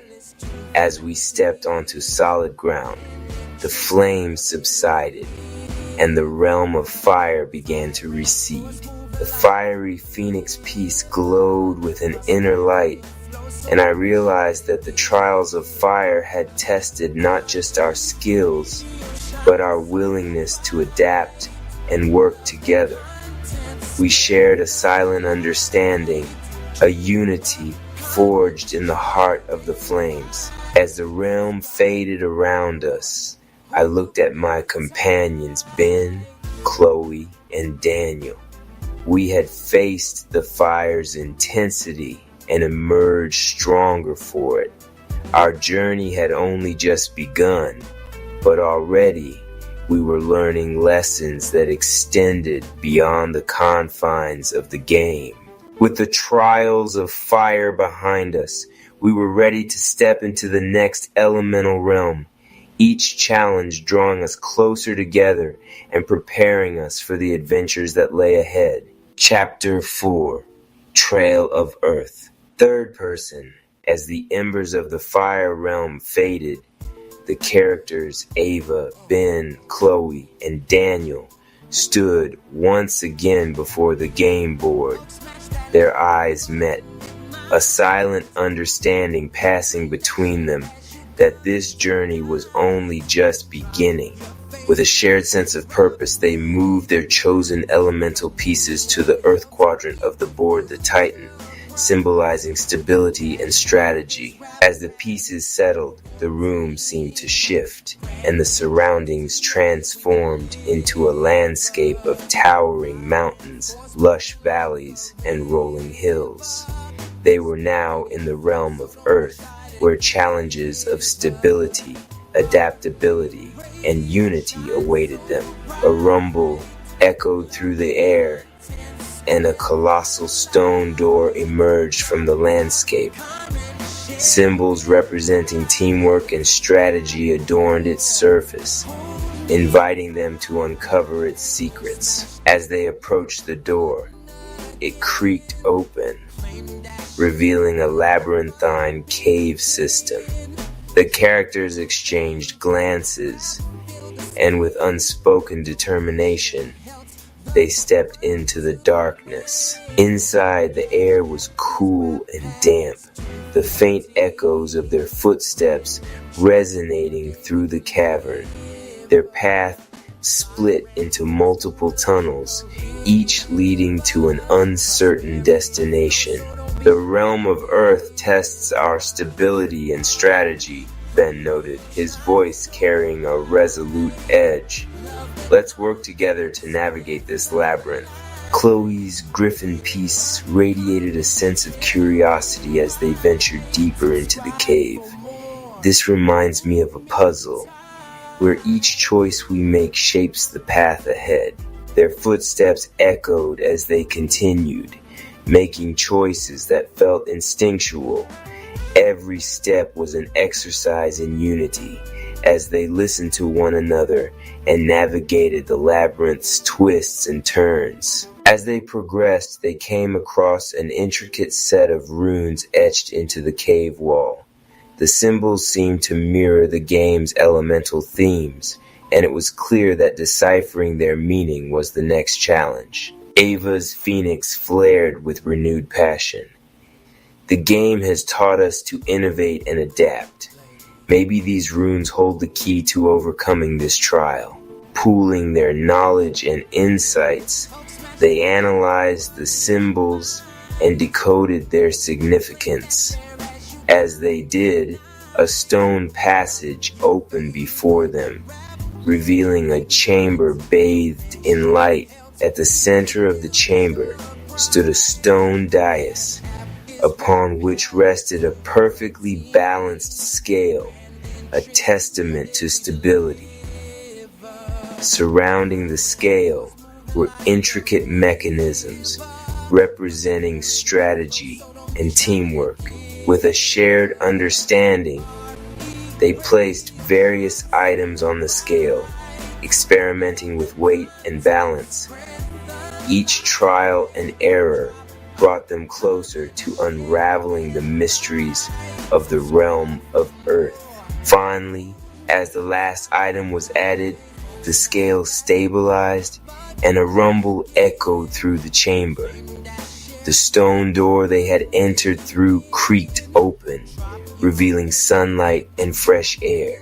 The labyrinth had tested their stability, adaptability, and unity, and they had emerged triumphant. As they stepped out into the sunlight, the Titan piece seemed to radiate a sense of accomplishment.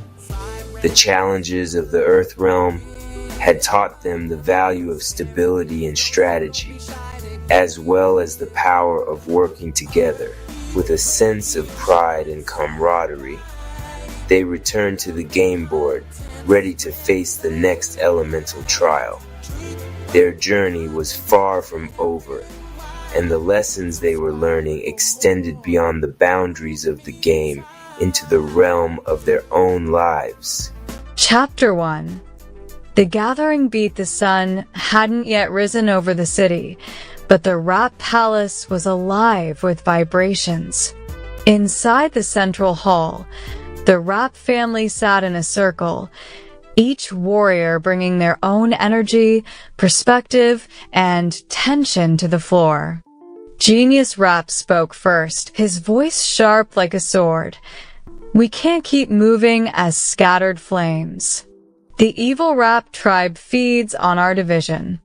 If we don't align, the city will crumble under their chi distortion. Excitement Rap tapped his chest. But alignment doesn't mean we lose our voice. My flame burns wild for a reason. How do we unify without losing who we are? From the shadows, Anonymous Cherry lifted his hand, his aura pulsing with calm force. Unity doesn't erase individuality. It amplifies it. Like instruments in a symphony, each sound matters, but together they shake the world. A ripple of silence spread through the hall. The message was clear. They would need to learn not just how to fight together, but how to live together, different minds, different hearts, one mission. Donation jingle break, support the mission, align your chi. Rap Palace grows when you sow with glee. Tap the link, make the wealth flow, let's go. Back in the hall, researcher Rap opened his notebook. I've studied the stars and the pulse of the universe. Our chi alignment is more than battle, it's a cosmic agreement. We're being called into harmony with the universe's mission. If we resist, we fracture. If we flow, we rise. Night Rap clenched his fists, still struggling with his armor of pride. Then what do we do about Twilight Zone Rap? His reality warps because he embraces distortion. How do we counter that without losing ourselves in his chaos? Anonymous aura shimmered, silver, violet, and white. By becoming what he can't touch, truth embodied. We master not just chi, but living together. Our unity will be his undoing. The first test was set. Before they could even face the evil Rap tribe, the Rap family had to learn to survive under the same roof, eat from the same table, and meditate in the same circle. The walls of the palace glowed as if the universe itself nodded in agreement. The saga had begun. Closing donation jingle, chi aligned, we rise together, build the mission now and forever. Invest in the tribe, let the blessings grow, the energy flow. Chapter 2. The Table of Perspectives. The Rap family sat around a long oak table in the heart of the Rap Palace. Candles flickered, and the walls hummed with the steady pulse of the time chamber's energy. Each member carried their own aura, their own perspective, and tonight, those perspectives clashed like swords. Night Rap leaned forward, his armor creaking, voice sharp. Discipline builds strength. We must unify under one law of order if we're to defeat the evil Rap tribe. Across from him, Genius Rap scoffed, twirling a quill between his fingers. Order without creativity is a prison. What good is your law if it blinds us from higher visions? The room thickened with tension. Whale Rap closed his eyes, breathing deeply. The faint sound of ocean currents filled the chamber as his aura released calm vibrations. "Listen," he said softly. "Every perspective holds value. Like the sea, we must learn to carry many waves at once without drowning." But Cat Rap flicked her tail against the chair leg, smirking. "Easy for you to say, Whale. Some of us thrive in chaos, in the hunt. If we're too busy singing Kumbaya, the evil rap tribe will strike us first." The argument rose into overlapping voices, logic clashing with instinct, order colliding with flow. The chamber shook as if responding to their disharmony. Then, Anonymous Cherry stood. His aura flared, pink gold lights sparking like lightning. "Enough." His voice carried authority born of trial and flame. "We are one family. Different beats, same song. If we don't align our chi with the universe's mission, the evil rap tribe will eat us alive." The words pierced through the noise, silencing the table. For a moment, everyone felt the weight of the truth. They had to fight not just enemies outside, but disunity within. Align your chi, invest in the dream, Rap Palace rising, building the stream. Click the link, let blessings grow, let abundance flow. As the jingle faded, Cat Rap tapped the table with her claw-like nails. "All right, Anonymous, let's test this. How do we blend all perspectives without losing ourselves?" Anonymous looked at each of them in turn. By practicing the hardest technique of all, listening. The room went still again, but softer this time. Each rap sat back, reflecting on their role. They realized that this was their first great battle, not with fists, but with their hearts. The candles burned lower, and the oak table seemed to pulse with life. Somewhere deep in the palace, the drums of destiny beat, reminding them that unity was not a choice, it was survival. Chapter 1. The Measuring Sticks. The world had a way of holding rulers to Raina's life. Not the kind of rulers you measured inches with, but invisible ones made of whispers, side eyes, and expectations she never agreed to. At school, her math teacher compared her cousin. "Why can't you be as quick with equations as he is?" At home, her aunt muttered that she should smile more like her sister. Even her friends measured her by what she didn't do. She didn't dance like them, didn't dress like them, didn't dream like them. Each comment felt like another notch carved into her skin, as if she was being graded on a scale she had no say in. RP Radio. Love the content, drop a comment. Share this with others and subscribe for more content. Cash App Rap Palace 214 Raina sat at the back of her classroom, sketchbook open beneath the desk. The lesson was on quadratic equations, but her pencil didn't care about numbers. It moved in swirls and arcs, forming shapes no textbook would understand. Wild rivers, faces half hidden, birds breaking free from cages. She was halfway through shading the wing of a bird when a voice snapped her back. "Raina, pay attention," Mr. Kellner said sharply, tapping his ruler on the desk. "This is the third time this week you've drifted off." The class snickered. She closed her sketchbook and pretended to write notes. But inside, the same thought returned like an echo. They're not really seeing me. They're only measuring me. RP Radio. Love the content, drop a comment. Share this with others and subscribe for more content. Cash App Rap Palace 214 that evening. Raina's mother sat across from her at the dinner table. The air smelled of fried okra and chicken. but the taste couldn't fill the hollow in her chest. You need to think practical, her mother said, her tone tired but firm. Art doesn't pay the bills. You should focus on something steady, something real. Raina nodded quietly, pushing food around her plate. Another ruler placed against her. Another measurement she didn't meet. RP Radio. Love the content, drop a comment, share this with others, and subscribe for more content. Cash App Rap Palace 214. Later that night, Raina lay in bed staring at the ceiling. The house was quiet, but her thoughts weren't. She replayed the words, the rulers, the endless comparisons. What if she never measured up? What if they were right?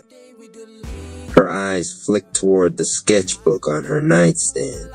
She reached for it, flipping to the page of the bird she'd been drawing. Its wings stretched wide, defined against the page's edge, as if even paper couldn't hold it.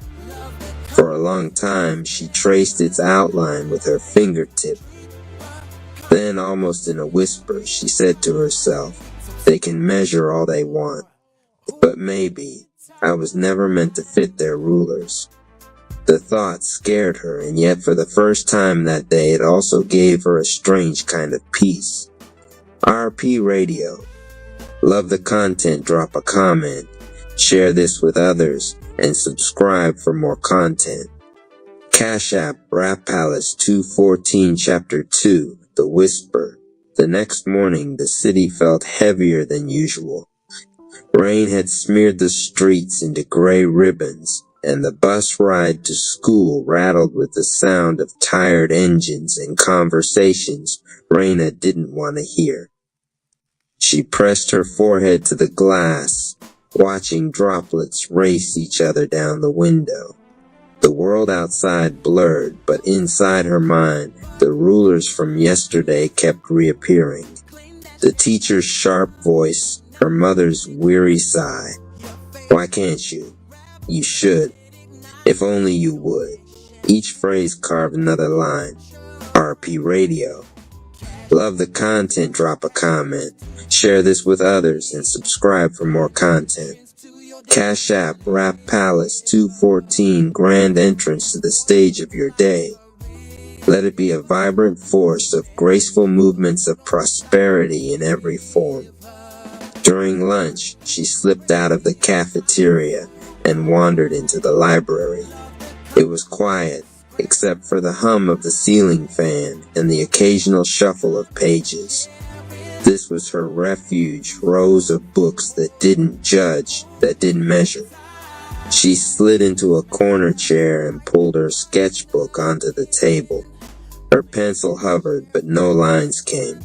For once, the bird's wings didn't want to spread. That's when she heard it.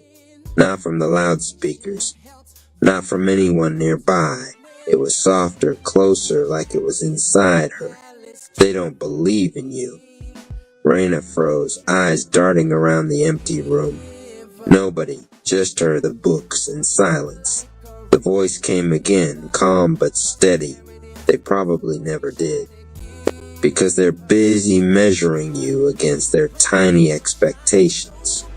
Her hand trembled over the page. The words sank deep, pressing against everything she'd been trying to deny. It was as if the library itself had leaned down to tell her a secret she wasn't supposed to forget. RP Radio. Love the content, drop a comment, share this with others, and subscribe for more content. Cash App Rap Palace 214 grand entrance to the stage of your day. Let it be a vibrant force of graceful movements of prosperity in every form. Raina dropped her pencil and whispered back into the stillness. Then why does it hurt so much? The silence didn't answer. The only reply was the faint rustle of pages from a book across the room, carried by the draft of the fan. She picked her pencil back up and with shaky strokes began draw. This time the bird wasn't trapped on the page. Its wings broke past the frame, feathers scattering beyond the edges. She didn't stop until the bird was nothing but movement, wild and impossible to cage. When she finally leaned back, her chest felt lighter. For the first time, she considered the possibility. Maybe the voice was right. Maybe the problem wasn't her, it was the rulers. And rulers could break. Arpedio. Love the content, drop a comment, share this with others, and subscribe for more content. Cash App Rap Palace 214 grand entrance to the stage of your day. Let it be a vibrant force of graceful movements of prosperity in every form. Chapter 1. The Call to Gather Rap Palace Broadcast Saga. The Rap Palace pulsed like a living heart, marble veins glowing with rivers of light. Every corner of the chamber hummed as if the palace itself had tuned into a higher frequency. Spectator Rap was already at the mic, shades tilted low, bouncing on his heels like the host of a late-night cipher. Check it. Welcome to the biggest broadcast this city ever seen. We're here to talk wealth. We're here to talk healing. We're here to talk divine chai. So don't play around like share, donate, keep the palace gates open. A random jingle cut him off mid-bar. Drop a dollar, drop a dime, healing rivers all the time. Donation Rap strutted in, pointing both hands to the sky. Amen to that. The spirit don't move without offerings, and the tribe don't thrive without flow. Think of it like planting seeds in sacred soil. Your harvest gon' be divine. The great bronze doors creaked, opening wide. Zay, the realtor, burst through, clipboard raised like it was the 10 Commandments. Ladies and gents, let me remind y'all, every mansion, every shack, every plot of land, I got the keys, baby. Invest in your chai and your property. The palace itself seemed to laugh, firing back with another random interlude. Zell's space, outer or inner place, buy now before you lose your grace. Mama Ama Rap floated forward, her aura deep earth brown streaked with gold eyes lit like candles in a cathedral. Children, settle yourselves. Even foolish jingles are part of the song. This is a gathering for all verses of the universe, and every rap shall speak. Papa Legba Rap shuffled behind her, cane tapping the floor like a drum beat. Crossroads open, doorways wide. Whoever steps inside tonight chooses their path by rhyme and stride. Revike Rap gleamed in a white and gold cape, his voice smooth and commanding. Infinite Spirit opened the way for great abundance. Say it with me, tribe. The chamber echoed. Infinite Spirit opened the way. Civil Surfer Rap glided in, barefoot on a rolling wave of light, board tucked under his arm. Balance, y'all. Don't get lost in the hype. Wealth, spirit, politics, it's all waves. Ride 'em or drown. From a balcony above, Professor Rap peered down, notebook in hand, muttering to himself.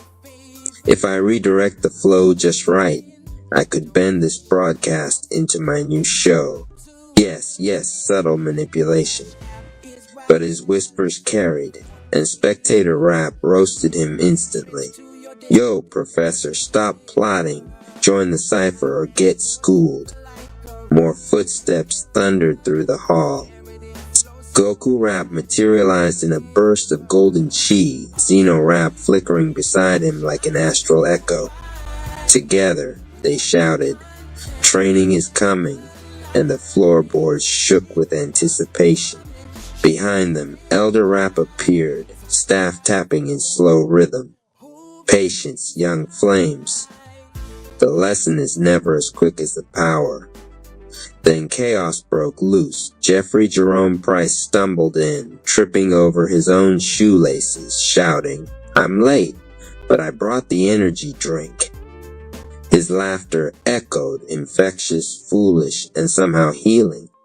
Big Head and Bonnet waddled behind, their argument louder than any jingle. You walk too slow, you talk too much. Shut up, we late already. And then came Toddler Yoku Rap, toddling in with chi blasts sparking from both hands, giggling as he accidentally knocked over a statue. The whole palace shook with laughter. The laughter was cut by a sudden ripple in the air. Armani Rose Rap entered, braids lined with gold cape flashing purple and stormlight. The palace dimmed in reverence as she descended the steps. The storm has arrived. Let's see if you can stand in silence. Finally, Anonymous Cherry emerged from the meditation grove, cloak striped purple and black, hood shadowing eyes that had seen death 9 times and still lived. Snake Chi slithered around his fist like living fire. He said nothing. His presence was the verse. The palace roared with energy, elders, tricksters, healers, fighters, prophets, all gathered in one chamber. The broadcast was alive. And just before the first words of the council began, the palace itself blasted one last unexpected tune. Like, share, subscribe, keep the tribe alive. The crowd cheered. The show had officially begun. RP Radio. Love the content, drop a comment, share this with others, and subscribe for more content. Cash App, Rap Palace 214. Chapter 2, The Council of Voices Rap Palace Broadcast Saga. The marble table in the center of the Rap Palace stretched wider than any hall in the city, etched with glowing sigils of every tribe member's name. Tonight, that table became the stage for the council. Mama Amma Rap rose first, her staff planted firm in the stone. Her voice carried the hush of midnight prayers and the roar of childbirth all at once. My children, listen. The palace called us here because the city is thirsty. The people want healing, wealth, and spirit, but they also crave power. If we don't guide that craving, the evil Rap family will. Papa Legba Rap tapped his cane, and doorways flickered into view behind him, arches to crossroads, alleys, and astral planes. The path is never straight. Every choice opens 2 doors, and every door hides a price. Tonight, we choose not just for ourselves, but for the whole world tuned in. The chamber vibrated, and a random palace jingle blared like a mischievous child cutting in. Donate 5 so to thrive, keep the palace broadcast alive. Laughter broke the tension. Rev Ike Rap stepped forward in his shimmering white and gold cape, voice rich like velvet dipped in fire. Infinite Spirit, open the way for great abundance, he declared. Say it with me, tribe. The hall echoed. Infinite Spirit opened the way. Rev Ike spun, pointing his ringed fingers at Donation Rap. Tell them what happens when they sow into spirit. Donation Rap slicked back his braids and leaned on the table. Simple math, family, you give, you grow, you sow, you flow. Don't think of it as losing. It's multiplying your verse. If your wallet feels tight, that's not a reason to stop. That's the very reason to give. Civil Surfer Rap slid in next, barefoot, standing on a conjured surfboard made of starlight. He balanced with ease as cosmic spray glittered around him. Yo, let's not forget, balance is everything. Too much focus on wealth, you drown in greed. Too much spirit, you forget to eat. Surf the middle wave, tribe. Flow steady. From the balcony, Professor Rap cleared his throat, adjusting his glasses. Or, he drawled, we could monetize this entire broadcast, funnel donations into a long-term empire. I'll start Rap Palace News 2.0 and, boys, sit down. Spectator Rap cut him off from below. We know you trying to flip this for your own show. Keep your schemes light. The crowd chuckled. But Elder Rapp leaned on his staff, his words cutting deeper than humor. Every broadcast is a trial. Every message carries weight. If you rush, the palace slows you. If you linger, the palace tests you. Tonight, don't chase shortcuts. Let the message grow at the pace of spirit. As Elder Rapp spoke, the sigils on the table began to glow, reflecting the truth in his words. Suddenly, chaos at the door. Jeffrey Jerome Price burst in, waving his grandmother's Bible, shouting, Wait, I got a word too. It says here, don't be no fool, stay in school, and tithe if you want to ride. He laughed at his own remix, stumbling straight into Big Head and Bonnet, who were already arguing about who should have carried the snacks. The chamber erupted in laughter until a new random palace tune cut the noise. Zay got houses, Rev got prayers, give your share if you really care. Even Zay the realtor threw his hands up like a choir singer. Finally, the palace speaking my language. Mama Amarap slammed her staff down, quieting the room. Order, children. Joy is welcome, but focus is holy. We must prepare, because the rivers whisper. The evil Rapp family is stirring. The laughter died. A chill swept the chamber, even before Twilight Zone Rapp's name was spoken. And so the Council of Voices began their work, half prayer, half strategy, all wrapped in rhythm. The city leaned in through invisible frequencies, hungry for whatever came next. Chapter 3, Wealth, Healing, Politics, and Spirit Rapp Palace Broadcast Saga. The marble table flickered like a stage, sigils glowing brighter as the next speakers rose. The room grew tense. The council had passed the torch from elders to the heavy voices of vision. The first to rise was Trump Rapp, his suit lined with red velvet, gold tie shining like a crown. His hands waved wide as though commanding a rally, and his voice boomed like construction equipment tearing down walls. Listen, let's be clear. People need money, people need power. The city's broken 'cause nobody's in charge. You want healing? Fine. You want spirit? Fine. But without wealth, without control, you got nothing.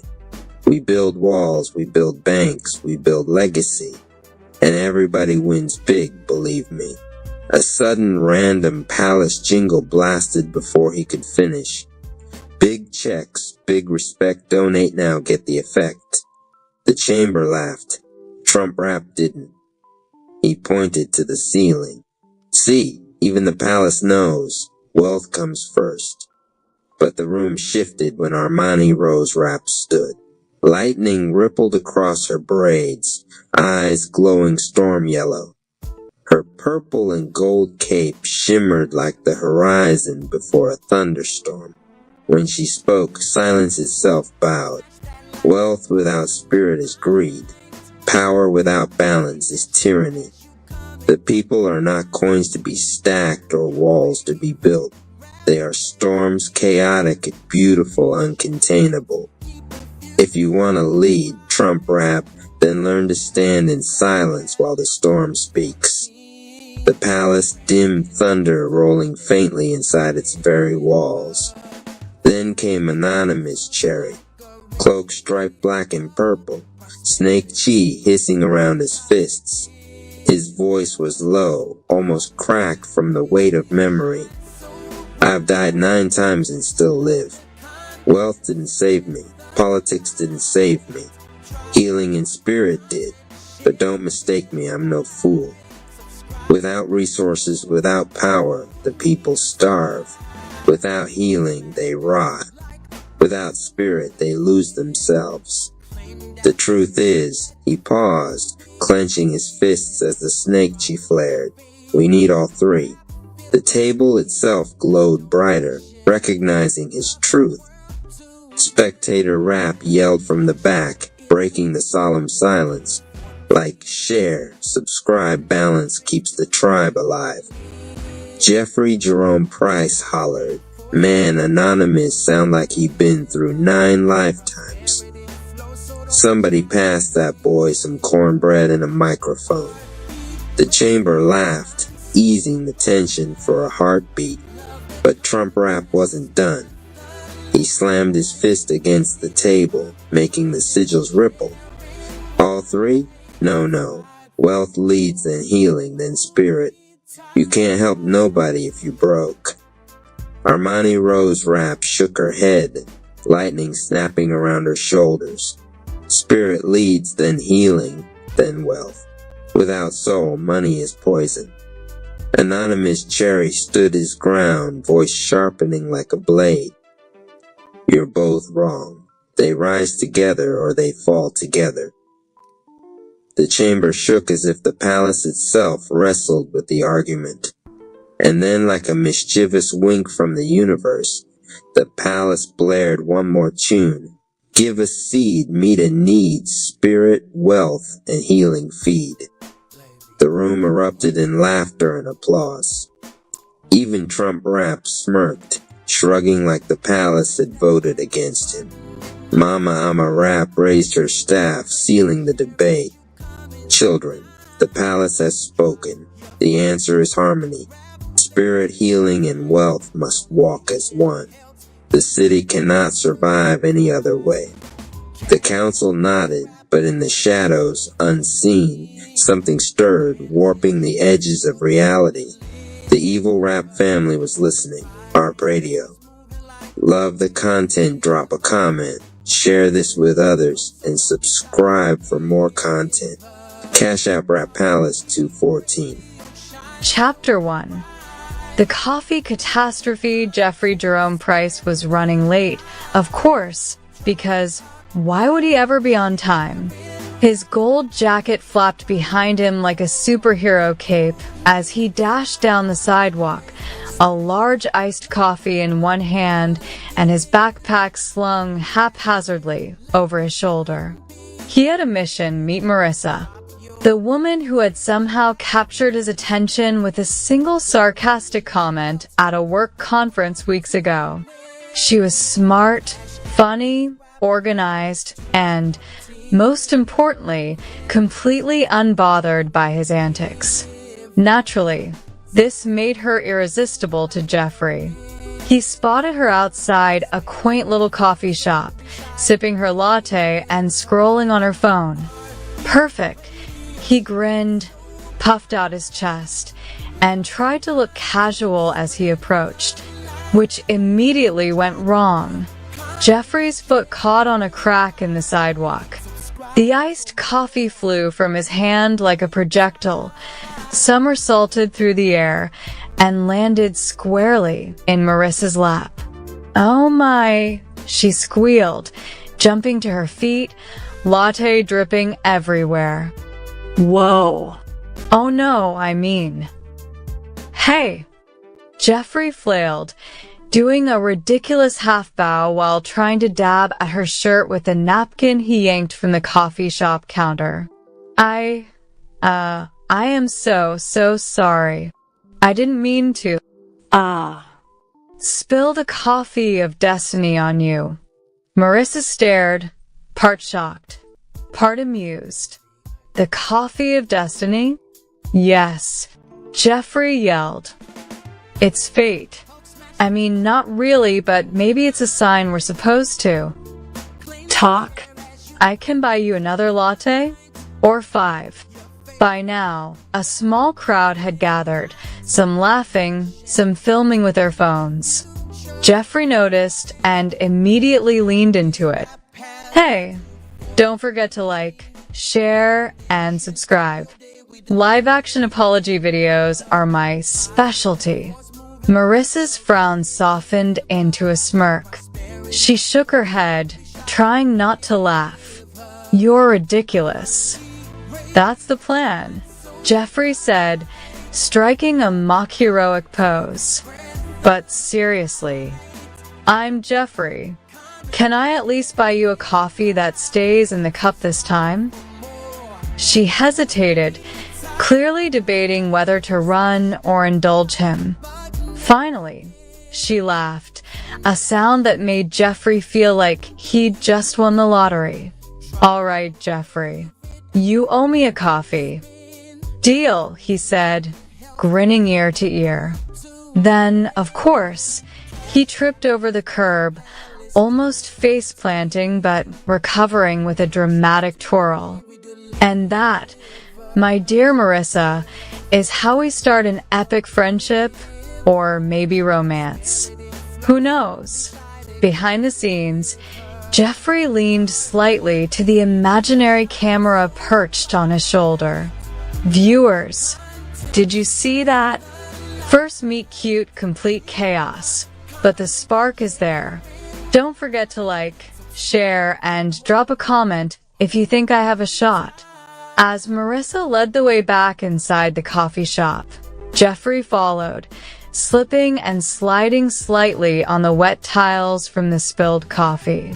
Somehow, he managed to stay upright, all while chatting nonstop, telling bad jokes, and gesturing wildly with his hands. By the time they reached the counter, it was clear Jeffrey Jerome Price was a disaster, a knucklehead, and completely, hopelessly charming. And Marissa? She was already entertained, maybe more than she wanted to admit. Rap Palace is now. Don't just watch, be the change. Donate $Rap Palace 214 Yumia Military. Cite hashtag Rap Palace Rising Chapter 2. The dinner disaster Jeffrey Jerome Price had survived the coffee catastrophe. Barely, but his confidence was sky high. Today, he was determined to impress Marissa with dinner. He had invited her to a small Italian restaurant downtown, thinking that pasta, candles, and soft music would be the perfect backdrop for his charm. Naturally, Jeffrey had not made a reservation. As they arrived, the hostess gave him a wary look. "Do you have a reservation?" she asked. "Reservation? Oh, no. I like to live dangerously," Jeffrey said, throwing his arms wide. "I like to feel the universe guide me, you know?" Marissa raised an eyebrow. "The universe, huh?" "Yes. And the universe says, sit anywhere." Jeffrey grinned, guiding her to a tiny table in the corner. As they sat, Jeffrey noticed the candle flickering slightly. Romantic ambience. "I approve," he whispered. Then he sneezed. The candle flame nearly went out. They ordered pasta. Jeffrey insisted on ordering for both of them to show his taste sophistication. Unfortunately, he mispronounced every dish on the menu and accidentally ordered extra spicy instead of mild. When the food arrived, Jeffrey eagerly took a bite, then turned beet red and started fanning his mouth. Oh wow. This is fire, he gasped. Literally, it's spicy. But don't worry, I got water. He knocked over his glass in his flailing panic, drenching his lap. Marissa couldn't help but laugh. "Are you always like this?" Jeffrey looked down at his soaked pants, then shrugged. "Only on important dates. You know, special occasions require special flair." Midway through the dinner, Jeffrey leaned back and gestured dramatically while telling a story about his latest business misadventure. He accidentally knocked the bread basket onto the floor. Marissa laughed, trying to help him pick it up. I got it. See? Smooth recovery, Jeffrey said, only to trip slightly and land half his face in his water glass. Through all the chaos, Jeffrey leaned toward the imaginary camera perched on the corner of the table. Viewers, Check this out. Chaotic dinner, spills, dramatic sneezes. And she's still laughing. This is what we call progress, people. Like, share, and subscribe if you think I'm winning her heart. By the end of the night, they were both laughing so hard that they could barely finish their food. Marissa finally admitted, between giggles, "You know, Jeffrey, you're a disaster, but I kind of like it."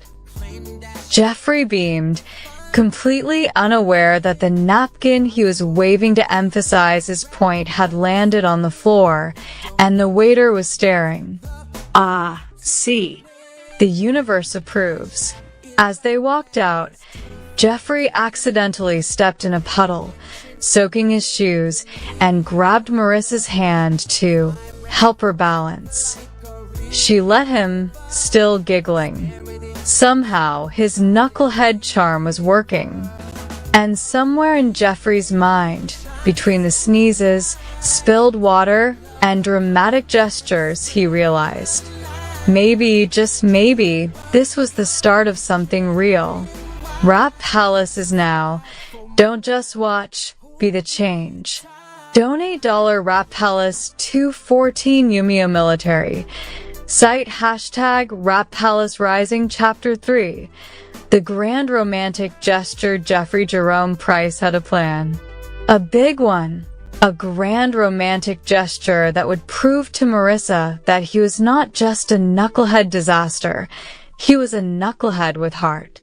His plan, a rooftop serenade. He had spent the morning sneaking into a fancy apartment building, lugging a boombox, a bouquet of flowers, and his own questionable guitar-playing skills. All he needed was the right moment. And, apparently, Marissa's window. Standing on the rooftop, Jeffrey took a deep breath and whispered to his imaginary camera, "Viewers, today's the day. This is it. We're talking epic romance, big gestures, and maybe a few minor accidents. Like, share, and subscribe. Don't miss the chaos." He pressed play on the boombox. A romantic ballad filled the air. Jeffrey grabbed his guitar and began strumming. Horribly. The notes were off, the chords were random, and at one point, the strap snapped, sending the guitar wobbling dangerously close to the edge. Down below, Marissa stepped onto her balcony, peeking curiously. "Jeffrey? Is that you?" "Yes, my lady," Jeffrey yelled, almost losing his balance. "I've come to declare my undying affection through the medium of music." He leaned too far forward and the boombox toppled. It landed with a thud, narrowly missing a decorative plant and alerting the building's security guard. Jeffrey waved frantically. "It's all part of the show." Marissa couldn't help but laugh. "You're insane." Jeffrey grinned, trying to recover his dignity. "Insanity is just creativity in motion, my dear." He attempted a dramatic jump into a heroic pose, slipped slightly, and ended up sliding on the rooftop. Miraculously, he caught himself, and the bouquet went flying, landing directly in Marissa's hands. "Here," he shouted, pointing dramatically. "A gift from the heavens. Or from my total lack of balance. Either way, it's yours." Marissa laughed so hard, she almost dropped the flowers. "You are unbelievable." Jeffrey, exhausted from balancing, performing, and nearly tumbling off a roof, leaned toward the camera again. "Viewers, did you see that? Near-death experience, romantic gesture, and she still laughed. Don't forget to like, share, and comment if you think I just won her heart. Or at least entertained her for 10 minutes. Marissa finally shook her head, still smiling. You know, Jeffrey, only you could turn a simple romantic gesture into that. And yet, Jeffrey said, brushing off imaginary dust, I think we can call it a success. Right? Right? She laughed again, holding the flowers close. You're a disaster. But maybe a disaster I can tolerate. Jeffrey grinned. Tolerance is step 1. Love is step 2. Stay tuned, viewers. Next episode promises more knucklehead romance chaos. And somewhere in the sky above, the city lights twinkled, reflecting the fact that Jeffrey Jerome Price, disaster and all, was slowly making his way into Marissa's heart. Rap Palace is now. Don't just watch, be the change. Donate $Rap Palace 214 Yumio Military. Cite hashtag Rap Palace Rising. Chapter 1. They pushed me. The Rap Palace didn't open like a door. It parted like lips about to spit a truth. Marble ribs arched into a throat of vaulted gold, and sound lived there, breathing, waiting, half asleep like a lion that knew the sun would come to it. Floor tiles shimmered as if pressed from old vinyl. Each one held a trapped groove. Torches along the colonnade burned without fire, their flames made of waveforms rising and falling in soft blue decibels. Every pillar had a pulse, every shadow had a tempo. In here emotions didn't hide inside chests, they walked. Anonymous Cherry stood on the threshold, palms open, a thin scar of midnight under his eyes from nights spent wrestling with a city that wrote his name into rumor. Whispers had followed him to the palace like stray dogs. Some called him shameless, some called him cold. More than a few said he didn't care at all anymore. He stepped forward. The first tile clicked under his heel snare. The second tile kicked, the third hi-hat. The palace caught his pace and folded it into a beat that belonged to him. From the high balcony, Watchman Rap leaned on a halberd made of metronomes and surveyed the newcomer. State your verse, the guard intoned, voice like a slow cymbal swell. I'm here to make room for my truth, Anonymous said, not loud, but the walls carried it like a secret that wanted out. Then the palace will test you, Watchman Rap replied. We only keep what can keep time. The great hall opened, a cathedral-sized cipher. In its center, a stage rose from the floor like a record lifting from a sleeve. Around it, benches curved in crescents, and those benches were already filled. They came as names with legs. Anger Rap in a jacket stitched with red waveforms, joy bright as a choir. Fear Rap thin, eyes like keyholes, Love Rap barefoot, ankles jangling with silver bells of harmony. Guilt Rap dragging a chain of minor chords. Forgiveness Rap carrying bolt cutters made of light. An onyx circle beside the stage rippled as if it were water. From it, Whisper Rap climbed up, a swarm of translucent mouths with no faces, talking over one another in gorgeous, poisonous, multi-track harmony. Did you hear? He doesn't care, he went numb. Digi af, digi af. The word echoed again, then multiplied until the rafters shook with it, turning judgment into chant. Division Rap cracked his knuckles and smirked. Jim Rap licked a dry lip. Anonymous's jaw tightened. I'm not numb, he said.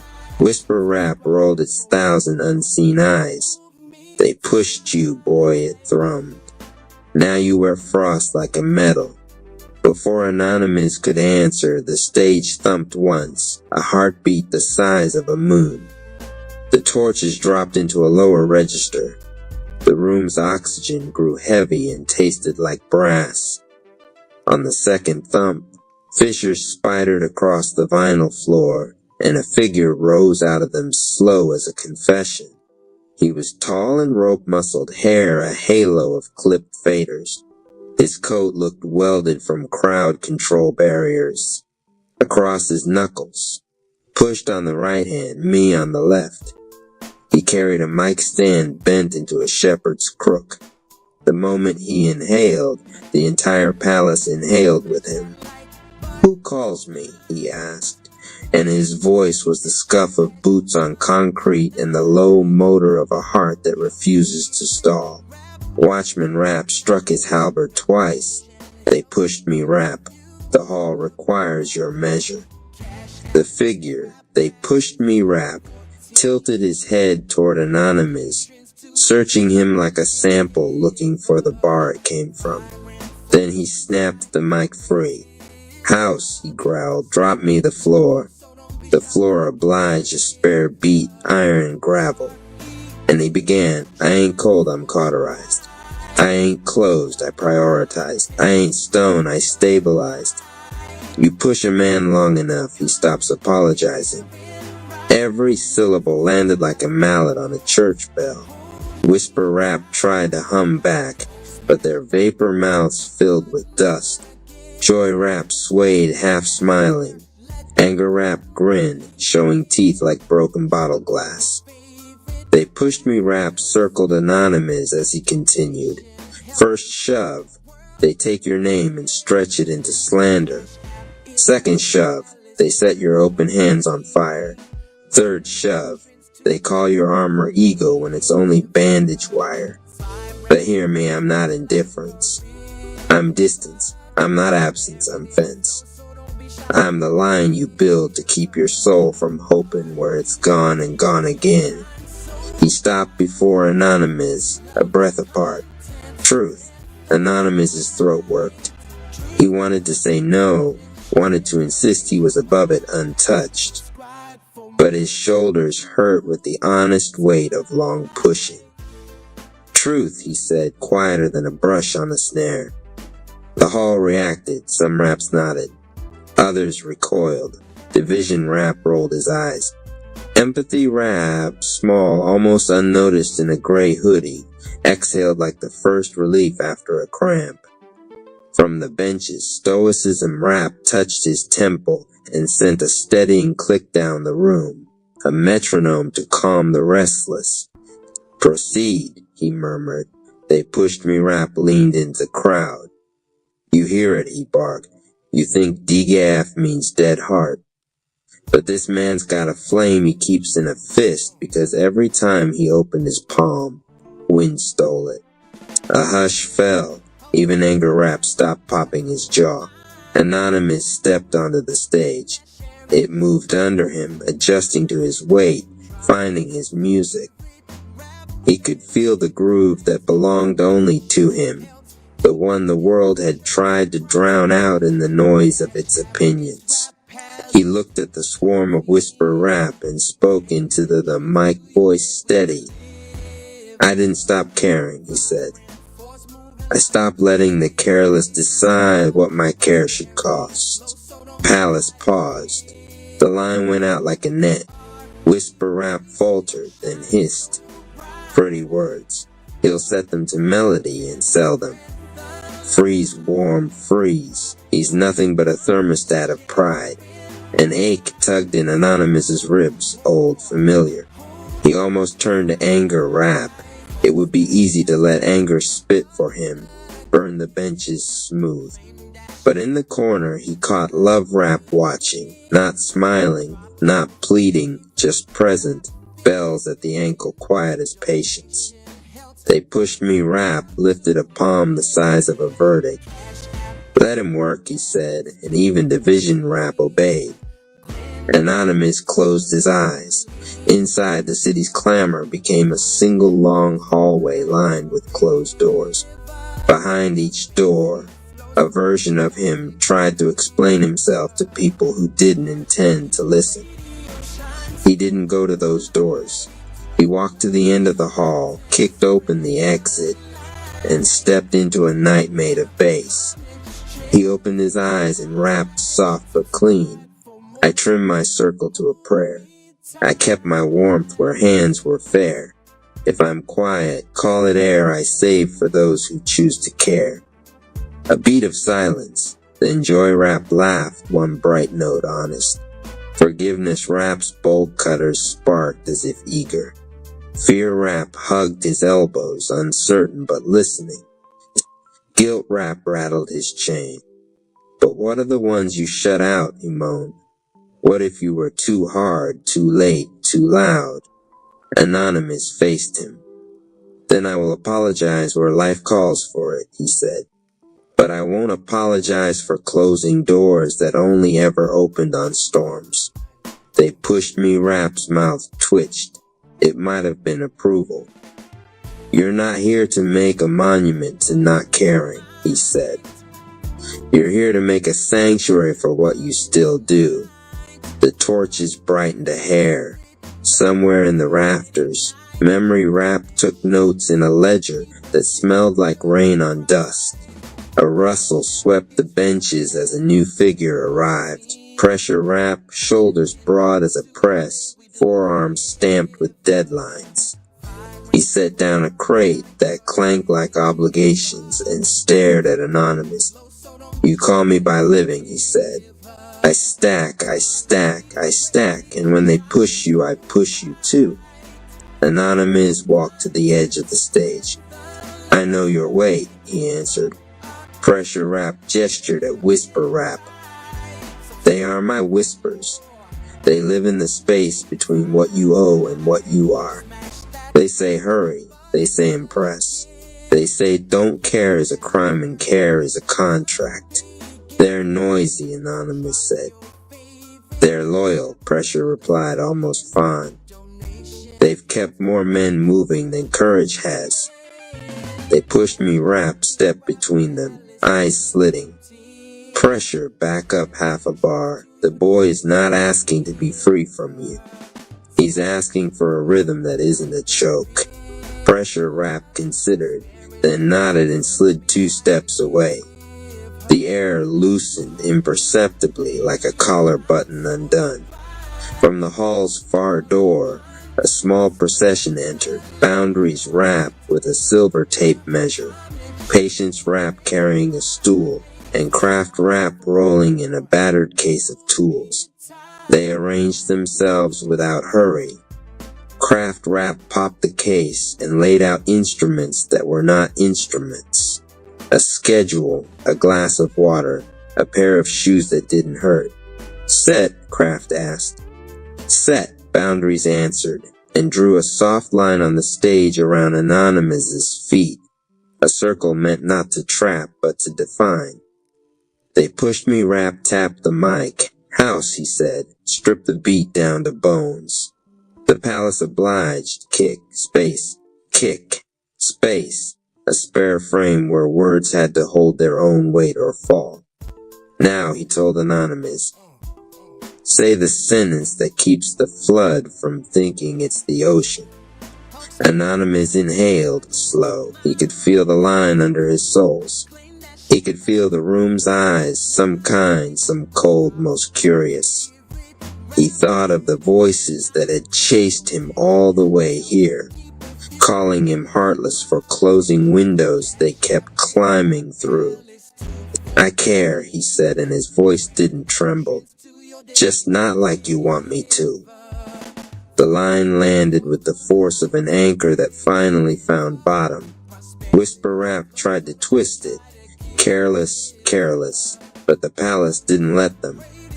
The sentence had weight. It made a shape in the air.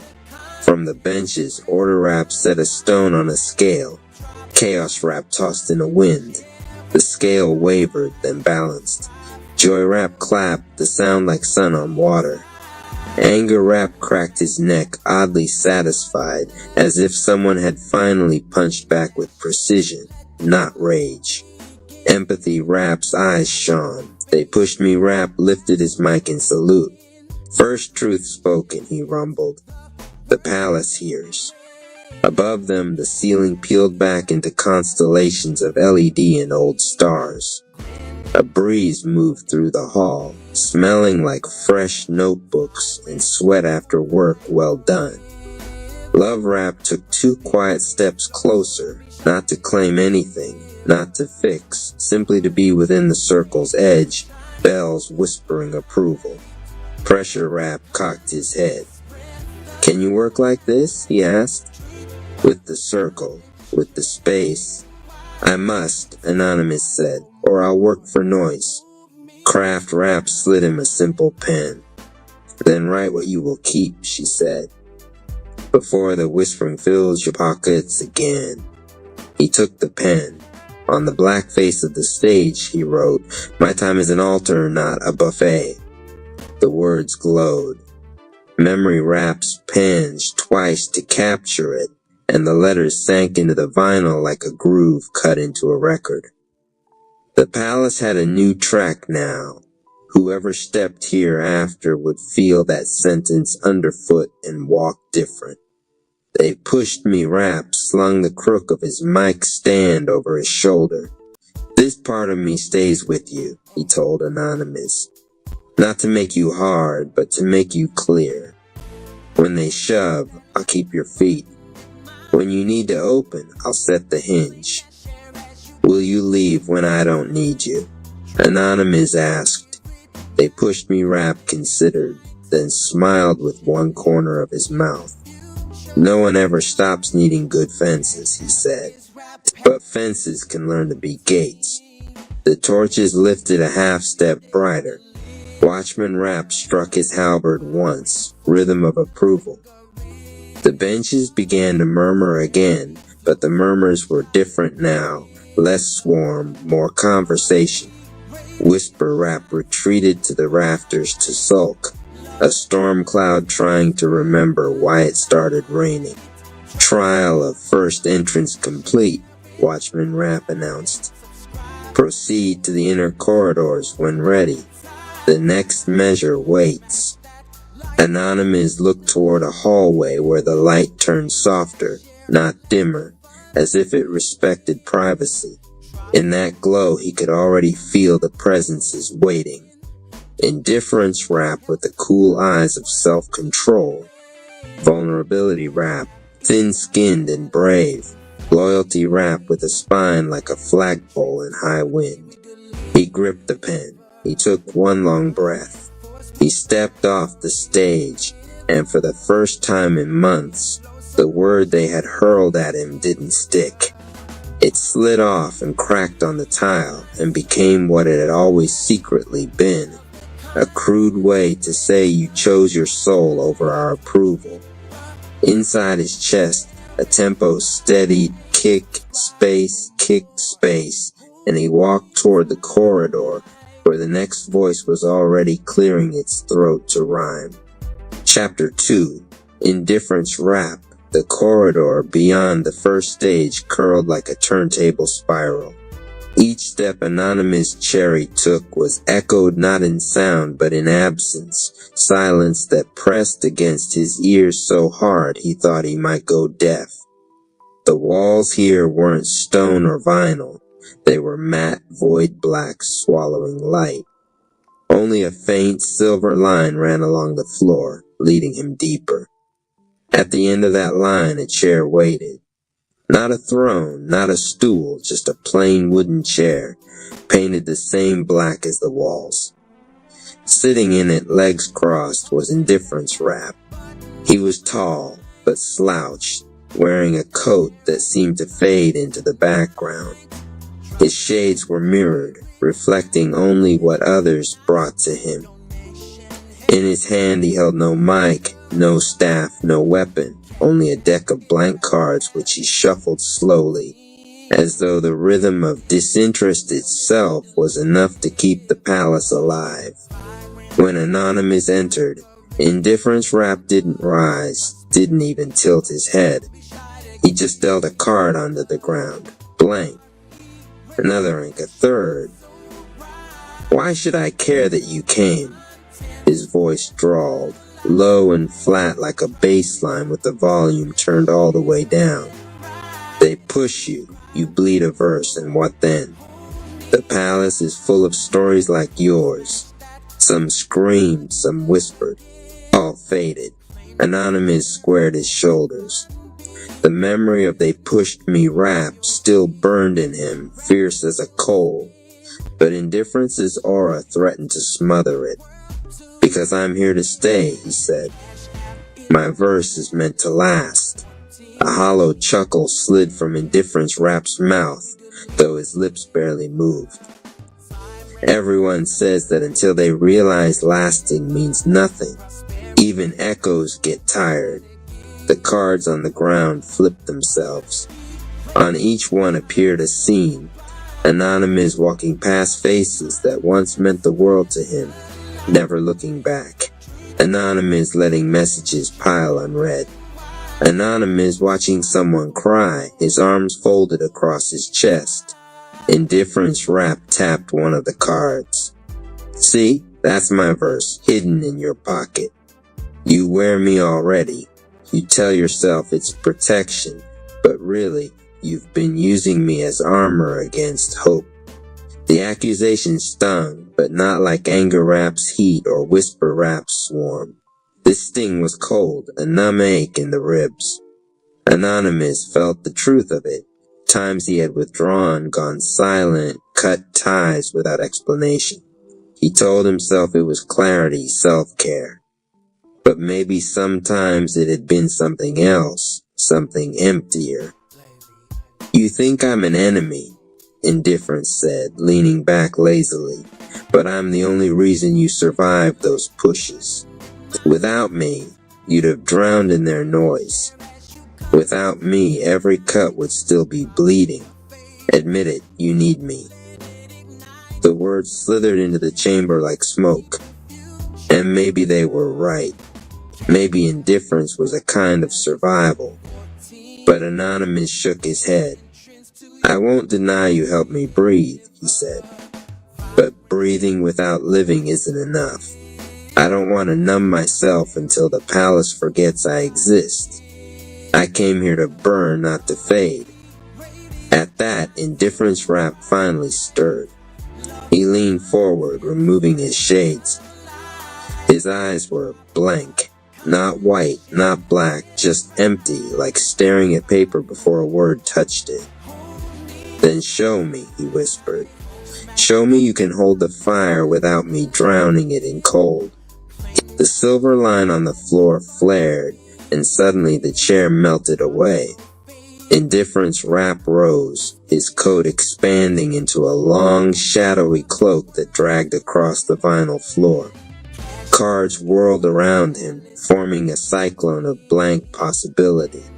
"Spit your verse," he said, voice like ice breaking on a river. "And prove you can walk without leaning on me." The palace stage reformed beneath their feet.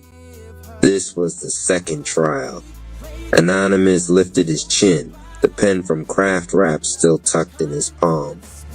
He pressed it to the floor, etching his own line. "I don't close my eyes to feel nothing. I close them to see what matters more." The words lit up, golden against the void. The blank cards around Indifference froze midair.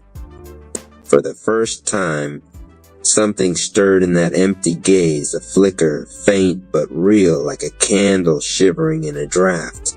Indifference Rap lowered his head. The cloak folded back into a coat. The cards rained to the ground, each one now carrying faint imprints, colors, faces, moments. Not blank anymore. "You've named me," he said quietly. Not a coffin but a pause. Not death but distance. He stepped aside, and a new hallway opened behind him, glowing faint blue. "Go," Indifference Rap said. "But remember, I will always live in you. And sometimes you will need me again." Anonymous nodded, not in defeat, but in respect. "When I call, you'll be a boundary, not a prison." The palace hummed approval. Memory Rap, hidden in the rafters, etched another groove into the record of Anonymous's journey.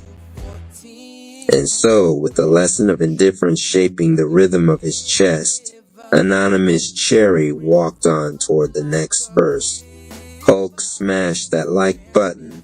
Claim that share as you comment your favorite rap. Also, Donation Rap reports that a donation helps a long way. If you want to donate, my Cash AP is Rap Palace 214, grand entrance to the stage of your day. Let it be a vibrant force of graceful movements of prosperity in every form. Chapter 2. The echo of first gains the morning after their first investment. The Rap tribe gathered in the Money Grove, a sacred place where the wind carried whispers of prosperity. Anonymous Cherry, standing tall in his glowing ultra-initiative form, could feel the rhythm of abundance pulsing beneath his feet. Night Rap adjusted his armor, still skeptical. Are we sure this isn't just a trick? A 10 cents rebate per contract. Sounds too simple. Researcher Rap shook his head, pulling out the scroll he had copied from Not a Trick, a System. The invite-only raid is rare. It's like holding a hidden key to a vault. Every contract traded, every move, returns something. Small streams build rivers. Rivers build oceans. The tribe fell silent. They felt the truth of it. Suddenly, the grove's leaves shimmered gold as a Spectator Rap jingle floated in. Click the link. Don't hesitate. Build your future, elevate. Wealth unlocked. Now let it flow. The contacts spark while the tribe studied the markets together. A strange event occurred. The numbers on their screens weren't just data. They began to summon faces. Each gain echoed outward, drawing new allies toward the Rap tribe. Investors, mentors, traders. People they never would have met in the streets now appeared as glowing contacts in their Rap Palace network. Yo, Genius Rap whispered, eyes wide. This link doesn't just stack wealth, it connects us. Each trade is like sending out a flare. And the right people are finding us. Anonymous Cherry closed his eyes, listening. The Time Chamber's voice boomed in his chest. Prosperity is not a solo game. The Chamber rewards those who grow in unity. Share the link. Share the wealth. Donation Rap enters out of nowhere. Donation Rap strolled in with a wide grin, rocking a vest made of digital dollar signs. Y'all stacking right, but don't forget, when blessings flow, circulation is the key. Give, and it returns multiplied. He threw his hands in the air and a jingle burst out. Plant your seed, let it rise. Watch abundance touch the skies. Donations flow, blessings grow. Rap Palace keeps the fire alive. He dropped a glowing coin into the donation vault, and the tribe watched it split into dozens of smaller coins, flying out into the city. The atmosphere shifted. The Rap tribe knew they were just getting started.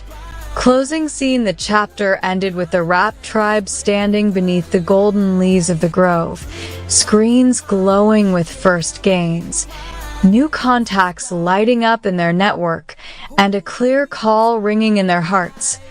Click the link. Grow the wealth. Share the flow. The tribe rises together. Chapter 3. Survival Rap. The blue-lit hallway narrowed into a tunnel, its walls lined with ribs of iron. Every rib bore scratches, bite marks, grooves like claws had tested their strength. The floor was packed earth here, not vinyl, and the air smelled of smoke, rain, and something older, like sweat buried in leather. Anonymous Cherry felt the change immediately. The beat slowed, heavy, chest thumping like footsteps through mud. The palace was teaching him. Survival had its own rhythm, different from defiance, different from indifference. At the end of the tunnel stood Survival Rap. He wasn't tall like they pushed me rap, nor cloaked like Indifference Rap. Instead, his body was corded, lean, scarred. His clothes were stitched from scraps, bits of old uniforms, broken headphones, cracked belts. His hair was twisted into ropes tied with pieces of wire. Across his chest, a tattoo glowed faintly with each breath. Still here. Survival Rap didn't sit, didn't wait. He crouched low, one palm pressed into the dirt, as though listening to the earth's pulse. When Anonymous entered, he raised his head slowly. His eyes gleamed like embers that refused to die. You made it through push. You made it through numb, Survival said, his voice gravel over drums. But can you make it through hunger? Through nights where the beat is only your teeth chattering. Through years where your own mind turns predator. Anonymous inhaled. He could almost taste memories. Sleeping in a car when home wasn't safe. Fighting through military drills on no sleep. Staring down silence after near-death moments when the world dared him to stop existing. He didn't answer immediately.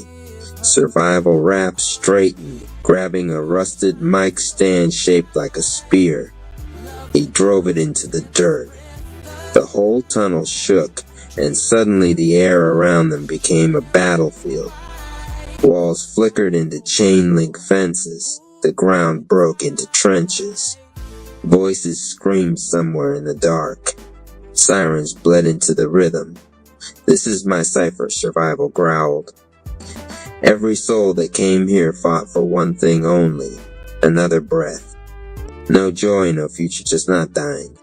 And many of them failed. He paced in a slow circle around Anonymous. Show me you know my verse. Show me your scars can spit. Anonymous gripped Kraft Rap's pen tighter. His pulse quickened with the drum beat. And then he rapped, not loud, but with the weight of every near death he carried. 9 times the Reaper wrote my name. I erased it. Car crashed, twisted steel in the scripture. I braced it. Hunger gnawed, fear hissed. The night lied. I faced it. The world don't crown the strongest. It crowns the ones who outlast it. The dirt floor trembled as the words sank in. The battlefield illusions flickered, momentarily silenced. Survival Rap's spear shook in his hands, not in anger, but in recognition. He leaned close, eyes burning. You've tasted me, no doubt, but do you claim me? Or do you despise me for making you crawl? Anonymous's voice cracked, but he didn't look away. I claim you. Without you, I wouldn't be standing in this palace. Without you, I'd still be buried where they left me. You're ugly, you're raw, but you are the reason my lungs still sing. For the first time, Survival Rap smiled. Not wide, not joyous, just a bare flash of teeth, like a wolf that decides not to bite. He lifted the spear and pressed its tip to Anonymous's chest. The spearhead glowed, then melted into his skin like ink. Across his sternum, faint letters burned into place. Still here, the same tattoo Survival carried. This isn't a trophy, Survival said. It's a weight. It will remind you that every new verse is built on the bones of what you endured. Don't ever forget the price. The battlefield illusion dissolved. The fences, sirens, trenches, all gone. Just the tunnel again, ribs of iron humming softly, less hostile now. At the end of the hall, a new door revealed itself, arched in red light, alive with heat and tension. The next trial was waiting. Survival Rap folded his arms. But when anger meets you, and he will, you'll need me close. Without survival, rage is just a funeral waiting for a date. Anonymous bowed his head, not in submission, but respect. Then walk with me. The palace pulsed approval. Memory Rap etched the moment into his ledger. Anonymous stepped forward, chest burning with the ink of his survival, into the red-lit door where Anger Rap was already stomping to a beat like thunder. Grand entrance to the stage of your day. Let it be a vibrant force of graceful movements of prosperity in every form. Hulk, smash that like button. Claim that share as you comment your favorite rap. Also donation rapports that a donation helps a long way. If you want to donate, my cash AP is Rap Palace 214. Chapter 3. The Genius of Temptation. The Light Library was alive again. Candles swayed without wind, shelves rearranged like puzzle pieces, and the golden silence of wisdom pulsed in the air. Anonymous Cherry Rap entered alone, still charged from Big X the Plug Rap's initiation. His Snake Chai aura flickered, restless. Shadows of Twilight Zone Rap's interference still clung to the edges of his mind. As he walked, a single book floated down in front of him, its cover glowing faintly. He caught it in his hands. The title burned across the page. The Genius of Temptation. What You Need to Know to Outsmart It, by Michelle McKinney Hammond. RP Radio. Love the content, drop a comment, share this with others, and subscribe for more content. Cash App Rap Palace 214, the whisper of the pages. The library itself began to hum as he opened it. Each word struck like truth turned into chi. Temptation, Anonymous Cherry Rap murmured, ain't just weakness, it's strategy.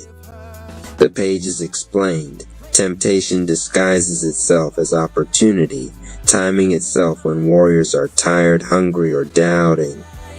It doesn't always show up as something ugly. Most times it comes wrapped in what you crave. Anonymous Cherry Rap clenched his fist.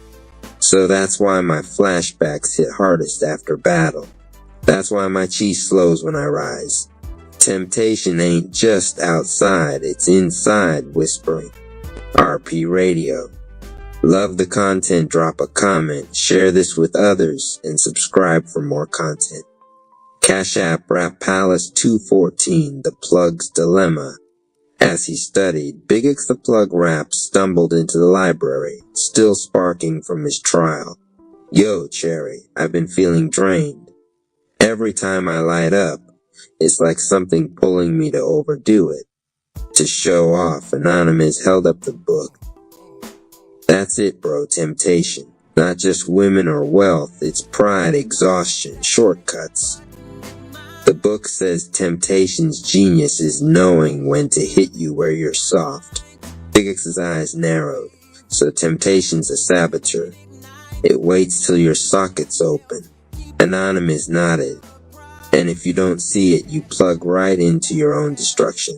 RP Radio. Love the content, drop a comment, share this with others, and subscribe for more content. Cash App Rap Palace 214, The Living Trial. As if on cue, the light library stirred. The floor shifted into mirrors, each reflecting their faces, but not as they were. The reflections grinned back, distorted and seductive.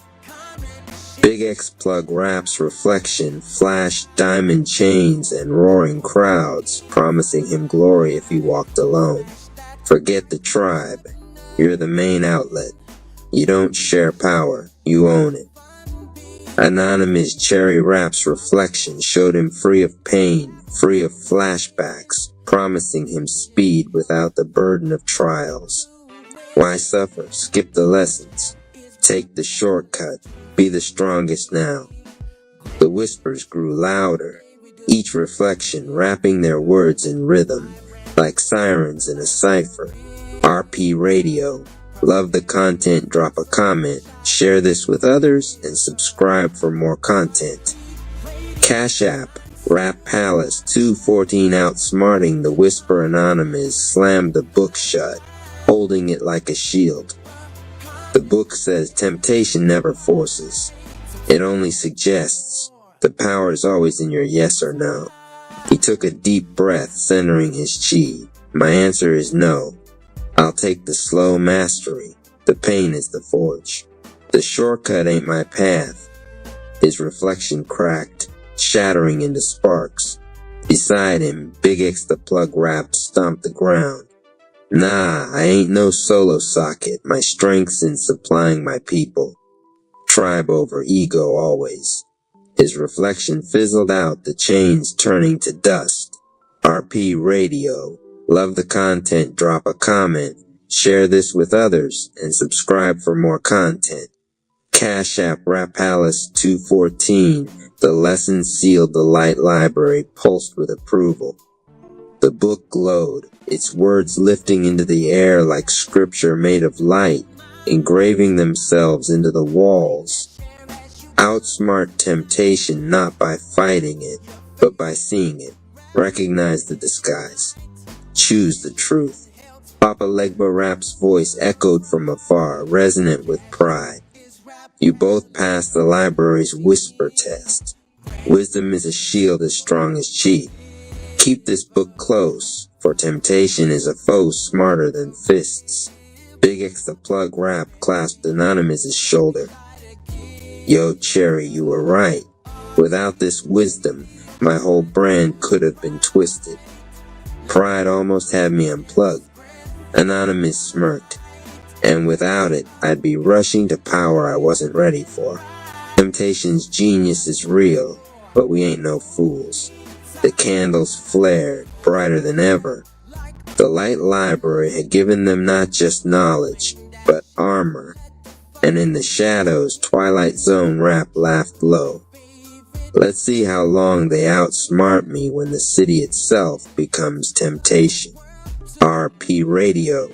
Love the content, drop a comment, share this with others, and subscribe for more content. Cash App Rap Palace 214. Chapter 3. The kitchen argument of Chi the Rap family's kitchen was never a quiet place. Mama Rap was stirring a pot of gumbo so loud it almost sounded like a drum line. Excitement Rap was rapping over the steam like it was a mixtape. Donation Rap, he was sneaking sticky notes with jingles onto the fridge. But today wasn't about food. It was about perspective. The argument begins. Night Rap slammed his fist on the table. Yo, how we gonna align with the universe if Whale Rap over here always crying during meditation? Whale Rap lifted his eyes, watery and deep. My tears are the meditation, bro. The ocean speaks through me. Genius Rap sighed, adjusting his notebook. Both of you wrong. True alignment requires thought, calculation, and the link. That's not just a link, that's destiny. The room went silent for a moment. Then researcher Rap broke it with a chuckle. Bruh, only you could turn a stock link into a scripture. The donation jingle break, ding ding, don't wait, don't stall, chi aligned, abundance calls. Click the link, make that play. Mama Rap waved her spoon like a conductor. The gumbo bubbled in perfect tempo. The kitchen was turning into a fundraising choir. The universal lesson finally. Anonymous Cherry walked in. His aura was calm, but his voice carried thunder. You fight about perspective like children fighting over crayons. But listen, when we align chi with the universe, all colors belong to one painting. Each style, each flow, each tear and theory, it all matters. But only if we learn to live together. The family bowed their heads. Night Rap unclenched his fist. Whale Rap's tears turned into a soft laugh. And Genius Rap, well, he scribbled down a new equation. Unity plus chi plus donation equals infinite flow. Closing beat as the gumbo finished and the family quieted. Donation Rap whispered into the pot. Every stir is a reminder. Prosperity is simmering. And sure enough, steam rose from the pot in the shape of letters. The universe had spoken. Chapter 4. Harmony under pressure. The Rapp family gathered at the Temple of Frequencies, a sacred hall where vibrations from the universe could be heard like faint whispers in the air. The walls were alive with echoes of chants from those who came before, every sound vibrating with intention. Anonymous Cherry stood at the center, his aura glowing with steady calm. Around him sat Knight Rapp, Genius Rapp, Researcher Rapp, Excitement Rapp, and Mama Rapp, each one pulsing with different energies, conflicted, hopeful, unsure, yet united. "Listen," Anonymous said, his voice soft but carrying the weight of command. "The evil Rapp tribe thrives on division. They turn our differences into weapons. But here, today, we align, not as separate rhythms, but as one symphony." The floor beneath them lit with concentric circles of chi. Everyone's energy began pulling, clashing, pushing against each other. For a moment, the harmonies seemed impossible. Genius Rapp's intellect buzzed too fast. Knight Rapp's walls of defense resisted flow, and Excitement Rapp's energy surged like untamed lightning. "Breathe," Mama Rapp whispered, steadying her hands. "Family is not about being the same. It's about moving together, even with different steps." The energy shifted. Slowly, their chi aligned. A glow surged upward like a column of light, piercing the roof of the temple and extending into the skies. From above, the evil Rapp tribe watched, cloaked in shadows. Twilight Zone Rapp grinned with twisted amusement. "They're learning," he muttered. "But pressure will test their unity. And pressure always cracks." Suddenly, black mist seeped through the temple doors. Clones of the evil Rapp tribe, weaker shades but dangerous nonetheless, emerged to disrupt the family's flow. Anonymous stepped forward, his aura already bristling. "Hold formation. Don't break." Each Rapp fought in their way, Knight Rapp shielding with heavy defensive barriers.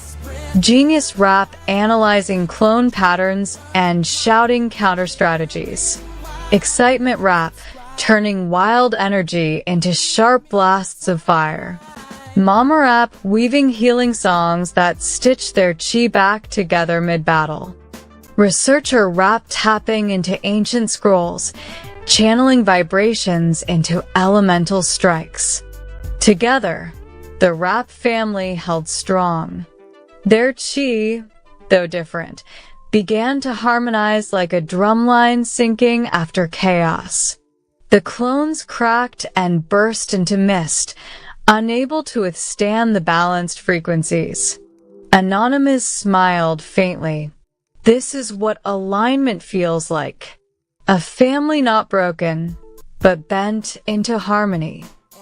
The temple floor pulsed once more, and the column of light solidified into a beacon visible across the city, a signal that the Rapp family was entering a new stage of power. But from the distance, Twilight Zone Rapp's laughter echoed. "Light can shine, but every light casts a shadow. And I am the shadow." Chi aligned, light refined, flow together, build the climb. Rapp Palace calls, step and divine, support the mission. Now's the time. Support the Rapp family's journey and build wealth with us. Chapter 4.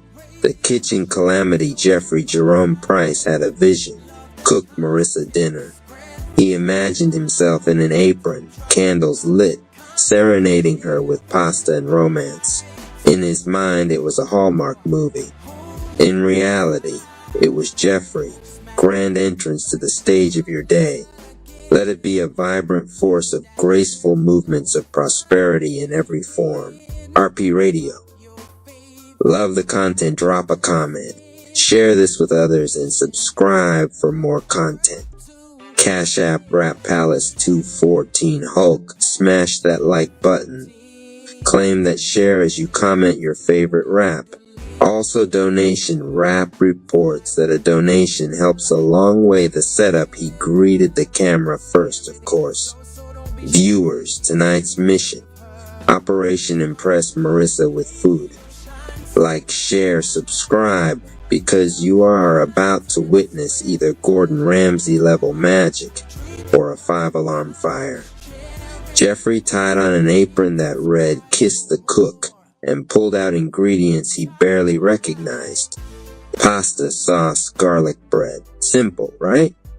Except instead of turning on the stove, Jeffrey somehow flipped the oven to self-clean mode.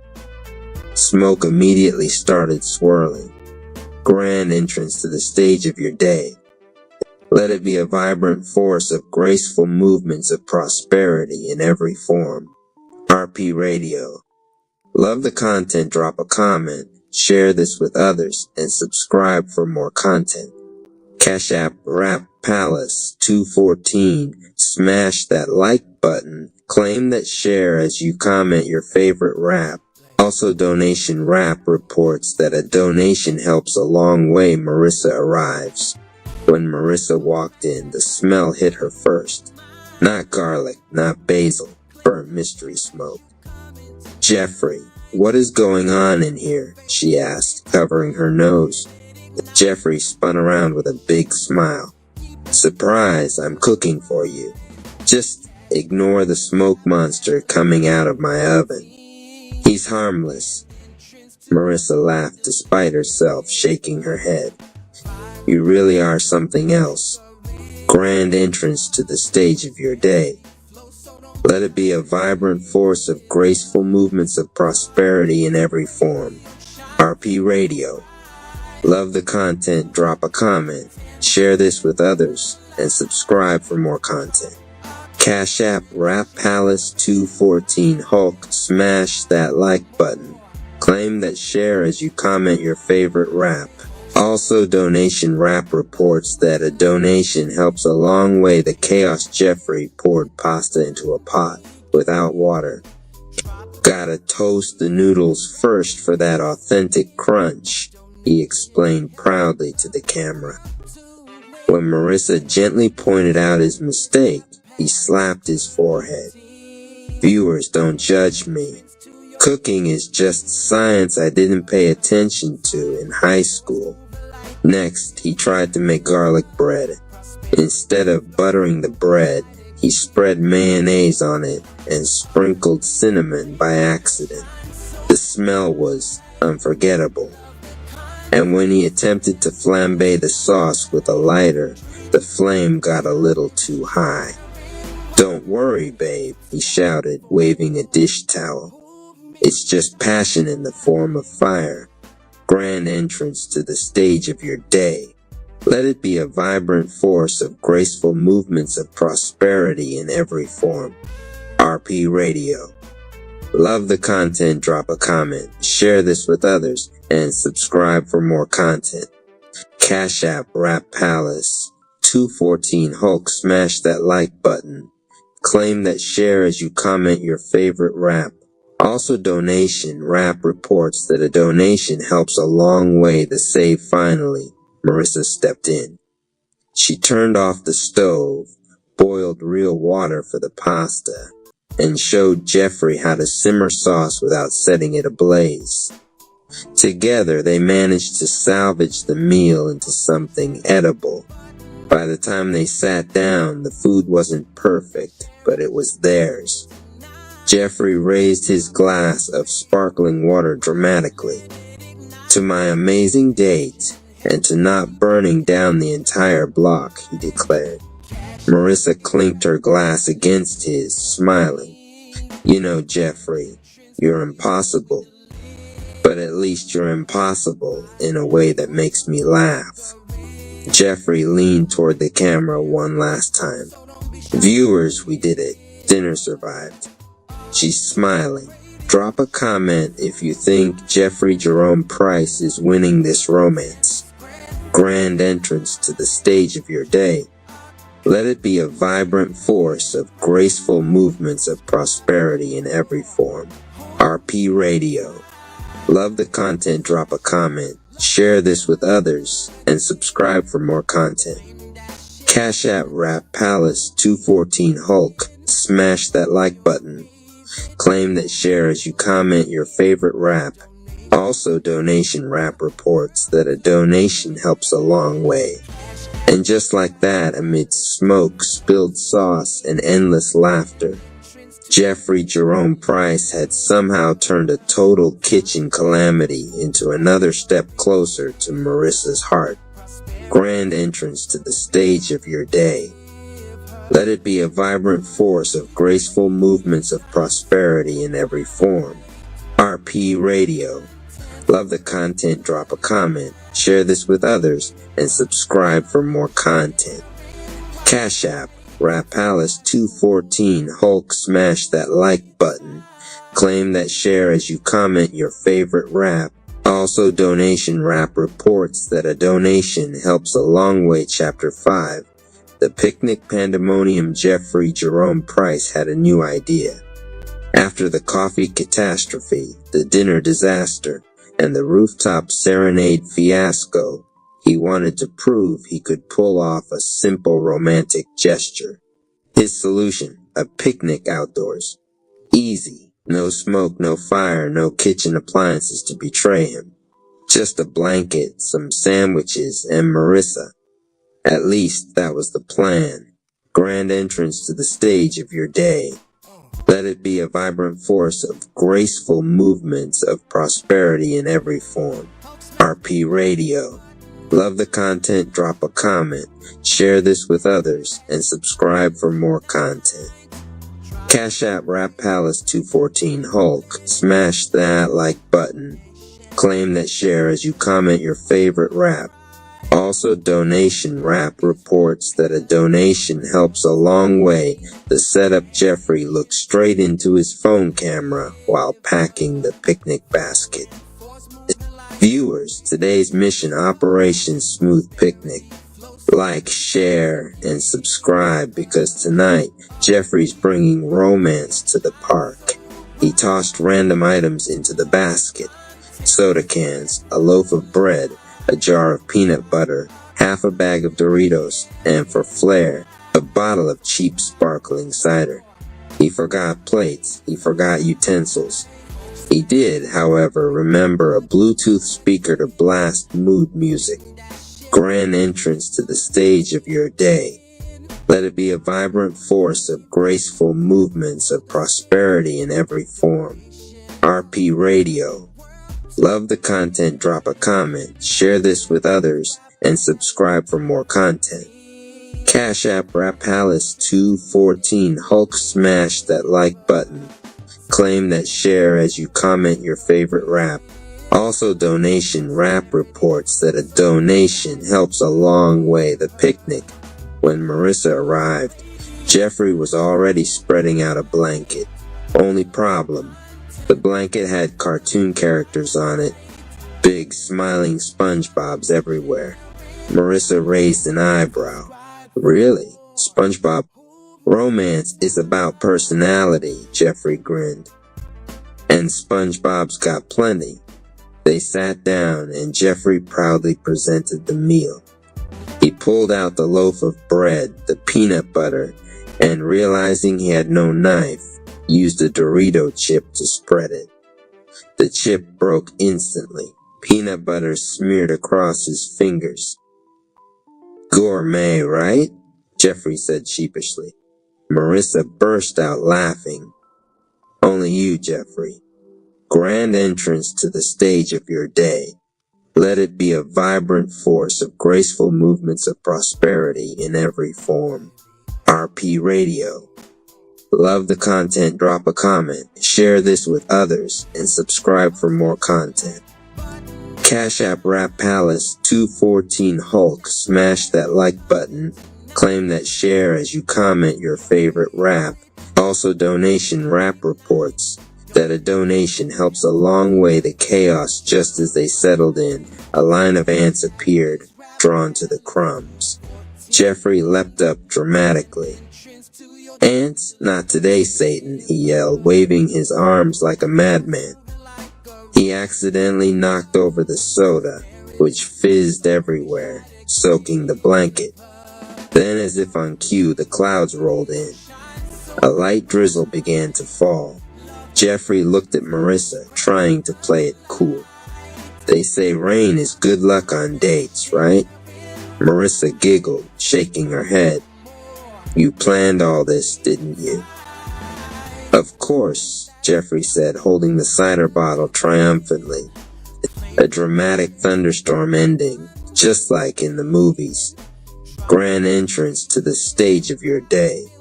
Let it be a vibrant force of graceful movements of prosperity in every form. RP Radio. Love the content, drop a comment, share this with others, and subscribe for more content. Cash App, Rap Palace 214 Hulk, smash that like button. Claim that share as you comment your favorite rap. Also, donation rap reports that a donation helps a long way to save. By the time the rain picked up, Jeffrey and Marissa were running to his car laughing like kids. They sat inside, soaked and sticky from soda, eating plain bread and chips while the Bluetooth speaker continued to play muffled romantic music. Jeffrey leaned toward his invisible camera again. "Viewers, listen up. This picnic may look like chaos, but she's smiling. And that, my friends, is a win. Drop a comment if you think SpongeBob saved the day." Marissa shook her head, still laughing. "You're unbelievable," Jeffrey grinned. "Unbelievably charming, maybe." She rolled her eyes, but her smile stayed. And Jeffrey, soggy and covered in peanut butter, realized this was his best date yet, because for the first time, they were laughing together at the disaster, not just at him. Grand entrance to the stage of your day. Let it be a vibrant force of graceful movements of prosperity in every form. RP Radio. Love the content, drop a comment, share this with others, and subscribe for more content. Cash App, Rap Palace 214 Hulk, smash that like button. Claim that share as you comment your favorite rap. Also, donation rap reports that a donation helps a long way. Chapter 6, Retreat into Infinity. The Neon District still trembled from Twilight Zone Rap's distortion when the Rap family staggered back through the gates of the Rap Palace. Their breaths were ragged, chi reserves drained, their unity shaken though not broken. Anonymous Cherry raised his hand, his aura flickering but steady enough to open the path. The golden serpent glyph carved into the palace floor uncoiled, revealing the shimmering gateway to the time chamber. "Inside," he said, voice low but commanding. "If we fight again like this, we won't survive." RP Radio. Love the content, drop a comment, share this with others, and subscribe for more content. Cash App $Rap Palace 214 inside the chamber. The time chamber breathed like a living organism. Every step they took bent the laws of reality, 10 years within for every minute outside. The divine chakra Toddy rivers shimmered, carrying light that pulsed like veins in the cosmos. The moment they entered, each rap felt the chamber pressing on them.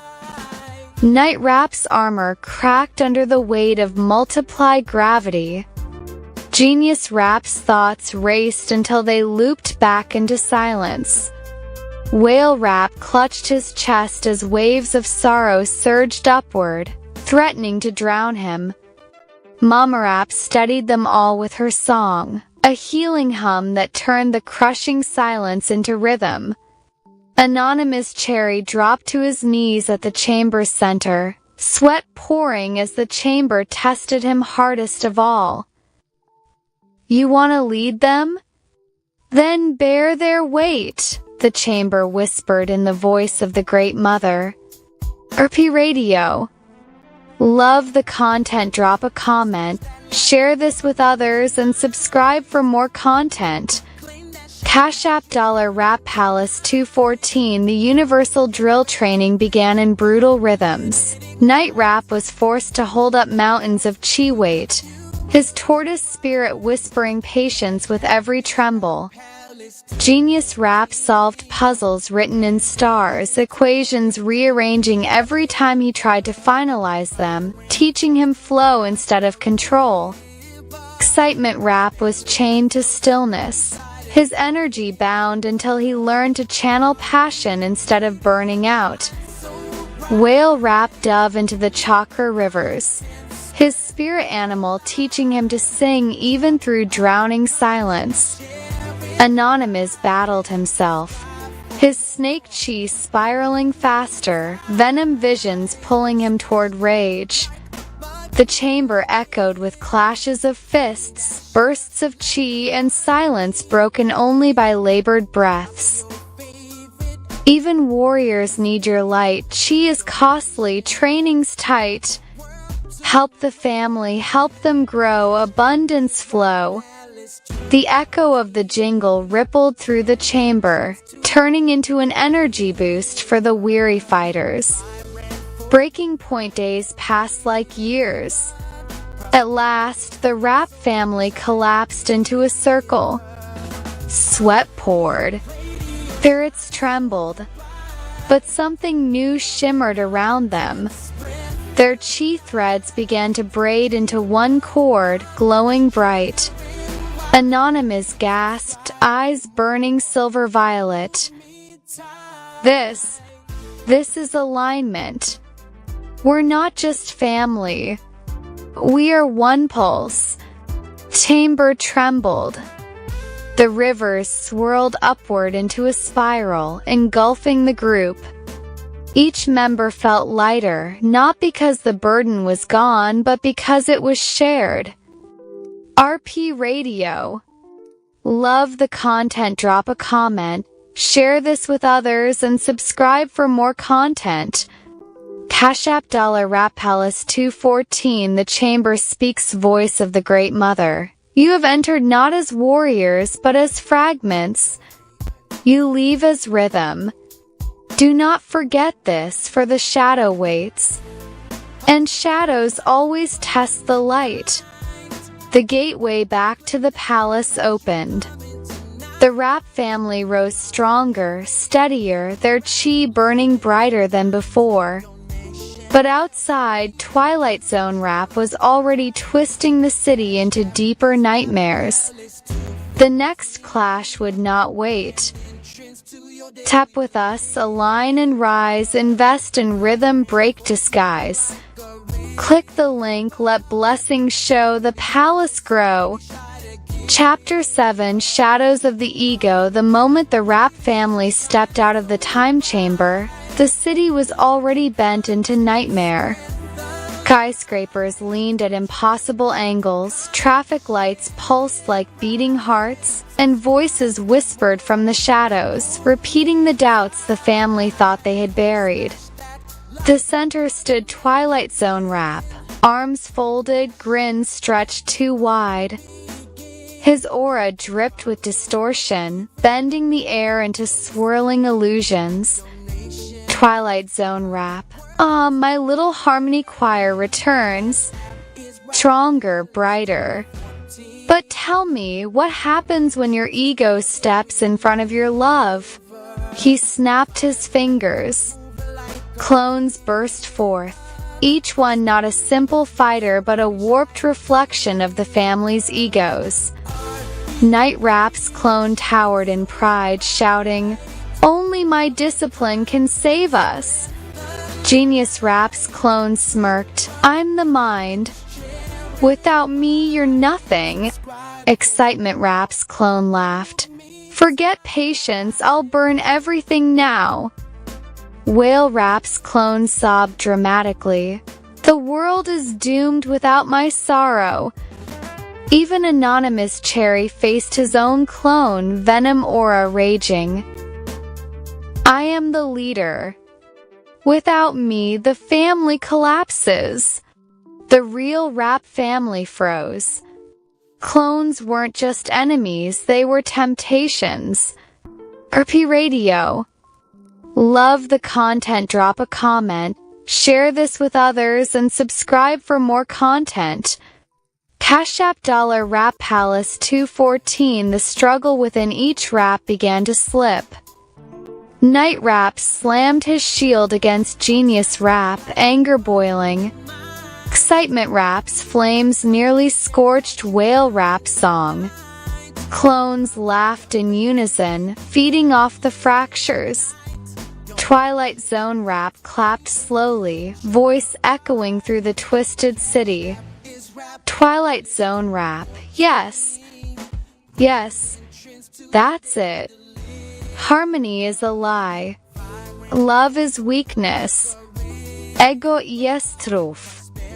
The distortions grew heavier, threatening to swallow the family whole. RP Radio. Love the content, drop a comment, share this with others, and subscribe for more content. Cash App $Rap Palace 214. The turning point. Mama Rap stepped forward, her song rising above the chaos. Her voice carried warmth, steady and unyielding. Mama Rap, you are not your ego. You are not your pride. You are love and rhythm with the universe as guide. Her words pierced the clones like spears of light. The Rap family staggered, then began to breathe together, remembering the teaching of the chamber. Anonymous Cherry clenched his fists, eyes blazing silver and violet. He looked directly at his clone. Anonymous, you don't lead. We all do. And that's why you can't win. His aura flared into a brilliant spiral, ultra-intuitive instinct burning at full glow. RP Radio. Love the content, drop a comment, share this with others, and subscribe for more content. Cash App $Rap Palace 214. Donation jingle break. When shadows rise and ego fights, love's the torch that breaks the night. Support the mission, help it grow, the blessings flow. The energy of the jingle shimmered like gold dust around the family, fortifying their chi. RP Radio. Love the content, drop a comment, share this with others, and subscribe for more content. Cash App $Rap Palace 214. Clones shattered, the Rap family joined in unity. Whale Rap's song balanced Excitement Rap's flame. Night Rap's shield protected Genius Rap's vision. Mama Rap's melody stitched them together. Anonymous unleashed a fusion blast of snake chi venom and ultra instinct light, shattering his clone into fragments of smoke. The others followed suit, each destroying their ego double with a mix of humility and power. As the last clone dissolved, Twilight Zone Rap's grin faded just a little. Twilight Zone Rap, so you found a way to rise above ego. Interesting. But love is fragile, and I intend to break it. The ground cracked. The sky bent. The war had only just begun. Family strong, united flame, even shadows can't stake their claim. Build the mission, let's all grow the flow. RP Radio. Love the content, drop a comment, share this with others, and subscribe for more content. Cash App $Rap Palace 214. Chapter 8. The nightmare realm. The moment Twilight Zone Rap slammed his staff into the ground, reality tore like paper. The Rap family fell, not through space, but through sense itself. Became down, colors screamed, sounds bent into sharp edges. They landed in a realm built from nightmares, stitched together from their fears and regrets. The sky was a canvas of shifting eyes, watching, blinking, whispering secrets. The ground rippled like liquid glass, reflecting their faces distorted into monstrous grins. Buildings leaned, then melted into shadows, reforming as giant hands that clawed toward them. Twilight Zone Rap's voice boomed everywhere at once. Welcome to my home, where your fears take form and your chi is nothing but fuel for my feast. The first assault. Living terrain. The ground surged beneath Night Rap, twisting into a wall of armored clones that mocked his obsession with control. Clone chorus. Without us, you are nothing. Discipline is just fear in costume. Night Rap roared, smashing through, but every strike made the walls grow taller. Meanwhile, Whale Rap was pulled into a black ocean that appeared under his feet, waves whispering his failures. Ocean voices. Your song is too heavy. It will drown your family. He gasped, fighting to keep his head above the waves. Excitement Rap faced a forest of fire, flames that mirrored his own but twisted, devouring everything in sight. Flame spirits, you can't control us. You'll burn them all. His eyes widened. For the first time, he hesitated. RP Radio. Love the content. Drop a comment, share this with others, and subscribe for more content. Cash App $Rap Palace 214. Anonymous Cherries Trial. Anonymous stood in the center, snake chief flickering wildly. The air around him bent into his 9 near-death experiences, looping them all at once, his asthma, his crash, his flatline. The visions screamed in unison, you were meant to die! You are only a survivor, never a master. For a moment he fell to his knees. His aura dimmed. Twilight Zone Rap appeared before him, smirking. You see? I don't need to fight you. Your own mind destroys you better than I ever could. RP Radio. Love the content. Drop a comment, share this with others, and subscribe for more content. Cash App $Rap Palace 214. When nightmares bite and shadows grow, chi still shines, let abundance flow. Help the mission, help them fight the light. The words echoed like a golden bell, pushing back the nightmare fog just long enough for the Rap family to catch their breath. RP Radio. Love the content. Drop a comment, share this with others, and subscribe for more content. Cash App $Rap Palace 214. The Counter-Strike Anonymous rose slowly, aura blazing silver violet with streaks of serpent green. These aren't my chains. These are lessons. And I've already survived them all. His snake chi fused with ultra-intuitive instinct, his aura shifting into a radiant storm that bent the nightmare back on itself. Night Rap's shield shone with golden tortoise glyphs, holding steady against the walls of ego. Whale Rap turned his sorrow into song, calming the drowning sea into a healing tide. Excitement Rap funneled his fire into a precise lance of light, piercing through the twisted flames. Together, their harmonized chi cracked the nightmare landscape. Twilight Zone Rap hissed, his grin twisting. Stronger, yes.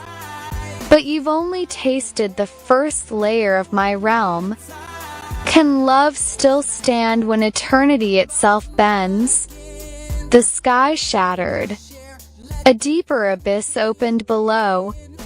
The battle was far from over. RP Radio. Love the content, drop a comment, share this with others, and subscribe for more content. Cash App $Rap Palace 214 Family Fights. The mission's clear, light defeats the darkest fear. Fuel the rhythm, let blessings grow the flow. Chapter 10, The Archivist appears. RP Radio. Love the content, drop a comment, share this with others, and subscribe for more content.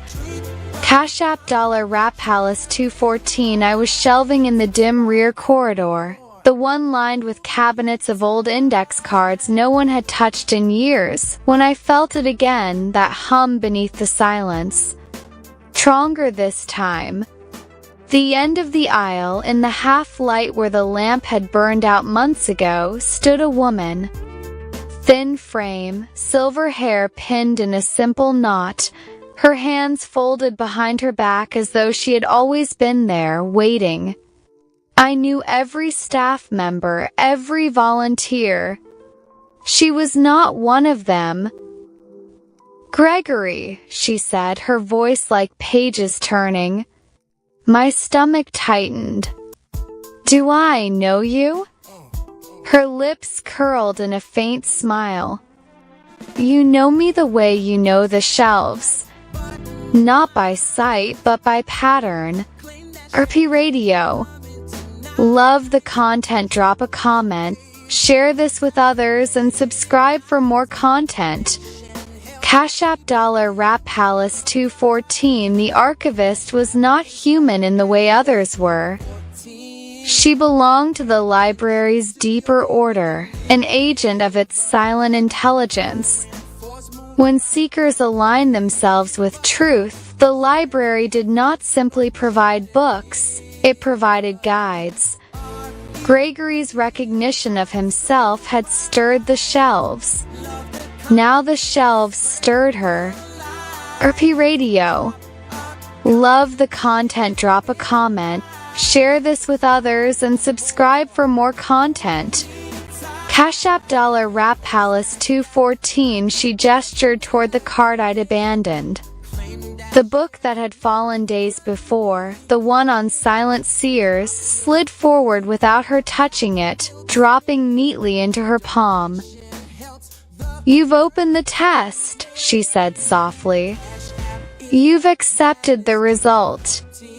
I swallowed, my throat dry.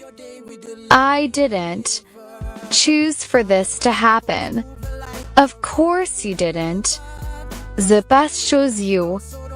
But you must learn what it means to carry a Sigma flame. It will burn you if you don't tend it. She pressed the book into my chest. The warmth from before pulsed stronger, as if the spine carried a heartbeat. Her eyes gleamed. "The Light Library has been waiting for you." And just as suddenly as she had appeared, she turned the corner. By the time I followed, the corridor was empty. Only the faint hum remained, echoing in my bones. Chapter 11, Keys of Knowing. RP Radio. Love the content, drop a comment, share this with others, and subscribe for more content. Cash App $Rap Palace 214. That night I couldn't sleep. Every time I closed my eyes, I saw the archivist's face and felt the weight of that book pressing against my chest. I finally gave up, pulled the book into my lap, and flipped past the page on Silent Seers. Deeper inside, tucked between chapters, I found something I hadn't noticed before. A folded sheet of parchment. Unfolding it, I saw a series of hand-drawn keys. Dozens of them, each one unique, some ornate, others simple, some jagged like lightning, others smooth like flowing water. Beside each sketch was a single phrase: key of stillness, key of reflection, key of alignment, key of fire. The last one was labeled only the key of knowing. My eyes lingered on it. Unlike the others, it wasn't drawn in ink. It shimmered faintly, etched as though by light itself. RP Radio.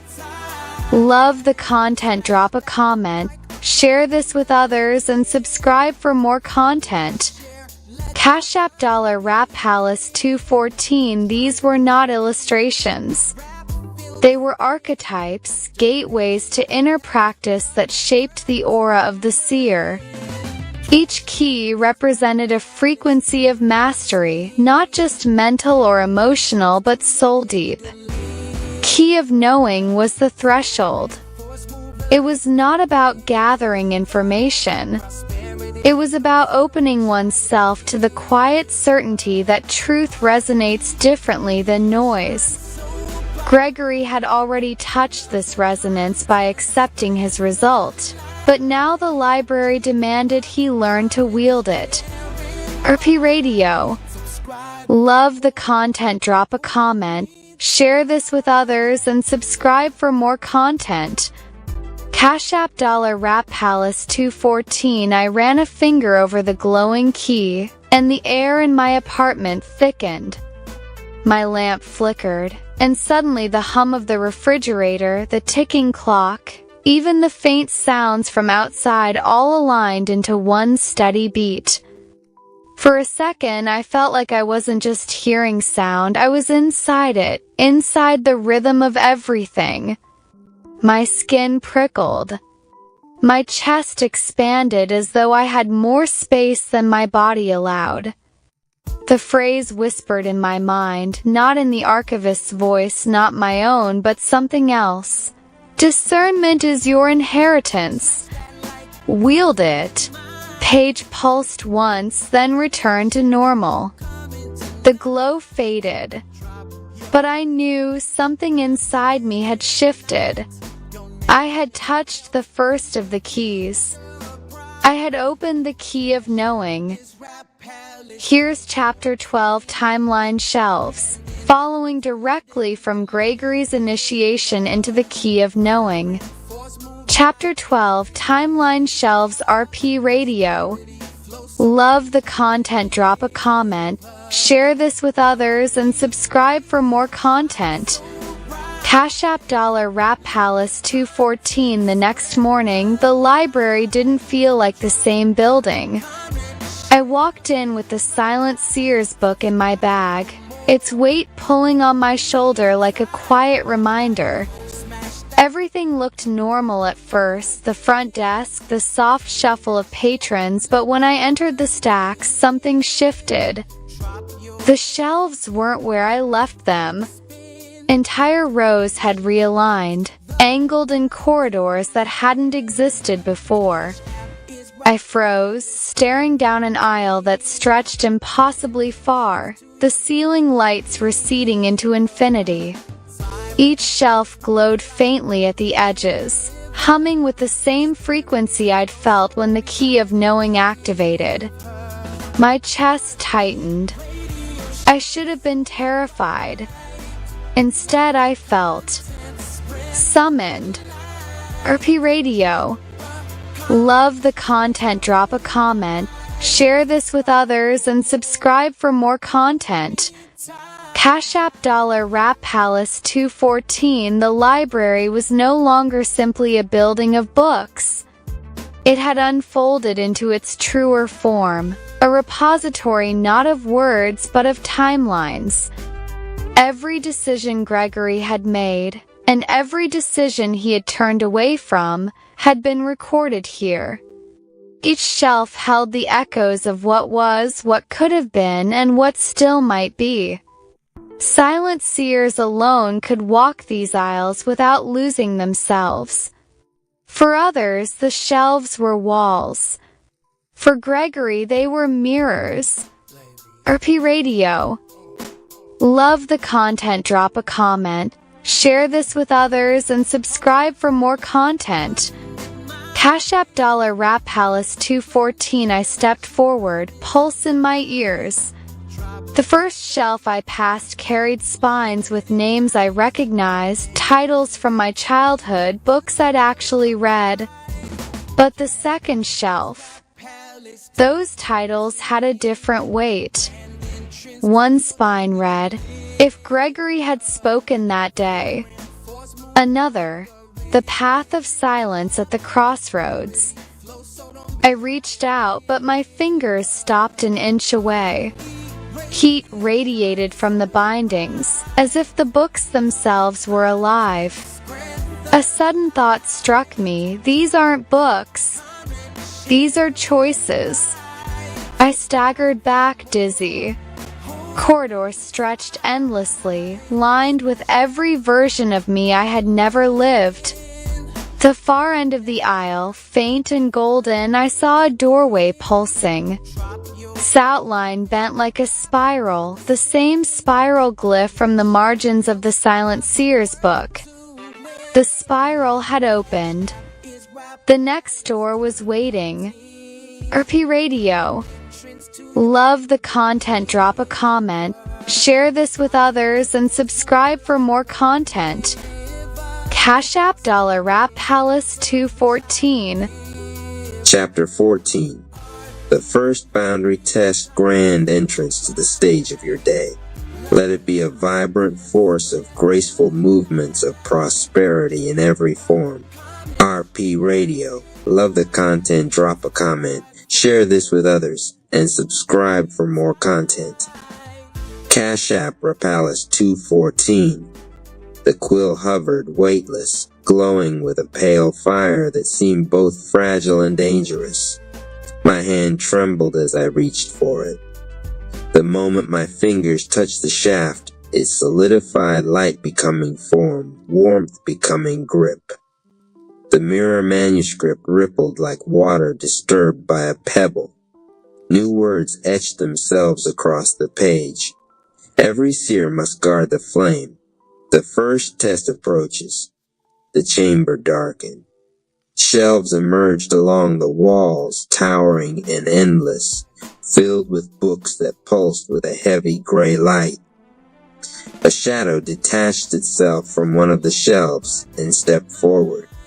It looked like me. Same face, same eyes, but tired, bitter, carrying the weight of every doubt I had ever whispered to myself in silence. "I know you," it sneered. "I am you. And I will always remind you, you're too fragile, too strange, too broken to lead anything. Grand entrance to the stage of your day. Let it be a vibrant force of graceful movements of prosperity in every form. RP Radio. Love the content, drop a comment, share this with others, and subscribe for more content. Cash App Rap Palace 214. This was no hallucination. The library had conjured Gregory's unbound self, the fragment of him that had carried years of masking, rejection, and isolation. Every silent seer faced it. Every Sigma had to decide, either submit to the inner saboteur or define themselves beyond it. The first boundary was never against others. It was against the self. Grand entrance to the stage of your day. Let it be a vibrant force of graceful movements of prosperity in every form. RP Radio. Love the content, drop a comment, share this with others, and subscribe for more content. Cash App Rap Palace 214. My chest tightened, my throat burning with words I'd never spoken out loud. My shadow double leaned closer, whispering venom I recognized too well. No one listens to you. No one understands you. You hide in books because you're afraid of the world. The quill pulsed in my hand. The mirror manuscript lay open, waiting. My reflection's voice pressed harder. Write nothing. Stay silent. Let me lead. You'll only embarrass yourself otherwise. For a moment, I almost believed him. Then the phrase from the book's earlier page thundered back in my mind. To write your path, you must claim your pen.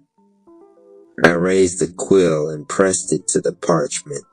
Words burst onto the page in glowing ink, forming as if my heart itself was dictating, I am not broken.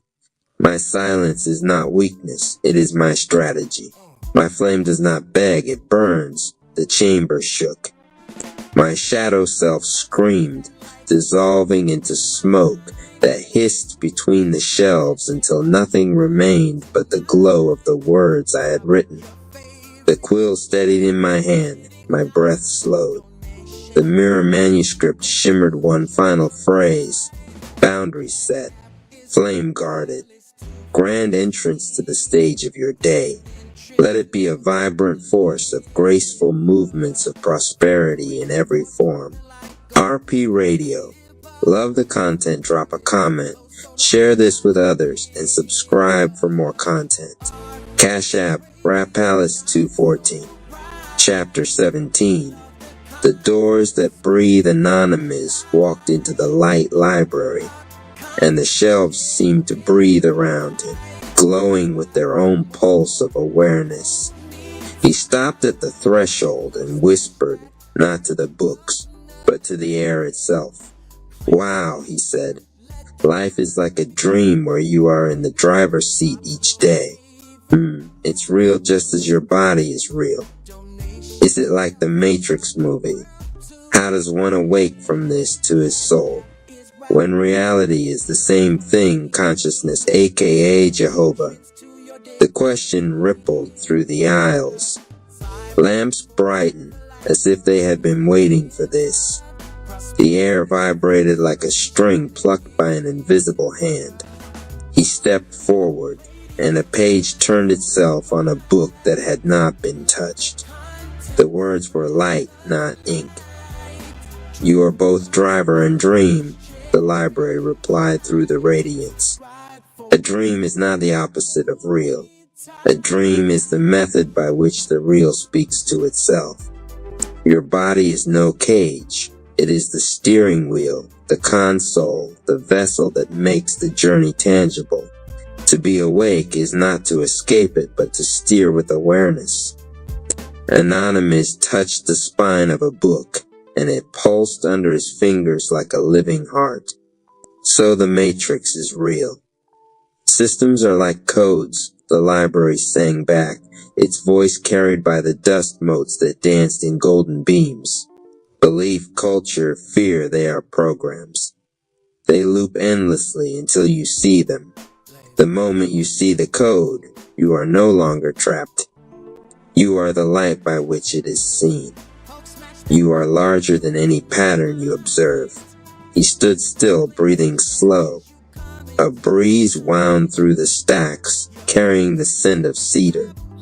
But how do I wake to the soul? Begin with breath, the library answered, and the shelves themselves leaned closer. Each inhale, say to yourself, I enter. Each exhale, whisper, I remember. This is not fantasy, this is login. Your body is verification. When you soften tension, you open bandwidth. When you witness your thoughts as clouds and your feelings as weather, you find the witness, the space in which they appear. That space is your doorway. Anonymous let his breath follow the rhythm, his chest rising and falling. With each exhale, the books around him seemed to whisper together, the entire library sighing like one vast being. And Jehovah? He asked. Light fell from the ceiling like a waterfall pooling at his feet. Jehovah is not elsewhere. Consciousness itself is what looks through your eyes even now. The name you whisper is the seam where world and awareness are not two. From this seam, life is not something happening to you. It is something happening as you. He felt a warmth spread in his chest, both humbling and fierce. So waking isn't leaving the dream. It's seeing it as it is. The library glowed brighter, as though nodding. Yes, Become lucid in it. Do not hate the code. Do not flee the body. Live as the soul inside the body, steering the dream with clear attention. Awake is not later. Awake is a posture you return to until it does not leave. He stepped back, the library's silence folding gently around him. The words lingered in his mind like fireflies. Awake is not later. Anonymous exhaled once more, and in that breath he felt himself both dreamer and dream, driver and road, body and soul, all pulsing with the same endless light.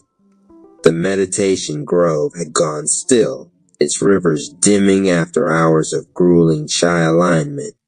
The rap tribe dispersed in clusters, Mama Ama rap leading younger raps through stretches.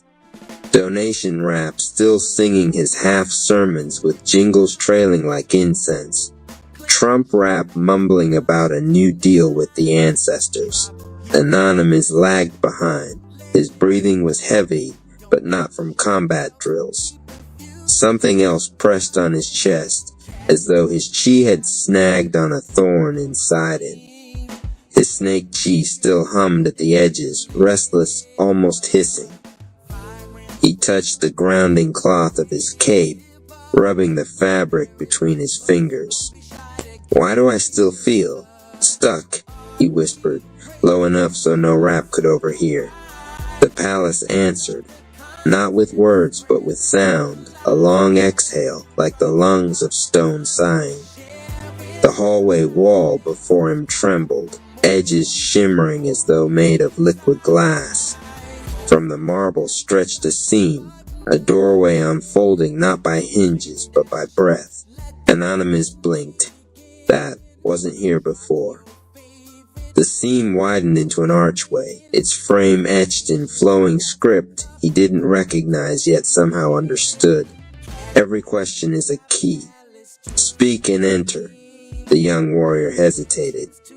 He looked back down the corridor. Civil Surfer rap was laughing with wisdom rap, their shadows stretching long under the high lamps. Nobody noticed the new opening. Anonymous swallowed, then stepped forward. The door inhaled when he crossed the threshold, pulling him into a hush so deep he swore he could hear his heartbeat touch the silence. The chamber beyond was vast, stretching farther than any rap palace hall. Shelves spiraled upward like galaxies frozen in wood and light. Books hovered inches above their stands, covers glowing, pages fluttering as if stirred by invisible hands. The air was neither warm nor cool, but alive like standing inside the breath of something older than stars. He muttered, half in awe, half in disbelief, "A library?" But the library itself replied, not as a voice from the ceiling, nor from the shelves, but from the very space around him. Not a library of books alone, a library of answers waiting for the right question. His knees nearly buckled. "So you hear me?" The air pulsed once, always. But only when you ask with your whole soul do the doors breathe open. Anonymous's chest tightened. His tongue burned with words he'd been afraid to speak aloud, even to Mama Ama rap, even to the grove. Now in this space the fear melted. "Wow," he said slowly, each syllable dragging up from the marrow. "Life is like a dream where you are in the driver's seat each day. It's real just as your body is real. But is it like the Matrix movie? How does one awake from this to his soul, when reality is the same thing? Consciousness, aka Jehovah. The silence after was not empty. The shelves glowed brighter, and a single book slid out from a high row, spiraling down in a shaft of light until it hovered before him. The cover was mirror smooth, showing only his own reflection, but not as he looked now. The reflection flickered, sometimes him in battle stance, sometimes him as a boy in Air Force blues, sometimes him as an older man with white hair and fire still in his eyes. He reached for it, trembling. The moment his fingers brushed the cover, the library exhaled again, and the shelves all around him stirred, whispering like 1,000 voices rustling in agreement. The light library had heard his question, and now was about to answer. RP Radio. Love the content, drop a comment, share this with others, and subscribe for more content. Cash App, Rap Palace, 214 grand entrance to the stage of your day. Let it be a vibrant force of graceful movements of prosperity in every form. Anonymous clutched the mirror book tighter, afraid if he let go it would drift back into the shelves and vanish. His pulse drummed against the cover, his breath shallow. He'd fought monsters, endured time chamber storms that aged his spirit by decades, faced Twilight Zone raps bending of reality. Yet here, inside walls of silence and shelves of light, he felt more exposed than on any battlefield. Every version of himself in the mirror stared back. The boy with braids too heavy for his head. The soldier who saluted even when his knees wanted to buckle. The man with bandages across his ribs after the car wreck. The warrior wrapped in snake chi, venom in his veins, but compassion still in his eyes. He wanted to ask them questions. Which of you is real? Which of you survived? Which of you is me? But the words died in his throat. The silence was too thick, as though the library would only allow truth, no stalling, no games. The more he stared, the heavier his chest grew. What if I've been steering wrong this whole time? He whispered. His voice cracked, echoing weakly against the vast shelves. What if I've been chasing forms and battles, but I've never even touched the real thing? The shelves stirred again, but no clear voice came. Just a low hum, like the sound of breath held back. Anonymous's shoulders slumped. I've carried near death like badges, thinking each one proved my strength. But what if they only proved I'm still asleep? He laughed bitterly, running a hand over his hood. Man, I thought I was awake when I survived, awake when I spit bars that cleared the darkness. But what if all I did was decorate my dream? Snake chi flickered inside him, its venomous rhythm curling in his veins. Usually it demanded violence when his doubt rose. But now it coiled differently, heavy but patient, like a serpent waiting for him to say the right thing. He sank to his knees, the marble floor cool beneath him. The book hovered slightly, refusing to fall even when he loosened his grip. It bobbed before him, a silent witness. I don't know how to drive this, he admitted finally, his head bowed. If life's a car, I don't even know if I have the keys. Maybe Jehovah does. Maybe consciousness does. Maybe I'm just here pretending to steer. The library dimmed as if drawing in breath again, preparing to respond. But it didn't. It was waiting. Anonymous closed his eyes, forcing his lungs to match the silence. Inhale, exhale, inhale, He let the rhythm slow him down. His heartbeat eased, though the weight of his words still clung. The shelves bent closer, thousands of books watching without eyes. He could feel it. The library wanted him to press further, to carve deeper into his own honesty before it would move. A memory surfaced, the sound of his grandmother's voice when she prayed over him as a boy. The Lord is closer than your breath, Cherry. Don't forget. He opened his eyes, staring at the glowing book.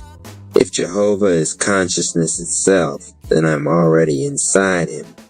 Which means I'm not lost, I'm just blind. His jaw tightened. So tell me, how do I open my eyes?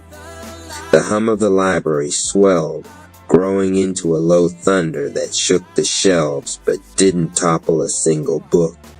The air pressed against his skin, a pressure that was neither cruel nor kind, only absolute. The book pulsed again, harder this time, sending a jolt up his arms. His snake chi flared in answer, glowing faintly around him. The silence broke at last, not with words, but the sound of every book in the chamber opening at once. Pages fluttered in unison, a wave crashing, a tide of knowledge rising. Anonymous's eyes widened. He wasn't just in a library anymore. He was inside a living storm of wisdom waiting to speak. RP Radio. Love the content, drop a comment, share this with others, and subscribe for more content. Cash App Rap Palace 214 grand entrance to the stage of your day. Let it be a vibrant force of graceful movements of prosperity in every form. Chapter 11. Discomfort's Forge. The hallway between trials felt colder than any before. Shadows lingered deeper, contracts hummed with demand, and gold flames above flickered like candlelight in a storm. Anonymous Cherry stood alone in the training chamber. Its walls were bare, no lions, no mirrors, no orbs, just stone floor and a bench in the center. A single window high in the ceiling let in slivers of weak light. Rev Ike Rap's voice came from the shadows. Today you train not what you roar, but how you endure. The lessons that video taught you, you want them? You must live them. Anonymous swallowed. His chest still burned where the ghost-name blockage had been straining. He nodded. Grand entrance to the stage of your day. Let it be a vibrant force of graceful movements of prosperity in every form. RP Radio. Love the content, drop a comment, share this with others, and subscribe for more content. Cash App Rap Palace 214 Training Trials. Embodying the video's lessons trial 1. Discomfort in silence. Anonymous was forced to sit on the bench. The room fell to silence. No lions, no words, only the echo of his breathing and the itch in his mind to fill space. Snake chi hissed in his veins. Labels flickered in his thoughts. Not seen. Not enough. He wanted to shout, to reclaim attention, to roar. He closed his eyes and breathed. I endure this moment, he thought. Pain of invisibility, discomfort of unworthiness, all of it. After an hour, when his knees ached, Rev Ike's voice again. Speak. Anonymous rose, voice shaking. I endure. I am first. The room brightened slightly. A thread of gold tied at his wrist. Grand entrance to the stage of your day. Let it be a vibrant force of graceful movements of prosperity in every form. RP Radio. Love the content, drop a comment, share this with others, and subscribe for more content. Cash App Paralysis 214 Trial 2. The mirror of truth. Next came a mirror, but unlike the Glam Shack ones, this one did not flatter, didn't reflect fame. It reflected his deepest habits. Fear of naming his truth, habit of silence, shame at his own name. He saw himself, hooded, shrinking, voice lost.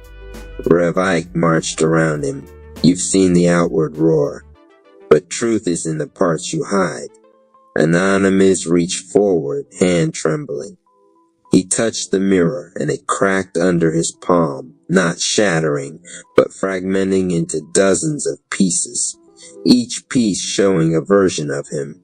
Firstborn, secondborn, ghost, forged, brave. He whispered to each, you are mine. The mirror shattered, leaving shards that glowed. Grand entrance to the stage of your day. Let it be a vibrant force of graceful movements of prosperity in every form. RP Radio. Love the content, drop a comment, share this with others, and subscribe for more content.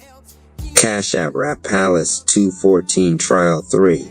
Physical falters. Mental builds. Rev Ike set him to tasks. Lifting stone blocks with names written on them. Fear. Past regret named Ghost, each block heavier than the last.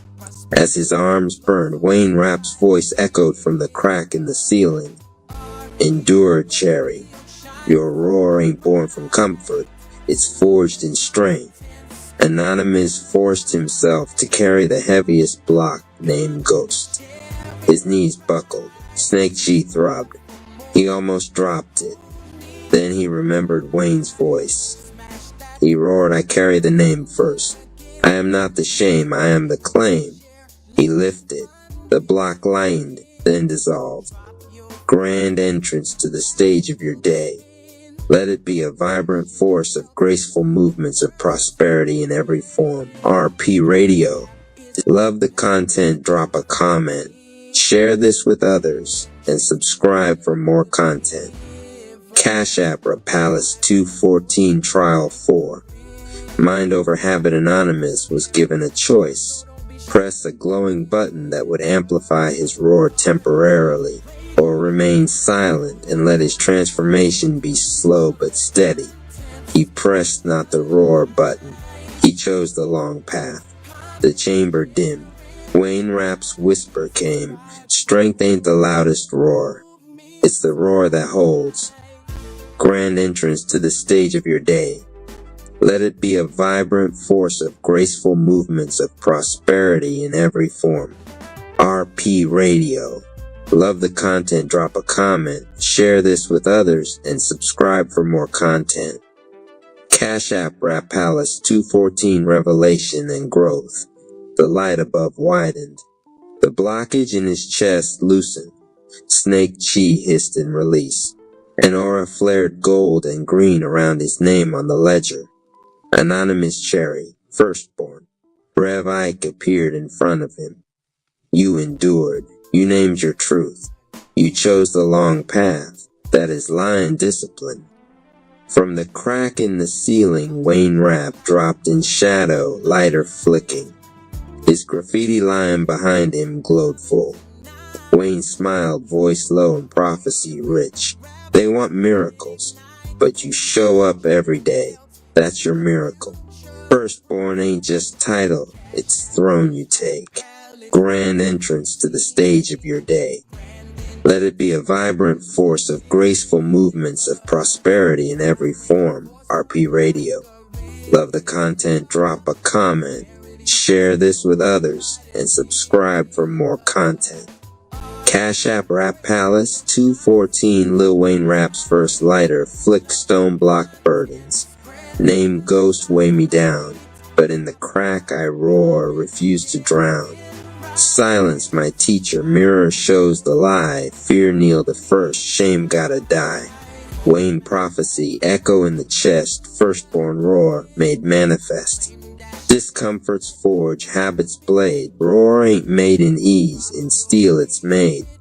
Grand entrance to the stage of your day. Let it be a vibrant force of graceful movements of prosperity in every form. RP Radio. Love the content, drop a comment, share this with others, and subscribe for more content. Cash App Rapalis 214, the chamber doors open. Above, script blazed, trial completed, title search unlocked. Anonymous stepped through the threshold, lighter flame flickering in his heart, blockage partially broken, voice still shaking but louder. The tribe gathered around him. Zay CPE and the Realtors Lions flanked him. Love Rap, Civil Surfer, Jeffrey, all eyes proud. He swallowed his roar. Then he let it loose, and the chamber, listening, answered. Donation Rap, why not today? Grand entrance to the stage of your day. Let it be a vibrant force of graceful movements of prosperity in every form. RP Radio. Love the content, drop a comment, share this with others, and subscribe for more content. Cash App Rapalis 214 Scene 1, the hype call out visual. Donation Rap storms onto stage in the Rap Palace Arena. Beat drops heavy, purple spotlights hit. Crowd noise roars. Donation Rap. You Rap family, let me ask you something. Why you not donating today? You vibbing, you laughing, you watching, but ain't tapping that button? Viewer comment pops up on screen. I only got $2, that ain't much. Donation wrap. $2, that's 2 bricks on the palace wall. Don't ever downplay small stacks make big hauls. Viewer comment. I'll donate when I get paid Friday. Donation wrap. Nah, why wait? Today builds the gate. $1 now, excuses later. Drop that seed, watch it greater. Crowd chants back. Why not today? Why not today? Ticker line at bottom. Donate $5 now. Fuel the Rap Palace mission. Every drop builds the wall. Grand entrance to the stage of your day. Let it be a vibrant force of graceful movements of prosperity in every form. RP Radio. Love the content, drop a comment, share this with others, and subscribe for more content. Cash App Rap Palace 214 cut in number 1. Spectator rap jingle camera pans to spectator rap in the balcony with a megaphone. Spectator rap. Why you stalling? Why you late? Drop that love, don't hesitate. Like, share, subscribe, donate. Crowd laughs and claps with him, echoing donate. Grand entrance to the stage of your day. Let it be a vibrant force of graceful movements of prosperity in every form. RP Radio. Love the content, drop a comment, share this with others, and subscribe for more content. Cash App Rap Palace 214 Scene 2 1775 Coffee Promo Visual. Lights dim. Spotlight on Donation Rap holding a steaming 1775 coffee mug. Beat slows to a clap rhythm. Donation Rap. Say this with me. I give cause I believe. I sow cause I will reap. I donate cause it fuels the dream. I give and I receive. Crowd chants it back louder each time. Donation Rap sips his mug. Powered by that 1775 coffee. Wake up your grind. Power your mind. Sip for the cause. Sow for the mission. Crowd ad-libs. Sip.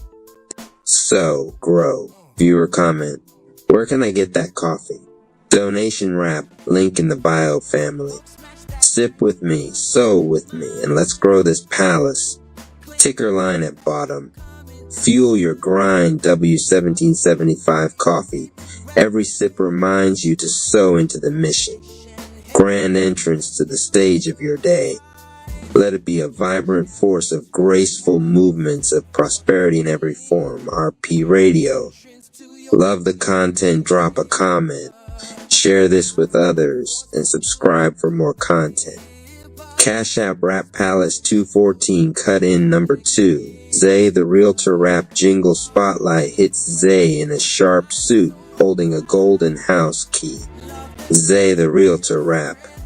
While you sippin' that brew, let me drop this view. Invest in homes, invest in you, and donate too. It's the Palace move. Viewer comment. Zay, you selling houses and donations? Zay the Realtor Rap. That's right. We build in dreams, brick by brick, house by house, dollar by dollar. Grand entrance to the stage of your day. Let it be a vibrant force of graceful movements of prosperity in every form. RP Radio. Love the content, drop a comment, share this with others, and subscribe for more content. Cash App Rap Palace 214 Scene 3. Final push and outro visual. Lights flare gold. Donation Rap back center stage, crowd bouncing with him. Donation Rap. Don't think small, think impact. $1 stacks. $2 snapback. 5 keeps us on track. 10 makes the palace never look back. Viewer comment. What if I can't donate today? Donation Rap, then share, comment. Spread the mission. Donation ain't just coins, it's connection. But if you got even a dime, don't hide it, let it shine. Donation Rap raises his mug of 1775 coffee, steam glowing in spotlight. And remember, when you sip, you sow. When you donate, we grow. This ain't charity, it's unity. This ain't begging, it's building. So step up, sip up, donate up, 'cause this palace only shines when you light it up. Crowd chant fades out, looping his outro beat rides. Donate. Sip, grow, donate, sip, grow. Ticker line at bottom. Donate now and grab your 1775 coffee. Together we sip, sow, and grow. Outro jingle, Rap Palace powered by you. Grand entrance to the stage of your day. Let it be a vibrant force of graceful movements of prosperity in every form. RP Radio. Love the content, drop a comment. Share this with others, and subscribe for more content. Cash App Rap Palace 214, the brew of commitment. The Rap Palace pulsed like a living heart that night. Neon veins ran along the walls, flickering in rhythm with the chants of the tribe. Every corridor echoed with the question donation rap had been drilling into the atmosphere. Why not today? The crowd roared it back, wave after wave, until the sound itself felt like fuel. RP Radio. Love the content, drop a comment, share this with others, and subscribe for more content. Cash App Rap Palace 214. The stage of giving donation rap stood in the center of the grand hall, spotlight cutting through the haze. His cloak snapped in the energy wind, and in his hand was the same mug that had become a symbol. 1775 coffee, steam swirling upward like incense. He raised it high, his voice shaking the room. Family, tribe, supporters. Every brick in this palace was laid by faith, by flow, by you. But bricks don't stack themselves. Coins don't fall from the sky. Every drop you pour into this palace comes back triple in the mission. Behind him, a glowing ticker scrolled across the air like a divine hologram. Donate $5 now. Fuel the Rap Palace mission. Every drop builds the wall. RP Radio. Love the content, drop a comment, share this with others, and subscribe for more content. Cash App Rap Palace 214 spectators echo from the balcony. Spectator Rap jumped to his feet with his golden megaphone. His voice ricocheted through the rafters. Why you stalling? Why you late? Drop that love, don't hesitate. Like, share, subscribe, donate. The crowd howled in laughter, clapping to the rhythm of his chant. Donation rap spun, pointing straight into the crowd. Y'all heard him, so what's the excuse? A chat bubble flared over the crowd like a spirit's whisper. But I only got $2. Donation rap grinned wide. $2? That's 2 bricks on the palace wall. Don't ever play small stacks, build big halls. RP Radio. Love the content, drop a comment, share this with others, and subscribe for more content. Cash App Rap Palace 214. The Realtor's Reminder Zay, the Realtor Rap, stepped out in a crisp suit, a golden house key hanging from his neck. He cut through the bass with his smooth baritone. While you sippin' that brew, let me drop this view. Invest in homes, invest in you, and donate too. It's the palace move. The crowd clapped in rhythm, chanting, Key to the city, key to the city. Donation Rap raised his mug of 1775 coffee, steam glowing emerald in the palace lights. RP Radio. Love the content, drop a comment, share this with others, and subscribe for more content. Cash App Rap Palace 214, the brew of commitment family, he said, voice dropping low. This cup ain't just coffee. This is the brew of commitment. Every sip, every seed, every cent, it's all aligned with the same law. You reap what you sow. The hall hushed. Even the neon veins slowed their pulse to hear him. And I tell you this, when you sip, you sow. When you donate, we grow. This ain't charity, it's unity. This ain't begging, it's building. So why not today? The crowd erupted, their chants shaking the palace floorboards. Donate. Sip, grow, donate, sip, grow. And in that sound, the walls of the Rap Palace shimmered with a new glow, brighter, sturdier, alive. The donations were not just currency. They were chi, they were will, they were power. The palace had been fed, and the mission moved forward. RP Radio. Love the content, drop a comment, share this with others, and subscribe for more content. Cash App. Rap Palace 214 Chapter 12 Loan Denial Loop. The doorway slammed shut behind them with a clang like steel vault doors.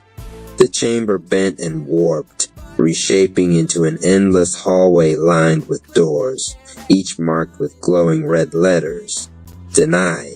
Every door pulsed as if mocking them, and from each came whispers of failure. You're not ready. You're not worthy. You'll never close the deal. Scarlet script crawled across the ceiling. Loan denial loop, the cycle will repeat until courage breaks it. Civil Surfer Rap clutched his board, sweat dripping. Bruh, this is deja vu, same wave breaking, same wipeout. Every step feels like I already fell. Love Rap hugged her arms, it's feeding on shame. Every rejection we ever felt. Jeffrey Jerome Price, 8-Ball Ice Rap, tried to laugh it off. Man, I've been denied by banks, women, even my barber once. Ain't nothing new. But his eyes betrayed the fear. RP Radio. Love the content, drop a comment, share this with others, and subscribe for more content. Cash App, Rap Palace 214. The first cycle, the tribe walked down the hall, choosing a door. Anonymous reached for one labeled opportunity. It slammed shut with a roar, denied. They were thrown back to the start. Donation Rap cursed. It reset us. ZCP tried another legacy slam. Denied, back to the start. Love Rap tried love. Slam, denied, back to the start. No matter what they chose, the doors spit them back. The cycle repeated, walking, hoping, denied. Each denial made their lines weaker. Mains flickered, eyes dimmed, R Radio. Love the content, drop a comment, share this with others, and subscribe for more content. Cash App, Rap Palace 214, Anonymous' breaking point on the fifth loop. Anonymous collapsed, clutching his chest. His ghost name chains rattled louder, whispering, Second. Snake Chi hissed furiously, wrapping his arms like armor. But the rejection slammed harder against him. I can't, he gasped. 60 still locked. What if this is all I am? Barnard and Let's voices echoed from the gallery. Firstborn, claim your roar. But denial drowned their words. RP Radio. Love the content, drop a comment.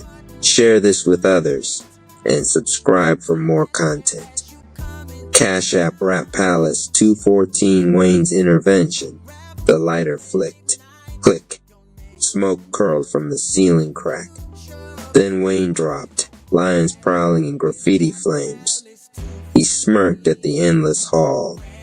Loop? Nah, this just a beat on repeat. Time for the remix. The doors shuddered as his voice hit. RP Radio. Love the content, drop a comment, share this with others, and subscribe for more content. Cash App, Rap Palace 214, Lil Wayne raps first lighter, flick. Hall full of denied, red ink on the wall. But I bend rejection, make denial a call. Every no is a verse, every loop just a beat. I freestyle approval till the cycle retreat. Cherry Firstborn, Ghost Chain try to stay. But the lion in your chest got a roar to pay. Zay Brothers, Love Hole, Jeff Laugh with the truth. I remix the denial, make the chamber show proof. Wheeze F Baby, loop turned to flame. Denied don't mean dead, it just spell my name. RP Radio. Love the content, drop a comment. Share this with others and subscribe for more content. Cash App Rap Palace 214, breaking the loop. The graffiti lions roared, their manes scrawling golden tags across the denied doors. The red letters melted into black, then reformed in gold. Approved. One by one, the doors unlocked. Anonymous staggered to his feet, chest burning but chains cracking louder than ever. He slammed his palm on a door labeled Identity. It opened, flooding him with light. The tribe followed, lions roaring, stepping out of the loop. Above them, script burned across the ceiling. Loop broken. Courage credit issued. Next trial, comp set war. Spectator Rap strummed a nervous jingle, relief trembling in his voice. Denied, but the roar survived. Wayne flipped the loop, now the tribe alive. The hallway dissolved into gold light. The tribe walked forward, stronger, though still scarred by the echo of denial. Anonymous clenched his fists. I won't let rejection write my name again. Wayne smirked, flicking his lighter.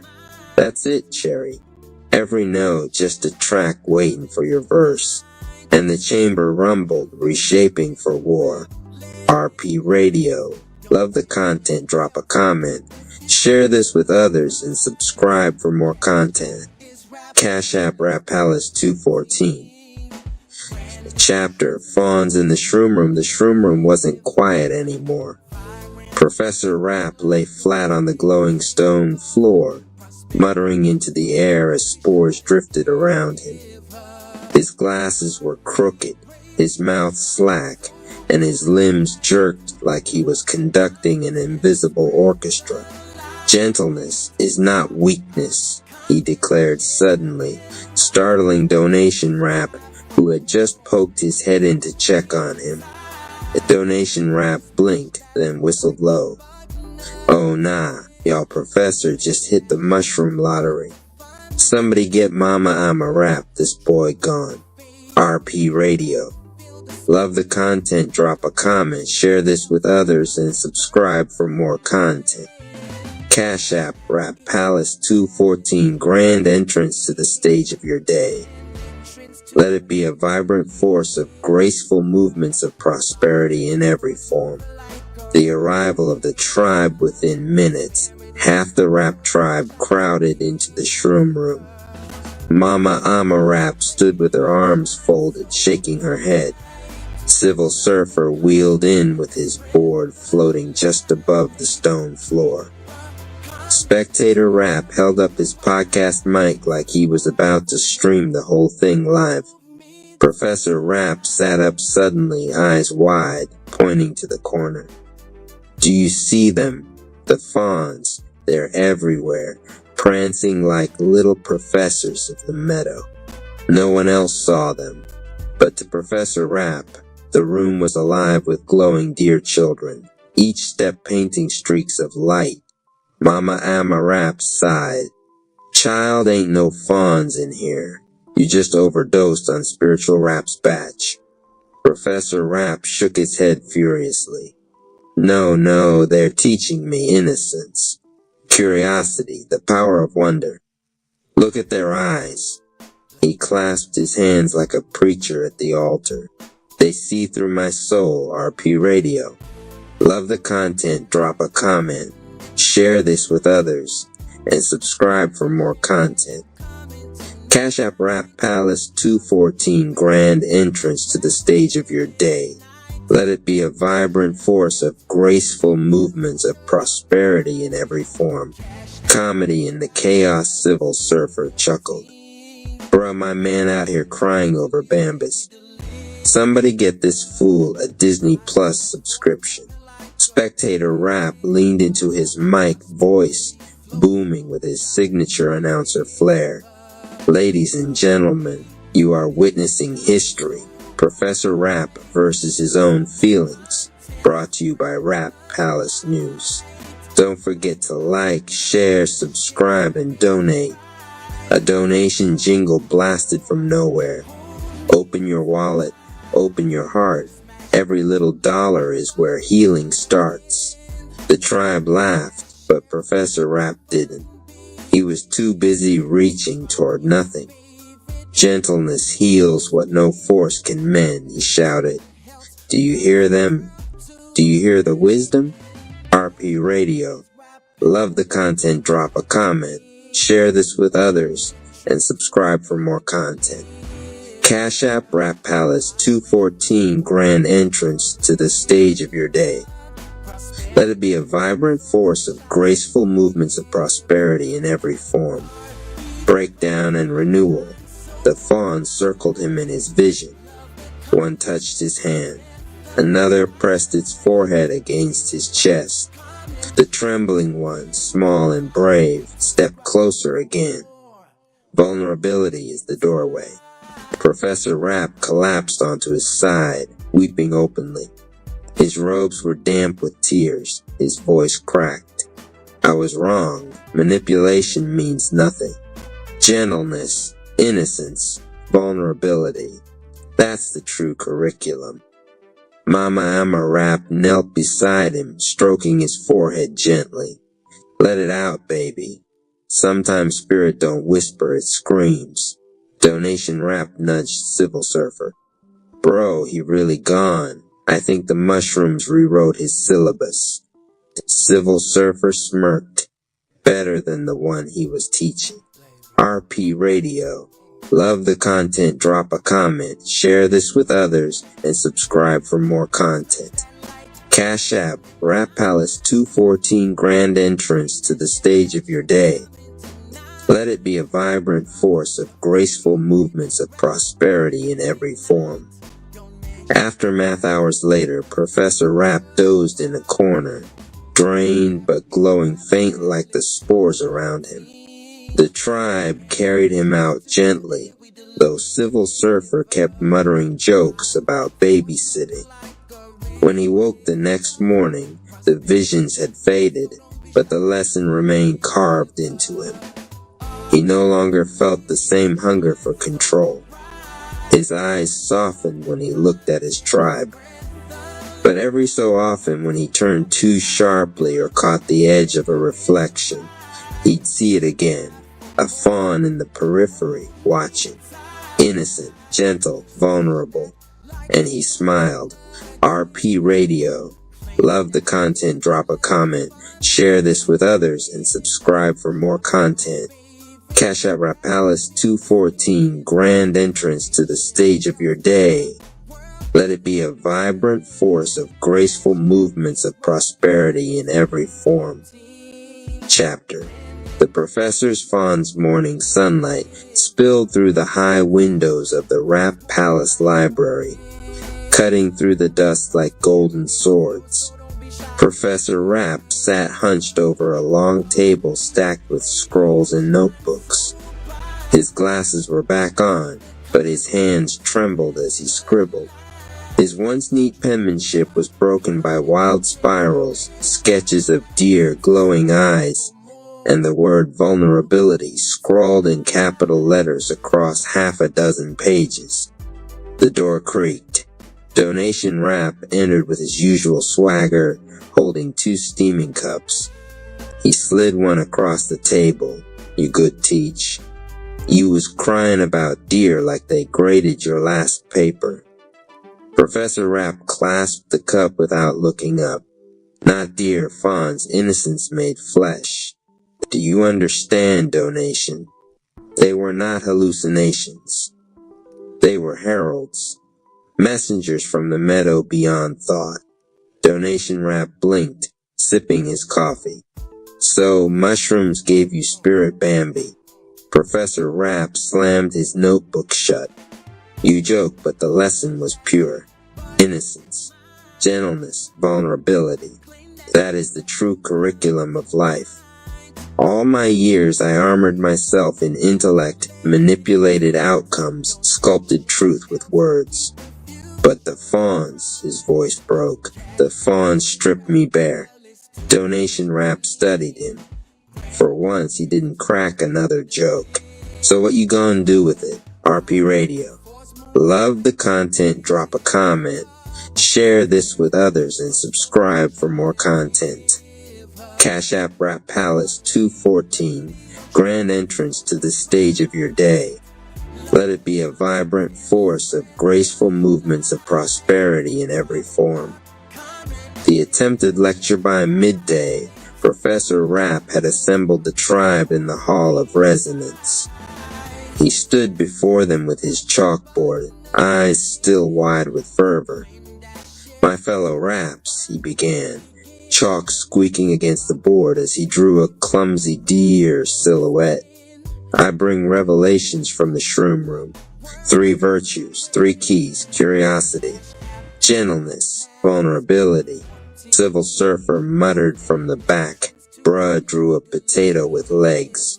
Laughter rippled, but Professor Rap pressed on. "These are not childish ideals. They are weapons sharper than any blade, shields stronger than pride." I saw it. I lived it. Mama Amarap raised a hand. "Professor, baby, I hear you. But you was higher than a comet on them mushrooms. How do we know what you saw wasn't just your own head talking?" Professor Rap's chalk snapped in his fingers. He turned, eyes blazing. "Because it changed me. Do you not see? I have manipulated, I have schemed, I have tried to control, and yet the fawns undid me in a heartbeat. Innocence revealed my fraudulence. Gentleness shattered my armor. Vulnerability exposed my fear. That is no hallucination. That is revelation." The room went still. His words rang with raw truth. Even Civil Surfer shut his mouth. RP Radio. Love the content, drop a comment. Share this with others and subscribe for more content. Cash App Rap Palace 214, grand entrance to the stage of your day. Let it be a vibrant force of graceful movements of prosperity in every form. The shift 4 days after, the tribe noticed the difference. Professor Rap no longer stood with his chest puffed out, ready to spar with words. He listened more, interrupting less. He offered small kindnesses, helping spiritual Rap gather herbs, carrying scrolls for Mama Amarap, even pausing mid-argument to admit when he was wrong. It was unsettling. Spectator Rap whispered during a recording, "Yo, the man done turned into Gentle Rap overnight. Somebody check his ID." But in quiet moments, Professor Rap would still see them. Fawns grazing at the edge of his sight, blinking with soft eyes. When he tried to return to his old ways, their gaze pierced him, and he faltered. At night he dreamt of the meadow where the fawns whispered, "Curiosity keeps you alive. Gentleness keeps you human. Vulnerability keeps you true." RP Radio. Love the content, drop a comment, share this with others, and subscribe for more content. Cash App Rap Palace 214, grand entrance to the stage of your day. Let it be a vibrant force of graceful movements of prosperity in every form. A subtle warning one evening, as the tribe prepared for training, Professor Rap gathered them again. His voice was calm now, not frantic. "The fawns," he said, "they are not only my lesson, they are a warning. We will face trials soon, darker than any we've seen. We will be tempted to harden, to close, to fight with cruelty. But remember, the meadow is with us. If we forget innocence, if we abandon gentleness, if we fear vulnerability, then we will lose more than battles. We will lose ourselves." Silence fell heavy. Mama Amarap nodded slowly, the first to break it. Sometimes spirit picks the fool to carry the heaviest wisdom. Maybe them fawns knew what they was doing. Professor Rap smiled faintly. For once it was not smug. It was soft, fragile, almost innocent. RP Radio. Love the content, drop a comment, share this with others, and subscribe for more content. Cash App or Palace 214, grand entrance to the stage of your day. Let it be a vibrant force of graceful movements of prosperity in every form. Chapter 5. Glam Shack Test. The golden flame doorway flickered shut behind them, and the tribe found themselves inside a hall that pulsed like a nightclub on the edge of a dream. Velvet couches glowed under chandeliers dripping neon. The walls weren't stone, they were mirrors, and yet none showed their bodies, only their personas. Above the entrance, marquee lights blazed. Glam Shack Test. Choose your stage or your soul. Donation Rap grinned nervously, mic spinning in his hand. His reflection grinned wider, jacket shinier, crowd screaming louder. Now this feels like my spot, he said. All I gotta do is grab that spotlight and cash out. Spectator Rap perched on a stool, already humming. Shine so bright stage feels right, but soul's the ticket that closes tonight. Rev Ike Rap's Velvet Thunder slid over the mirrors. Children, applause is a sugar high. Soul is compound interest. The shack will tempt you, but only one light is real. The mirrors rippled. Each reflection leaned out, whispering promises. Grand entrance to the stage of your day. Let it be a vibrant force of graceful movements of prosperity in every form. RP Radio. Love the content, drop a comment, share this with others, and subscribe for more content. Cash App Rap Palace 214 Big Head Rap adjusted his shades. His reflection flexed with a bigger chain, a bigger following. Keep flexing. Hide the envy. Fame forgives it. Big Head hesitated, sweat beading his forehead. Bonnet Rap nudged him. Don't let that shade write your story. He smashed the mirror, but its whisper lingered. Without me, no one looks at you. Love Rap stepped forward. Her reflection wore a glowing crown of hearts, but dragged chains at her wrists. Rescue them all. That's how you'll be loved. Her voice trembled. I am whole without rescuing. The crown cracked, chains snapping into sparks. Jeffrey Jerome Price, 8-ball ice rap, swaggered to the bar. His reflection leaned there, Bible glowing, grin sharp. Clown the pain, laugh first, cry never. Jeffrey shook his head, grinning crooked. Nah, Grandma said joy ain't the same as jokes. I choose joy. The mirror sagged into smoke. Civil Surfer Rap watched a tsunami crash through his reflection, drowning the tribe so he could ride tall. Dominate, don't balance. He gritted his teeth, slammed his board down, slicing the wave in half. Balance is all I ride. The mirror collapsed. Slick Rico froze at his reflection, taller, sharper, brighter than Anonymous. It whispered, they'll never pick you. Cut him down, steal the shine. Rico's jaw clenched. He whispered back, I shine on my own. His reflection snarled and broke into shards. Grand entrance to the stage of your day. Let it be a vibrant force of graceful movements of prosperity in every form. RP Radio. Love the content, drop a comment, share this with others, and subscribe for more content. Cash App Rap Palace 214, then Anonymous Cherry. His mirror split threefold. One in Air Force uniform, broken and bleeding. One in chains labeled second. One hooded in flame, forged but fading. They spoke together. Stay hidden. Stay mistaken. It's safer than truth. Snake Chi hissed violently, wrapping around his arms. His lion flickered behind him, fractured but waiting. Anonymous pressed his hand to the glass. I was never broken, I was forged. I am not second. The mirrors cracked and burst into purple-green light. His lion roared once, fractured still, but prouder. Grand entrance to the stage of your day. Let it be a vibrant force of graceful movements of prosperity in every form.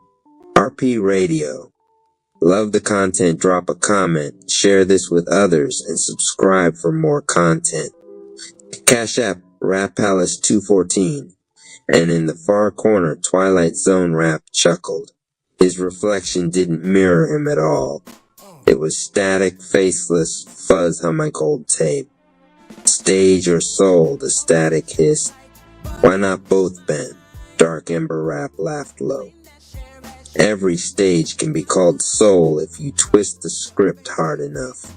Their mirrors didn't shatter. They multiplied, filling the shack with static faces. The neon lights flickered off beat, the room glitching. Grand entrance to the stage of your day. Let it be a vibrant force of graceful movements of prosperity in every form. RP Radio. Love the content, drop a comment, share this with others, and subscribe for more content. Cash App, Rap Palace 214, the tribe staggered, clutching their truths. Big Head bled from knuckles. Love Rap wept but smiled. Jeffrey held his Bible high, civil balance steady. Anonymous trembled but stood firm. The chandeliers dimmed. Half the mirrors lay shattered, others glowing faint where choices had been made. Above, blazing script scrawled itself. Those who choose stage will fade. Those who choose soul will carry light. The door to the next trial opened, glowing black and gold like a vault. Next trial, escrow break-in. Grand entrance to the stage of your day. Let it be a vibrant force of graceful movements of prosperity in every form. RP Radio. Love the content, drop a comment, share this with others, and subscribe for more content. Cash App, Rap Palace 214, and as the tribe turned, a crack split the ceiling above them. Smoke curled down, a lighter flicked. Click. That syrup-thick voice poured in the shack, raspy and laughing. Yeah, I see y'all smashing mirrors. Soul over stage. Keep it. I'm coming to wrap the receipts when the vault cracks. Anonymous froze, heart pounding. He knew the voice now. Not just a leak, a prophecy in bars. The mixtape prophet was almost here. Grand entrance to the stage of your day. Let it be a vibrant force of graceful movements of prosperity in every form. RP Radio. Love the content, drop a comment, share this with others, and subscribe for more content. Cash App, Rap Palace 214, Chapter 6. Escrow break-in, the glam shack dissolved into smoke and broken glass. The tribe blinked, and the chamber reshaped itself into a vault of marble and black gold. At the center pulsed a massive door bound with glowing chains, its seams glowing like a furnace trying to stay sealed. Across the arch, script burned red gold, escrow break-in. If the field cracks, debts return to the tribe. ZPE Rap staggered, clutching his chest.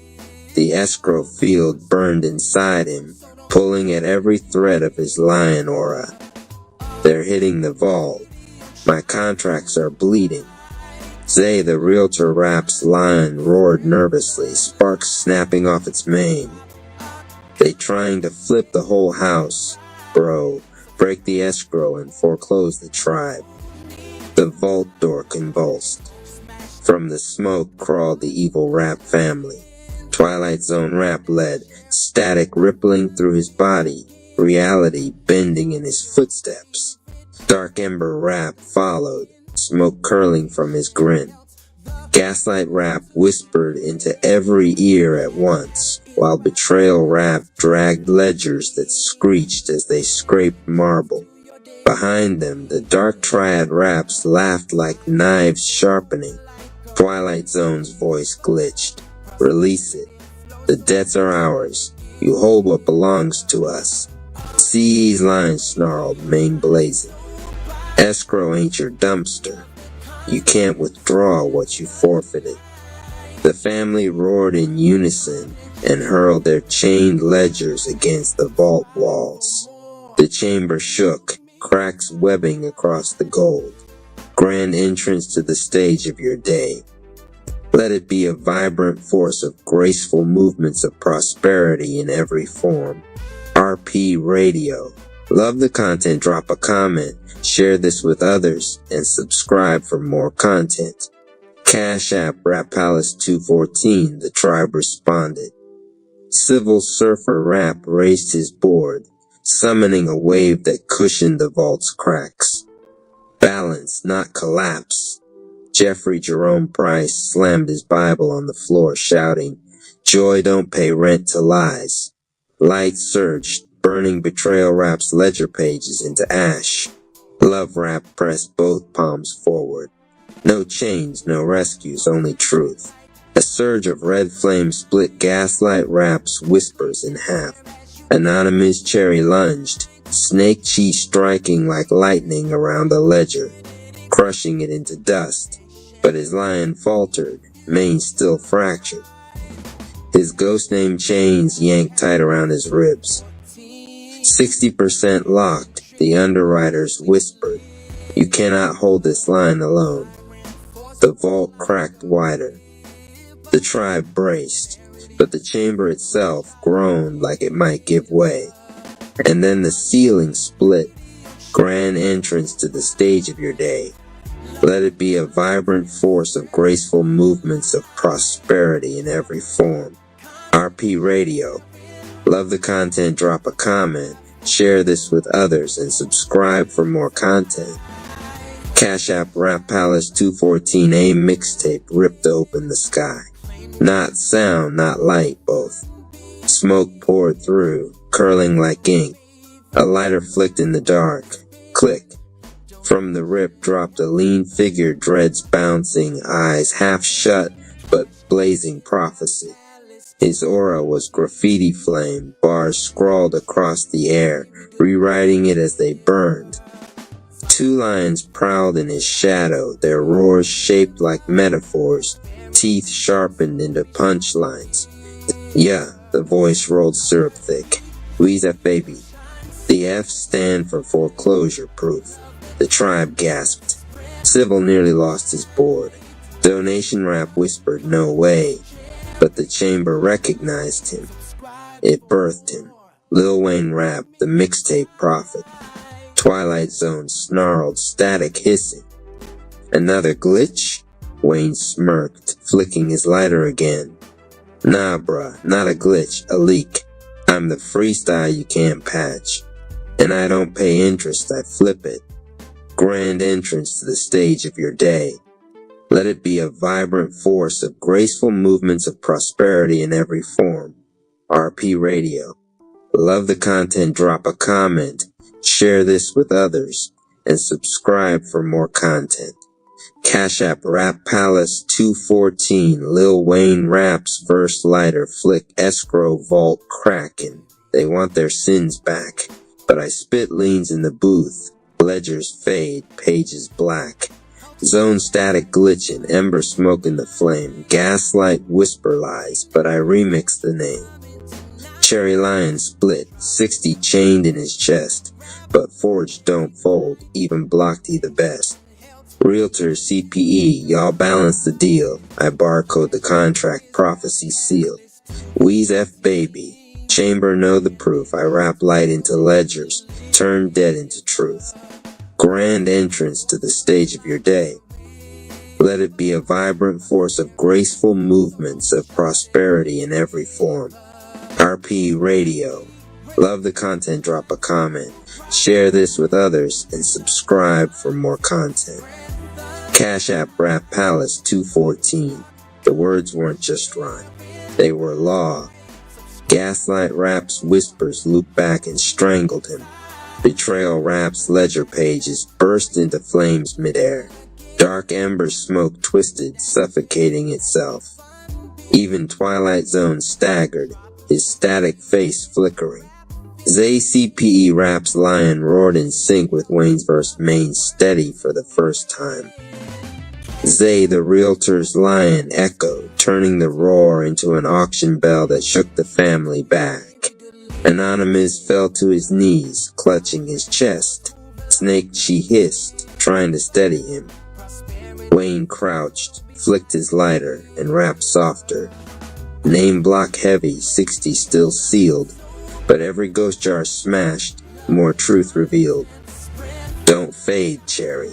Keep spitting the proof, 'cause the first gon' roar when the bars cut loose. Anonymous gasped, eyes wide. The fractured lion behind him lifted its head. For one heartbeat, its mane glowed whole. Grand entrance to the stage of your day. Let it be a vibrant force of graceful movements of prosperity in every form.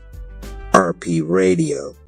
Love the content, drop a comment, share this with others, and subscribe for more content. Cash App Rap Palace 214. The vault walls healed, chains reforging themselves in gold light.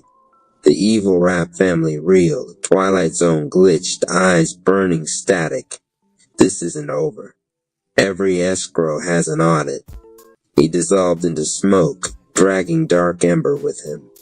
Gaslight and betrayal limped after, snarling as their chains fell apart. Silence. The vault pulsed steady again. Above, script burned across the chamber. Escrow secured. Next trial, silent auction. Spectator rap strummed an invisible harp, voice trembling. Bidders beware, lions stare, mixtape profit in the air. The tribe turned to Wayne, awe burning their faces. Say CPE rap spoke first.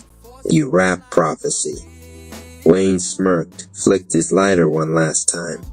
Nah, I just leaked the truth y'all been trying to hide. Same thing, baby. And the chamber shifted, setting the stage for the auction where attention itself would be sold. Grand entrance to the stage of your day. Let it be a vibrant force of graceful movements of prosperity in every form. RP Radio. Love the content, drop a comment, share this with others, and subscribe for more content. Cash App Rap Palace 214 Chapter 7. Silent Auction. The vault's glow dimmed, folding into velvet darkness. When the chamber lit again, the tribe stood inside a hall shaped like a casino crossed with a cathedral. Velvet drapes shimmered. A chandelier made of glowing clocks spun overhead. At the center, a raised stage held a floating gavel, its handle dripping light like honey. Dozens of orbs hovered in the air, each one pulsing with a single word: fame, truth, legacy, power, love, freedom. The orbs rotated slowly, whispering promises to anyone who stared too long. Crimson script crawled across the walls. Silent auction, bid with attention. Currency. Focus, the highest bidder owns the future. Donation rap laughed nervously. They trying to sell destiny like sneakers at a drop. Spectator rap hummed low, voice slipping into a jingle. Bid with your eyes, watch where you stare. Every second is $1, every glance is a snare. Civil Surfer rap shivered. His board trembled like it already knew the waves here weren't water, but attention itself. Look too long and you'll drown. Grand entrance to the stage of your day.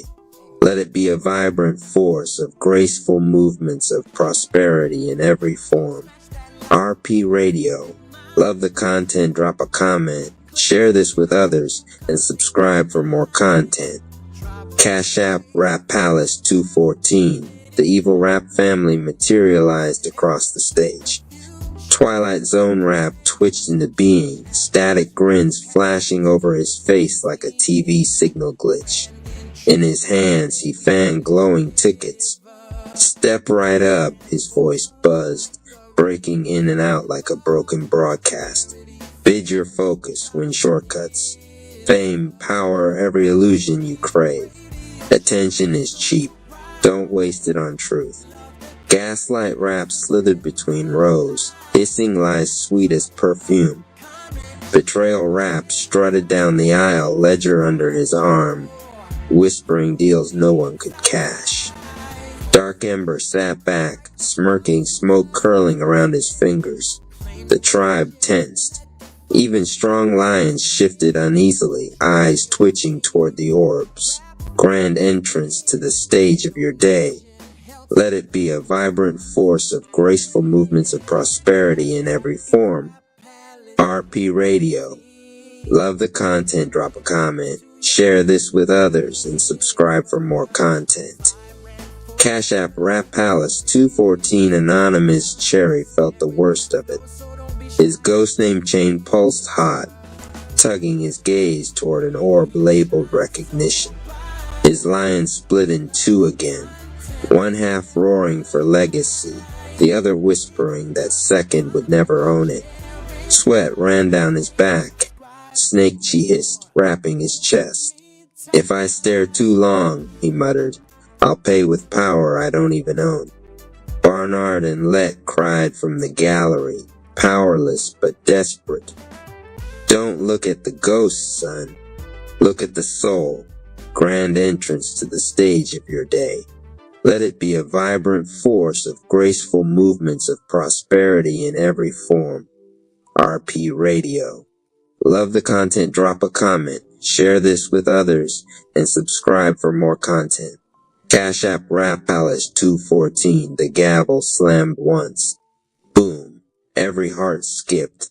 Every pair of eyes flickered toward the orbs.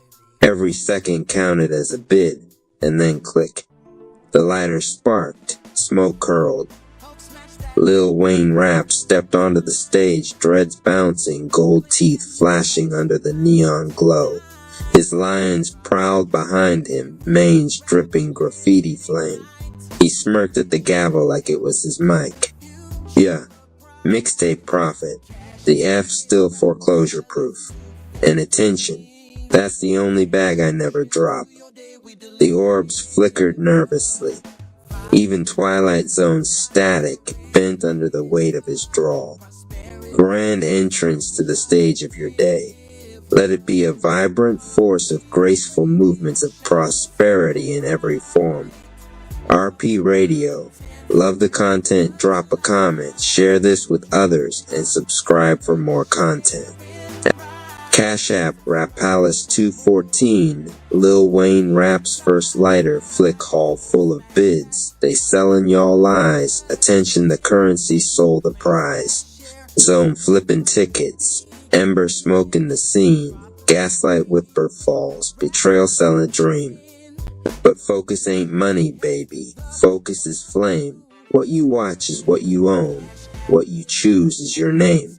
I bid my verse on truth, let the orbs know the deal. My lion need distractions, my prophecy seal. Wheeze F baby, yeah, the gavel my drum, chamber clap with the beat, silent auction undone. Grand entrance to the stage of your day. Let it be a vibrant force of graceful movements of prosperity in every form. RP Radio. Love the content, drop a comment, share this with others, and subscribe for more content. Cash App Rap Palace 214, the orbs convulsed, every false bid shriveled into dust. The orb labeled truth blazed brighter than all the rest, drifted into Wayne's palm, then split into golden beams that touched each rap in turn. Love Rap gasped as the light steadied her. Civil Surfer's board glowed like dawn surf. Jeffrey Jerome Price laughed with real joy instead of armor. Even Anonymous felt the ghost name chains weaken, his lion roaring in shaky gratitude. Twilight Zone Rap snarled, glitching harder. You can't freestyle away distraction. Silence always wins eventually. Wayne smirked, flicking his lighter again. Nah, I ain't freestyle it away. I turned it into a mirror. Now every bid bounces back at you. Gaslight gagged on his own whispers. Betrayal's ledger slammed shut on his fingers. Even Dark Ember's smoke recoiled, choking him. Twilight Zone retreated in static fury.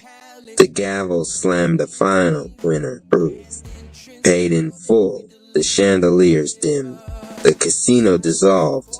Only one doorway remained, lion gold script searing across its arch. Next trial, first roar drill. Spectator rap strummed an invisible harp, voice shaky but triumphant. Focus paid, truth displayed, tribe still standing, debt delayed. The tribe gathered close, eyes burning steady, lions glowing stronger. Wayne tucked the orb of truth under his arm like it was a mixtape no one could leak. "Y'all ready?" he asked, teeth flashing gold. "'Cause next time the chamber don't want your eyes, it wants your chest." And the lions growled low as if hungry for the first real roars. Grand entrance to the stage of your day. Let it be a vibrant force of graceful movements of prosperity in every form. RP Radio. Love the content, drop a comment, share this with others, and subscribe for more content. Cash App Rap Palace 214, Chapter 8, First Roar Drill. The doorway opened into a coliseum of stone wide as a horizon, its walls carved with claw marks that glowed faintly. The floor trembled like a heartbeat waiting to break into thunder. Above, scarlet script seared across the sky, First Roar Drill. Each rap must sound their lion voice. Failure means fading. Revike Rap raised his jeweled hand, cape glinting like it carried a galaxy. His voice rolled velvet smooth, yet iron strong. Children, permission was your key, but roar is your deed. A lion that cannot roar will not be remembered. Around the tribe, golden lions emerged, one for each rap. Some paced, some prowled, some crouched low. Each waited, eyes burning, daring its owner to speak with their chest. Grand entrance to the stage of your day. Let it be a vibrant force of graceful movements of prosperity in every form. Radio. Love the content, drop a comment, share this with others, and subscribe for more content. Cash App Rallis 214's ACP rap stood first.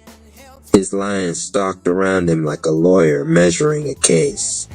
Zay clenched his fists and shouted, "I close with clarity. My roar seals the deal." The lion answered with a gavel roar, mane steady gold. Zay the realtor rap swaggered up, voice like a sail. "I roar open houses, open futures, my roar sells silence no more." His lion roared back, mane flaring like a sold banner snapping in the wind. Civil surfer rap placed his board down, breath sinking with the invisible tide. "I ride balance, not wipeouts. My roar is steady surf." His lion answered with a tidal roar, mane dripping seawater and dawnlight. Love rap trembled, tears shining on her cheeks. "I love without rescuing, I roar to stay whole." Her lion roared, chains shattering in the air, mane radiant crimson. Jeffrey Jerome Price, 8-ball ice rap grin, Bible tucked in his arm. "I roar with joy that lifts, not jokes that hide." His lion roared like holy laughter, shaking the Coliseum with warmth. Slick Rico hesitated. His lion crouched, mane dim eyes doubtful. He swallowed hard. "I shine on my own. My roar don't steal." The lion's roar came late, rough, but real, mane flickering brighter. Grand entrance to the stage of your day. Let it be a vibrant force of graceful movements of prosperity in every form. Our radio. Love the content, drop a comment, share this with others, and subscribe for more content.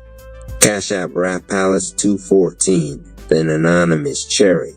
His lion split again, half mane gold, half gray static, body shuddering between forms. Snake Chi hissed, wrapping tight around his throat. The ghost name whispered, "You are second." Shadow, not worthy to roar.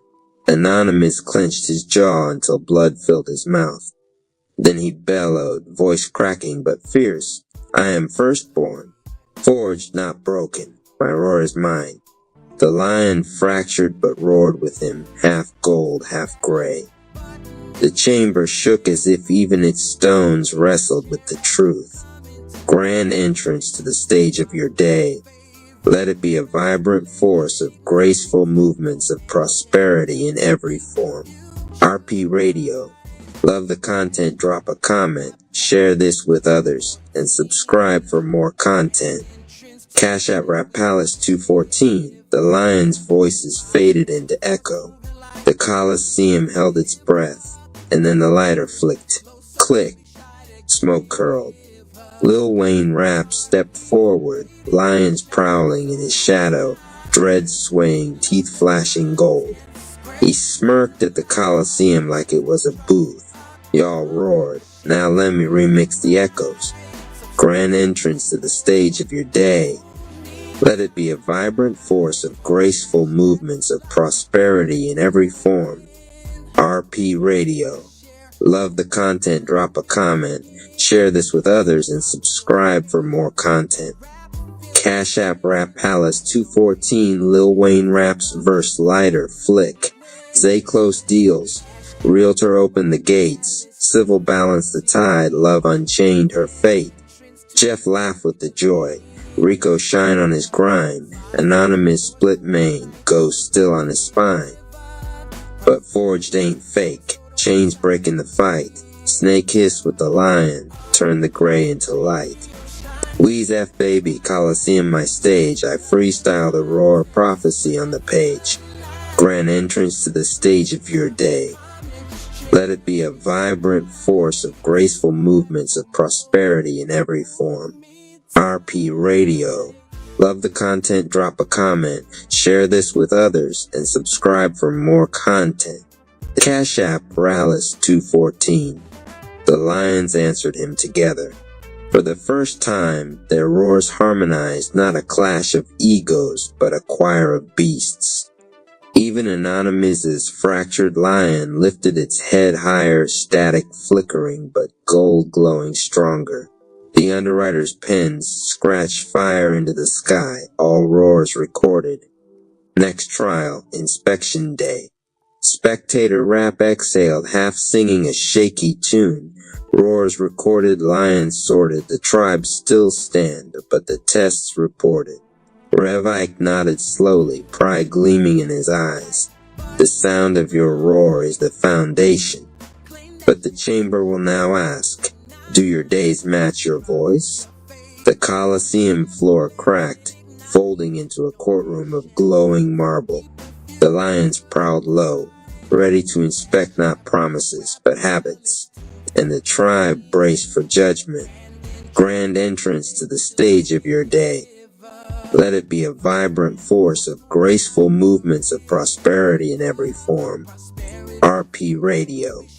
Love the content, drop a comment, share this with others, and subscribe for more content. Cash App Rap Palace 214 Chapter 9. Inspection Day. The Coliseum walls folded in on themselves, stone reshaping into marble benches, oak railings, and pillars that glowed with golden fire. The floor became a courtroom, but the judges weren't robed men, they were lions. Each lion prowled behind its rap, manes burning, eyes fixed like searchlights. Scarlet script seared itself into the ceiling. Inspection Day. Your habits are the truth of your roar. If the roar and the habit divide, you fade. Rev Ike Rap rose from a throne at the judge's bench, cape glittering like a pulpit dipped in galaxies. His voice cracked like thunder velvet. Children, you shouted your lions awake. Now prove you live what you roar. Permission means nothing if your days betray you. The lions growled low, circling ready to test. Grand entrance to the stage of your day. Let it be a vibrant force of graceful movements of prosperity in every form. RP Radio. Love the content, drop a comment, share this with others, and subscribe for more content. Cash App Rap Palace 214 Civil Surfer Rap went first. His lion flicked its tail, mane rippling with tides. A jar appeared at his feet, stayed up late scrolling, skipped on surf. Civil grimaced, his lion bared its fangs. He raised his board, voice shaking. Balance Silence ain't just waves, it's rest too. I'll ride the tide, not drift in delay. The jar shattered, water spilling into the floor and vanishing. His lion purred, mane glowing steady blue. Love Rap stepped next. Chains materialized at her ankles, clanking heavy, overextended. Rescued until empty, her lion roared, eyes furious. Tears streaked her face, but her voice rang clear. I give myself permission to rest. I roar for me too. The chains cracked, splintering into sparks. Her lion licked her hand, mane crimson bright. Jeffrey Jerome Price, 8-Ball Ice Wrap swaggered up, grin crooked. His lion dropped a jar labeled, joke first, truth later.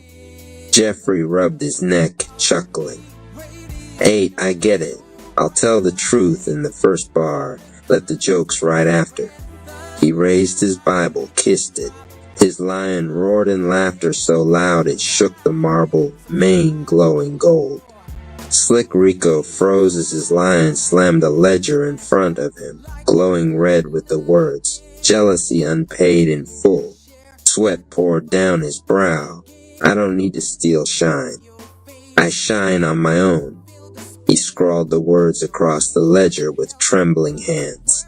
The red ink bled into gold. His lion roared hoarse but real. Grand entrance to the stage of your day. Let it be a vibrant force of graceful movements of prosperity in every form. RP Radio. Love the content, drop a comment, share this with others, and subscribe for more content.